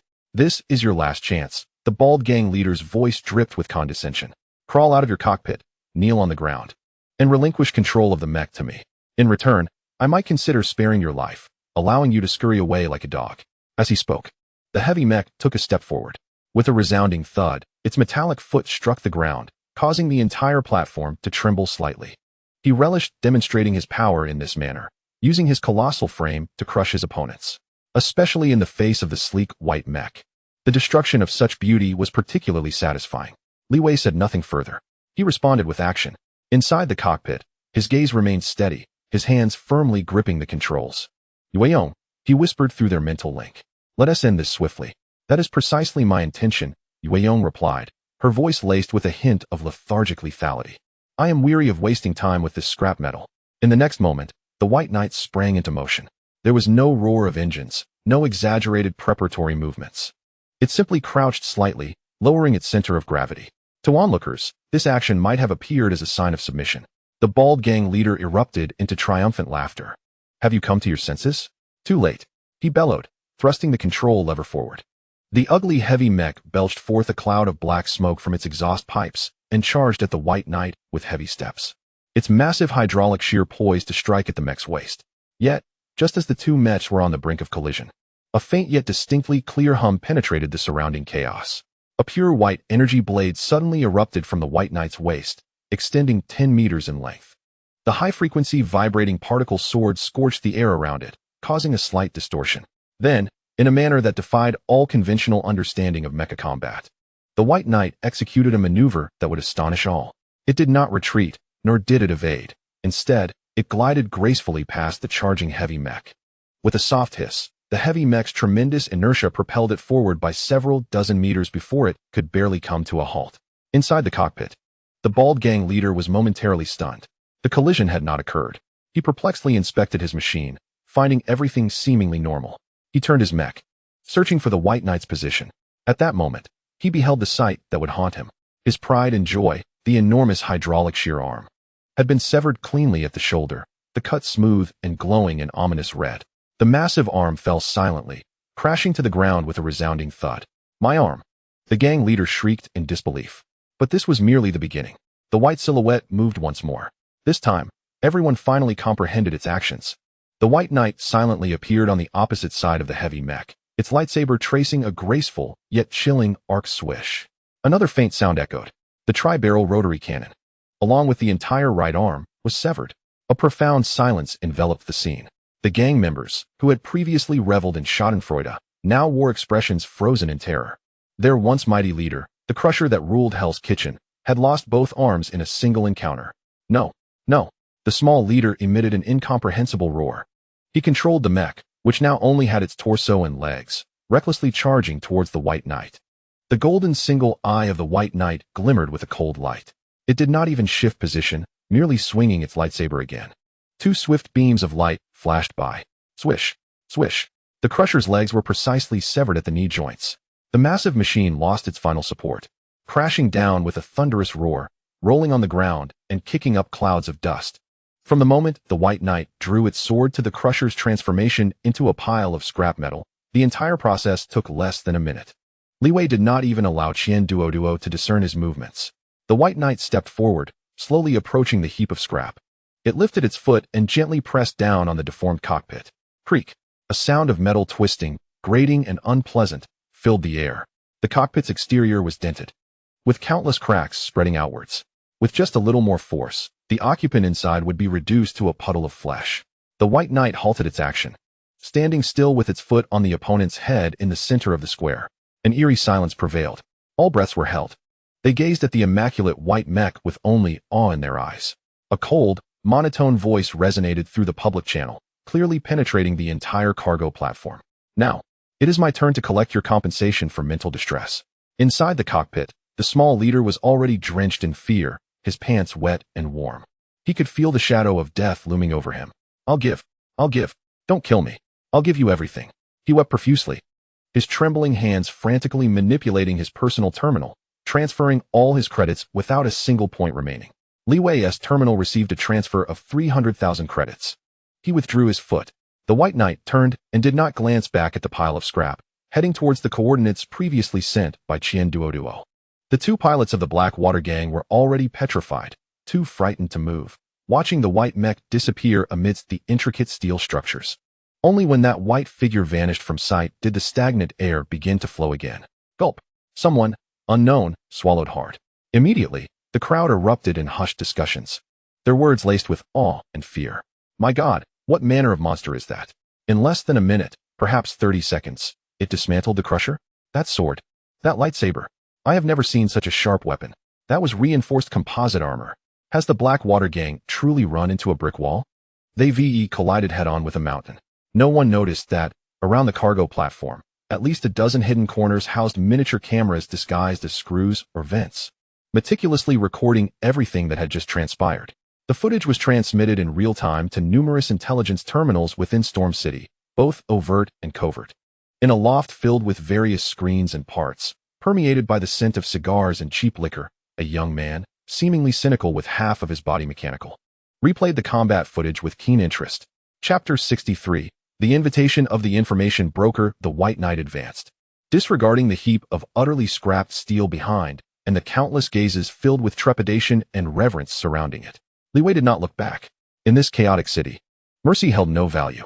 He aimed to demonstrate through his actions that he was the true hunter. Passing through the vast and cacophonous cargo platform, Li Wei truly stepped into Storm City, A potent and mixed odor assaulted him.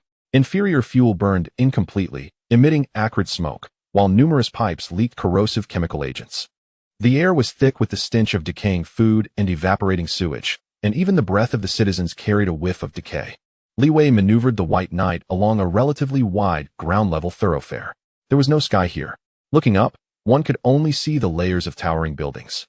Their bases entwined with numerous thick pipes and sparking cables, forming a steel dome that blocked out all sunlight. The sole source of light came from the flickering neon signs and massive holographic advertisements on the towering building facades. An alluring mechanical dancer twisted her waist on a billboard hundreds of meters high, only to be replaced the next second by a bloody image promoting violent mech combat. The city's noise was deafening. Above, the massive gears of the upper structures roared incessantly. Countless small flying vehicles darted through the gaps between the buildings at suicidal speeds, emitting sharp whistling sounds. The loudspeakers of street-side shops blared cacophonous music and sales pitches at maximum volume. Everything here exuded a sense of chaos and madness. Following the coordinates sent by Qian Duo, Li Wei twisted and turned, entering a narrow alley from the main thoroughfare. The light and sound were abruptly cut off by more than half. The walls on either side of the alley were coated with thick grease and rust, and an unknown viscous liquid flowed across the ground, emitting a foul odor. A few ragged, poor souls huddled in the corners, casting numb yet wary glances at the lavish white mech that seemed so out of place in this environment. The White Knight halted before a massive, rust-covered iron door, which bore a hastily spray-painted number in red, C7. This was the place. Creak. The heavy iron door was pulled open from the inside with difficulty, revealing Qian Duo's plump face. Upon seeing the White Knight, the tension in his face instantly relaxed, and he slumped down. My God, you finally made it. Qian Duo tumbled out, throwing himself at the White Knight's legs, almost crying. I thought you were disassembled. What was that racket just now? The entire cargo area was about to explode. Just a brief greeting. Li Wei's voice transmitted over the public frequency, calm and unruffled. He maneuvered the White Knight into the warehouse, the massive iron door slowly closing behind them, shielding them from outside prying eyes. It was a vast, empty warehouse. Yet the air was thick with the odor of mildew and machine oil. The ceiling was high, but several damaged openings allowed gray daylight to filter through, illuminating the dust swirling in the air. In the corners of the warehouse lay a few abandoned containers and rusted mechanical parts. Damn it, in this godforsaken place. The rent is 500 credits a day. Qian Duo plopped down on an oil barrel, panting and complaining. Robbery. The rent here is more exorbitant than the heart of the technological intelligence. The meager compensation we extort at the city gates doesn't even cover a month's rent. Li Wei jumped down from the cockpit, surveying the surroundings. Although dilapidated, it was sufficiently spacious and discreet. That would suffice. He approached Qian Duo, retrieving all the credit chips from his pocket and tossing them to him. You manage the funds. Compile a list of necessary equipment. Equipment? Are you planning to establish a factory? Qian Duo's eyes widened in disbelief.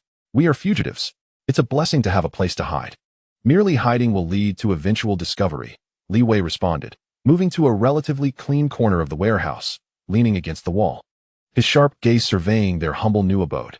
We require a repair station, a place that can sustain us. You will transform this into our base, while I will handle security and finances. Upon hearing the words transformation and base, Qian Duo's eyes sparkled with renewed vigor.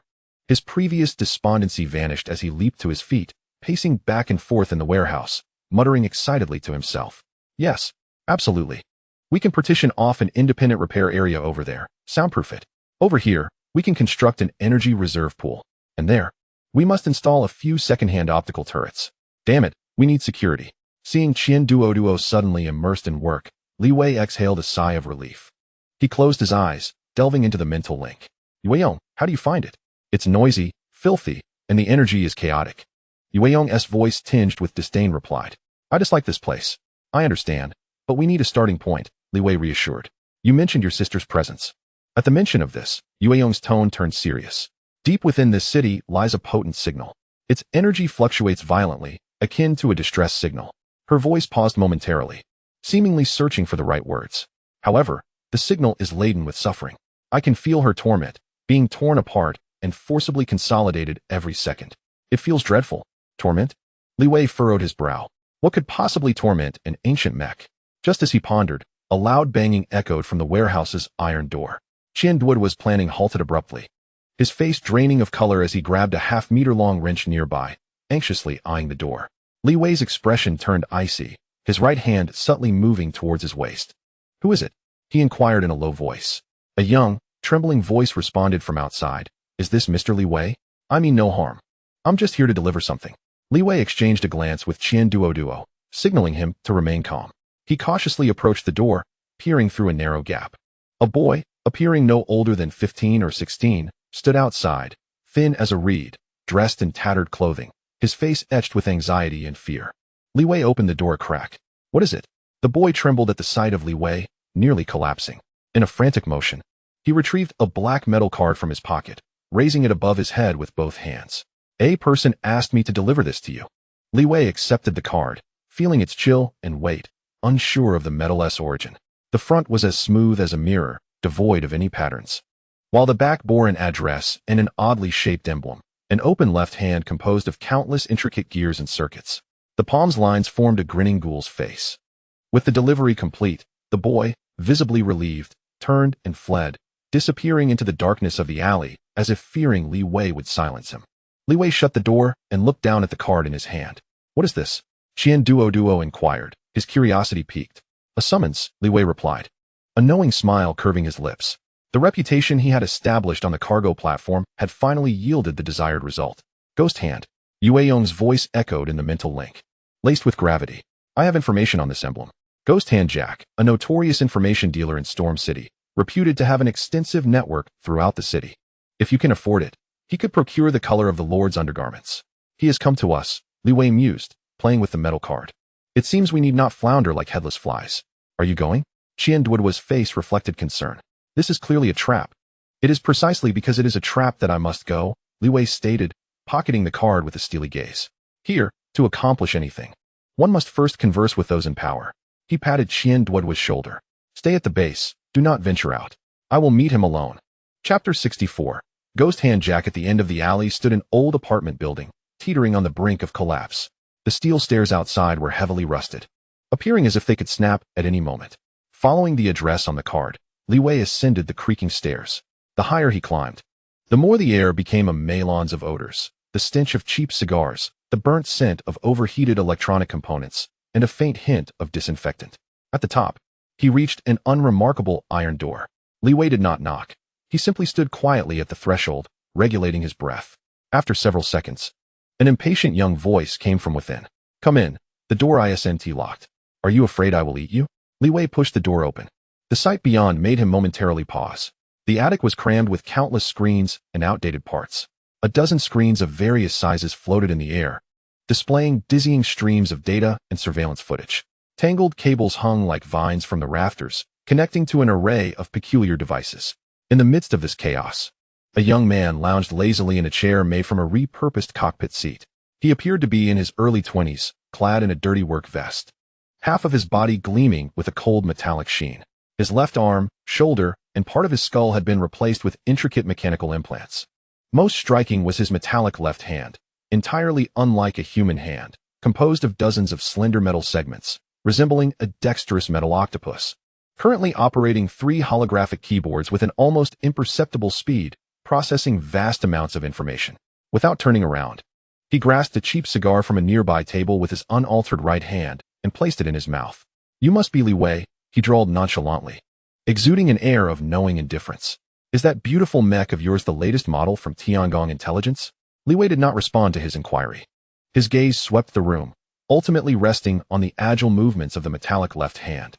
"Ghost Hand Jack," he thought, confirming the name's reputation. Li Wei strolled to the center of the room, retrieving an object from his pocket. It was a fragment of weaponry, a piece severed during the assassination attempt by Nightblade at Gear Town, cleaved by the White Knight's lightsaber. Flicking his fingers, the shard flew toward Jack's head. Without turning, Jack's octopus-like metal hand detached several segments from the keyboard, snapping back to catch the shard mid-air with precision. "No, I am their enemy." Li Wei's voice rang calmly. "What is this information worth?" For the first time, the clattering of keyboards ceased in the attic. Jack, still holding the cigar, slowly turned his chair around, finally meeting Li Wei's gaze. His modified left eye shimmered with a pale blue data glow. The metallic left hand raised the fragment before his eyes, and several micro laser beams shot from his fingertips, commencing a thorough scanning analysis of the material. Lines of intricate data were projected directly onto his retina. The nonchalant expression on Jack's face gradually faded upon witnessing the analysis results. He removed the cigar from his mouth, exhaling a plume of dense smoke, as his demeanor shifted to one of seriousness. Nightfang high-density alloy. The molecular structure had undergone 3 layers of encrypted compression, produced by the Tiangong intelligence machinery, exclusively intended for the personal weaponry of the chief's elite guard, the Night Blades. Jack lifted his gaze, and for the first time, genuine interest flickered in his normal eye. How intriguing. It seems you are not merely a dragon crossing the river, but rather a great fish pursued by the entire fishing ground. It appears that the spectacle I observed on the cargo platform was merely an appetizer. Li Wei remained silent, patiently awaiting further discourse. What do you wish to know? Jack inquired. G02, Black Swan, Li Wei stated directly, naming the target. Upon hearing this name, Jack first paused, then erupted into laughter, as if he had heard an absurd joke. He laughed so hard that his chair rocked beneath him. Black Swan. Ha ha ha, you truly dare to dream. Do you even comprehend what that is? His laughter subsided, replaced by a mocking glint in his eyes. That is the lifeblood of Windstorm City's lord, Feng Xiaotian. It is a taboo within this city. Inquiring about it is far more perilous than crossing Tiangong intelligence machinery. The information here is priced transparently. Jack extended his human right hand, indicating a figure. The complete package regarding the Black Swan is 2 million credit points. Payment up front, and then the delivery. He regarded Li Wei, his gaze seemingly conveying that he could not afford such a sum. This price could purchase an entire building in the commercial district of Windstorm City. And Li Wei's current wealth barely amounted to a fraction of that figure. I lack the funds, Li Wei replied succinctly. Then there is nothing further to discuss. Jack shrugged and turned away, seemingly ready to resume his information processing. The door is over there, no farewells. But I possess something more valuable than money. Li Wei's voice rang out again, halting Jack's hand midair. A payment plan, Li Wei slowly proposed. I do not have 2 million. But I can provide you with a continuous stream of exclusive intelligence regarding Tiangong intelligence machinery. Updates on the Night Blades pursuits, every confrontation, every counterattack. All first-hand battle data and intelligence will belong to you. This is merely the down payment. Li Wei's eyes sharpened, exuding a frenzied confidence. Once I establish my footing in Windstorm City, I will grant you exclusive rights to this intelligence partnership. Consider it a force capable of opposing Tiangong intelligence machinery. How many secrets does it harbor worth unearthing? The potential value of this future is surely more enticing than a mere 2 million credit points. The attic fell into silence once more, with only the data on the screen continuing to scroll silently. Jack did not turn back. Yet Li Wei sensed that the other was earnestly contemplating his proposal. What does an information broker value most?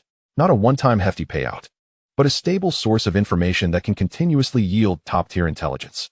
Li Wei positioned himself as a bargaining chip, wagering that Jack would recognize the future potential of this great fish. After a long pause, Jack's agile metallic left hand suddenly reached behind him, beckoning Li Wei with a finger. Kid, you possess considerable audacity. His voice carried a hint of barely perceptible admiration.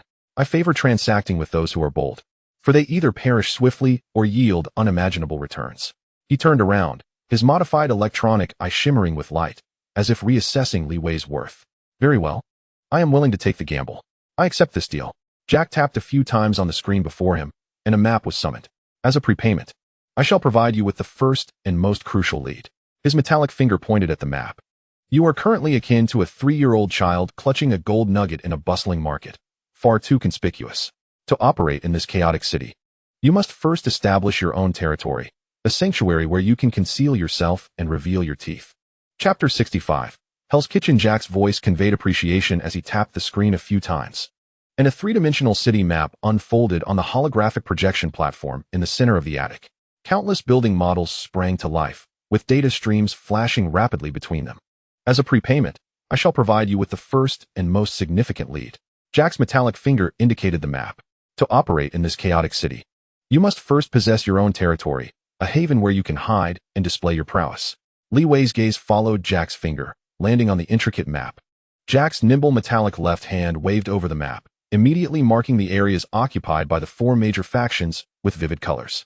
The East District, represented by the blue energy pipeline model of the mechanized deity cult, shimmered with a technological aura.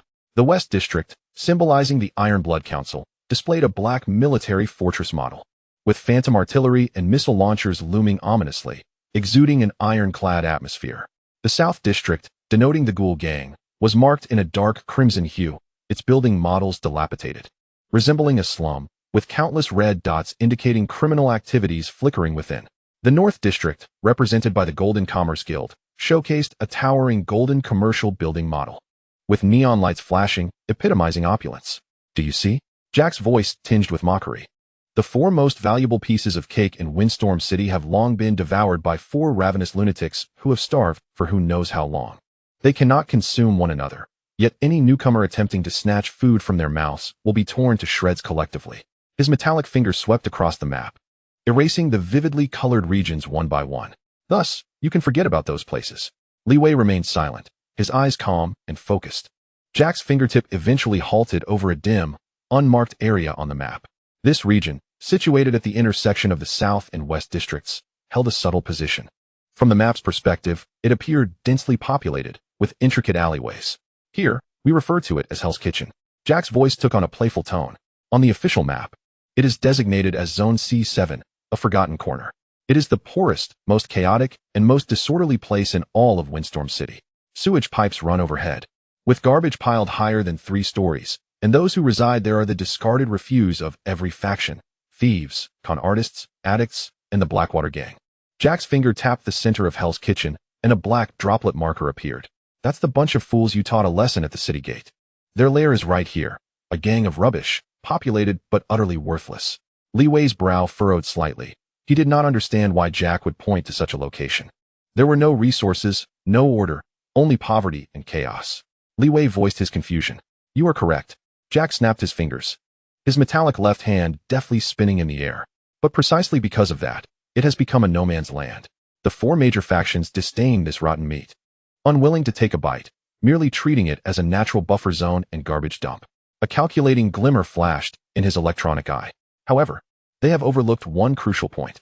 Jack suddenly magnified the map, presenting the structural details of Hell's Kitchen clearly before Li Wei. Look here. He pointed to a massive abandoned freight corridor that ran through the entire block, an underground arterial road from the old era directly connecting to the city's logistics network. Yet the entrance had been blocked by the Blackwater Gang. And here, he pointed to an area dense with pipelines, where the city's energy and water supply main lines traversed beneath Hell's Kitchen. It may appear as a refuse heap, yet in reality, it grips the very arteries of this city's lower half. Its strategic location is irreplaceable. Li Wei comprehended. Jack indicated to him a clandestine passage that could penetrate the heart of Storm City. What do you mean? My meaning is quite straightforward.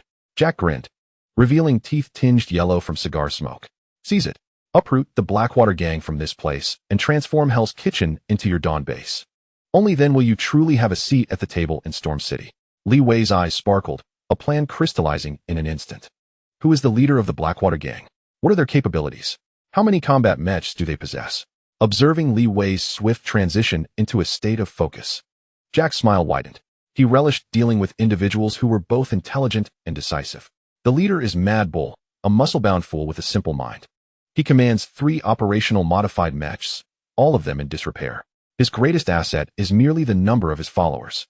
Li Wei's mind raced, plans taking shape one after another. He began to discuss with Jack through their mental link, wholly immersed in the new strategy. Can we turn his second in command? Where is their armory? What is their defensive strength? If I were to directly challenge Mad Bull, would that be considered valid under the rules of Storm City? Li Wei bombarded Jack with questions, who answered fluidly and even proposed several more insidious contingency plans. The dialogue between them intensified within the mental link.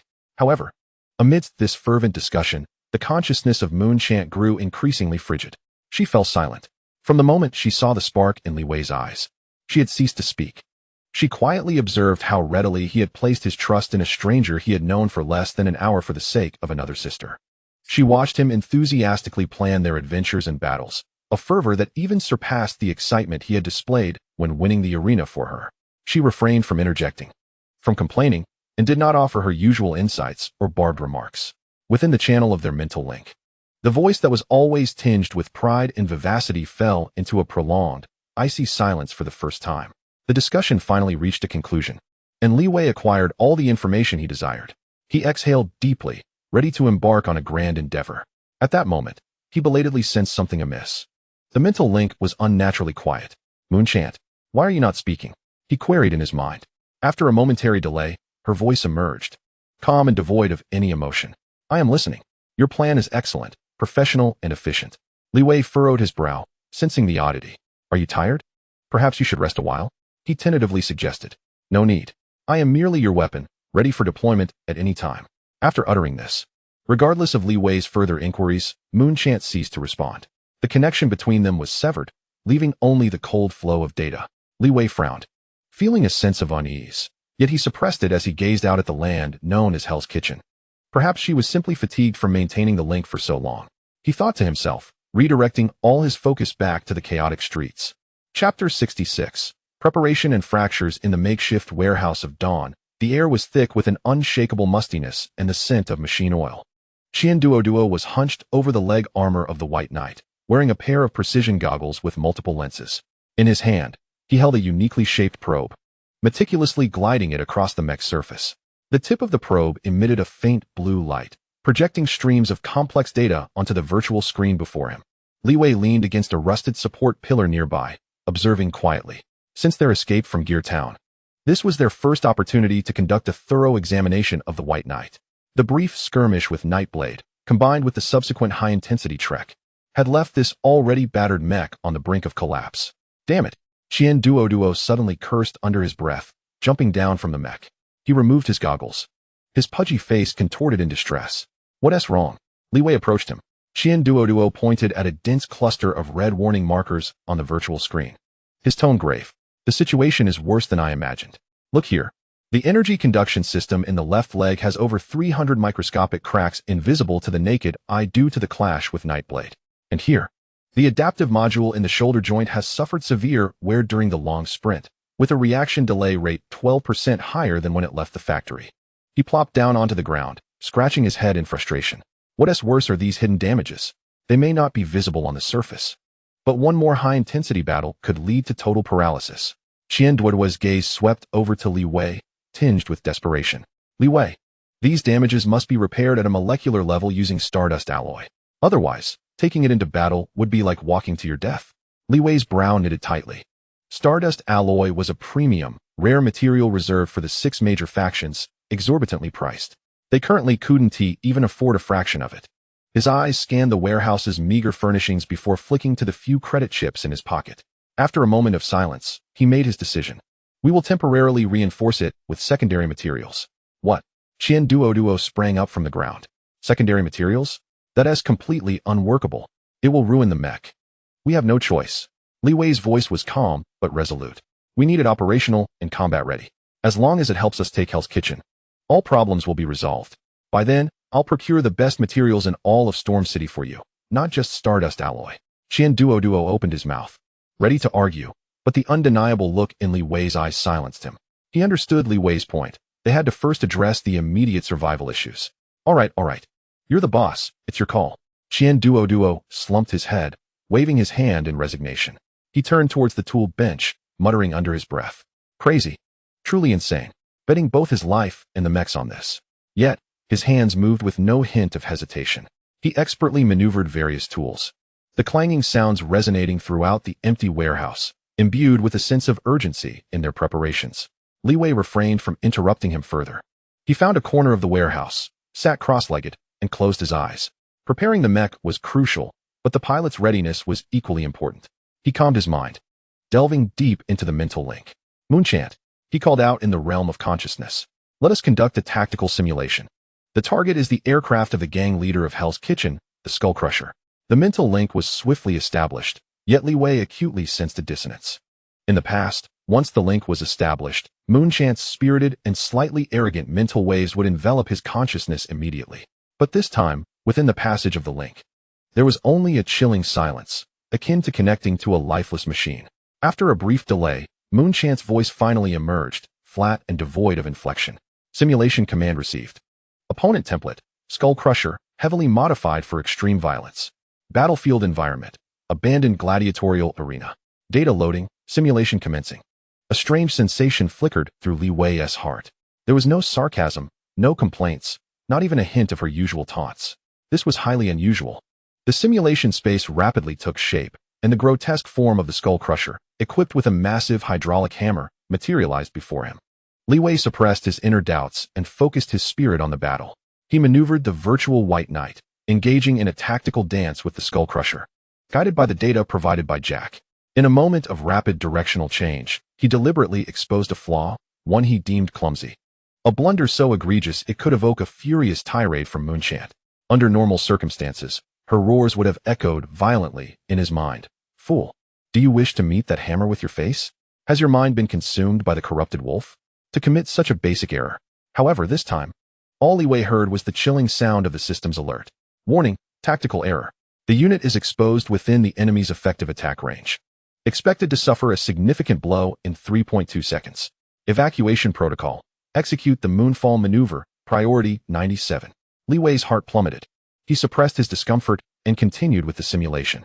Throughout the process, Mutant remained silent, devoid of any personal emotional expression, simply providing flawless data support, analyzing every move of the adversary, and offering optimal countermeasures.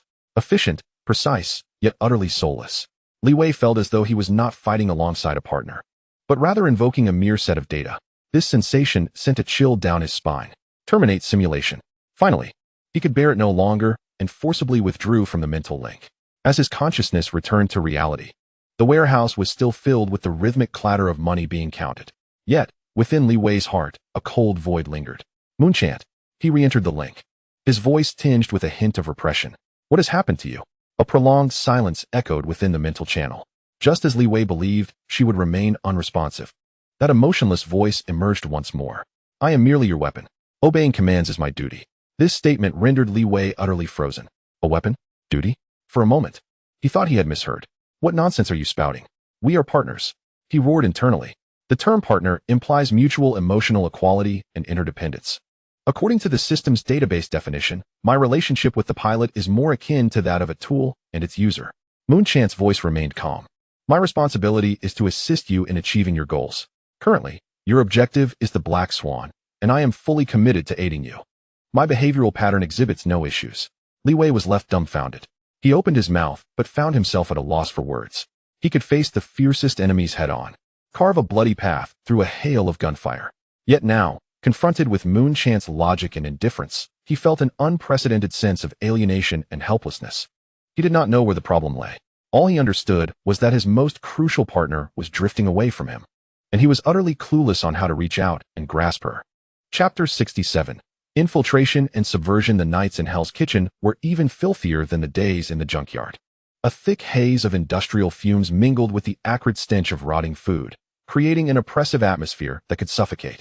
Countless neon signs flickered erratically beneath the steel dome overhead, casting distorted shadows upon the damp streets, transforming the faces of passers-by into grotesque visages. Li Wei blended into the darkness of the alley like a shadow. He moved with utmost stealth, avoiding puddles and not disturbing the huddled homeless in the corners.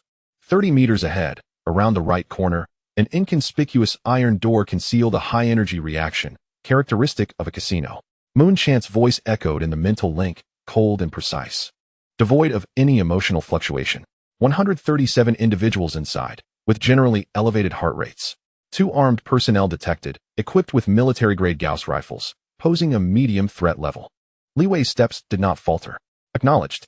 He responded mentally, pushing open the rusted iron door and stepping inside. A wave of even stronger scents of smoke, alcohol, and sweat hit him. This was an underground casino, small yet packed with people. Gamblers, having lost everything, slumped on tables, while scantily clad dancers numbly twisted on steel poles. More numerous were those thugs with wolf-like eyes, scanning for prey. Li Wei's presence went unnoticed. Clad in a scavenger's coat pilfered from a corpse, with a hood drawn low obscuring much of his face, he appeared as the most inconspicuous speck of dust in Hell's Kitchen. His gaze swiftly swept across the room, landing in the farthest corner of the casino. There, a gaunt man, resembling a bamboo pole, leaned against the wall, playing with a few chips. He did not partake in the gambling, yet his eyes were sharper than any gambler's, vigilant as a monkey, ever observant of his surroundings. Skinny Monkey. According to Jack's intel, the second-in-command of the Blackwater Gang, a clever individual who had been oppressed by the gang leader, Mad Bull, for 5 long years. Li Wei navigated through the smoky crowd, making his way directly to him. He sat down at the empty seat opposite Skinny Monkey, pulling out a bloodstained chip worth 1,000 credit points from his pocket and tossing it onto the table. This chip had just been borrowed from the two guards at the entrance. Skinny Monkey's eyelids flicked up, a glimmer of caution flashing in his sunken eyes. Brother, if you want to play, go over there. I'm not joining in. His voice was as dry and raspy as his appearance. I do not gamble for money. Li Wei's tone was flat as he slightly lifted his hood, revealing his face. I gamble with my life. Skinny Monkey stared at Li Wei's youthful, yet weathered face, momentarily taken aback, before bursting into a derisive laugh. You, a kid still lacking facial hair, think you can talk about life? Li Wei ignored his mockery, leaning slightly forward, speaking in a tone only the two of them could hear, each word deliberate. Eliminate Mad Bull, and you ascend. In Skinny Monkey's mind, it felt as if a flashbang had detonated, leaving him momentarily blank. Instinctively, he recoiled, pressing himself against the wall, his right hand silently reaching for the dagger concealed at his waist. His complexion paled, cold sweat beading on his forehead. Is this person insane? Or has the boss sent him to test me? Two thoughts clashed violently in his mind, causing his muscles to tense. Brother, have you had too much to drink? Skinny Monkey forced a smile that was more grotesque than a cry. Such jokes can lead to death. As he spoke, he began to rise, attempting to slip away. You have been oppressed by Mad Bull for 5 years. Every item you bring back from the outside must be surrendered. The benefits you receive are less than the corrupted wolf he raises. Are you truly that content? Li Wei's voice was soft yet struck like a hammer against Skinny Monkey's heart. His steps froze. He spun around abruptly, fixing a horrified, murderous gaze on Li Wei. Such information was a closely guarded secret within the Blackwater gang. Only a handful of core leaders could possibly know. Who are you? Skinny Monkey's voice dropped to a low hiss, as if squeezed from between clenched teeth. Li Wei did not respond, merely retrieving an old personal terminal from his pocket and sliding it across the table. Take a look at this, and then we can talk. Skinny Monkey's eyes flickered with indecision, hesitating for a full half-minute before finally succumbing to his curiosity. He snatched the terminal and opened the sole video file it contained. Warning, subject's heart rate has surged to 145, adrenaline levels drastically elevated.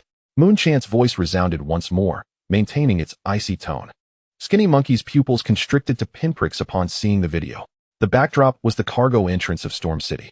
The footage showcased a sleek, entirely white mech surrounded by several modified mechs of the Blackwater gang and hundreds of thugs. Leading the charge was none other than the Skull Crusher, the vehicle of the Blackwater gang's third-in-command, Ironhead. In that instant, Skinny Monkey's heart raced to his throat. What followed was an indelible scene etched into his memory. The white mech stirred to life, devoid of engine roars or exaggerated preparatory movements. It transformed into a fleeting white shadow, its lightsaber carving a splendid and lethal arc through the air. In less than 30 seconds, the so-called heavy mech, known as the Skull Crusher and reputed to withstand cannon fire, was effortlessly reduced to a mere pile of mangled metal, collapsing helplessly onto the ground. The white mech then gently pressed its foot down, causing the sturdy cockpit to cave in, halting before Ironhead's forehead. The entire sequence unfolded like a dance of elegant slaughter. With a soft thud, the cigarette pinched between Thin Monkey's fingers fell to the ground, scorching his pants. Yet he remained oblivious. Cold sweat trickled down his brow, drop by drop. He was that monster, the White Devil who had single-handedly incapacitated an elite team from the Blackwater gang at the city gate. Thin Monkey struggled to swallow, raising his gaze to regard Li Wei with the wide-eyed stare reserved for phantoms. You are the pilot? Now, do you think I am qualified to discuss this business with you? A faint smile curved Li Wei's lips. Thin Monkey fell silent, his expression shifting unpredictably, now fear, now struggle, mingled with an undeniable thrill. He understood Li Wei possessed such power. Yet, the Mad Bull was far superior to Ironhead. Thin Monkey's voice was dry as he spoke. My Wargrinder is a genuine military-grade modification. Even with your prowess, a direct confrontation would yield less than a 30% chance of victory. Who said I intended to confront him head-on? Li Wei's fingers glided across the terminal, revealing a schematic of the mech's internal structure, the energy supply circuitry of the Wargrinder. I need you to do very little. Li Wei pointed to an exceedingly concealed backup energy line on the diagram. During the duel, when the Mad Bull activates overload mode, I will lure him to the area you are responsible for defending. At that moment, you merely need to seize the opportunity to sever this line. It will induce a 0.5-second immobilization in his mech. Li Wei's gaze sharpened, and that 0.5 seconds is ample time for me to strike him down 10 times. Thin Monkey fixated on the schematic, his breath quickening. The plan was audacious, daring, and laced with a lethal allure. Risks had been minimized, while the rewards promised the entire Hell's Kitchen he had long desired. He recalled the humiliation he had endured over the past 5 years. The The contemptuous gazes from the Mad Bull during each profit-sharing, and the brothers who had been brutally slain for mere trifles. He glanced at the scar on his palm. A relic from the Mad Bull's blade, inflicted during an act of defiance, now healed. A suppressed fury and ambition, like a dormant volcano, erupted within his chest. Thin Monkey remained silent. He simply raised his head, casting a deep glance at Li Wei before pocketing the personal terminal and vanishing into the throng of the casino without a word.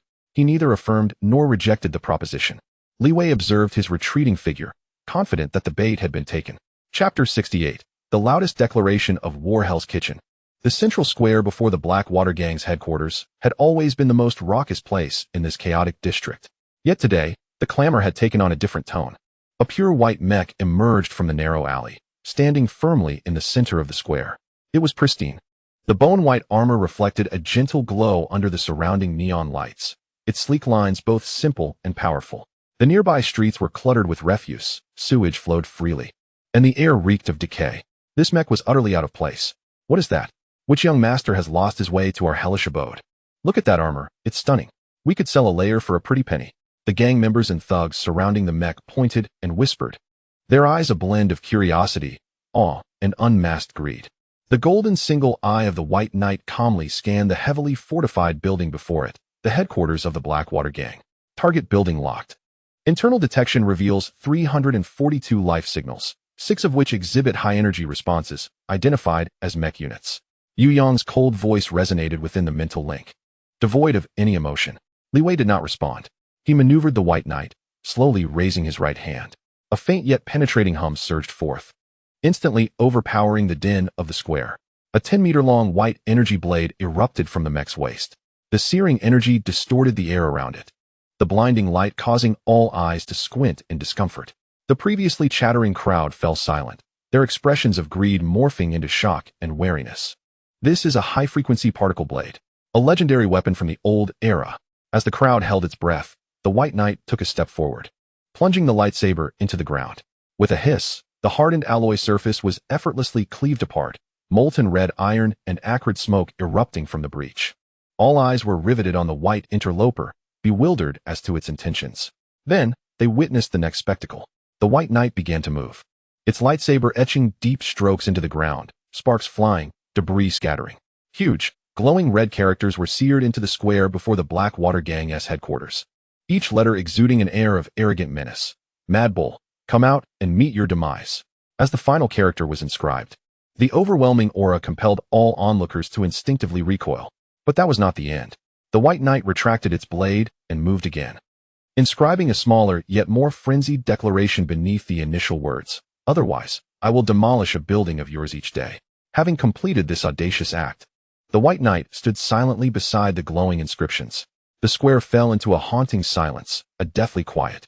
Eyes widened, jaws dropped, and the crowd regarded the white mech as if it were a madman. Their minds blank, they struggled to comprehend the scene before them. In the annals of Hell's Kitchen, no one had ever dared to do such a thing. Never. This was a blatant provocation directed at the Blackwater Gang's leader, the Mad Bull, a slap in the face. After a brief silence, the crowd erupted into chaos. My God, what am I witnessing? Someone is declaring war on the Mad Bull. Is this kid insane? Does he even understand what he's doing? Demolishing buildings? Who does he think he is? The Lord of Storm City? Hurry, record this. This is undoubtedly the biggest news in Hell's Kitchen in the past decade.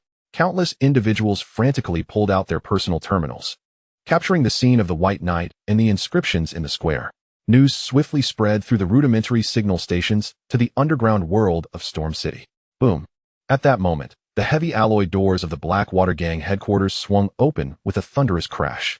A dozen modified mechs surged forth, each uniquely designed and emblazoned with the black droplet insignia.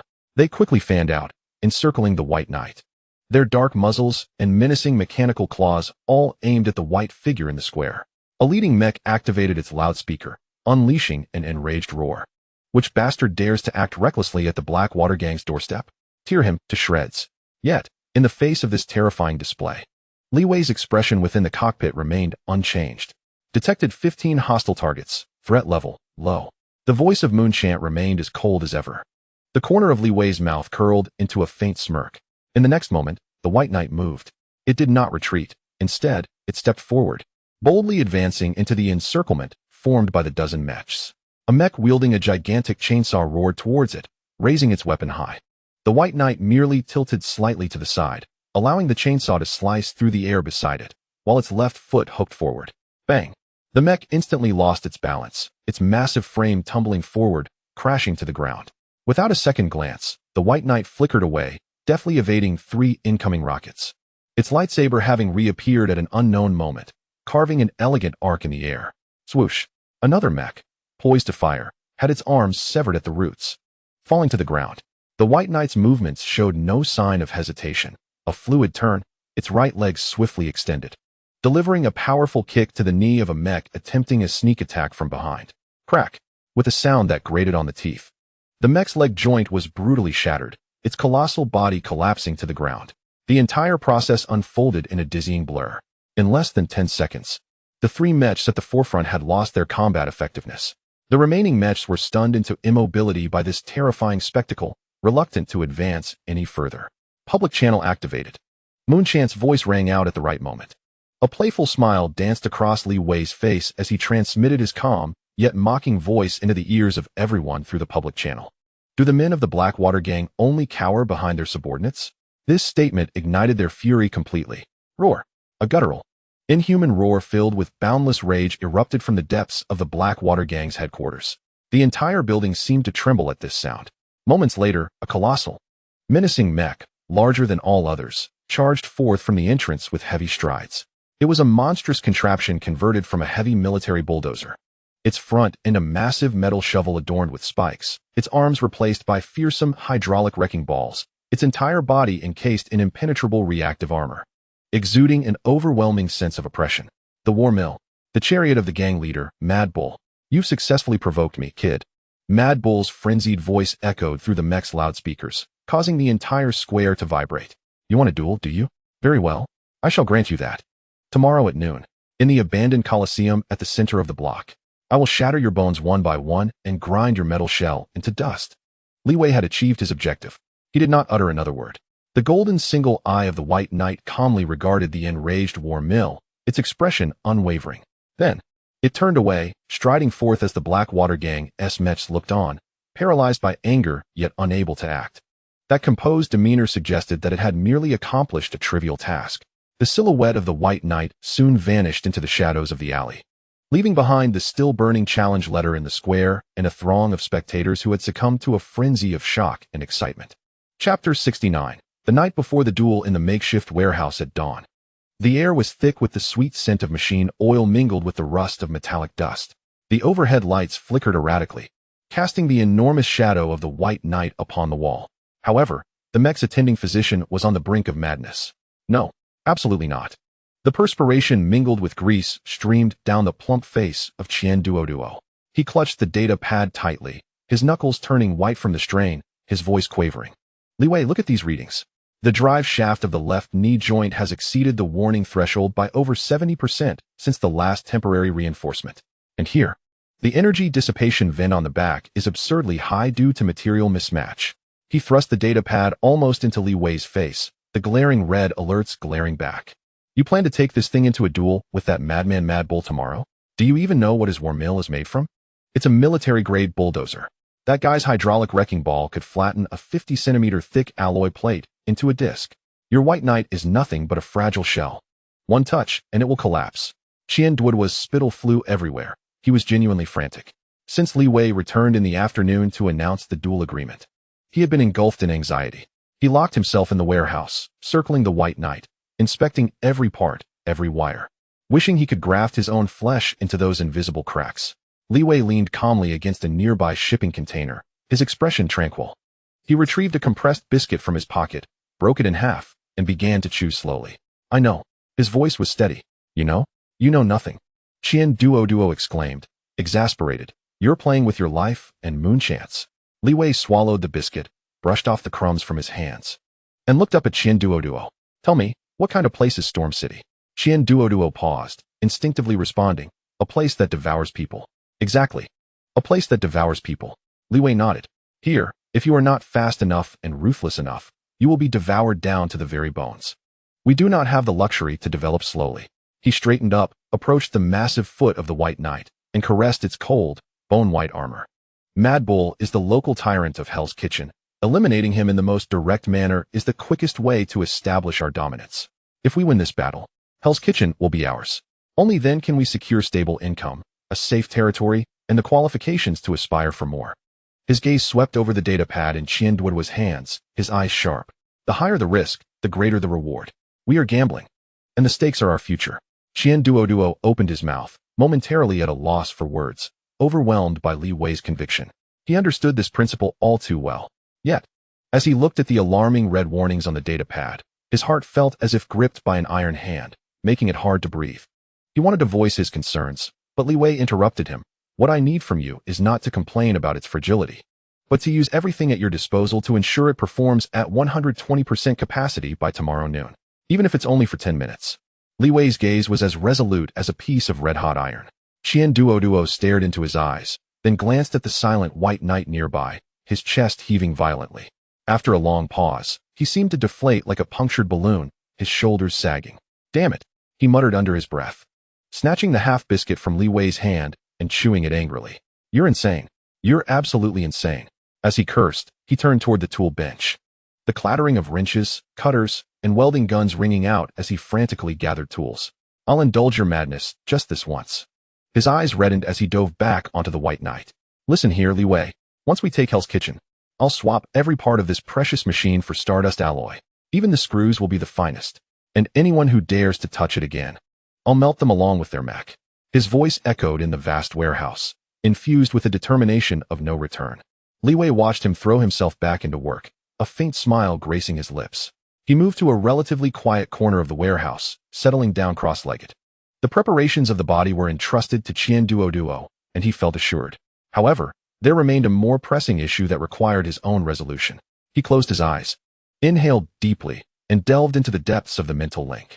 What awaited him was not the vibrant mental realm filled with Yueyong's endearing complaints of yesteryears, but a cold expanse composed of countless streams of data. For days, his connection with Yueyong had maintained this state, efficient, precise, yet devoid of soul. Yueyong executed his every command flawlessly, providing the most accurate data analysis, but she no longer offered banter, disputes, or any emotional fluctuations. She had transformed herself into a true weapon. This sensation left Li Wei feeling uneasy. Yueyong, he softly called out in this frigid domain. No response came.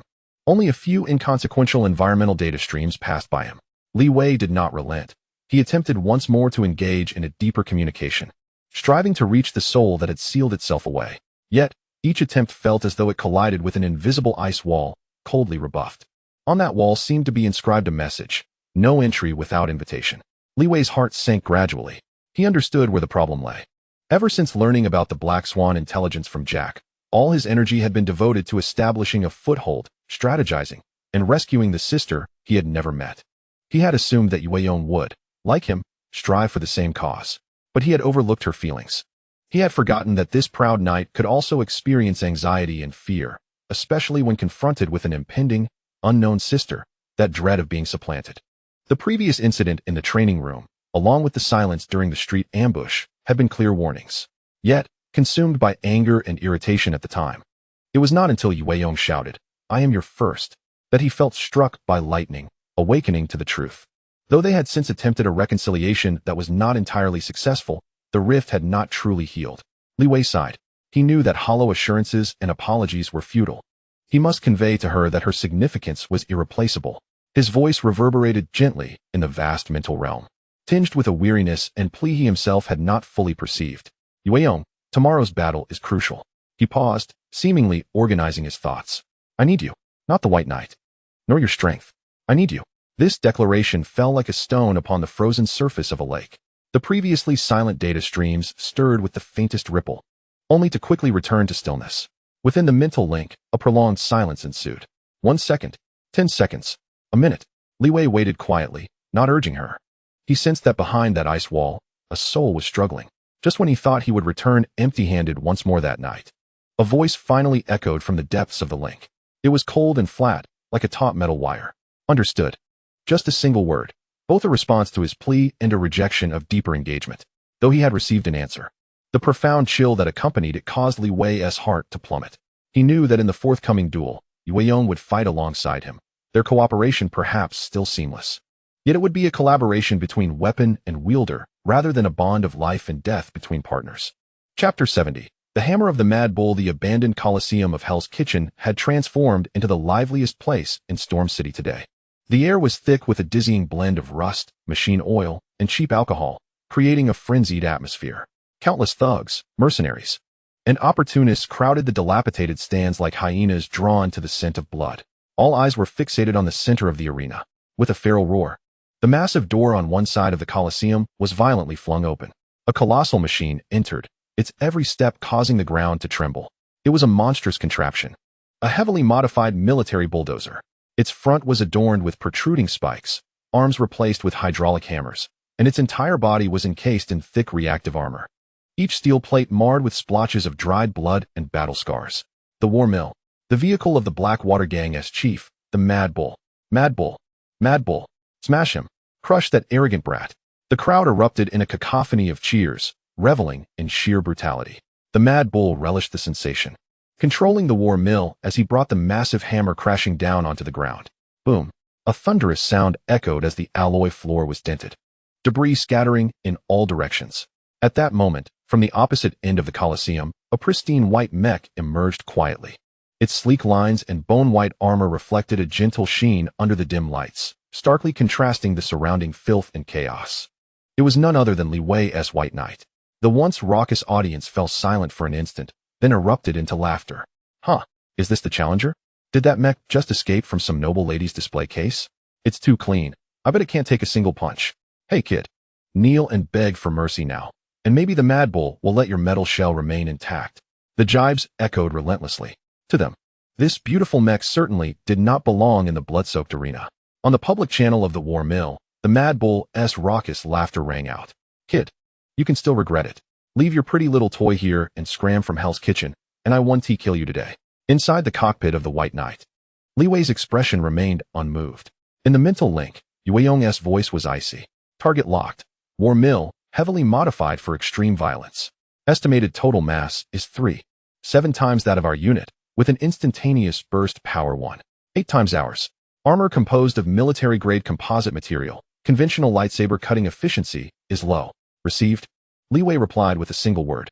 He maneuvered the White Knight, slowly raising his right hand and beckoning towards the War Mill. This provocative movement was clearly displayed on the central screen for all to witness. The Mad Bull's laughter abruptly ceased, looking for death, accompanied by a furious roar. The massive War Mill began to move. It charged forth like a crazed rhinoceros, its gigantic hydraulic hammer dragging along the ground, sparking a dazzling trail of fire. Here it comes. The Mad Bull's death charge. That kid is doomed. No one survives this attack. Faced with this overwhelming pressure, the White Knight did not retreat. Just as the War Mill was about to collide, the White Knight's engine emitted a soft hum, and the entire mech glided smoothly to the left. The movement was as graceful as a specter. Boom. The War Mill's hammer crashed down where the White Knight had just stood, shattering the alloy floor and sending shockwaves that tossed nearby discarded tires into the air. With the strike missing, the War Mill clumsily turned. But the White Knight had already maneuvered behind it. Virum. The white lightsaber flashed out, arcing gracefully as it aimed precisely at the War Mill's rear neck joint. Sizzle. Sparks flew. The energy of the lightsaber left only a faint white scratch on the heavy armor. Useless. Useless. Someone in the audience shouted. The War Mill's armor has been specially reinforced. That little lightsaber is nothing but a fire poker. The Mad Bull erupted in laughter within the cockpit. Kid, haven't you eaten? Are you just scratching me? He abruptly halted the War Mill, his massive form twisting in an illogical manner. As another hydraulic hammer swept out with ferocity, this move was swift and ruthless, completely catching everyone off guard. Li Wei's pupils constricted as he immediately commanded the White Knight to retreat hastily. Yet, it was already too late. Boom. The edge of the hammer struck fiercely against the energy shield of the White Knight. The translucent shield flickered violently, akin to ripples spreading across the surface of a pond disturbed by a stone, ultimately shattering with a sharp crack. The White Knight was sent flying by the immense force, crashing heavily against the metallic wall of the arena, producing a deafening sound. Warning. Shield energy depleted. Warning. Left shoulder joint severely damaged, movement restricted.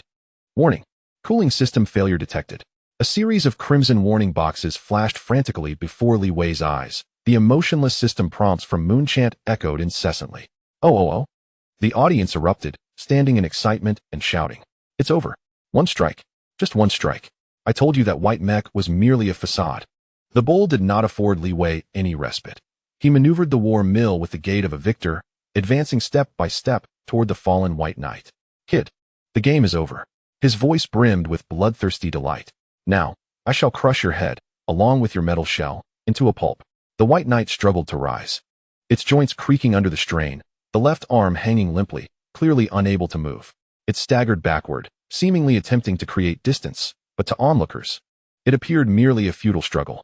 In a corner of the audience, the thin monkey's pallid face was drenched in cold sweat as he clutched the remote in his pocket. He witnessed Li Wei being utterly suppressed, and the flicker of hope ignited in his heart was extinguished in an instant. He began to question whether he had made a foolish decision. The bull's war mill pressed closer, casting a colossal shadow over the white knight. He raised the iconic hydraulic hammer high, aiming for the cockpit. Countless breaths were held, anticipating the impending bloody spectacle. However, they failed to notice that the white knight's seemingly frantic retreat had lured the war mill to a corner of the arena, an area piled with discarded rebar and collapsed concrete blocks. Inside the cockpit, Li Wei's gaze remained serene. Thin monkey, make your move. In the next moment, just as the bull's face contorted into a sinister grin, poised to bring down the hammer, an unforeseen disruption occurred. Beep, beep, beep. An abrupt, shrill alarm blared from the war mill's cockpit. All screens instantly turned blood red. Warning, unauthorized external command intervention. Warning, backup energy lines forcibly severed. Warning, main power system overload. The mech has entered forced safety lock mode. The smile on the bull's face froze.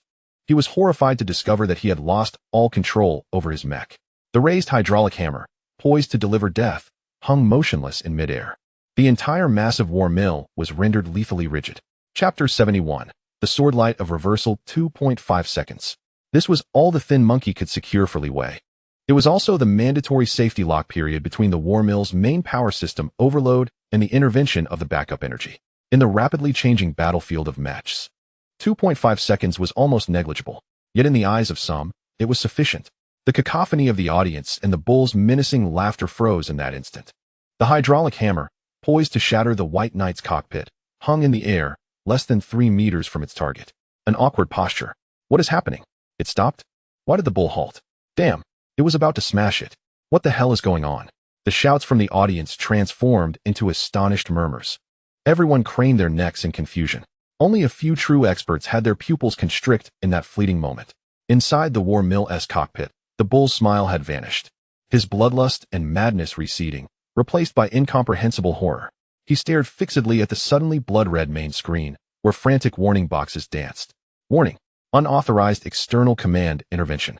Warning, backup energy lines forcibly severed. Warning, main power system overload. The mech has entered forced safety lock mode. Move. For God's sake, move. The bull's eyes were bloodshot as he hammered the console, desperate to regain control. Yet every button and joystick remained unresponsive. His war mill, the mech that had roamed the Hell's Kitchen without restraint, was immobile at the most critical moment.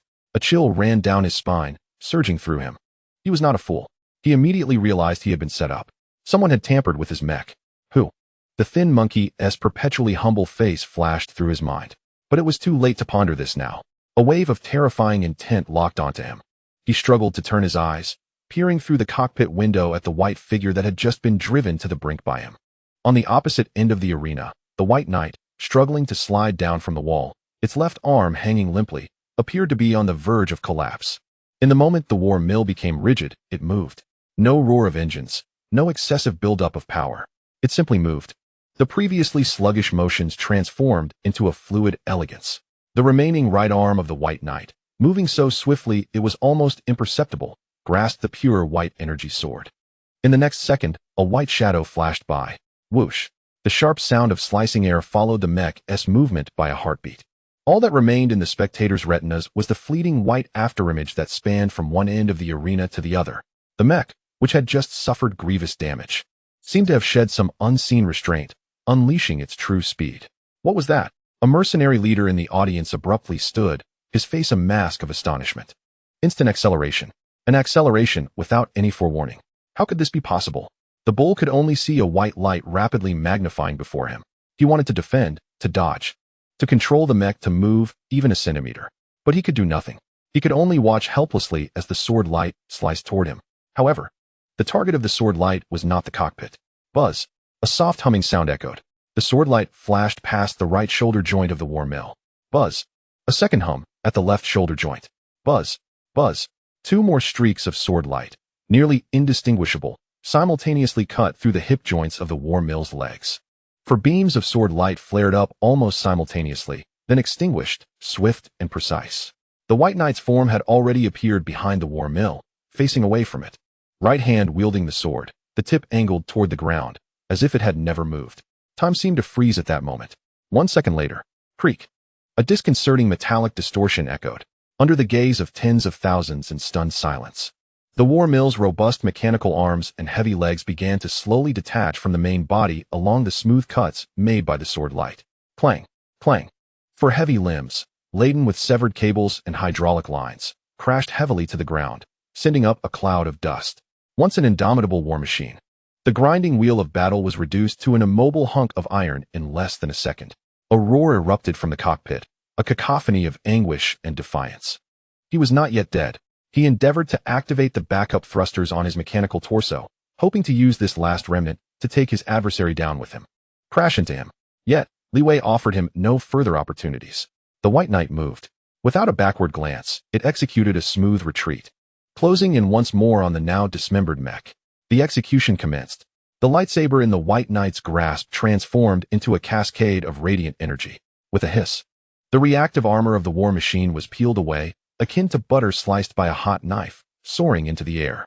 With a swift motion, the concealed missile launchers were bifurcated, exposing their unlaunched warheads. The Gatling cannon, flamethrowers, and shoulder-mounted grenade launchers. Every weapon system was methodically dismantled beneath the brilliance of the white blade, reduced to smoldering fragments scattered across the ground. The White Knight's movements resembled those of a master artist delicately refining a crude sculpture. The spectators were enraptured, their mouths agape, their minds blank. This was no longer a battle, but an unidirectional dismemberment. They beheld the formidable war machine, layer by layer, stripped away under the sword's glow, revealing its fragile inner mechanics. The stark contrast of power and vulnerability left them breathless. Finally, when the last layer of defensive armor was shed, the entire chassis lay bare, revealing only the core cockpit. The dazzling sword light abruptly ceased. The figure of the White Knight silently hovered before the cockpit. It slowly raised its lightsaber, the brilliant white tip inching closer to the cockpit's viewport. Time seemed to decelerate once more. Every gaze was fixated on that point of approaching luminosity. Ultimately, the tip of the lightsaber halted a mere centimeter from the cockpit.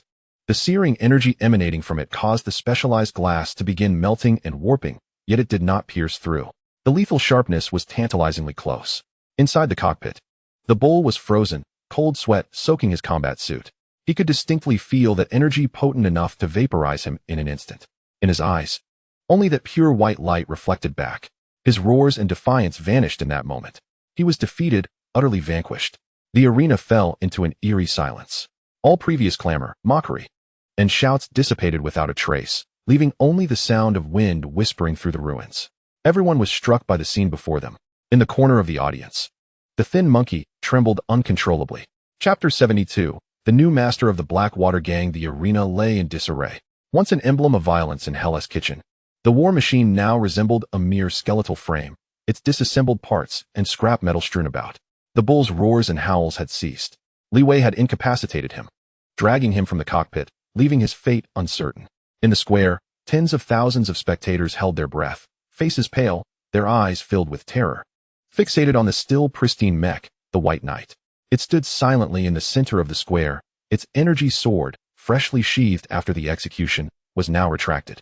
Not a speck of blood or dust marred its surface. The duel that determined the dominion of Hell's Kitchen ended with surgical precision. Panic spread through the crowd. The members of the Blackwater Gang trembled, gazing at the white mech with palpable fear. They understood the bull's might better than anyone. Yet, a tyrant who had reigned over Hell's Kitchen for nearly a decade, along with his war machine, had succumbed in less than 10 minutes at the hands of this pilot. The entire ordeal transpired in under a minute. This power surpassed their comprehension. In the suffocating silence, the White Knight's loudspeaker crackled to life. Li Wei's voice emerged, calm, clear, devoid of any tremor. Thin monkey. In the crowd's corner, the emaciated man shuddered violently. He was the thin monkey. At the crucial moment, he had pressed the remote, severing the bull's mech's backup power. All eyes instantly converged upon him. From this day forth, you shall oversee the daily affairs of Hell's Kitchen. You are my proxy. The square fell silent once more. Everyone believed they had misheard. A proxy? This newcomer, who had brutally vanquished the bull, intended to entrust the management of Hell's Kitchen to the thin monkey, a mere second-in-command long suppressed within the Blackwater gang. The thin monkey's mind went blank. His mouth agape, his eyes wide with disbelief. He could not fathom that this man, having defeated the Blackwater gang's strongest force, would honor such a promise. What, are you unwilling? Li Wei's voice cut through his reverie. The thin monkey jolted awake. He gazed into the golden eye of the White Knight, observing the complex expressions of jealousy, resentment, and fear etched on the faces of the former gang members. He finally comprehended that this was no illusion. It was an opportunity he had never dared to dream of. Fear and hesitation evaporated in an instant, replaced by the suppressed ambition and thirst for power that had lingered for 5 years. He no longer pondered why Li Wei had chosen him or whether he was capable. All he knew was that missing this chance would haunt him for a lifetime. Without a moment's hesitation, before the eyes of tens of thousands, the thin monkey knelt before the White Knight. His gesture was impeccable. He placed his right hand over his left breast, bowed deeply, and with all his might, bellowed his oath. I, the thin monkey, pledge to offer you all I have, my life, my loyalty, never to betray. His voice reverberated across the silent square, each word crystal clear. This kneel signified the end of an era and the ascension of a new king. The thin monkey's loyalty was merely the first step. Li Wei sought not just one man's submission, but the allegiance of all of Hell's Kitchen. He understood the trepidation that gripped the hearts of everyone present. They feared that in bidding farewell to one bull, they were welcoming a more terrifying ruler. They worried that the days ahead would plunge into darkness. Li Wei's gaze swept through the crowd via the sensors of the White Knight, encompassing gang members, thugs, and even the impoverished, ragged commoners lurking in the shadows. His voice resonated once more through the loudspeaker. I know what you fear. I announced 3 things. All ears perked up, anxiously awaiting the new regulations. First, from this moment forth, all oppressive taxes established by the bull are hereby abolished. Whether it be waste disposal fees or air filtration taxes, all such nonsensical charges are nullified. A collective gasp rippled through the crowd. Abolish all oppressive taxes? How could that be? The rulers of Hell's Kitchen thrived on these exploitations. However, Li Wei's next proclamation sent shockwaves through the audience. Second, Hell's Kitchen shall levy but one fee, protection money. Each household shall pay 10 credit points monthly. The funds will not enrich my pockets. Li Wei's voice paused, enunciating each word. All the money will be meticulously accounted for by Shouho, made transparent to everyone. It will be utilized to repair the dome above you, purify the filtered water you consume, and reinforce the shelters you inhabit. A tremendous uproar erupted among the crowd. What? Am I hearing incorrectly? The money is meant for repairing our homes. 10 credit points. This is even less than a tenth of what the Mad Bull used to collect. Public accounts? My heavens, am I dreaming? The previously apathetic eyes of the lower class began to glimmer with incredulity for the first time. They had lived a lifetime in Hell's Kitchen, never having heard of such regulations. In their world, it was a given that the strong extracted everything from the weak. Yet today, this new king informs them that the money he collects will be spent on them. This unexpected fairness kindled a flicker of warmth in their frozen hearts. Li Wei paid no heed to the commotion, continuing to announce his third rule. Thirdly, within Hell's Kitchen, any form of private combat is prohibited, as are slaughter and pillage. All disputes and conflicts shall be brought before me. I shall adjudicate. His voice resonated with an undeniable authority. Those who dare to violate my rules will face a fate akin to that of that iron monstrosity. His golden eye swept over the distant remnants of the war machine. A chilling silence immediately quelling all discussions. They began to comprehend the principles guiding this new king. He possessed formidable military power, yet chose not to wield it for tyranny. He was ushering in a novel and equitable order, one that offered a glimmer of hope for survival to all. Fear had not vanished, but atop that fear, a trace of hope emerged. In the crowd, someone took the lead. An elderly man, clad in rags, trembled as he bent down, lowering a head that had not bowed to anyone for decades. Soon, a woman beside him, pulling her child along, followed suit, deeply bowing as well. 1, 2, 10. 100. Those remnants of the Blackwater gang, the street-dwelling ruffians, the struggling populace, all spontaneously bent their bodies. There were no shouts, no cheers, only a profound silence. A heartfelt submission. They offered their reverence and loyalty to the white mecha, to the ruler who brought a new order to Hell's Kitchen. Chapter 73. Dawn Base. Shouho followed closely behind Li Wei as they entered the headquarters of the Blackwater Gang, stepping onto a sticky substance underfoot. He looked down to find a moldy slice of pizza. The air was thick with a complex aroma: sweat, alcohol, vomit, and gun oil mingled together, inducing dizziness. Shouho furrowed his brow tightly. This place hardly resembled a gang headquarters. It felt more akin to a vast landfill. Everywhere he looked, there were discarded bottles, remnants of food, and abandoned mecha parts. Half-finished power arms lay neglected in a corner, draped with soiled clothing. The only aspect discernible was the foundation of the building. It was an air raid shelter from a bygone era, its walls forged from meters-thick alloy, with bases for automated turrets and interfaces for energy shields visible throughout. Unfortunately, it had been ravaged by the Mad Bull, reduced to a pigsty. With a sigh, Shouho cast his gaze towards Li Wei, who was leading the way. Could this man truly transform this mess into a stronghold capable of contending with other forces in Storm City? Doubts filled his mind. Yet beside him, Duo displayed an entirely different reaction. Since entering, his eyes sparkled like searchlights. My heavens! Duo exclaimed, rushing towards a metal slab used as a table in the corner of the hall, upon which rested several empty bottles. Rubbing away the grease with his sleeve, he trembled as he caressed the metal surface. A military-grade independent energy supply unit. Do you know how rare this is? It can provide operational energy for a reinforced squad's mecha for 72 hours. They used it to hold bottles. This is sacrilege. This is a crime. Duo lamented, his expression akin to one witnessing the desecration of a beloved ancestor. Before he could finish his lament, his gaze was drawn to a device half buried in garbage in the corner. A 3-axis, joint power arm maintenance platform. Judging by the model, it's a military product from the old era. Its precision can reach micrometer levels.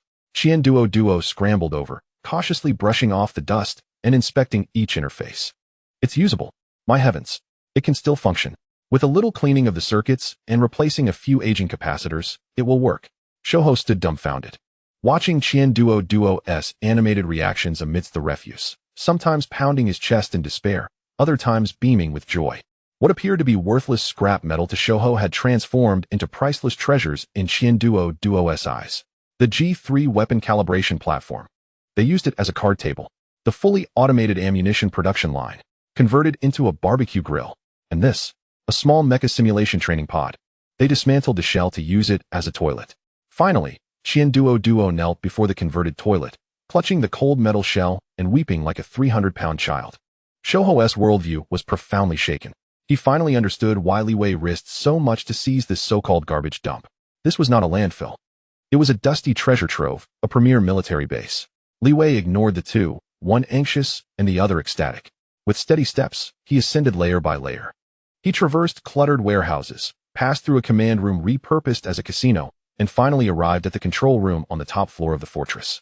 Here, the view was unobstructed. Through the massive bulletproof glass, he could overlook the entire Hell's Kitchen. Observing the chaotic yet vibrant streets below, he regarded the aimless ruffians wandering in confusion. Li Wei's gaze was calm and profound. From this moment onward, all of this belonged to him. Duo. He spoke softly into the communicator. Startled, Duo, who had been crying in the makeshift toilet, sprang up, wiping his tears. Boss, I'm here. I give you 3 days to clean this place up. I want a top-notch repair factory, an independent weapons warehouse, and a training room capable of accommodating 50 mechas for simulation training. Duo's breath quickened. Boss, I guarantee I'll complete the task. Li Wei turned to Shouho. Shouho stepped forward, respectfully lowering his head.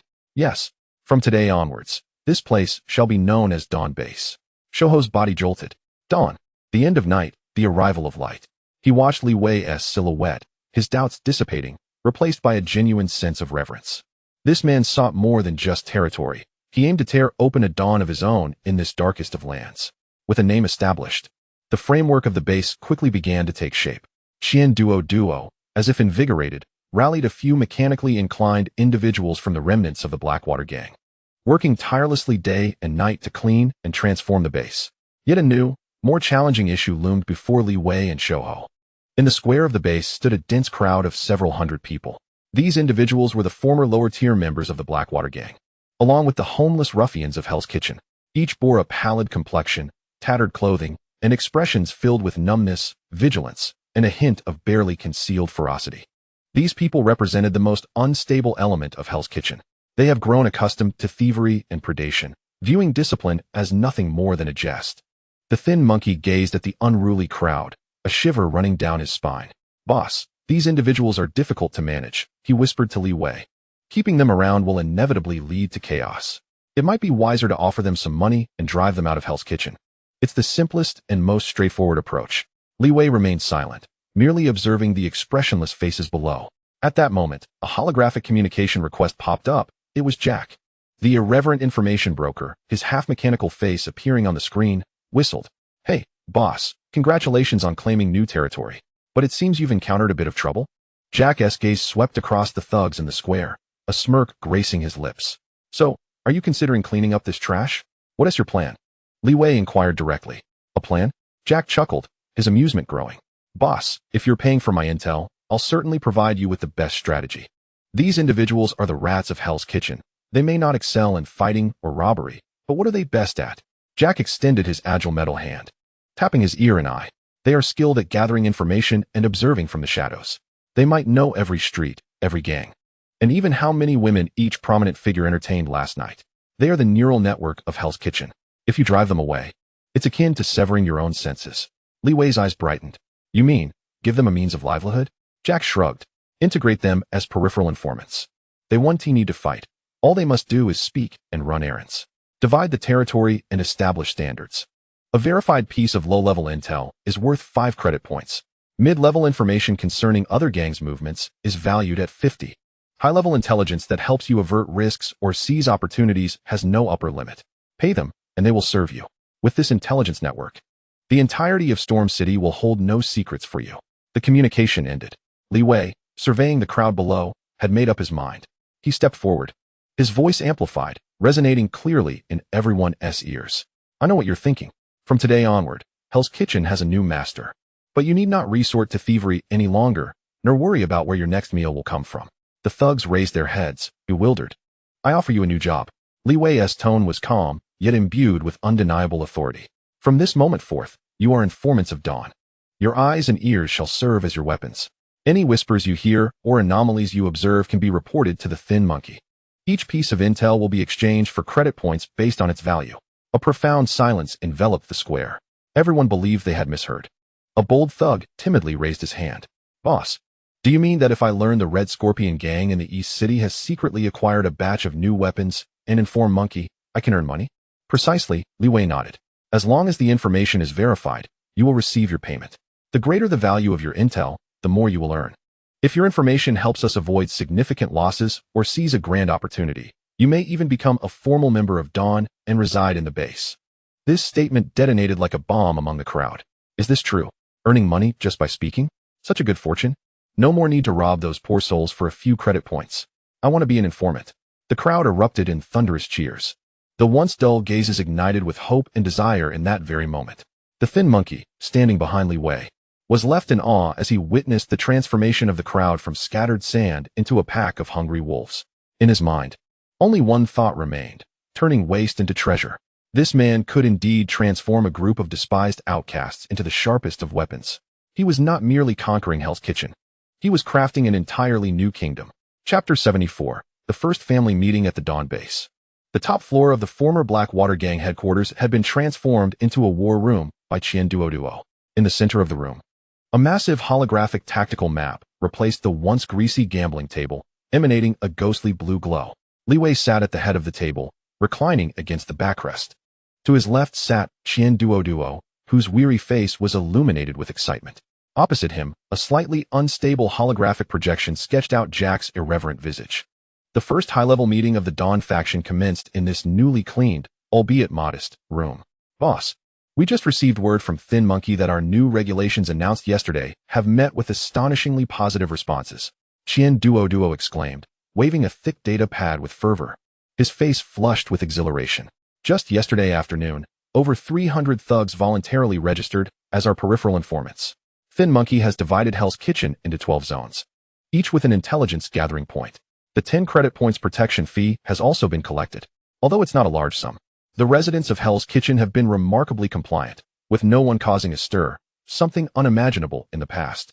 Qian Duoduo's voice brimmed with admiration.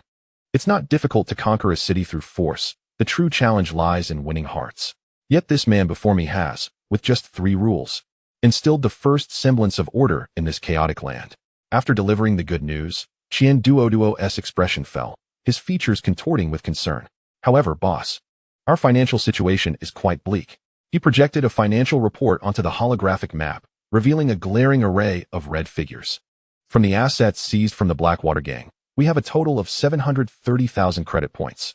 Over the past 2 days, expenditures on base renovations, equipment procurement, and White Knight repairs, combined with the relocation fees for those young men, have already consumed nearly 200,000. The base is currently a bottomless pit. Daily energy consumption and maintenance costs are astronomical. The remaining 50,000 won't last long. Furthermore, Qian Duoduo pointed to the largest line item on the report. We also need to pay Mr. Jack his final installment. Li Wei listened, his fingers gently tapping on the table, remaining silent. His gaze shifted to Jack's holographic projection. Jack, what is your end looking like? Jack twirled his agile metal hand in the air, a lazy grin forming on his lips. Boss, you are currently the talk of Storm City. He summoned several intelligence briefings, projecting them before Li Wei. The Blackwater gang has undergone a complete rebranding overnight, causing quite a stir. Now, all factions in the city are inquiring about your background. The East City's Red Scorpion Gang, the Steel Brotherhood in the West District, and the Children of the Tide in South Harbor have all sent scouts to Hell's Kitchen. Jack paused, his tone turning slightly serious. However, these are merely minor players. The real concern is the City Lord, Feng Xiaotian. According to my informants, the City Lord's guards conducted a minor troop movement yesterday, directed toward our vicinity, but subsequently withdrew. Clearly, this City Lord is quite intrigued by the changes in his neighboring territory. Qian Duoduo felt a chill run down his spine, beads of sweat forming on his palms.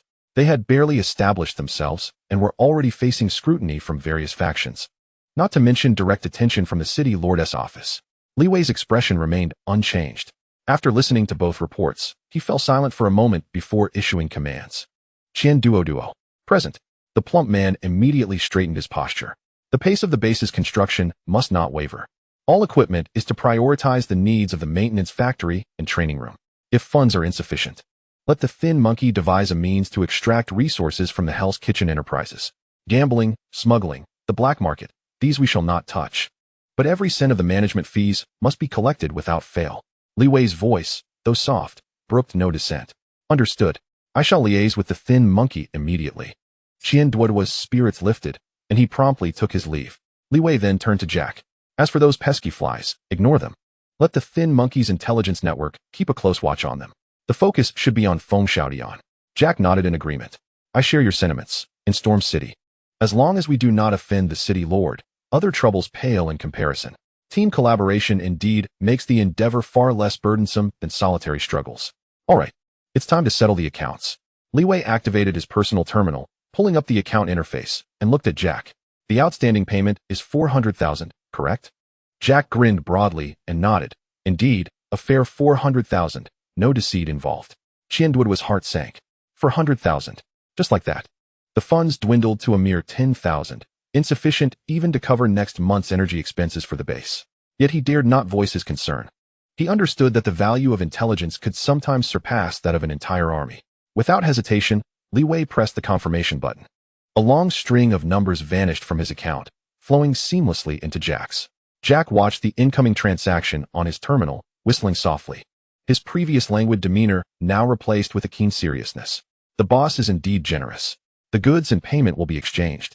I will personally deliver the final intelligence regarding G02 Black Swan to you within 3 days. Trust me, the worth of this intelligence will far exceed the price you've paid. With that, Jack performed a solemn gesture of respect towards Li Wei, and his form transformed into a stream of data, vanishing into the ether. The meeting concluded. Qian Duoduo, clutching a list of tasks, hurriedly exited, determined to extract every ounce of value from each penny. In the operations conference room, only Li Wei remained. He rose and approached the expansive floor-to-ceiling window, gazing down at the streets below. A stable base, a capable overseer, and an intelligence network spanning the city. Everything was falling into place. For the first time, he saw the future with remarkable clarity. However, at that moment, an icy gaze pierced his back. The smile on Li Wei's face faltered slightly as he slowly turned around. There, in the shadows of the operations conference room, stood a figure that had materialized without his notice, Yue in her corporeal form. Her silver hair cascaded down, her expression devoid of emotion, and her golden eyes coldly scrutinized him from across the room, silent and unyielding. Chapter 75. The dangerous silence at the top level of the Dawn base, the room that once belonged to the Mad Bull, reeking of cigars and cheap alcohol, had undergone a remarkable transformation. The expansive windows gleamed, offering a panoramic view of Hell's Kitchen. Order was supplanting chaos. On the streets, the cleaning crew recruited by the Thin Monkey was diligently clearing the towering piles of refuse. Uniformed patrols had replaced the once dominant gangsters, although still dilapidated. This wretched district displayed signs of rebirth for the first time. Li Wei stood by the window, an unprecedented sense of satisfaction swelling within him. This was different from the triumph of victory in the gladiatorial arena. That was destruction and conquest, whereas now, it was creation. He was no longer a scavenger struggling to survive or a bloodthirsty gladiator. He was a leader, the architect of a burgeoning power. He had a place he could call home, a harbor that would shield him and her from the tempest. Li Wei turned to the shadows of the room, where Yue materialized form stood poised, her silver hair flowing like liquid moonlight, framing a flawless profile. She too gazed out the window, but her golden eyes held no joy, only an unyielding chill. Li Wei approached her with a smile, gently encircling her from behind. The moment her slender form pressed against his chest, he sensed a fleeting stiffness. Yet, he dismissed it as her usual prideful demeanor. He rested his chin on her shoulder, both of them surveying their territory below, his voice infused with joy. Look, we have a home. This encapsulated all his emotions in that moment.